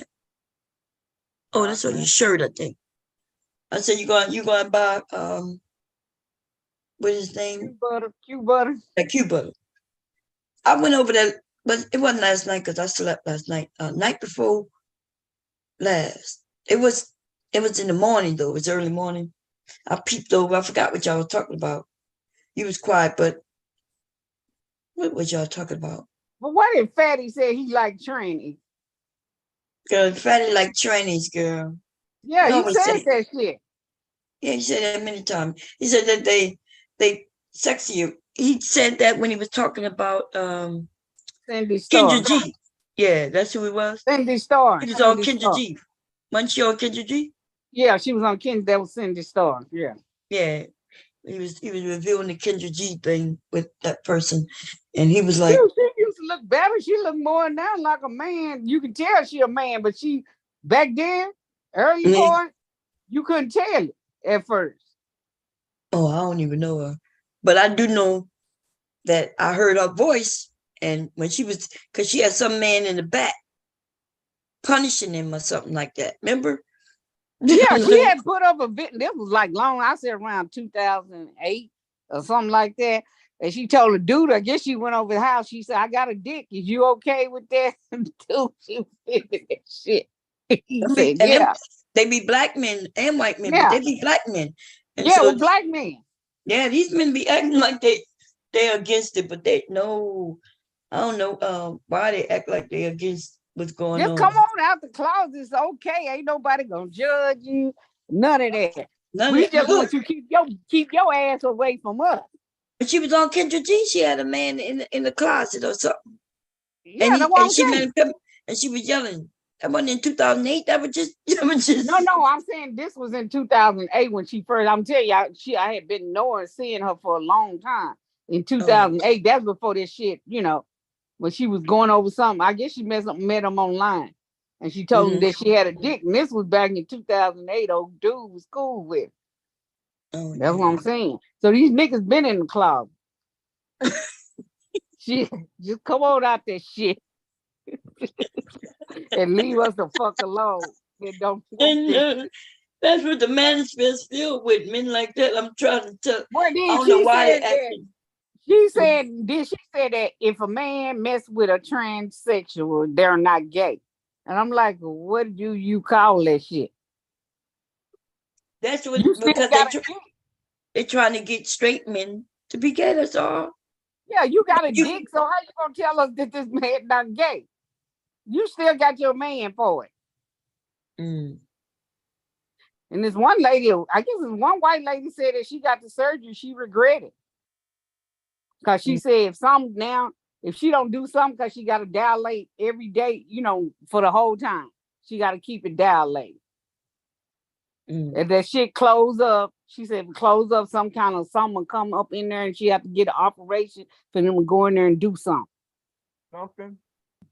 Yeah, I don't know. This idea of them coming out talking about they regret it. Nobody should be paying attention to none of that shit. Like, ain't nothing they could do. They knew.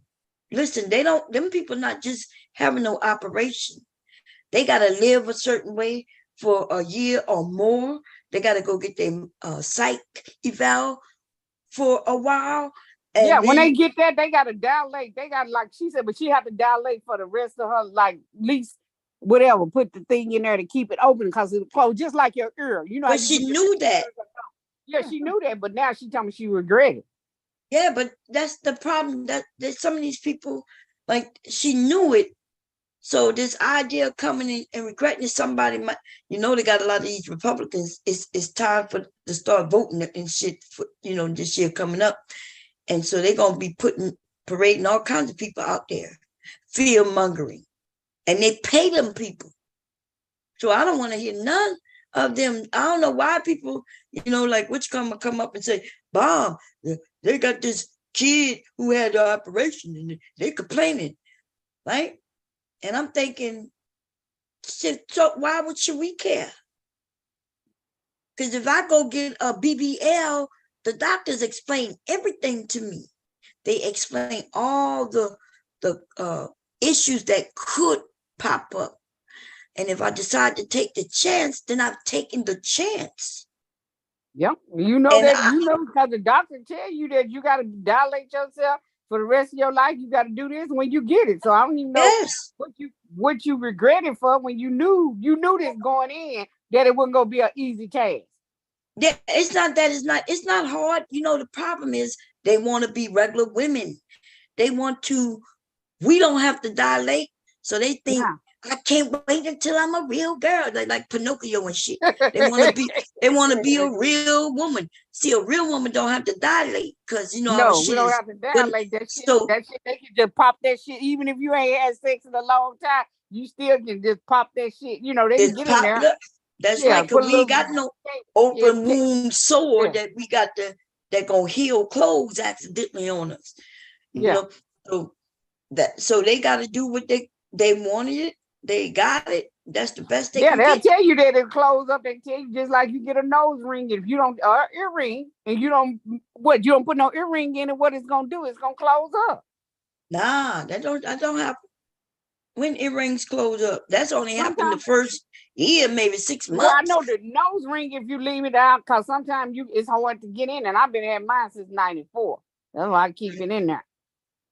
Man, I had my earrings since I was a little girl, and if I decide to put earrings in them years later, I still I had a bunch of earrings, and I only got like 3. Now I had a whole bunch of them up. They closed up around the ones around the whatever part. You know how you get the gristle part in your ear.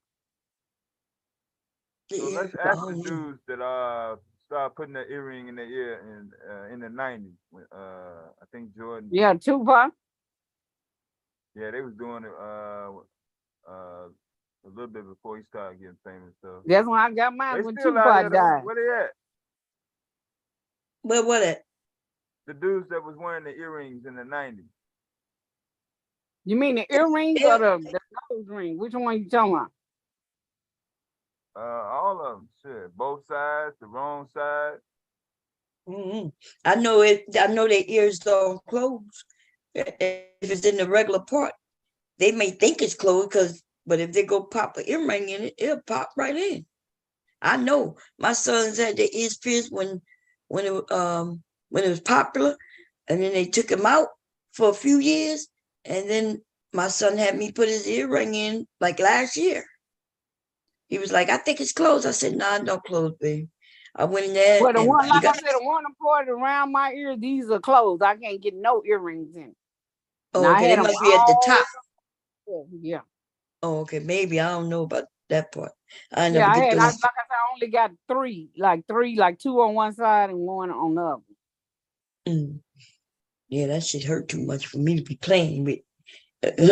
I did, and my ears are sensitive. They split. I'm being like Cindy Lauper and Madonna, so I went and got all the goddamn earrings by the side of my ear.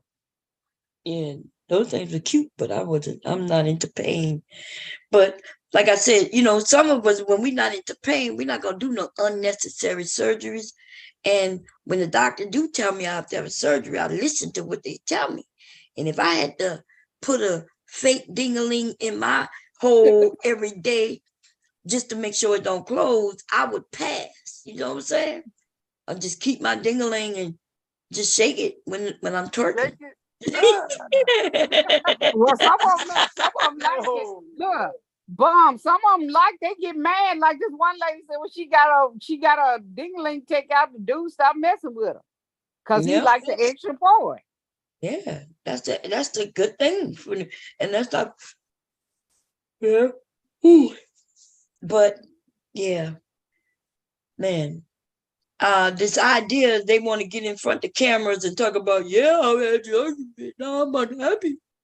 Yeah, I didn't know I would have to stick this 10-inch long. Yeah, they told you that you have to stick. They got like different size penis. You start with the small one till you can open it up. And 2 weeks you do one, then it open and you already knew that. It's just like you said, you're going to get a BBL liposuction. Liposuction can kill you when they say all the BBL, when they sitting there jigging that shit in you and jigging the fat out, they can hit an artery. They can hit anything and kill you. They already tell you that when you get that shit. They sure do. And so, I mean, I feel sorry when somebody died, but then I'm on to the next. Yeah. We're like, sorry to hear that for the family. Especially if they go overseas. They go to Mexico anyway. You can hang that shit up. You went overseas for real. That shit cheap like a motherfucker. What you think gonna happen? The woman went over there. She trying to hide it from her family, and then she wind up dead. Going over there to Mexico, get this shit done. Oh, she was a good mother, but she went to Mexico. She should have went somewhere. I would have never went to Mexico to go get no surgery. Because they don't clean or sterilize their shit. Shit, you're in another country. A Dominican. Then if something do go wrong, no doctor in the U.S. gonna touch you. Yeah, they don't want to do the insurance. Yeah. If it wasn't for that show, with Tasha K, no, what her name? K, Michelle K. Michelle. Yeah. If it wasn't for that show, most of them people wouldn't have got no help because doctors, they don't want to touch you because they think they might get sued. Trying to fix somebody else fuck up might get them sued. Yeah. They don't mess with you. The only way you can get somebody. What's the name from Salt and Pepper? Which the one with the other one? Is it Salt? Not Salt. Which one is it? Pepper? They get Pepper.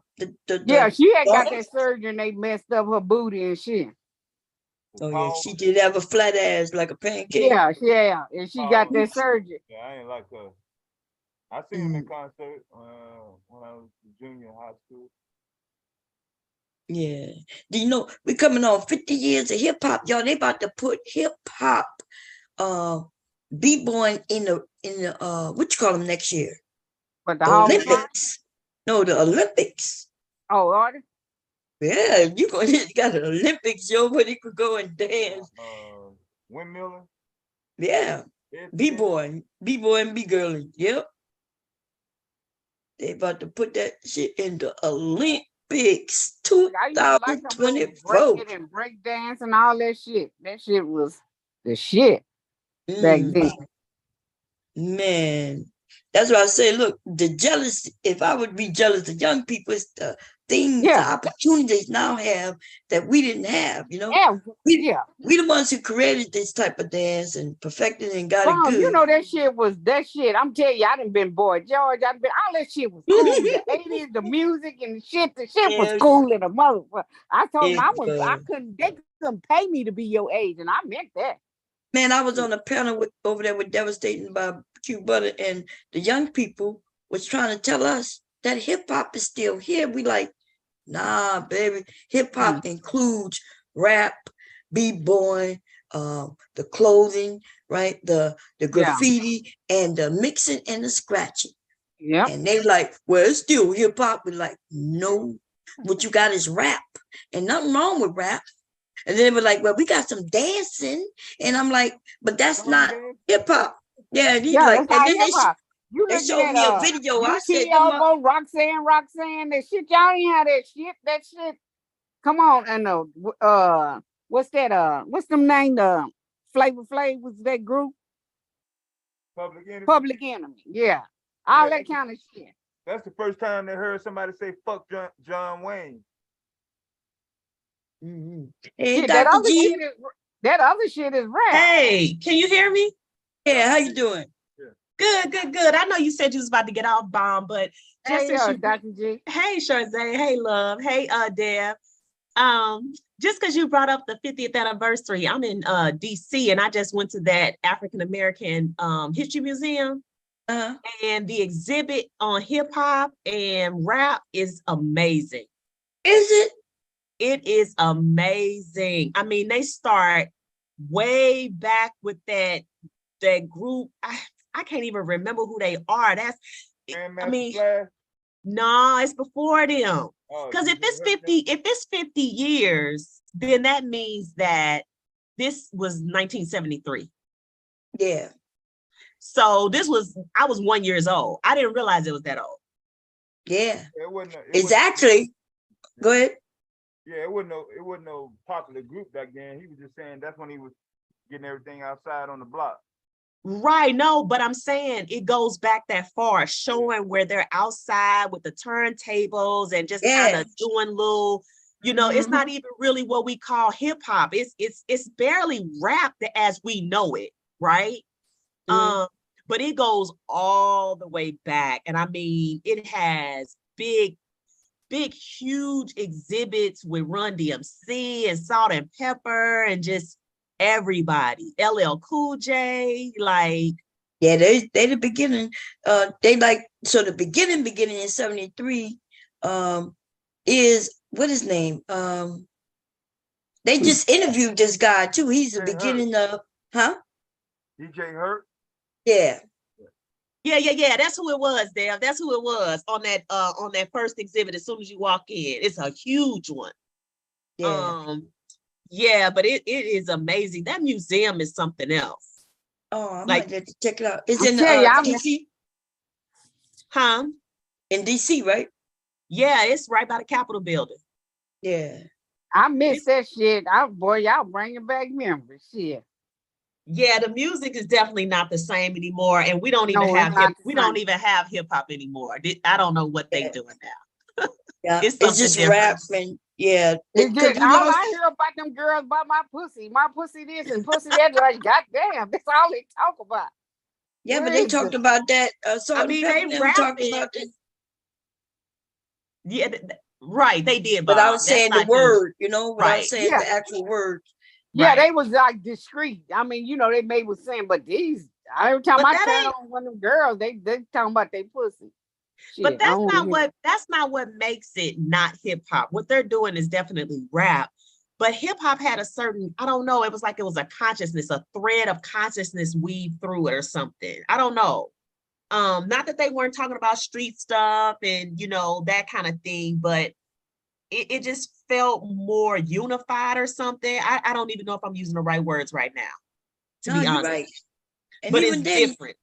Yeah, remember people and the kids would be out, even the grown people would get out there with their big with that radio. The big old radio. Yeah, and get out there put a mat down and start break dancing. Start Everybody break dancing. That's why I said that shit was like Beat Street. What it was breaking shit. That was my movie right there. Yeah. It was a movement. That's what it was. That's what I meant to say. It was like a movement. Yeah. And remember, they were trying to tear it down. Remember, they were trying to ban that shit at one point in the 80s. But yeah, I remember it being in the 70s. So every piece of it is different piece. It did start, some of that stuff started way back in the 60s. Like, breakdancing, well, let's say the boogaloo, or depending on what part of the country you're in, it called different things. But that was like the robot. Remember, they started doing the robot first. Yeah. That's in the 60s. And so the robot turned into, now they're doing waves. They taking the robot and putting waves through their arms and through their body. Remember they used to do the snake and all that shit? Yeah. See, so that's what all that is. And now we, as the young ones, started adding shit to it and making it our own things, and it wasn't even called hip hop back then. I don't think they gave it the name hip hop until like in the 80s sometime. Right. That's then right. They decided, okay, it's hip hop. Right. But yeah, it's worth seeing. I mean, you got to have on your walking shoes, and you might have to take a break and eat, and because it is. I mean, it starts with the slave trade and comes all the way up to modern day. Yeah, I went I was at the museum. That museum, probably 9 years ago. Oh, when it first happened, when it first toward the beginning of it opening. Yeah, it wasn't just on hip hop. Well, they got lots of museums right there in DC. Oh, so which that's one true. is it? I mean, the History and Culture Museum, the one that Obama was responsible for. Oh, yeah. Okay. No, I ain't see that one. That's new then, huh? Yeah, the newer one. But you're right. It's a Holocaust museum. It's a art museum. It's all kind of museums over there. Native American museum. Yeah. Yeah, a whole shit. right. So we took a bus load of kids, and we was marching, protesting for education, because they were closing a lot of schools nationwide. So a lot of people through the states got together, and then we went to Washington, D.C. And since we're right here, I'm only 2 hours away from D.C. We took a bus load of kids from Philly, Delaware, and Maryland. Mm-hmm. And then so we marched half of the day, and then we took the kids and allowed them to go to the museums, and which they are free, by the way. In case it was free. I was surprised that it was free, but it was free. Yeah, it's free to get in the museums, y'all. If y'all ever go to DC. That's because I was like, I was going to rent a car and do this and that. And one of my colleagues was like, you don't need to rent a car if you're in DC. It's so much to do. Yeah. So I just been Ubering. Yeah. I mean, like even the love music ain't the same, because at least we could tell people different, distinct with voice who was singing. Okay, we knew that was Nita Baker. We need half of these girls now, they sound the same, so you don't even know who you listening to. They don't sound the same to me. None of them. And I don't hear any love music. Well, I mean, when they say whatever is love, they got certain ones, Mm-hmm. Yeah, well, the love music got a little bit of freak in it, so I guess it's freak music. Like yeah. they got some good songs though, but they just not. They're more pop, I guess, and instead of R&B. Yeah. That Summer, what their name is? Summer Walker. Yeah. Who else? It's quite a few. Oh, and Ari Lennox. I like her. Yeah. Jasmine Sullivan. Yeah. See, they got some. We just don't think about them until we have to think about them for real. That's true. That's true. But we do have some women who not talking about sex. They talk about love. And yeah. They have some men who not always talk about sex neither. Even in hip hop, they're still hip hop, by the way. It's just that it's not played on the radio. Right. It's not mainstream. Yeah. So they got some religious hip hop, and then they have some, conscious hip hop still. Mm-hmm. It's just the young people like to claim that they ain't got this, or some of us old people we don't listen to the new music, so we assume that they don't have any good music out. But I listen to all that music. You know, I be on TikTok. That's how I find out half of them songs. They play this shit on TikTok. yeah, I need to get on TikTok. I was thinking about it, but oh no. Yeah, me either, Vaughn. Too many goddamn apps, you know. Shit. I could get But ain't lost. really that's the only thing you can't get on panels till you have 1,000 people. And them niggas be saying the same, like that shit transferred from over to YouTube over to that shit. I said, I'll be damn. Niggas You talking got about panels on TikTok? Yeah, huh? You got panels like we have over here, over there? Yeah, they got panels, but you gotta have 1,000 followers to get up on a panel.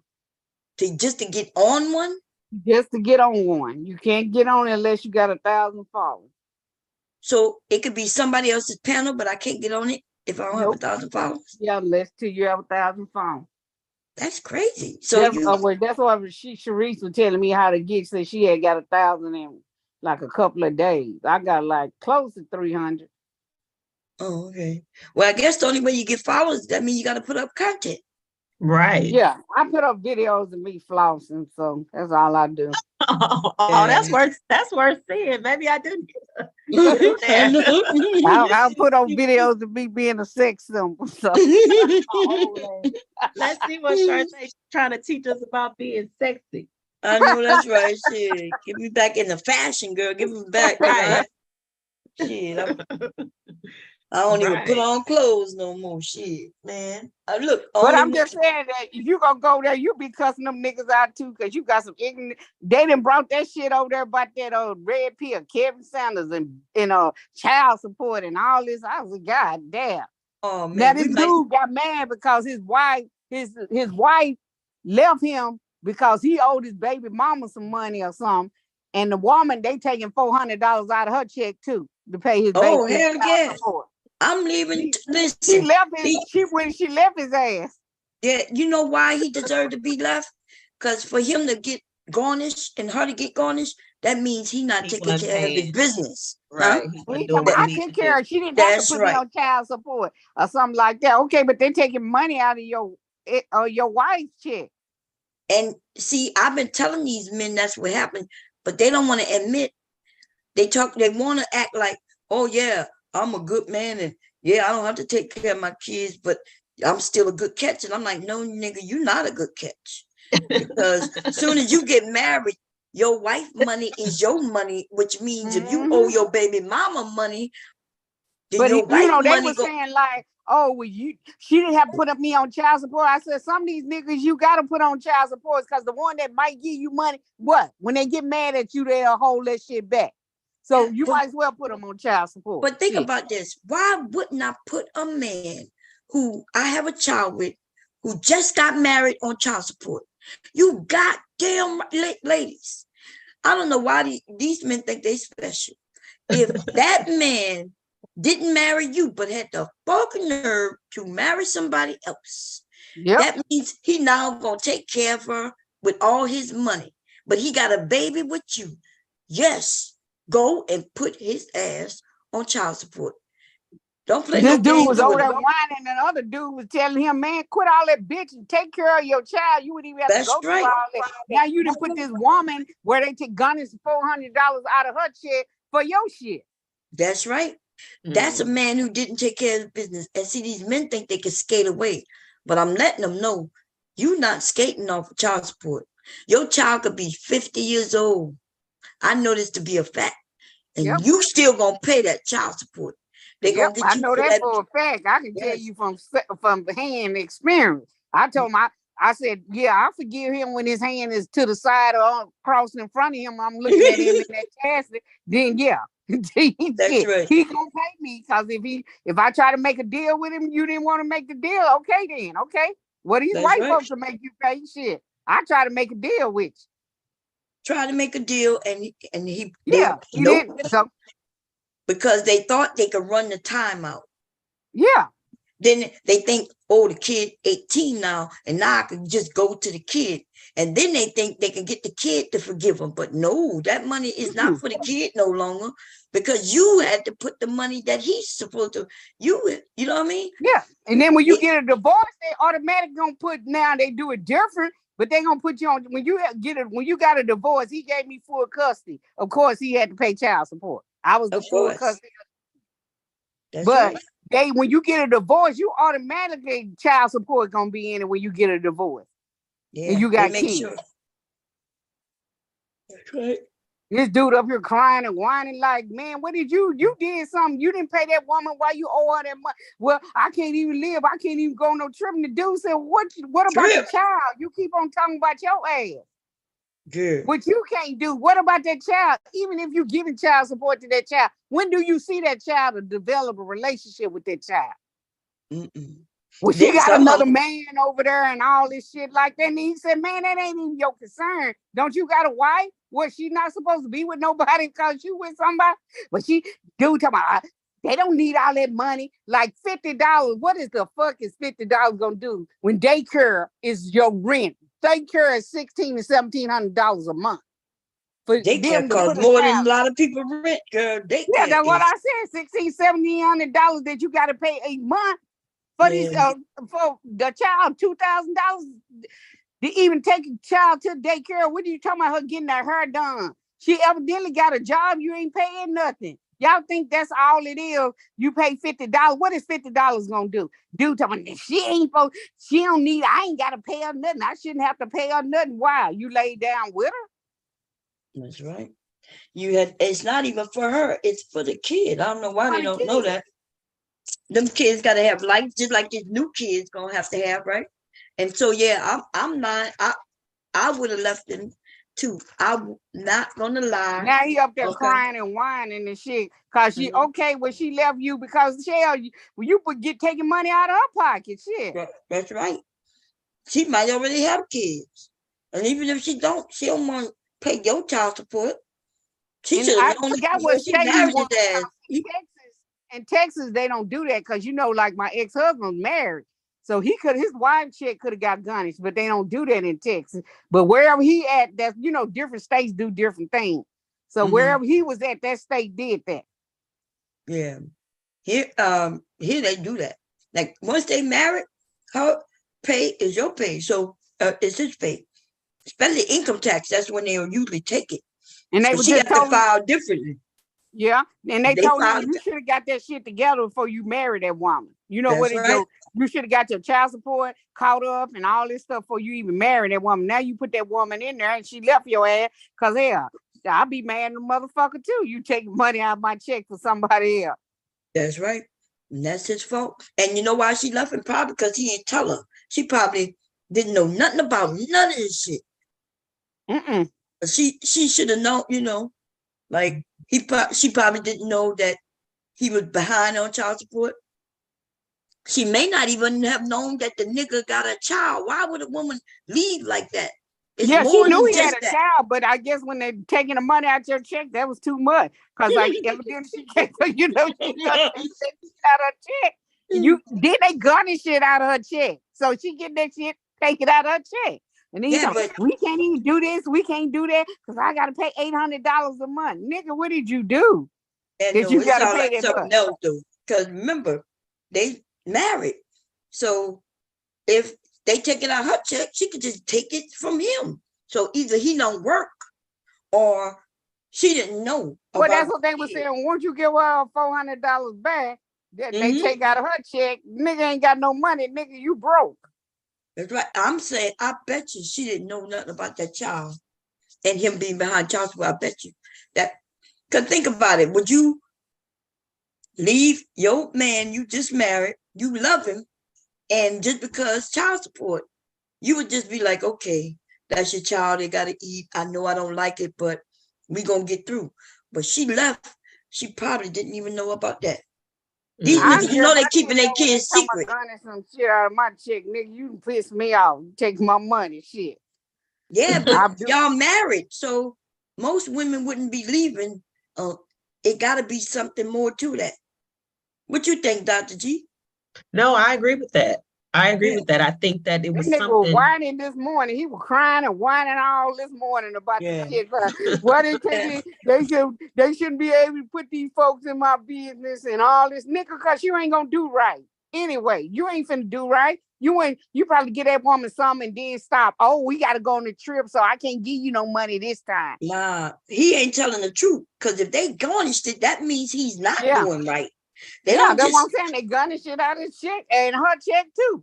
Yeah, that means he hasn't been paying. He wasn't already doing right. And I bet you that wife did not know about a child and no goddamn child support. Mm-mm-mm. And you know, these men are keeping secrets. And then the woman finds out after they got married through some bullshit like that. She may not even known that he had a child. That's a fucked up shit. It sure is. I think G said she knew, but I guess when the garnish part came out of check, she just got pissed off. She said she knew. Y'all talked to her. She over there. No, no. That's what he said that she knew Oh, about. well, we already know he's a liar. He don't take care of his children. He knew about the child, but he knew that he was behind. Said he was behind. He told us that he was behind and all this shit. Them niggas, some of them niggas was getting on his ass, man. Y'all weak as motherfucker.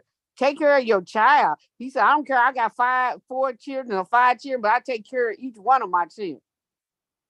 See, that's the difference between over there and over here. You got a lot of men who stand up for righteousness over there. And over here, these niggas lump together and cry together, support each other, and they bullshit. You had 2 or 3 of them talking about crying. Nigga, what you crying for? He said, y'all weak in the motherfucker. Take care.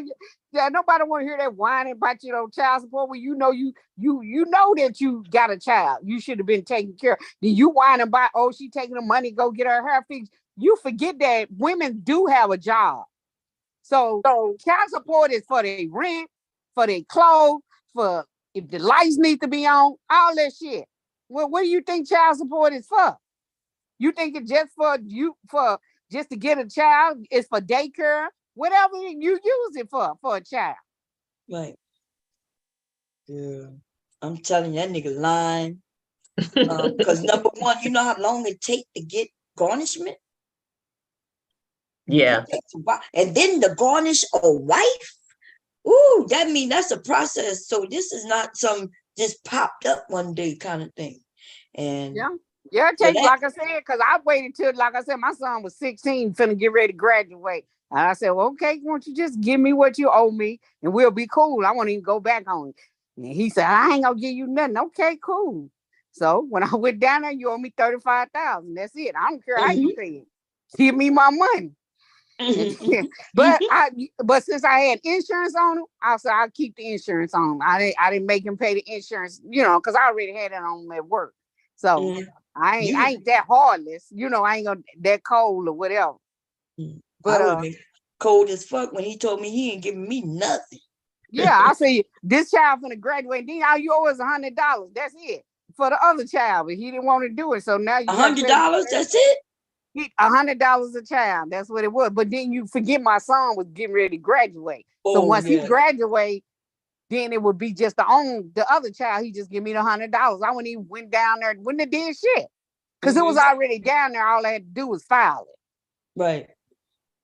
And he said, I ain't gonna give you nothing. Okay, cool, dude. We gonna see. We gonna see what these white folks do. That's some weird shit. Y'all was married. He know them kids is, and I was just for these niggas. That's wild. That's wild. I mean, I took care of the kids because it wasn't my kids' fault. That's why I always work 2 jobs, because I want to make sure they have what they need. It's not their fault. Because if he ain't doing nothing, I'm not, and I didn't even keep the kids from him. He could pick them up. He could do whatever, even when he wasn't doing it. But I was going to make sure they was okay, had the needs that they need. It ain't their fault. But you did what a lot of women do, 2.5 jobs, 3 jobs to make it work. And these men get online and talk all that bullshit. Right. As if a woman not doing nothing, and all she got to do is be in the kitchen. No, hell no. And the only thing, like I said, I had my mom and my auntie, so I was blessed with that. I didn't have to worry about daycare. So that's the only thing. If it wasn't for them, my brothers and stuff like that. Yeah. that's something when we gotta rely on our brothers and our sisters and our uncles, grandfathers to be them. There's a lot of women in that situation, you know. Yes, and these men come and they'll be the type of men who get on here and talk that bullshit. You in lying, like I said, you a lie. You always talking about women ain't did nothing. Now I wasn't no deadbeat. I went and made sure because it was my kids' fault. They didn't ask to be here, so I had to do what I had to do for them because I didn't want them to go sell no drugs or all this shit like that. Right. See, and these men, the ones that I see who talk about how they sold drugs, like Jay Prince and and a few of them, they're mad at their mothers, but it's really their fathers is the reason why they even did that. It had to do it. Dude had to do that. Yes, their father, but they don't want to give the fathers nothing. It's always the woman. Yeah, they feel sorry for the father. They it's like this one dude. He got one dude. His name is Saul Count. He got Kevin Sanders picture up, which he's a nice looking dude. He actually is a nice, but he always had that Kevin Sanders picture up. He was over there whining about his mama because his mama gave one of his brother up for adoption. And I told him, if you don't tell me what happened with my brother, don't you ever talk to me. You won't see your grandkids. You won't this and that. He was just angry. Mm-hmm. But do you know the reason why she gave up the child for adoption? She couldn't afford it. And she can only afford one. So that's not an easy decision to give up no kids for no adoption. Why they act like that's something easy, Yeah, I need to know where my brother at and all that. But she had to do what she had to do. I just, at least she didn't beat the child and kill the child. She gave him up for adoption. I'd rather see that. Right. But he's like mad and screaming and hollering. All hurt, nigga. You in 40-some years old and still up here whining. Go get some help. You say you was in the service. Go get some help. Shit. Man, because we on Facebook sometimes. A lot of these dudes, they hate their mama. They hate the hell out their mama. For no reason either. She did no reason. Because she told you go wash some dishes, then you mad. Oh, she can't. I'm a man. Dude. Why is this dude calling? You're an idiot. Hold on, let me cancel this Facebook. If I accidentally be on Facebook, these dudes just be calling. They be calling. Yeah. Passing your number around. Last summer it was aboard. Now another dude got it. What number? They can call you on Facebook. Shit. Yeah, they're not calling me through my number. They're calling me on Facebook. Facebook Messenger. Yeah, but Facebook got a thing where they can call your number. Yeah, it's just Facebook Messenger. Yeah, Messenger. They would call you on Facebook if they want to talk to you. And you said last year that Witchcom just stopped calling me. What that was, y'all? 3 months ago? That African dude? Yeah. That wasn't that last year. He still called. Shit. Oh, shit. I thought he stopped. Man, he stopped like he used to every day, every morning. Yeah. Yeah, them niggas call you. What you doing? What the fuck you want, dude? Oh, I thought you was pretty. Nigga, get on. Shit. Get off my phone. Yeah, man. 3 years old. What the fuck I'm gonna do with you? Nigga, get off. I get calls every day on Instagram. That's why I don't sign on there. I always get some messages. Somebody, you just missed a call. I don't know them peoples. So yeah, I said, dog, these niggas took this shit from phase because you got some of these dudes like Mr. Let Go with his nasty ass. He over there talking whatever, trying to talk to these women. Like, y'all is crazy listening to these damn men. Yeah, they must find something attractive by them type of men, because that's the only thing I could see. Because it couldn't be me. Bomb. They be talking to them dudes in jail. I be looking at that. What the fuck? They be having 1,500 people in their chat. Yeah, that's all. Listen, I don't know. What you think, Dr. G? They be Dr. G, they be having a lot of women listening to them fools over there and supporting them. It'd be the women that really be supporting the men. Yeah, I was like, y'all that hard up, y'all can't get no man on the outside. Y'all looking at these men make some noodles, make some nachos out of noodles and shit. What? Yeah. What they call it, I forgot. They make food out of noodles and all that, spam and all that, whatever that shit they get. They be up there calling themselves gourmets and shit. Like, what her name? Remember, what was her name who showed you how to make noodles into a meal? Remember, the that woman that died. The woman that died. Yeah, she used to show you how to make that prison food. Oh my God. That's how she got big. They be having 1,500 people in there in these prison dudes. These dudes with all these damn tattoos all over their face. And I be listening to them. Y'all crazy as hell. Y'all can't get no man on the real, on the outside. These motherfuckers in jail. And then they sending them money. Yeah, cash out me some money. They cash out these dudes money. Mm-hmm. Oh, yeah, this might be why I'm sick of this new medicine I got. Yeah. Yeah, I just started with new medicine. I got off the last one, but this is similar to it. She just told me it's stronger and it's cheaper because that other one, man, I was paying a lot of money for that shit, y'all. I was like, look, that shit, this shit is breaking the bank, baby.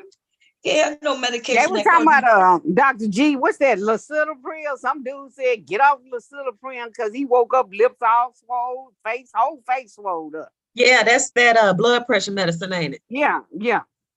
Yeah, we need to get off that. You need to get off that totally. Period. Yeah, he said Lisinopril. Vitamin D3, potassium, and magnesium. That's what you need to soften up them arteries so your blood pressure can relax. Okay. To get off that medicine, it is bad. That's found in bananas and certain foods, so we need like a chart. Man, that damn banana potassium shit don't work for me, it man. Ain't enough. It ain't enough in there. You gotta eat a lot of bananas. bananas. I had a cramp in my leg. My son said, "Eat a banana." I was like, "Oh hell no!" No, it's not like magic. I'm not saying that. Oh shit! No, it's not enough potassium in a banana, and plus it's way too much sugar. You're gonna cause another problem. Yeah. So I do that's have a mineral. That's typically blood pressure for us is a vitamin and mineral deficiency because we're not getting it in our food. Yeah. Yeah, I don't have no blood pressure or nothing like that. Y'all, my back is messed up. I had an X-ray. It's worse than it ever been. I guess that's age. I used to do all them backflips and all that shit. I ain't gonna lie, y'all. And I never learned how to stretch and all that shit that they teach you to do now. We used to just go outside and start backflipping and shit. I've been backflipping. I've never been able to do that. I was always scared. Do no backflip now, shit. No, I was scared. The last time I did a backflip was, like I said, probably 8 years ago now. Yeah. Wow. In my 40s, I was still backflipping, and I backflipped, and my hip was out of whack for 30 over 30 days. I was like, oh shit. So that's it. I was out there with them kids, because I taught them dance and stuff like that. And my dumb ass talking about Miss LaValle, I bet you can't. And I was like, okay. And I started backflipping. That was it. I land on my goddamn hip a certain way. I feel like, but I hit.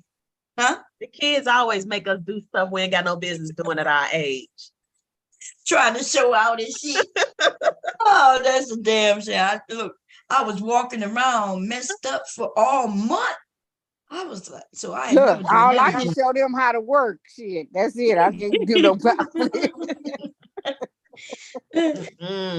I don't regret it. I guess I feel like I did all those things. I danced and spinned on my knees. The only thing I couldn't spin on was my head, but I tried. I just was scared, getting on my head, so I was the backflipper and everything. But I guess, as we got older, I started seeing that they were telling you need to stretch certain ways before you do certain things, and when you exercise, you need to stretch. And get your muscles right. And then Yeah. and then I got hurt in the military, so that really messed up my back. But they did when I did the x-ray. So my upper back is messed up, my lower back is messed up. Did you go get your breast or whatever check? No. They keep calling too. Because the latest they can see me is 3:00. But hubby won't get home before 3. Like he get home and by the time we won't get there before 3. And I keep telling him I need a new place to go to because I just need to go and do it, y'all. Just jump in the car and go. But hubby been driving me around for the last 3 years. Y'all. I haven't getting in my car and drove myself in 3 years. In fact, Bob, let me ask you about that. So my car sits out there. I know you've had several bouts with COVID, which is enough really, and they say it's on an uptick now. So yeah, that's what people. My son got sick. Whatever they got doing, my coworker said it's some shit going around.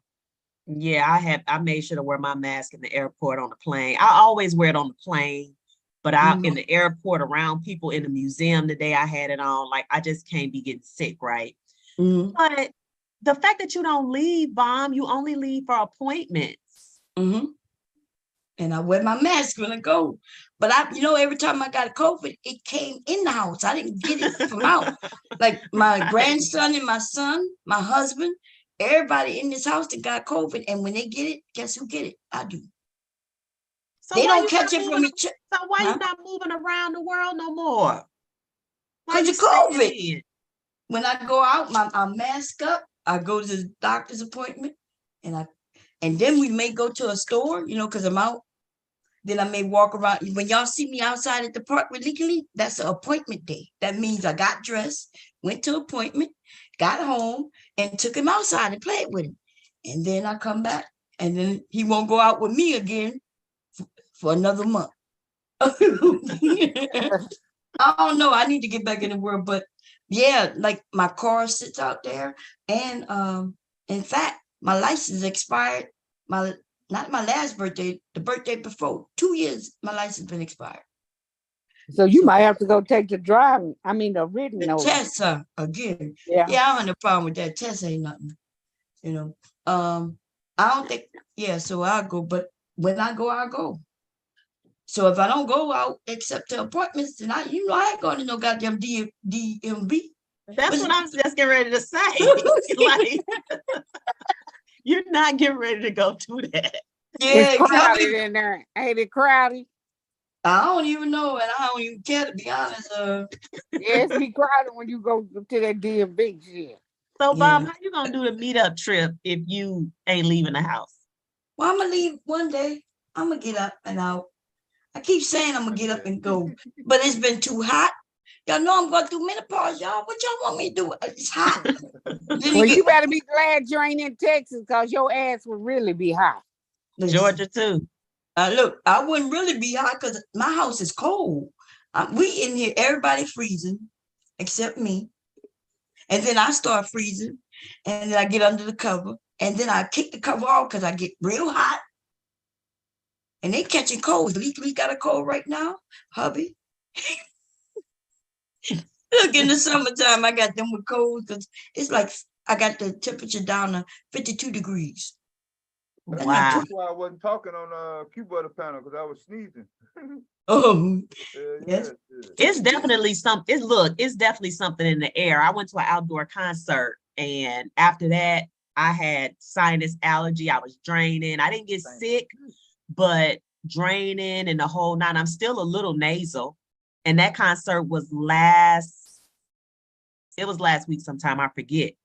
But it's definitely in the air. Ain't nobody gonna tell me nothing.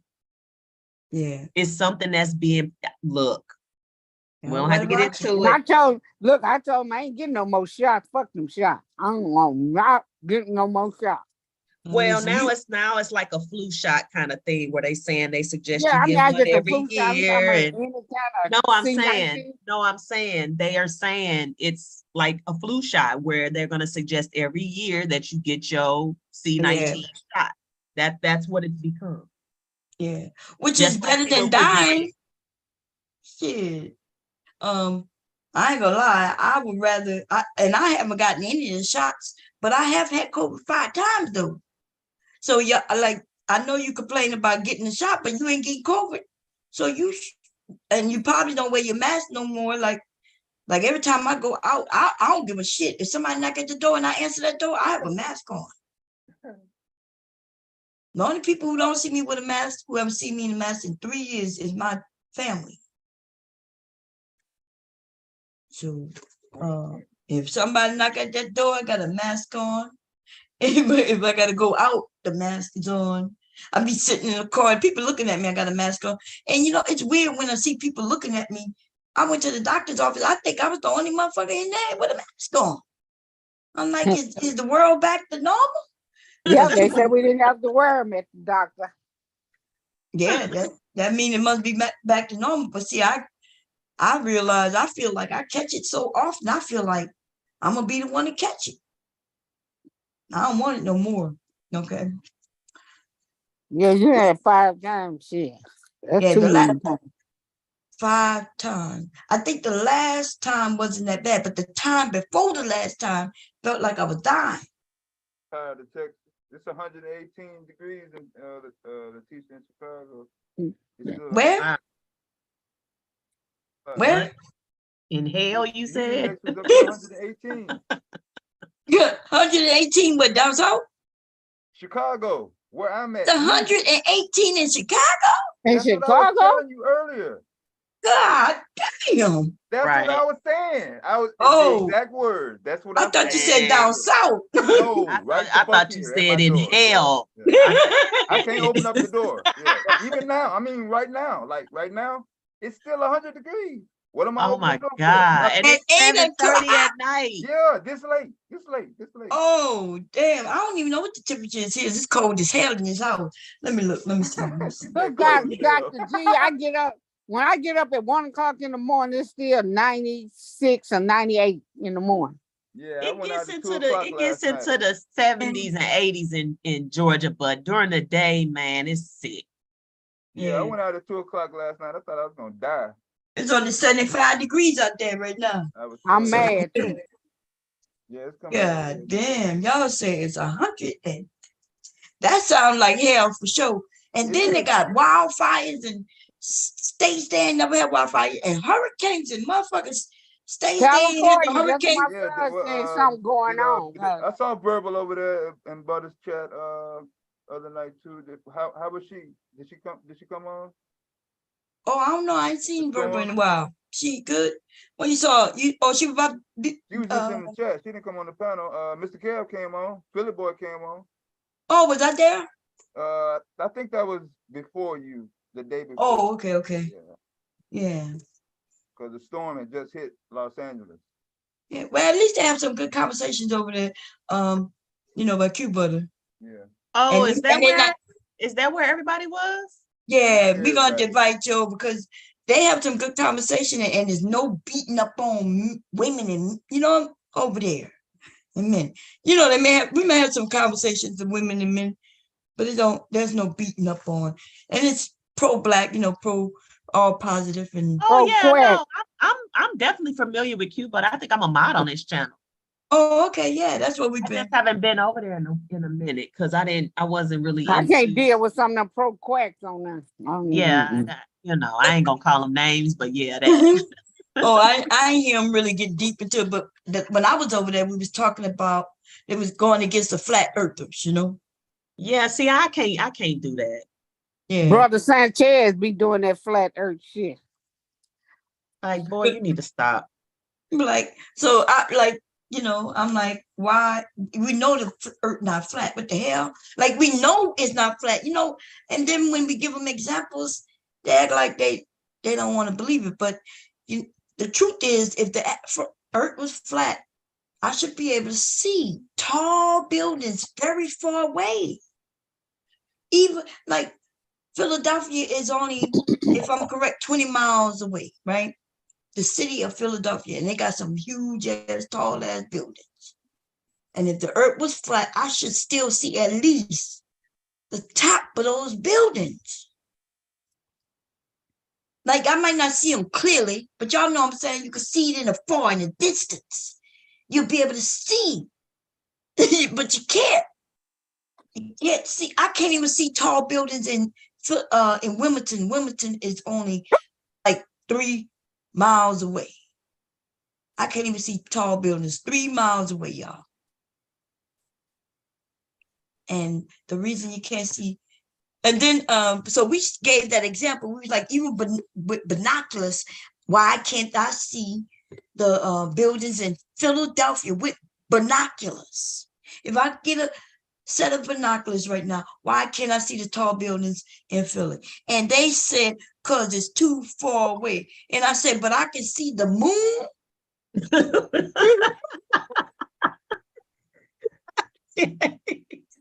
Am I right? I can see the moon with binoculars, but I can't see a tall building in Philly.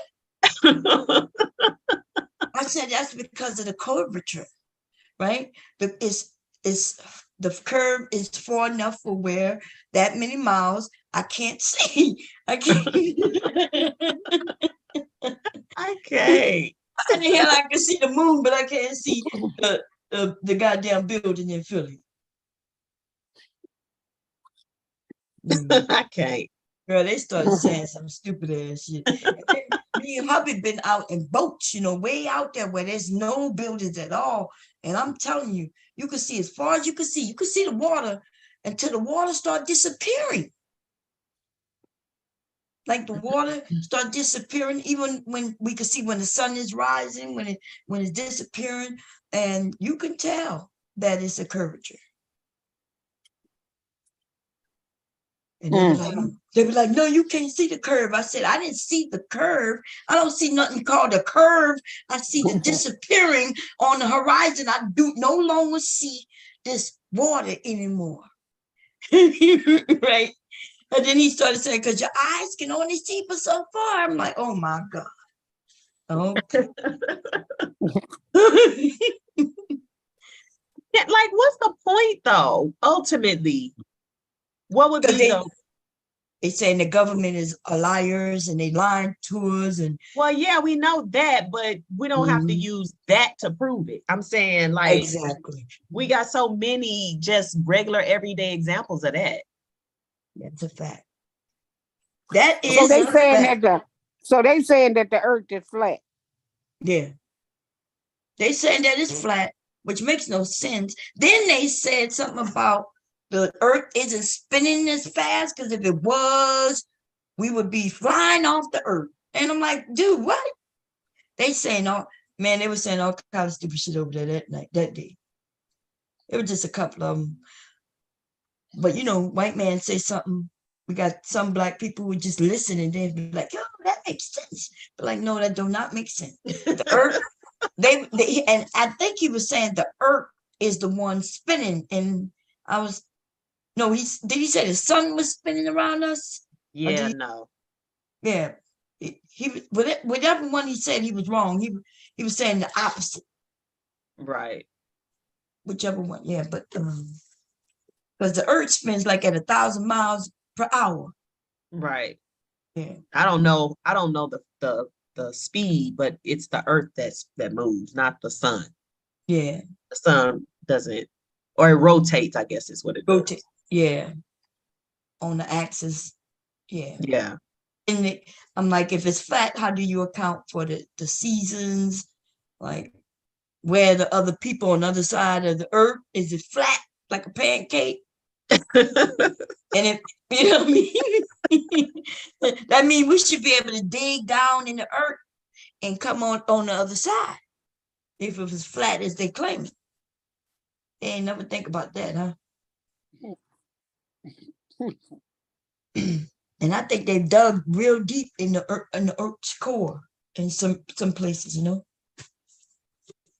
But that was a discussion. And then we started talking about, oh man, then they started talking about how Trump is a good president and Biden is the worst president ever. And that was the last time I was over there because Lord have mercy, Jesus. I said, so I was like, how is Biden the worst? I said, if anybody worse, it would be Trump. And that is a fact. And I mentioned the pussy grabbing, right? And the guy told me he don't care that Trump grabbed pussy. They was like, they don't care that he did this and do that. They don't care about him and his criminal woes. And I'm thinking, black man, are you serious right now? You go to jail for any little infraction. You don't care when the white man commits all these crimes. And he's like, yeah, I don't have the luxury to be caring if he grabbed pussy or not. Wow. And then he told me that he didn't really grab it. It was Witchcom talking. And then we played the little video, which I played. I went and listened to it. He literally said he was talking himself. Remember, he was the one talking. He didn't know that anybody was listening because it was a hot mic. And he had mentioned he'd be aggressive with the women. I'll just pull them to me. They don't be wanting it, but I'll just grab them. And he'll let me grab them by the pussy. And they wanted to brush it off like the media and the Fox media. They brushed it off and it's just locker talk. But he wasn't in a fucking locker room, right? Right. And even if it was locker room talk, that means he was admitting to some shit that he do. That's criminal. Yeah, I think they're gonna stop him from even running. Because tomorrow he about to get he about to go turn himself in, be fingerprinting and shit in Georgia. Man, I wish I lived in Georgia. I would be at that fucking courthouse outside with a sign, lock him up, lock him up. That's what I would be. Yeah, this shit is worse than Nixon. That shit with Nixon. At least Nixon was smart enough to bow down and just, so he could go off and live the rest of his life out some motherfucking way. This man is fighting this shit until everybody rat him out. He might as well. That's what that privilege do for him. So, I mean, why give in when you can keep it going? Yeah. He trying to get in because he know he going to jail. He done committed some crime. But why nobody caring why he wanted to keep them files? And they still, and by the way, he's still trying to get his hands on some files. Through court, his lawyer and the other guy's lawyer asked the court to let them see the papers in which he wouldn't give back to them. And to me, that sounds like he wants these papers to sell. Because, he had some actual real documents. I'm talking about some secret documents about our security of our whole entire nation. Why wouldn't he give those back? And I'm suspicious. I don't know why other people, I guess they don't want to just accuse him of shit. But we already know that he in bed with Putin, right? He, in order to help Putin, he wanted us to pull out from helping, what's the name of the people? The ones who at war right now? I can't think of it either. That's a shame. It's a whole war going on. Huh? Yeah, Ukraine. Ukraine, yeah. So if he was president, that was the plan with him and Putin. Putin was, remember, he threatened Ukraine that he would not release their own the money if they didn't help him find some information on Biden. This is the president this man was. This man was doing all kinds of dirty shit. The America wasn't respected no more. Like everybody was laughing at our ass and nobody wanted to deal with him. So, and we about to go to war. Y'all better get y'all shit together, man. Get y'all bullets, y'all. Everything y'all think you might need, you got to get it together. Cause civil war is coming. It's about time anyway. Hasn't it been like over 100 years? Yeah. People don't even know how this country came together, like the Civil War, right? I'm not even talking about the South versus the, but I was looking at the Revolutionary War, and man, it was crazy. The goddamn people fighting the way they had to fight, the idea that you have to fight. And I think Americans, we so spoiled, we won't even for real consider that we might have to fight. So I know when I tell people to get ready, people are thinking bomb crazy. But I'm telling you, them people, they got some people gearing up. Trump is trying to get people hyped up. Now, hopefully it don't work, but it worked on January 6th of last year. Remember? It worked. And then he throwing his own people under the bus. That might be why, if it don't work, that's why it's not going to work. Because a lot of people went to jail. Remember, he was telling people, do this for me. I'll get you out of jail. I'll pay your legal fees. He ain't paid nobody legal fees. In fact, right now, Giuliani is begging him to pay his legal fees. And he got his people who did what they did, moved the boxes and stuff for him. They need him to pay their legal fees. And he ain't paying no legal fees, but he told everybody he was going to pay their legal fees. He could barely pay his own legal fees because he using the money, the Republican money, for his legal fees. Somebody texting me. Let me see. Oh. Did he go to jail? Was it today? Did he have to turn himself in today, wasn't it? Ukraine. Oh, hubby said Ukraine. Was it today or is it tomorrow? Because I might be behind on a day. It seems like I saw that it's tomorrow. It's tomorrow? Okay, making sure. I get mixed up with my days. I thought it was going to be today. Let me see. What today is? Today Thursday or Friday? Today Thursday, right? There's a few of them. They got it. I thought it was today. Today, Thursday, yeah. It might be, but it seemed like maybe I saw yesterday that it was tomorrow. So that would have been today. He has a fundraiser for the January 6th people. He does. Trump.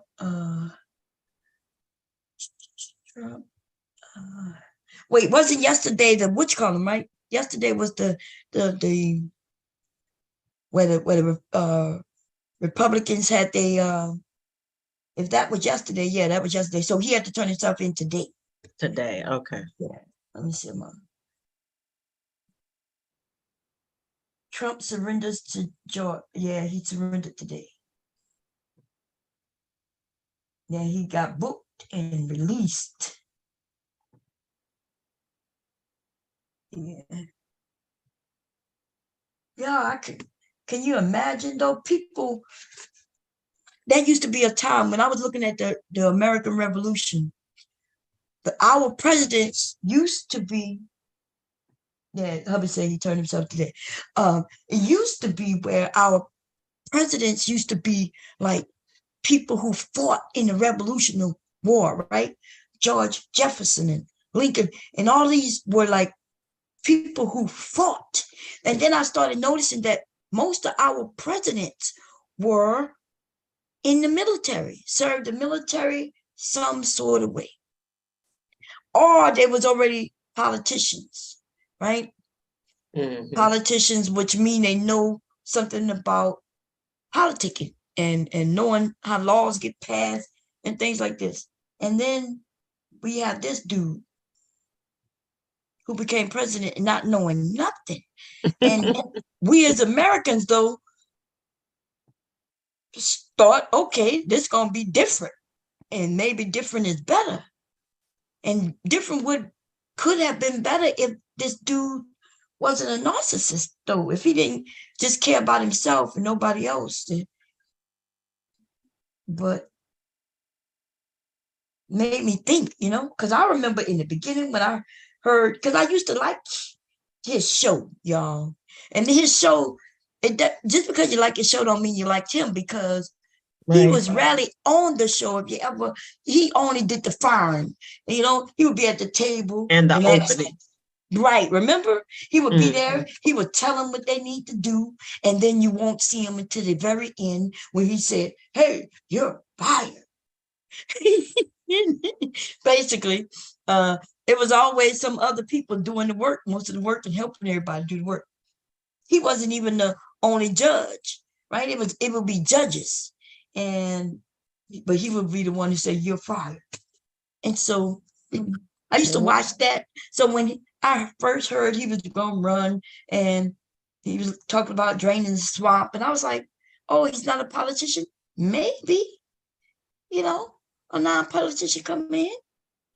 But I now realize that you don't have to be a politician, but you at least need to know how bills get passed.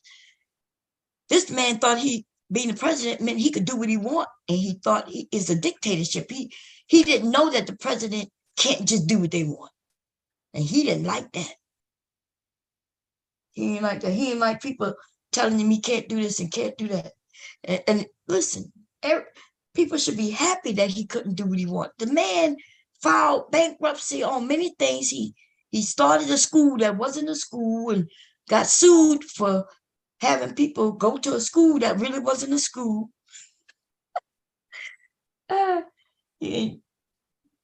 And see, rich people know that even when they get sued, they can get away with not paying people back their money. Y'all know that, right? You file back. Yeah, you don't have to pay nobody. That's right, because he filed bankruptcy. Yeah. And then if they allow him to be able to file bankruptcy, keep his shit, but he done took everybody else's shit, though. He done took everybody else's money. Let's see. And then our dime still paying for the protection of this man. Not just him, of his grown children. And you know who I haven't heard from since he hasn't been president? Y'all know who we haven't heard from? Melania. Where her ass at? She don't want no parts of the White House. She ain't like it. No, she ain't like that. I kept saying that after he left, they were gonna get a divorce. She was like, I hate this. Yes, Melania did not like that shit. Melania liked the expensive. I remember when they first got in the White House, and they was complaining about how it wasn't up to par. Oh. Yeah, I remember that when they first got there. Now that could have been a lie, just like he said he had I have the biggest group of people I've ever been in front of. Remember when he was saying he had millions of people at his inauguration? And then but then the other day he said, when he was talking to the January 6th people, he said that was the biggest crowd I ever had before me, the best and the biggest. That's dumb as hell, because that can hurt him. But people know it not true. Everything he does is the biggest and the best. Biggest and the best. The biggest and the best lies. Yeah. They counted how many lies he had. And then we got this Marjorie Taylor Greene person who remember the aliens that shot out laser eyes or some shit like that. I think that's her. What is she? Who is she? I think what city? What state does she represent? Is it? I'm not sure if it's New York or Rhode Island or one of them. Let me look. Let me see. And they keep saying shit about Biden, but Biden is the current president. They keep talking about Biden, and his son. right? They're going through doing everything with his son, but even everything that they're accusing him of with Biden happened years ago. So Trump has been president, and they did investigate everything while he's president. So when Biden's son, though, decide, okay, my dad about to run, let me get some of this stuff out the way before he runs so they won't use it against him. They made a deal with him, and then they backed it up. He said, oh, she's a Georgia rep? Oh, I didn't know that. She's a Georgia rep. How in the hell, Georgia? How y'all put this woman in? This woman is this woman is crazy, yo. Cuckoo. Yeah, she cuckoo for real. She is like they are. I don't know how these people got in, but if these people could get in, so can I. Right. I Go need ahead to and run. Well, Man. Bomb. So, Bomb, this is the thing, though. You're gonna have to leave the house. You're gonna have to do lots of community engagement activities, and you're gonna have to get out. You can wear your mask though. Okay, yeah, I'll get out. I was thinking, look, I've been trying to get my husband or the sons to run, for areas here locally, and I was like, I could help. They know I could get them in, right? I know the community. I know everybody. I used to be out in the community, getting people to vote for who we want. She's a QAnon. Wait, what did you say? You remember the QAnon people? Which is funny how big they were. QAnon. Yeah, QAnon. Yeah. And there was Jewish space lasers. That's right. I remember that. That kind of just went away, didn't it? Yeah, you know why? Because the dude who created it came out. They figured out who he was. Oh, well, there you go. It was so these people, they figured out. So remember, they was making it seem like it was a real thing. These people ended up having a show on, wasn't it HBO or one of them channels I used to have? And I used to watch this shit. And even by me watching it, I could tell who these people would admit that one day so-and-so just popped up on a site called 4Train or 2Train. And I was like, wait a minute, what? This started on a message board. And let's see, Lauren Bobbitt is her equally crazy rep from Colorado. Oh, okay. Your hubby know all these people. He has a better memory, but girl, the house over there is crazy as hell. They lie. It's crazy. The Republicans are really outrageous. It's almost like even if I wanted to be a Republican, I couldn't be a Republican today. These people crazy. They deny weather change, right? They deny it even though we all see it.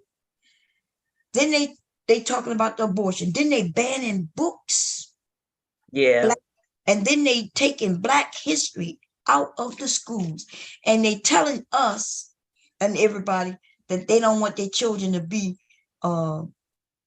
affected by some things. But you know who kids they don't care about? Ours. Our kids have had to deal with movies like Roots. Every movie you see us in had some drug affiliated or criminal, right? They never put us in position of power, so our kids don't never have that. And then when they do, like the Black Mermaid, right, the Little Mermaid, they make it seem like that's a bad thing.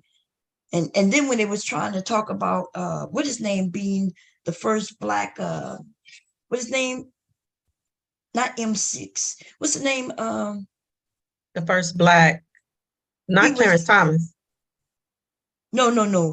First Black. Clarence Thomas. Talking about in the movies.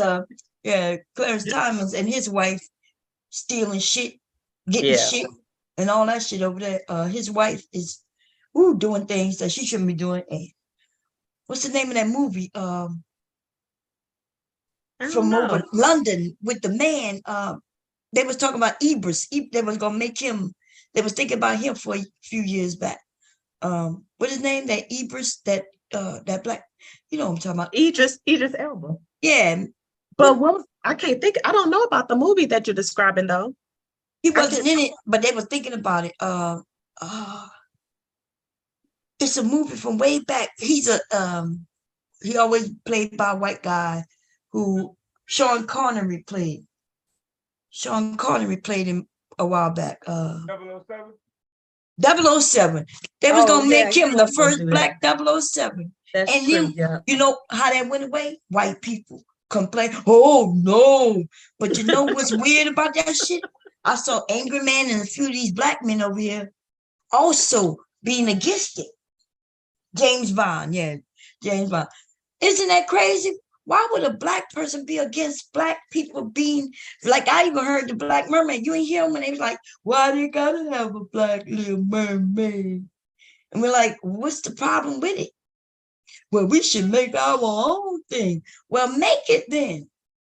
But the mermaid should be able to be whatever color it want to be. It's a fake, fictitious character. You know, it's so funny, and this draws me back to being in that museum for all these hours today. Throughout the years, we have fought so hard to be a part of the American fabric and to be respected as such, right? To earn the right to be an American and treated fairly like, you know, like a human being. But then you get into some conversations with some of these people and then they deny and reject everything that is supposed to make them an American. Right. You know what I'm saying? Like, why would we need to make our own? It's a show, but it's an American show. It's not English, it's not African. So why would we need to make our own? America has Black people. So there should be a Black one, there should be a white one, there should be a Mexican one. Like, what are we doing? You know what I'm saying? It doesn't make any sense. It don't make no sense. And then as far as people, 007 is concerned, maybe not Idris Elba because he's not American, but there should certainly be a Black 007. No, but he is not American, but 007 is not American either. That's from England. Oh, that's true. That's true. Yeah, that's right. That's right. So you're right. You're right. So in that case, what does it matter? It's like it doesn't make any sense. Are we now to a point where we don't want to be Americans? Because that's what the fight has always been about. Fighting to be a part of this country and to be recognized as a citizen that has the equal rights and equal standing in this country, like everyone else. And so is that not what, folks want anymore? It's just strange. It's really strange. I was thinking about some of the conversations we were having. The Black women have fought so hard in this country. Like, it's just amazing. And then to have so many of us believe that the fight is over and we somehow just get to rest in our femininity. That's never been our plight, and it's not going to be our plight because essentially we've been working to earn our equal rights in this country since we got here. Yeah. So this whole notion that the fight is somehow over, I don't understand what you think you're going to be doing except being a second-class citizen. Because everything we've had to fight for it. Anything we have today was fought for in terms of rights, I'm saying. No, you're right. But not only that, maybe it's because folks don't know the history. They don't know the history. I know they don't, Mom. Yeah, I know that's right, because we see that all the time right here online. Yeah, they do not know the history because, like I said, when I was looking at the revolution, right? The American Revolution. Do y'all know without Black people, we may not even be fucking Americans? Oh, yeah. Listen, when Washington and everybody was doing their fighting and shit, right? And the British came over to stomp their ass, because they did. Now, let me tell you. So, up north, they were stumping their ass. And then finally, they took over right here in Philadelphia. The British took over. Oh, yeah, baby. They couldn't get farther up, but they did take over Philadelphia. Then they had another plan because You know, the people in the British, they had the largest and best army, but they was wondering why was the war taking so long? It's a couple of years, right? And they won out because it costing them so much money. Our money over here turned to nothing. American dollars was nothing. So what happened, the British then said they had another plan. So they was up here, they got in their ships, and they went to South Carolina and stumped their asses. Now, let me tell you why they stumped their asses down there. Because Washington couldn't get there because it was freezing up here, snowstorm. So that's what kept everybody bogged down for a while. And it was real cold back then, by the way. So then Washington said, hey, free some of your slaves and give them guns. The British is coming. The British is coming. And them white people down south said, oh, hell no. We're not giving up no guns, not the way we've been treating them. Right. And he said, well, you better do something because we can't come to help you. We don't have no way to get to you. So anyway, they sent a few, right? They was able to come up with like 700, but we talking about 50,000 British soldiers coming down in boats, right? To get to South Carolina from up this way. And then they got there. And them people, they wouldn't let the black people help them until they needed the black people. See, black people, once they needed us, they did give us guns. Right. But a lot of the blacks started helping the British side because the British says, hey, we're going to give you land. And freedom. And freedom.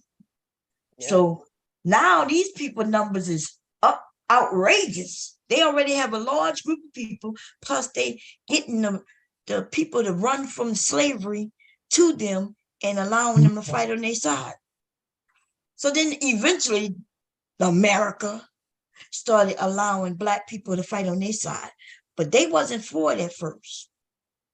You know, slavery was all over the colonies, but without us helping them get through, sneaking through black. In fact, wasn't it on the movie? What's the name of that movie I saw? It was one of my favorite movies up until this morning when I saw that shit on the, what's the name of it? What is his name? When he runs with the flag and he taught him how to fight by sneaking up on him because they came and took one of his sons and killed her. What's the name of that movie, babe? The guy, it's one of my favorite war movies. Turner? This one is it's a white man. Oh. It's so how his wife had already died, so he had sons. One of his sons was old enough to join. His other son was a little too young to join, but I think he could have joined, but he told him no. He had a daughter who wouldn't talk. Damn. What's the name of it? It's one of my favorite, which comes, and I think it has to do, because I think he was in South Carolina. The Patriot. Yeah. The Patriot. Oh. You ever seen The Patriot? I don't think so. Oh, it's good. What is his name? Who played the Patriot, babe? Let me see. If I tell you his name, you'll know him. He's a real famous actor. The Patriot. Let me see. Patriot. Oh no, I gotta look it up on Google. Let's see. Probably not the Patriot. Oh, Mel Gibson? Yeah, you ain't see it? Mel Gibson. Maybe, because it's pretty old. So maybe. Oh yeah, it's so good. In the movie, they end up he needed some soldiers, so he hubby said Mel Gibson. He allowed black men to join, and then they gave them freedom. So it's one of the Patriot is a really good movie, and I think it has to do with this country has a history of not letting quote unquote blacks until they need them. That was the same thing with the Civil War and the 54th Regiment. Like they had them as part of the infantry, but they didn't even have any weapons. They wouldn't give them weapons. Yeah, because they scared of what they're gonna do and shit. Right. Like it's just, I don't know. It's crazy. Man, Black people that helped them get away, go through the back ways in which they didn't know how to get to, you know what I mean, in times of need. And it's Black people have done great by this country, but this country has fucked Black people, but not only us, Native Americans. So let me tell you what I learned about Native Americans. See, because I knew Native American history, but this part of Native American history, I did not know. So during that time, the British and the American side would use Native Americans, right? Native Americans would fight for them for money, right? But the Native Americans ended up splitting apart because one of the guys wanted to fight with the British. The British went to him and say, hey, fight for us, help us, you know, and we're going to make sure you keep the land and things like that. And this guy with this, in one of the tribes, he went and had a tribal meeting with all the tribes because they used to vote together just like our Congress. That's what they used to do. But there was a split because some of the tribes said, no, we're not going to get involved at all. And the other, that guy convinced the other tribes to fight with the British. And let me tell you what the Americans did to them. We already know what the Americans did to them. But I ain't going to say they didn't deserve it because I'm about to tell you why they deserved it. Okay? So when they decided to fight with the British, they decided to fight like savages. Because they're not going to fight a war against soldiers. They running in people's homes with children and women and killing them. See? But you remember in a war, there was a gentleman's war. That means your soldiers over there, my soldiers here, and we shooting at each other from a short distance because that's the farthest the guns would shoot. Right. They wasn't doing no running up behind each other, sneaking up, and they wasn't killing no people in no homes. But the British hired some and you know did a deal with some Indians, and they went in some homes and burned homes and shit. And the Americans, now this is what's made America so bad though. That's what they say. Because America, they are a gentleman's war. When they warring, there's rules to it. But when they decided to get the Indians back, there was no rules. They went and burned their shit down, all of them. They didn't care which was which. They went and ran them away, killing children, men, women, everybody, right? Who wasn't even warring with them. So they had no weapons, no nothing, no proof that they. And then when they ran away to go, you know, to safety, which some of them did say, okay, come to us. This is the fucked up thing. They decided that, you know, they had some talks in between, you know, where people saying, hey, we wasn't involved. And we were like, hey, you know, we surrender. We want to, you know, do right. And they welcomed them into an area, told them to get there. They're going to save them, right? Protect them and help them. And then when they got there, right? When these Indians got there, they wouldn't let them come in. They told them to sleep out here. And in the morning, we're going to let you in. And then when them people went to sleep, they went out there and slaughtered and killed all those people, children, men, women. America did that shit to them people. Yeah, that sounds about right. Yes. So when it comes to them being fair, they're not fair to others, you know. They're not fair to others. And the British, you know, the British, at least they held up some of their things as long as you wanted to leave America. So if you was Black and you fought for them, when they left, if you wanted to go with them, you went. But if your ass wanted to stay here, you was on your own because they lost. And the only reason they even kept fighting as long is because the French got involved. The French, because see, they could have left us alone after they wasn't winning the way they thought they could win. They could have just packed up and just left. But the French got involved, and they was pissed off about that. For real. The French came to our rescue, you know. Mm-hmm. We wouldn't even be Americans without the French. In fact, they're the ones who came and yeah, they came over. Let me see what hubby was saying.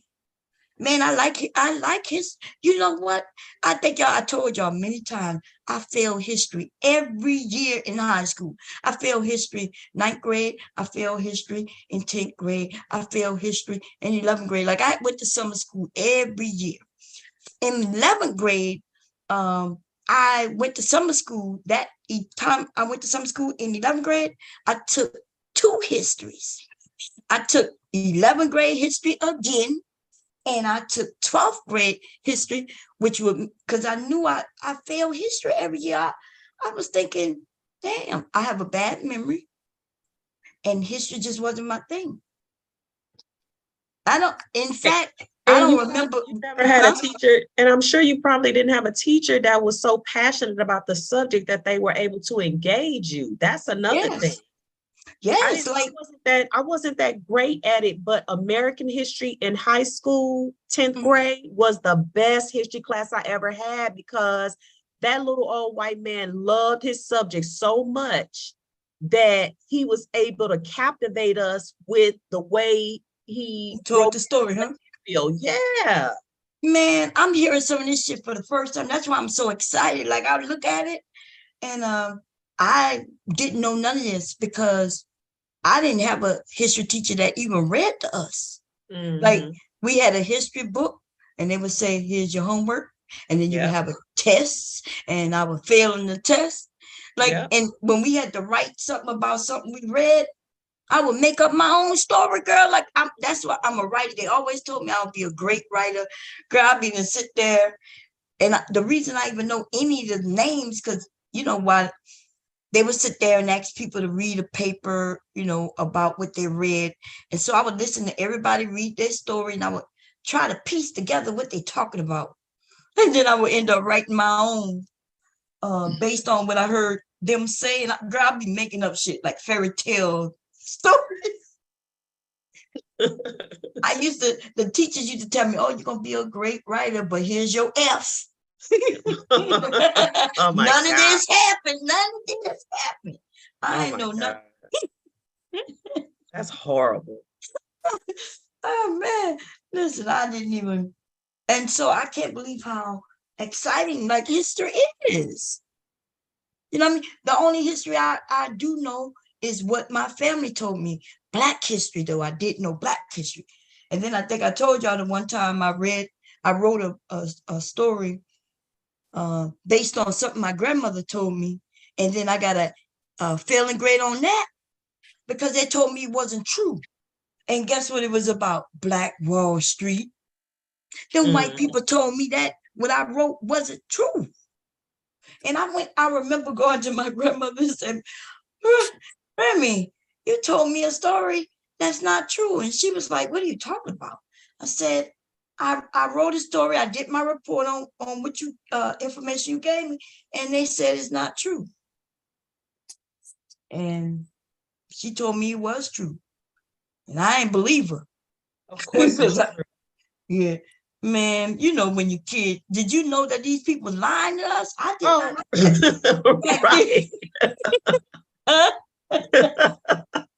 Right. Well, you sending us every day to be with these people. We got to do what they say. We got to do their work. They supposed to know everything. So if they telling us that it's not true, then it must not be true. Man. That's what a kid gonna think, you know. Right. And that's what, you know, it was Black History Month. No, it wasn't. It was, no, it wasn't Black History Month. You know how they tell you who is one of your people that you admire? That's what it was. Back then, it wasn't Black History Month. And so I would either I used to always write about Martin Luther King Jr. And I wrote about somebody else, but one year I wrote about Black Wall Street. And it wasn't called Black Wall Street then, no. That's something we named it now. My grandmother didn't name it Black Wall Street, but she told me of a town, and she told me, that it was a place of wealth for Black people, and people from all over the country would go there. Like the president would go there. And see, it's so funny. Today, a teacher wouldn't be able to get away with that. They wouldn't be able to get away with telling you that's not true, because these kids so fast will pull out their phone. Oh yeah, but we got the internet now. Right, but I'm saying right there in class, you wouldn't be able to get away with that lie, because somebody will call, one of these kids will call you on it so fast. Yeah, that's true. Back then I'm talking about in the 80s though. The early 80s. Oh, right. I know what you're saying. I'm thinking the 70s, as a matter of fact. I'm thinking, because I wasn't even in high school at the time. So we talking about middle school. Yeah, for sure. Yeah, there was no computers, no internet. No, right. No internet, for sure. Yeah. But you're right. Today, they're not getting away with that. No, not at all.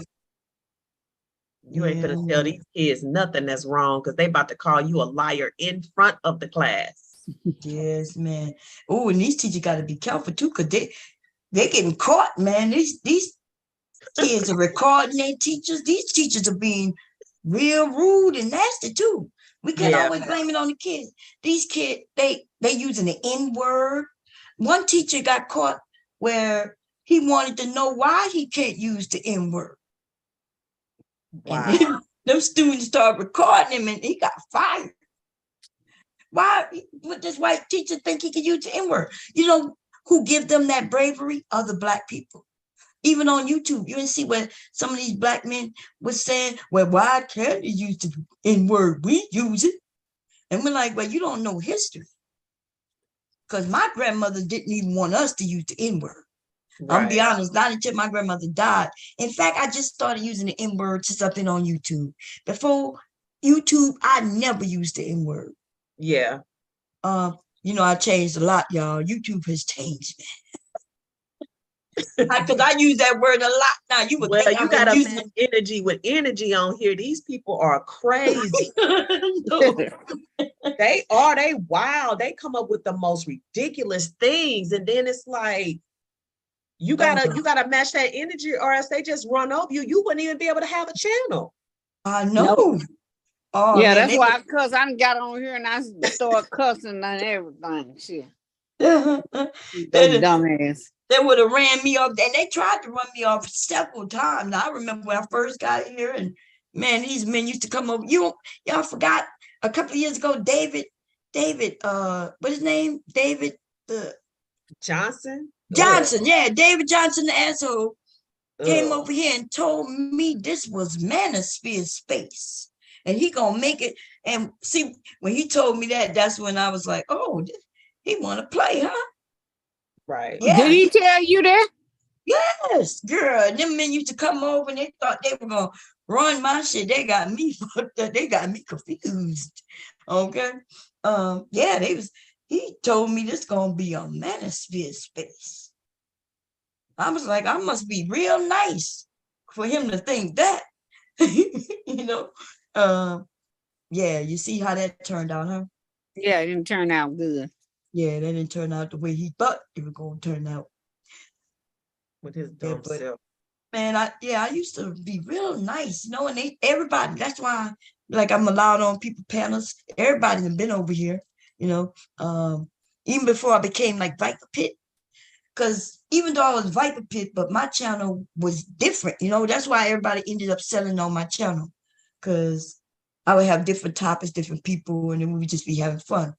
But them men, it's been several attacks, where they coming in and they kicking down the door because I let everybody on the panel and talking about, yeah, this is ours. Oh, really?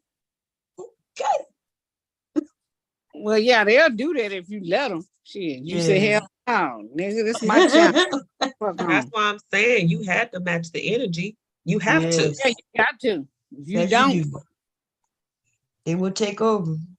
Because you can be nice to them, they still, and you was nice to them, they still do some shit. So you gotta tell niggas, nah, you got the wrong woman for that job, nigga. Go over there with the other man. You don't see how they be trying to play me. They'll be like, but Bomb, you're different. You don't hear them when they tell me that? Nah. Yeah. Like I'm different, huh? Nigga, we already know you. We peep you. Yes. We no mammies over here. We gonna tell you like it is. Look at they think they're gonna tell me I'm different and everything gonna be cool and I guess I'm gonna be on their side, huh? I know I'm different. But not the different you thinking. Yeah. Right. Cause they will run over you if you let them. Yeah, man. Niggas will run over you like it ain't nothing. That is a fact. That is a fact. I didn't know David Jones talking about he gonna take over your channel. Nigga, you don't get somewhere and sit your ass down. Yeah, that was a while back. We cool now, Yeah. but yeah, that was a while back. Oh man, he used to irk so bad. I remember paying money to get him off the panel. Can we pay to get him off? God, please. Oh man. For real. That's I don't know if that's where the whole where they pay to get people put off. We was doing that back in 2018, 19. Oh, y'all was? Over there on Tash channel. Oh shit, I didn't know that. We sure did. It was certain people though. Yeah. Only certain people that we just couldn't stand to hear from. And they always came over there. He was one of them. Yeah, that's where I met him at too, over there by Taz.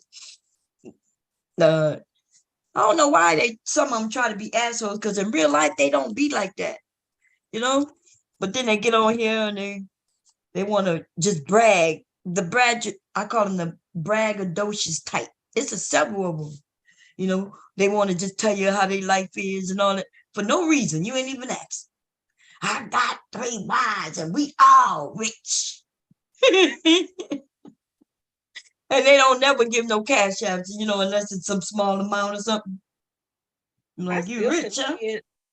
I still contend anybody who get on here and say they rich don't have no damn money. Rich people don't talk about their money. Like, so don't. Everybody rich. Except me, girl. I'm broke as hell. Okay? You right, everybody's rich. Everybody be talking about how much money they got. Yeah. I ain't gonna lie, like I watched the contest they had over there by, was it Daryl? Yeah, Daryl Long. One of the guys called a woman broke. And so she said, Daryl, $50. And she said, match it. And then somebody else sent them money to help him match it. Another guy sent 20 of the 50, right? And I was like, wait a minute, that's all I got to do is say match it or some shit. So then the guy sent $50, but by the time he sent the $50, she had already sent another 50, which is $100. So she just sent $100. This other guy sent $20 to help the other guys get the $50. But then he sent the $50, right? So that's $170. And then old dude hit up $100, which means now that's $250, $270 within 10 minutes, like that. I was like, God damn. Black people must have lots of money like that. No. God damn. I was like, what the hell? I was like, damn. Yeah. People do a lot with their super chats though. Yes. It's this one YouTuber I watch. She's everybody know her. I just didn't want to, say her name. She's a million subs. And she does celebrity gossip for the most part. But every time she go live, some person who she says she doesn't know, I believe her, comes through there and just drops $300, $400. Don't leave a comment, just drop $400. I said that has to be a celebrity, because she does celebrity gossip and has a lot of affiliations because they appreciate, they appreciate her work. Like she's pretty honest. She doesn't really get in the muck, and you can kind of trust what she say is true. Like she's not really trying to hammer people. You know what I mean? Yeah. Okay. Well, I need to, when you hit it in the back for me, in case I'm not subscribed, because I do know they got a few of them, but I only know 3 of them now, and I know it can't be the one. the main one I'm thinking about because no, I don't think it's because I think the main. I just put it in there. I think the main Oh, person okay, who might yeah. think about. No, I'm not talking about her. Okay. The one that's in for $3 million. No, not her. yeah. Okay. But I'm about to say yeah, because she be beating up on people, man. right, and it ain't always truthful. We found out. So yeah, see, that's the thing. That was shocking to me when she admitted it. She was like, "Yeah, I knew it wasn't true." I'm like, what? right, You know. right. So yeah, But I so I think can't. so. I'm like somebody, just some random person who you don't know. Like she gave her some name, the person a name, because they just got some kind of screen name that ain't really telling no information. I'm like, that's a celebrity. Yeah.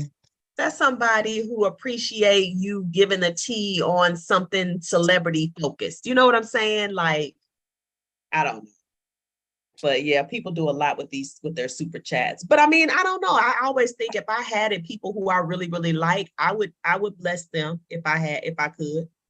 Yeah. People who I listen to, who entertain me, who keep me going, who I listen to throughout the day. And you know what I'm saying? Like, I ain't watching TV, but I'm listening to them. Yeah. Why not? No, I understand what you're saying. Now, I just want you to know now, super chat is a little tricky because, I could send myself a super chat and it not really be, it look like it's money, but it's not really money. Oh, yeah? Yeah, you use programs and usually with it might not even have a name on it. It'll just have an amount. Because I thought about that in the past, but I'm like, why would you do that when YouTube is going to take part of it? No, YouTube don't take no money. They know that it's fake. It helps you because I'm not sure if y'all noticed, but when people start giving super chats, people start giving super chats. Super chats, yeah. So if somebody send me $10, then somebody else gonna probably send me another 10 or 20, and then you start getting. So it starts to roll. So that usually, I've seen that too. Yes, so that's how they put that there for subscribers. But they get half of the super chat, don't they? Well, they get but they have to be a real super chat. They don't get half of the fake super chat. They don't get nothing of the fake super chat. They only get. So what is a fake super chat? So when people send money, that's fake. No, it's when the host make it look like they got a super chat when they really didn't. Wow. Yeah, that's one of those perks, y'all. That's one of them perks. Wow. Just like they can make pictures and know which comes for their people, and they can and also give. Y'all ever seen when they give out free memberships to they what you call them? They get those are perks that YouTube allow them to have. They don't have to pay for that.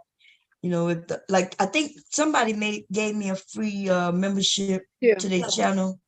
What is her name? Nice young lady. I was over there the other day. And who else gave me one? Darryl Long too. I didn't know he had. Apparently, you don't need 1,000 subscribers no more to get super chats.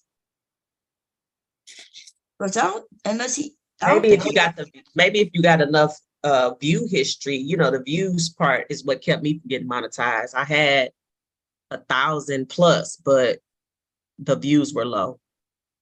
Oh, okay.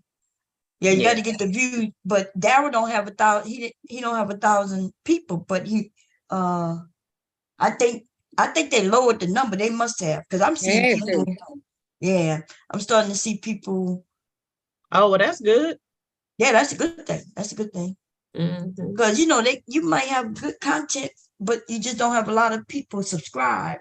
People who work ain't got time to be getting those subscriptions. I get it. Yeah. I lose channels so much. If I would have built up, because the highest one that I had was 5,000 subscribers, and soon as I got to damn near 6,000, I lost that channel, and I didn't even I'm thinking about axing it back, huh? That's like a gut punch. Yeah, that's like I got punched. And then the last channel before this channel, I had 3,000 subscribers, boom, and lost it. No strikes, It's just what happened that day. I'll never forget that day. We was talking about what his name did. What's that guy's name? Oh, hubby said you got to have 500 subs now to get it. I'm thinking about, see, I don't know.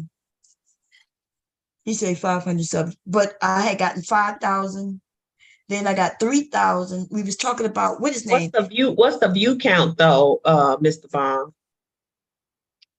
How many, what is it? It's not minutes, is it? It's hours, watch time hours. You know, the watch time. You had to have both. Oh, you had to have 4,000? You used to have 1,000 and like 4,000 for, I don't know how many watch time hours. I don't remember. Man, y'all know my watch time hours is insane. Right. I don't think there's not many people with more watch hours than I have. Right. But I refuse to subscribe for what you call them, because monetization. You don't want to, huh? Nah, because I'm gonna lose the channel. Because I can't cuss. Nah, we could cuss. People cuss on monetized channel, but they monitor a lot, and we do. They monitor a lot. He says 3,000. 3,000 watch. Got it. Yeah. I don't know. I'm going to look. I was gonna look and see, but yeah, I think once you get monetized and they put commercials, you gotta be very careful, you know? Yeah. But you know, if they let old dude get monetized, putting on hoodies or what you call them, hoodies, and making ape sounds, even though they about fruity and fatty. Yeah. Oh, fresh and fruity. Yeah. Did you see him with the shorts on when he was over there damn near crying? Because it does make a difference, you know, that money you get in when you ain't got to tell people to send cash out, when all they got to do is hit the bottom down there and send you some money, even though you would think if you get it all through cash out, but the truth is you get more when people don't have to work, when they ain't got to go and to no other app. Right. Yeah. Yeah. So I keep so I think it makes it easier for you to get money. So Dave was over there crying, man. We need your help. We need your help. But then they want you to go on another thing, and it's $5 just to watch it. I'm thinking all that money they was making, I'm telling you, they must have went on Rumble or something. Yeah. Was it Rumble? I think it's Rumble, somebody said. Well, anyway, wherever they was making so much money, right? Where they had studios and shit. You saw all that? They had it set up, baby. They know that's about to go down. They should have been saving that money. They probably were buying bitches and shit. Hell, but you know that. But they was treating it like it was forever. Like that was the mistake right there. That's the mistake. YouTube always have some changes, baby. I mean, like you acting like you about to be doing this until you gray, old and gray. They need to ask Tommy. They didn't kick that nigga out. Shit, nigga staying back home from a mansion to home with his mom. You know that's embarrassing. Tommy used to be over there bragging you. We just seen almost all his house, right? We just seen it being dirty. We just seen him hire people to come clean it just so he could try to get some vagina from the women. He had one of them come, remember, Lady La, come and paint. And then he had the nerve to talk about the woman because she wouldn't have sex with him. Now, that's what she said. Now, I don't know. But anyway, because I used to believe certain people, but when they start lying, then, you know, once people start lying, and I see that they lying because they lied on me, that's when I realized they lied, you know? Before that, I would have believed anything she said. Until that, I don't believe nothing them red ass bitches say these days, man. I ain't gonna lie. But wait a minute, you said Lady La? Yeah. Ain't that the one they say her coochie stinks or something? Yeah, that's what he said. Smell like fish. That's what he said. But see, remember, he said that because she went over there and painted. And then she says he hit on her. And he says he didn't because she smelled like fish. So How he know she's like, right? You know what I'm saying? Exactly. So that's why I really believe her. But you know, he gonna make up his story because he thought all women want to have sex with him. But you know what I mean? He is so full of crap. Yeah. So I do believe her, but you know, with that old infected dick, yeah. that one girl, what her name was, Shay. When Shay told everybody was on Fresh and Fit. No, Shay had was the one who dated him like a couple of years ago, and then when he broke up with her, he wouldn't show up. Like he flew her in, and then kept her at the hotel. And while he was live on doing the show live, she was waiting for him. And she kept calling him. He said, I'm on my way, but he never left. He was live that whole day. And then she got mad, so they broke up. He talked about her, right? This woman keep calling me. Like, wow, he done flew her in. Anyway, and then when she got back, she told everybody that he burned her. That he gave, and then put out some documents. Remember, she put out some documents saying she had herpes or BD or something. I don't know. She said she was celibate for years, and everybody was thinking, wait a minute, you were celibate for years and you gave it to Tommy? You gave it to Tommy? Of all people? Well, why would somebody get on here and tell everybody that this dude burned her? Damn, no. Like, I'm starting to think, God damn. Dr. G, what is going on with the world? Oh, no. People talk about it. They say anything over here. They do anything. Oh my God. They tell all their business. I'll be looking at them. Why is you telling these folks your business? Because all they gonna do is use it against you. Right. Listen, I'm the one that's like, you heard what? Yeah, it's true. Now go back over there and hit some more shit. You ain't got to hear from me. You heard it over there. Go hear some more. You don't ask me nothing about me. I know that's right. I'm telling you everything I want you to know about me. I'm going to tell you up front. Man, she got on here and she did screams about it. Tommy gave me, burned me. I'm like, girl, how you know? Look, she made some documents. I don't know if they was real or not, but she lucky people thought they were fake, because you know what I'm saying? Like, I would rather people think that I got some fake documents than to think that I got some real documents that say I got herpes. What that girl said that his dick stank. Yeah. You remember the girl he had a fight with on Fresh and Fit? I think she said his dick was stinking. Yeah, that's she why said she go. Oh my God. But I mean, I don't, you know, people, he did say that she smelled bad too. So she said he smelled bad. So do people walk around with you and you can smell their penis through their clothes? And, oh my God. Because they were supposed to be doing what was that, the OnlyFans thing? And she probably said, hey, fuck this. This nigga dick stink. I want to go home. She said that he invited them for to do business, but he really got him there to do OnlyFans. Yeah. And she was like, she didn't agree to that. Like, you can't, you know, they got women who do OnlyFans, but that don't mean they do OnlyFans with men or all men, right? You might meet him. He did pay him, so I guess, you know, they went out, but she was like, she brought a friend with her. And yeah, he fucked a friend. The friend fucked the affected dick. Oh my God. But I don't know. Did she say she did the friend? I think he said he wanted to do the friend. Yeah, the friend fucked him. She was a light-skinned chick. Oh, okay.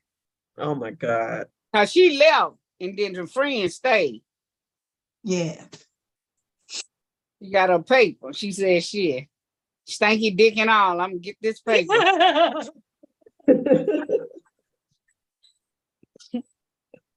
Baby, what kind of Oh my God. Look, that nigga nuts sweating and shit like that. Sweaty nuts. And they said sweat on my balls. Shit. That nigga had to sweat on my balls. I don't know why. So there need to be, see, because of men. I'm gonna tell you why women doing what they're doing on OnlyFans, and because men are the ones who are getting them to do that. See, because if I would have been teaching them, they wouldn't be having sex with nobody and still be making the same amount of money, right? But they over there, and yeah, I'm like, hey, you know, you ain't got to really even take off your clothes for real. You could be sexy, and you know what I mean. You could be sexy and move in a sexual way. Like these young men today don't even know what eroticism is. They don't know what seduction is. They don't know what that is because they just know straight up, get naked, open your legs, and that's it. Right. But that's not the sexy part to a woman. Like the part that's alluring to a woman isn't that. In fact, young boys see that as soon as they learn what porn is and they go and looking at it now all the time. Where to get the money is something different. You know, see, the men like being able to talk to the women. Is like, remember on a DVD or VHS when they would get their porn, the exciting thing about porn on the internet with the OnlyFans is that they can literally talk to the woman. You know, they can talk to her. They don't have to go and meet her at no fan in Vegas to get an autograph in a long line. They could talk to her right there. That's what the men like. Just the idea of maybe be able to get with her, even though the chances of him getting with her is 0. Mm-hmm. It's a fantasy. And the women are, yeah, they wilding out there because I think somebody sent me a link. Remember, we was talking about it, and Rude had showed me something called the glory hole, and I said glory hole is for gay men. Yeah, that's what you saying. That's they what got the the glory. bad. Yeah, that's They what the got glory the hole. bathhouse too. I was looking at the bathhouse in England or somewhere. Oh yeah, they got bathhouses, yeah.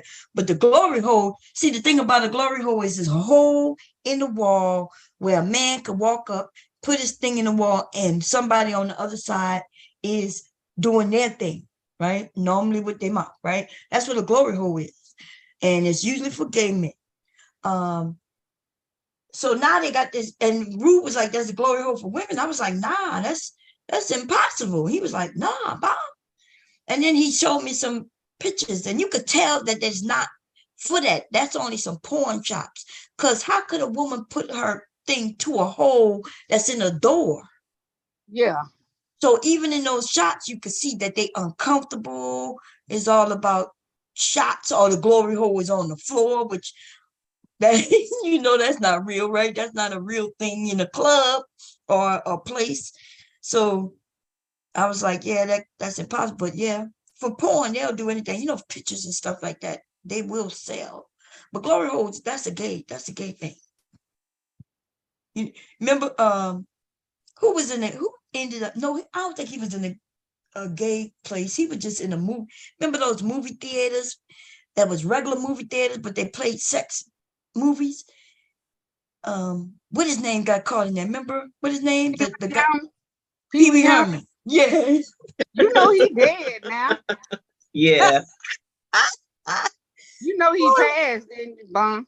Yeah, he just passed like a month ago, huh? A couple of weeks ago? Yeah. A month ago, yeah. That's terrible. But yeah, remember when he got caught, man. I don't know what the problem was though, because he was a grown man. But I guess because he was Pee Wee Herman for kids, so yeah, because he wasn't in an adult place. But how y'all know how embarrassing it had to be? Because that's what those movie theaters was for. Like this porn. So you know people going in and getting their jerk on.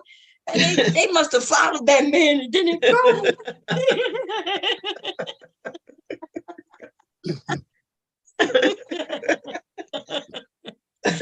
Oh man.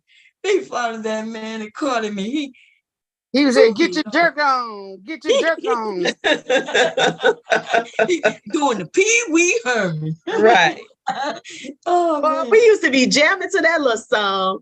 Oh, that used to be the jam. Check it out, party people, because the party is yearning for a you've been earning. That was the shit. Do do do do do do do. Right. Get busy, y'all. You be doing a little dance. Yeah. See, these kids, man, I don't know what it was. They don't have they do like the line dance. They don't even do the electric slide. Remember, we had the electric slides and shit. The electric slide been around even before I was, I was young when that came out. They had a couple of them, huh? That's what I was gonna tell you. So DJ Hurt came out in '73, right? Uh-huh. So he brought the record player outside to the thing. Yep, that's what the exhibit showed too. That's what the exhibit showed there. It was so cool. Yeah, but eventually through the years, the people kept complaining that the beats wasn't matching up. And then in 1983, that's when that machine came out, the SB12, and it was all over after that. Oh. Yeah. So that's where all them new beats came from. Planet Rock, right. Run DMC, Planet, all that. Planet Rock. One nation under the groove. Just getting down for the funk of it. That's skating music right there, bro. Yes, that is, man. Skating. Oh, You so couldn't tell smooth me with it. I got trophies to this day from competitions. I'm a roller skater. Really, man. That's what I'm saying. What we don't have kids that these days don't have none of that. They got roller. They look like they done brought roller skates back. Well, roller skates ain't never left, but they just don't even do it the way we used to. Yeah. We used to. We had the music playing, grooving while we skating to the music. But the last time I went to the skate rink with my kids, the motherfuckers were so super fast. I was scared to get on the floor. Like the music is slow and shit, but they don't care. They just zooming around in circles, zoom, zoom, zoom. Wow, I was like, oh shit. Like I could go fast, but damn, like what's the sense of being on the skates if you're not going with the music? Right? That's the skating rink. That's why they got the music playing. Yeah. This was a black skating rink too. I couldn't believe it. So they have another skating rink. I think they closed it though. It was right here in Newark. I think it was in Newark. And I would bring the kids when they were younger. And that was younger kids. In fact, I did some classes with them. I let them take a class so they could learn how to skate backwards and shit. They wanted to do it, so I let them do it. And then I found that in Wilmington was a black skating rink. And so I took them there and I took them back to the white skating rink. The black people is wilding out. They just skating too fast. It's so many. And yeah, it was more like they was racing and maybe it's a Southern thing, because I think that's what it is. Because Dr. G, you from Georgia? No, I'm from Missouri. Oh, okay. St. Louis, child. Oh, yeah. Huh? We didn't have no skate referee, but everybody knew what to do. It wasn't no reckless type of situation. But I know what you're talking about, though. Man, in Wilmington, them motherfuckers just going in a circle real fast. It's almost like they racing. Yeah. But down south, we groove with the music. Like if the music was fast, we went to the beat of the music. If it slowed down, we slowed down. Couples, right? Where the guy might be going backwards and you going forward, or vice versa. We just like that movie. What's the name of it was? Roll Bounce? Is that? Yeah. Uh-huh. Yeah. It was just like that. Yeah, it was. So if a dude was trying to get with a girl and she was at the skating rink and he didn't know how to skate, 9 times out of 10 he was gonna lose. No, because the guys would come out there, but they would just kind of like stand in the middle or just kind of go. If you didn't get on the floor, she wasn't going. Yeah, they'll put their skates on to get on the floor, especially if they're trying to attract a girl. I've seen that a lot. Yeah, I even seen where if she thought he was cute, she'll help him. Yeah, she'll like let him lead him. Yeah. It was a spot, boy. Fuck that. It was great. As a matter of fact, I said I was gonna buy some more skates and go, because they real active with skating in Georgia. Yeah. This one girl I follow on IG, she got a whole a line of clothing for skating, for roller skating. I was like, girl. Yeah, they still skate down south too. But I enjoyed it so much. I don't know why I stopped. Just life, I'm sure, but I know that's something. It's just like we just stopped doing things that we like. Yeah. And for what though? Just because you get older don't mean you can't have fun. Not at all. All right, you probably find other ways to have fun, like as you know. But some of those original things, you know, the way we used to get down is still fun when you think about it. Yeah. I used to see some older men, you know, as a teenager, at the skating rink, doing backflips and shit, doing shit he knew none of us could do at the time, you know, because he older. Yeah. Yeah. So I used to wonder, like, why is he here? But he used to be there. Guess shit. The kids now they got these roller skates I've never been on before. The inline ones. You ever rode on them? Yeah, I never tried them. I didn't like ice skating either. See, I never tried ice skating. I never tried that one at all. Yeah, I tried it. It ain't. I don't like it. You know, like. Yeah, I never tried it. Is it hard or is easy if you know how to roller skate or? Well, so I was able to do it because I roller skate, but it's different because I don't know. It was just different. I couldn't catch my groove on them. The way you okay. Yeah, it was different the way. Well, you still strike out like you do on roller skates, how you kind of get your strike. But then it's like, yeah, like I couldn't catch my groove with it. Yeah, your balances are different. You got a different center. Your center right. It is something about the center of it, like how I don't know. It was different though. And they have ice skating here. Yeah, they have ice skating here, but I never tried it.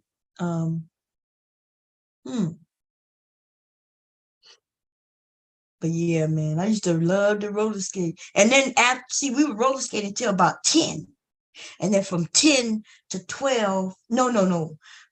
We would skate to 12, and then 12 to 1 or 2 is when they'll let you dance. So everybody got up their skates and they played the music and it was hip hop, dancing and everything. And then so that's that happened later. When I was a kid, they didn't do that unless it was on adult nights. But that happened later because we skated as a family. So we started skating when we were real young, like 8. I was like 8, 7, 8, and then I kept doing it all the way up until I was an adult myself. But when we were doing it when we were kids, they didn't do that. But as I got older, they did. They opened up the floor. It was like another way to attract a different group of people, maybe who didn't skate. But that was fun too. Oh, hubby said, okay, look like he was sending me messages on. Let me read it. I gotta open it. I don't know why he just don't come up here and talk, cause geez, maybe. He been typing to me for a while. Okay, let's see what he said. He said he has a fundraiser for January 6th people. I think he talking about Trump. He turned himself in today. He said Lauren Bobbitt is her equally crazy rep from Colorado. He said HBO exposed, how you say it? K-on, how you say it again? The people who Trump. QAnon. He said HBO exposed QAnon. First, it was 4-train. I think it was 2-train first, then 4-train. That evolved into 8-chain. I think it was 2 to 4, then 8. Okay. With at least 4 confirmed mass shooters in their membership, y'all. There's some mass shooters in that QAnon thing. Arkansas stood up against Sarah Huckabee's attempt to get rid of Black history. Oh, they voted against, because lots of people, even I think they say in New Jersey, they're trying to ban some books. They're trying to ban books all over. But let me tell y'all something about women. So women and Black people and especially Black women, are standing up against some of this bullshit because they trying to do abortions in many states. And them women are just showing up. And they showing up, look, they trying to do voting on some weird day at a weird time without letting the people know, but the people are being notified. And then they showing up and voting and shooting this shit down. That's good. Okay. Let me see. He talking about the Patriot. He said you need 3,000 watch hours. And then he said, keep getting high like ratios and the algorithm bumps you up. Not sure what that means, but you cannot curse within the first 3 minutes of the video or live stream. And he said they got a lot of warnings before they were struck down. Well, no, they didn't get struck down. They just lost their monetization. And you don't get a lot of warnings neither. You get 3. Okay. And you don't get, and you could lose your monetization without any warnings. And then he said once they had Nick Fuentes, what that dude named, that white guy? Fuentes on, they were in trouble. Notice how Jess Pearly hasn't even mentioned Nick because she got a final warning too. No, I think she just mentioned, she's mentioning those white people over there now. And then he said ice skating is tough. If you catch a blade, you'll break your ankle. I don't know how it could be. I don't know if it's tough or not. I never tried it. I figured rolling seemed like rolling with, I don't know. I see the reason I never get on the ice because I'm scared. I don't like cold like that. You know what I mean? Cold. Right. I don't like the cold, so I was like, but yeah, I think they ice skate over there in over there by the college in Newark. Over there by, what's the name of that college over there back? Delaware. See, we got 2 colleges. We got Delaware State and we got Delaware. What we got, baby?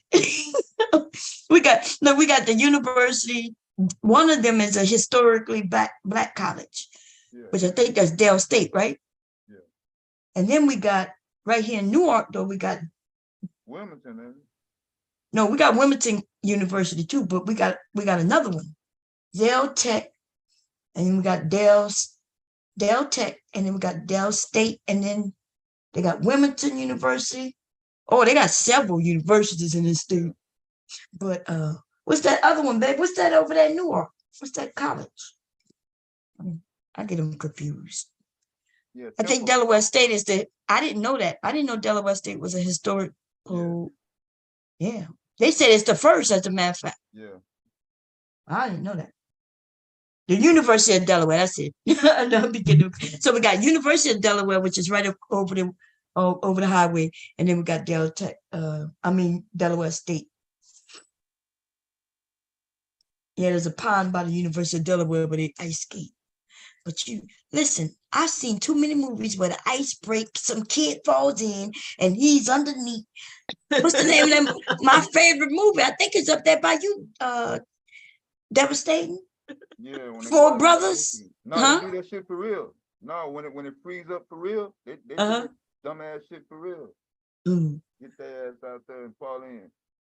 What is it called? Four Brothers? Yeah, I think that's the name of it. I didn't watch it, but I know what you're talking about. You ain't watched Four Brothers? No. Oh man, you gotta watch that. Why you didn't watch it? I probably was doing something. Dude, that's when it came out. That's what his name? That shit is good, man. Huh? Tay Diggs? No, Tay Diggs not in it. Not Tay Diggs. No, it's the crime one, Tyrese. Tyrese, yeah. Him. Tyrese and his 3 other brothers. Is it 3? Yeah. And yeah. Wait, what's the other brother name? Oh, what is his name? The one who's singing that the Black Eyed Peas. Yeah, I'm thinking about the wedding movie. Okay, yeah, Four Brothers, good man. I ain't gonna lie, that's a good movie. Yeah, every time I see that shit go, I just look at it. I don't even know why. When the old dude say, "Get down there like a dog," and then he said, while the woman was looking, his girlfriend, a wife, he said, "What you looking at? You get down there and eat with your man too, bitch." And they got on their knees, just because he was eating, he was talking, and they, "You hungry? Oh, get down there, dog. Eat it, dog." Oh Lord, that man was spoiled, crazy, yo. It was almost like her power, you know what I mean, to go to your head. But they said that his uncle used to treat him like that, so that's why he was treating people like that.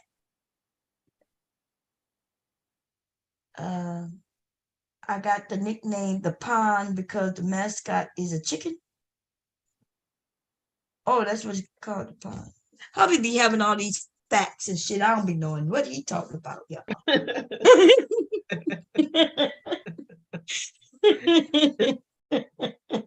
he got that man got a head full of nothing but information. How can y'all tell how we perfect for each other? Because my memory is bad and he got the super duper memory.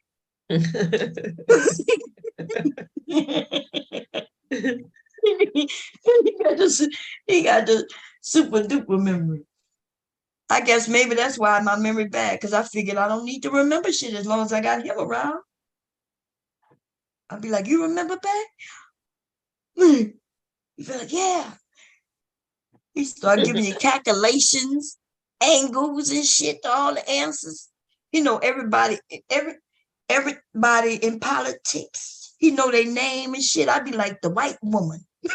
I'd be like the white woman who said that they shoot lasers from their eyes. He'd be like, "Marjorie Taylor Greene." I'd be like, "Yeah, that bitch."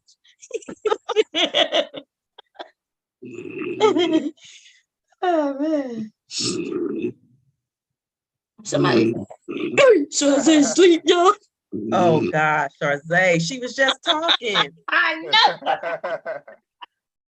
Look, I was tired 2 hours ago and I stuck it out. And she just fell asleep, y'all. I muted her just now. Oh, I ain't give y'all no co-host, huh? Look, I've been up here the whole time without doing that.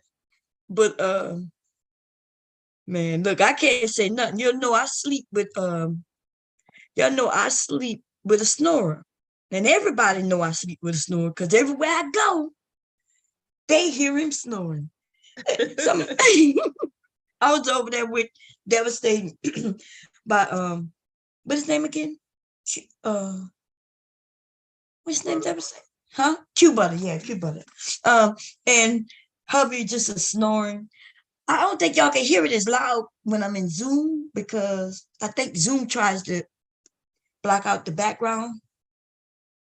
But when I was on Q Butter, when I'm using on StreamYard, that shit, people be saying he loud. I'd be like, damn.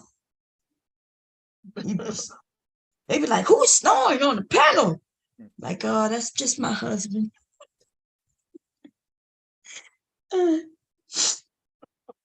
That's just hubby. It's all right. Just ignore it. Yeah. They used to say I'm not married, but now I'm like, at night they can't deny that shit. I got him on silent. Anyway, I'm going to, because it's 10. I said I was going to bed at 7. I was tired. I don't know why I was so tired. Yeah, you done put in a few more hours now. Shoot, we gotta release you for real now. I know, ain't that something? So how you been, Dr. G? How work? Good. You was in DC working? Yeah, I have a presentation tomorrow and I have one on Saturday. I'm working with KIPP schools. Oh, okay. KIPP. Yeah, I heard KIPP. Isn't that like the tutor schools? Or is that the black schools? Yeah, the charter schools. Yeah, okay, yeah. Yeah, I'll be back and forth up this way. I got work here, Connecticut, Rhode Island. Man, well, when you come through Delaware, let me know. But let me know ahead of time so I can put on some clothes and we already know you're not coming outside. We can't meet for coffee or nothing. It's all good though. It's all good. It's no issue. But I'm like, golly. Of course, when I came up this way, I said, well, I know at least one person that live up this way, but she don't come outside. I know, but listen, what you gonna be coming up often or every few months or what? It'll be for 3 months when it start, and they all start in like October, so it'll be October, November, December. Oh, okay. But you gonna be up this way for the holidays? Well, no, because it's like during school time, so we stop about the second week in December. So it'll actually, if it don't make December, it'll probably roll to January. But I'm trying to get my school done before that winter. Like that January winter ain't nice up here. Oh, I know that's right. We may have a better winter though. Last year we had a good winter. Well, I'm not gonna say a good one. It started late, but then it lasted. Remember, the winter just stopped like 2 months ago. It was freezing until 2 months ago. Because I work in upstate New York too, and it's just brutal. Oh yeah, it's brutal. You way up beautiful though. It's beautiful, but it's brutal. Oh, okay. Like black people not supposed to be in that kind of weather. It's not bad. It's not good for us, girl. At all. If I was skin cracking right now, I'm so cold. I know. My fingers look wrinkled. My soul be crying. I'm like, this is abuse. I need a bonus. Like, I told my boss, I'm like, you're gonna have to throw me a bone and give me some work in Cali for this, because once you have a school, you do all the rounds with them, and it's 3 rounds. So I'm trying to I ain't gonna be able to get everybody done before January, but I'm gonna try my best. Golly. But it's the closest travel for me. You know what I mean? It's only like an hour 45 minutes at the most. If I had to travel out west, that's a 3-hour plane ride, and even 4 hours. So it's not practical for me to go out that way when it's people that live out that way who could do that work. Yeah. That sounds good though. So anyway. Okay, y'all. Thank you, Mom, for having me up. And you always welcome. You know that already. Yeah, I hope you come back soon. You be going in a hiatus. I'll be like, dang. I'm gonna be back this weekend. We're gonna do our IQ stuff, y'all. We're gonna have fun either Saturday or Sunday. Cool. Go through the educational and have fun doing that kind of stuff, naming cartoons and all that crap again. Yeah. What y'all think? Y'all have fun, or you want to do karaoke? Oh yeah, we can always do karaoke. That's my favorite. Yeah. Well, Okay.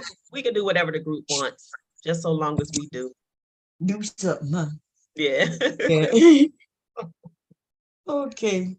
Bye, everybody. Bye, Dr. G. Are you leaving devastating? You can. I understand. I'm watching. It's 2 football games on. That's why we've been quiet. Oh, okay. I didn't know football was on. That might be why hubby downstairs too. I don't even know. Yeah, I'm in the back on the double screen. Yeah, I'm watching them on 2 screens. Who playing? Pittsburgh Steelers, Atlanta Falcons, and Philadelphia Eagles and Baltimore Colts. Oh, okay. I know one of my sons is a Colt fan, and the other one is that Pittsburgh one. Yeah. Pittsburgh Steelers, yeah. The black coach. Yeah, that's the black coach. Yeah. Oh, okay. Yeah. I don't know anything about that yet. And then we got 4 different teams in this house. I'm a Saints, hubby a Cowboys, and then the Colts and the Steelers. Yeah. Ain't that somehow you got 4 teams in one house? Yeah. So 2 of them teams is on right now. So yeah. Yeah. My sons don't really look at it like that. Yeah. Hubby, on the other hand, he looking at everybody. He probably down there now. No, I be watching like the kids, the high school kids going to college. Any competitive sports, the basketball. Oh, you're looking at all that. I heard they're gonna be paying the kids, huh? Yeah, they should. They use them. They've been using them forever. That's right. They should. Throwing their body up. That's right. I've seen where young boys in, play college and then get tore up so they can't go no farther. And then they use them up, and them schools make millions of dollars off. Yeah, billions now. Michigan. Dang. Michigan makes like 1.7 billion off their football players. Mm. Well, yeah, I've been cold, but I've been standing up for the whole 2 hours. When I told you I was going to lay down, I stood up. Yeah. And been standing the whole 2 hours. But I'm gonna go lay down. Yeah. So you want me to shut it down? It's because if you're looking at the game, I'll probably, if I wake up in the middle of the night, I'll come over there by what's his name? Will he be up every night? Yeah, he was just doing a little marathon. He might not be on now. Let me check. He might not be on. He might be on later though, this weekend. Oh yeah, it is the weekend. It's about to be Friday, huh? How long have I been on? Oh shit, I'm about to hit 12 hours anyway. Yeah. Damn, I've been up here for 12 hours. I ain't been out this room since. I haven't even gone and eaten anything. I did sign on this morning, though. It was about, I think it was 11, huh? Yeah, it was before 11. It was, yeah. Wow. Yeah, he been doing 24 hours. Huh? Yeah, he been doing 24 hours. Yeah, they been letting him stay up to 24 hours, or he been? Nah, they don't say. Okay. He got his own recorder. His brother got it, the software. So he got. Oh, okay. Yeah. So would he don't let it be up, and then would he put it? Would he do? Post it on YouTube, but he got him. Oh, okay. Yeah. I was thinking about doing that, where just record it and then and take them off YouTube. But he got the commercial for his school and all that. So he got all that together. Yeah, that's cool. That's cool. Yeah. That's what I want to see. I want to check out his school. Yeah. Because he was telling me that he do online. That I want to check it out, Yeah. But yeah, I want to see what they teach over there. I would love for Legally to learn, some and he good at learning. So even if it's something that I can pay and just he start out learning some things, They gotta be good for him. He loved learning. Oh my God. And he eats it up and then he repeats it, which is good. That's why the cussing, I can't do the cussing, Mom. Yeah. Cause his little butt. But he knows not to say, he'll say, Mom, you just said a bad word. And I have to tell him I'm sorry. He'd be like, it's okay. Oh my God. Oh. Okay, well. If after you do the game, if he don't go live and you want to go live, just let me know. Just call me. All right, that's cool. Okay, see y'all later, everybody. I'll see y'all probably tomorrow. I gotta go find something to eat and then go to sleep.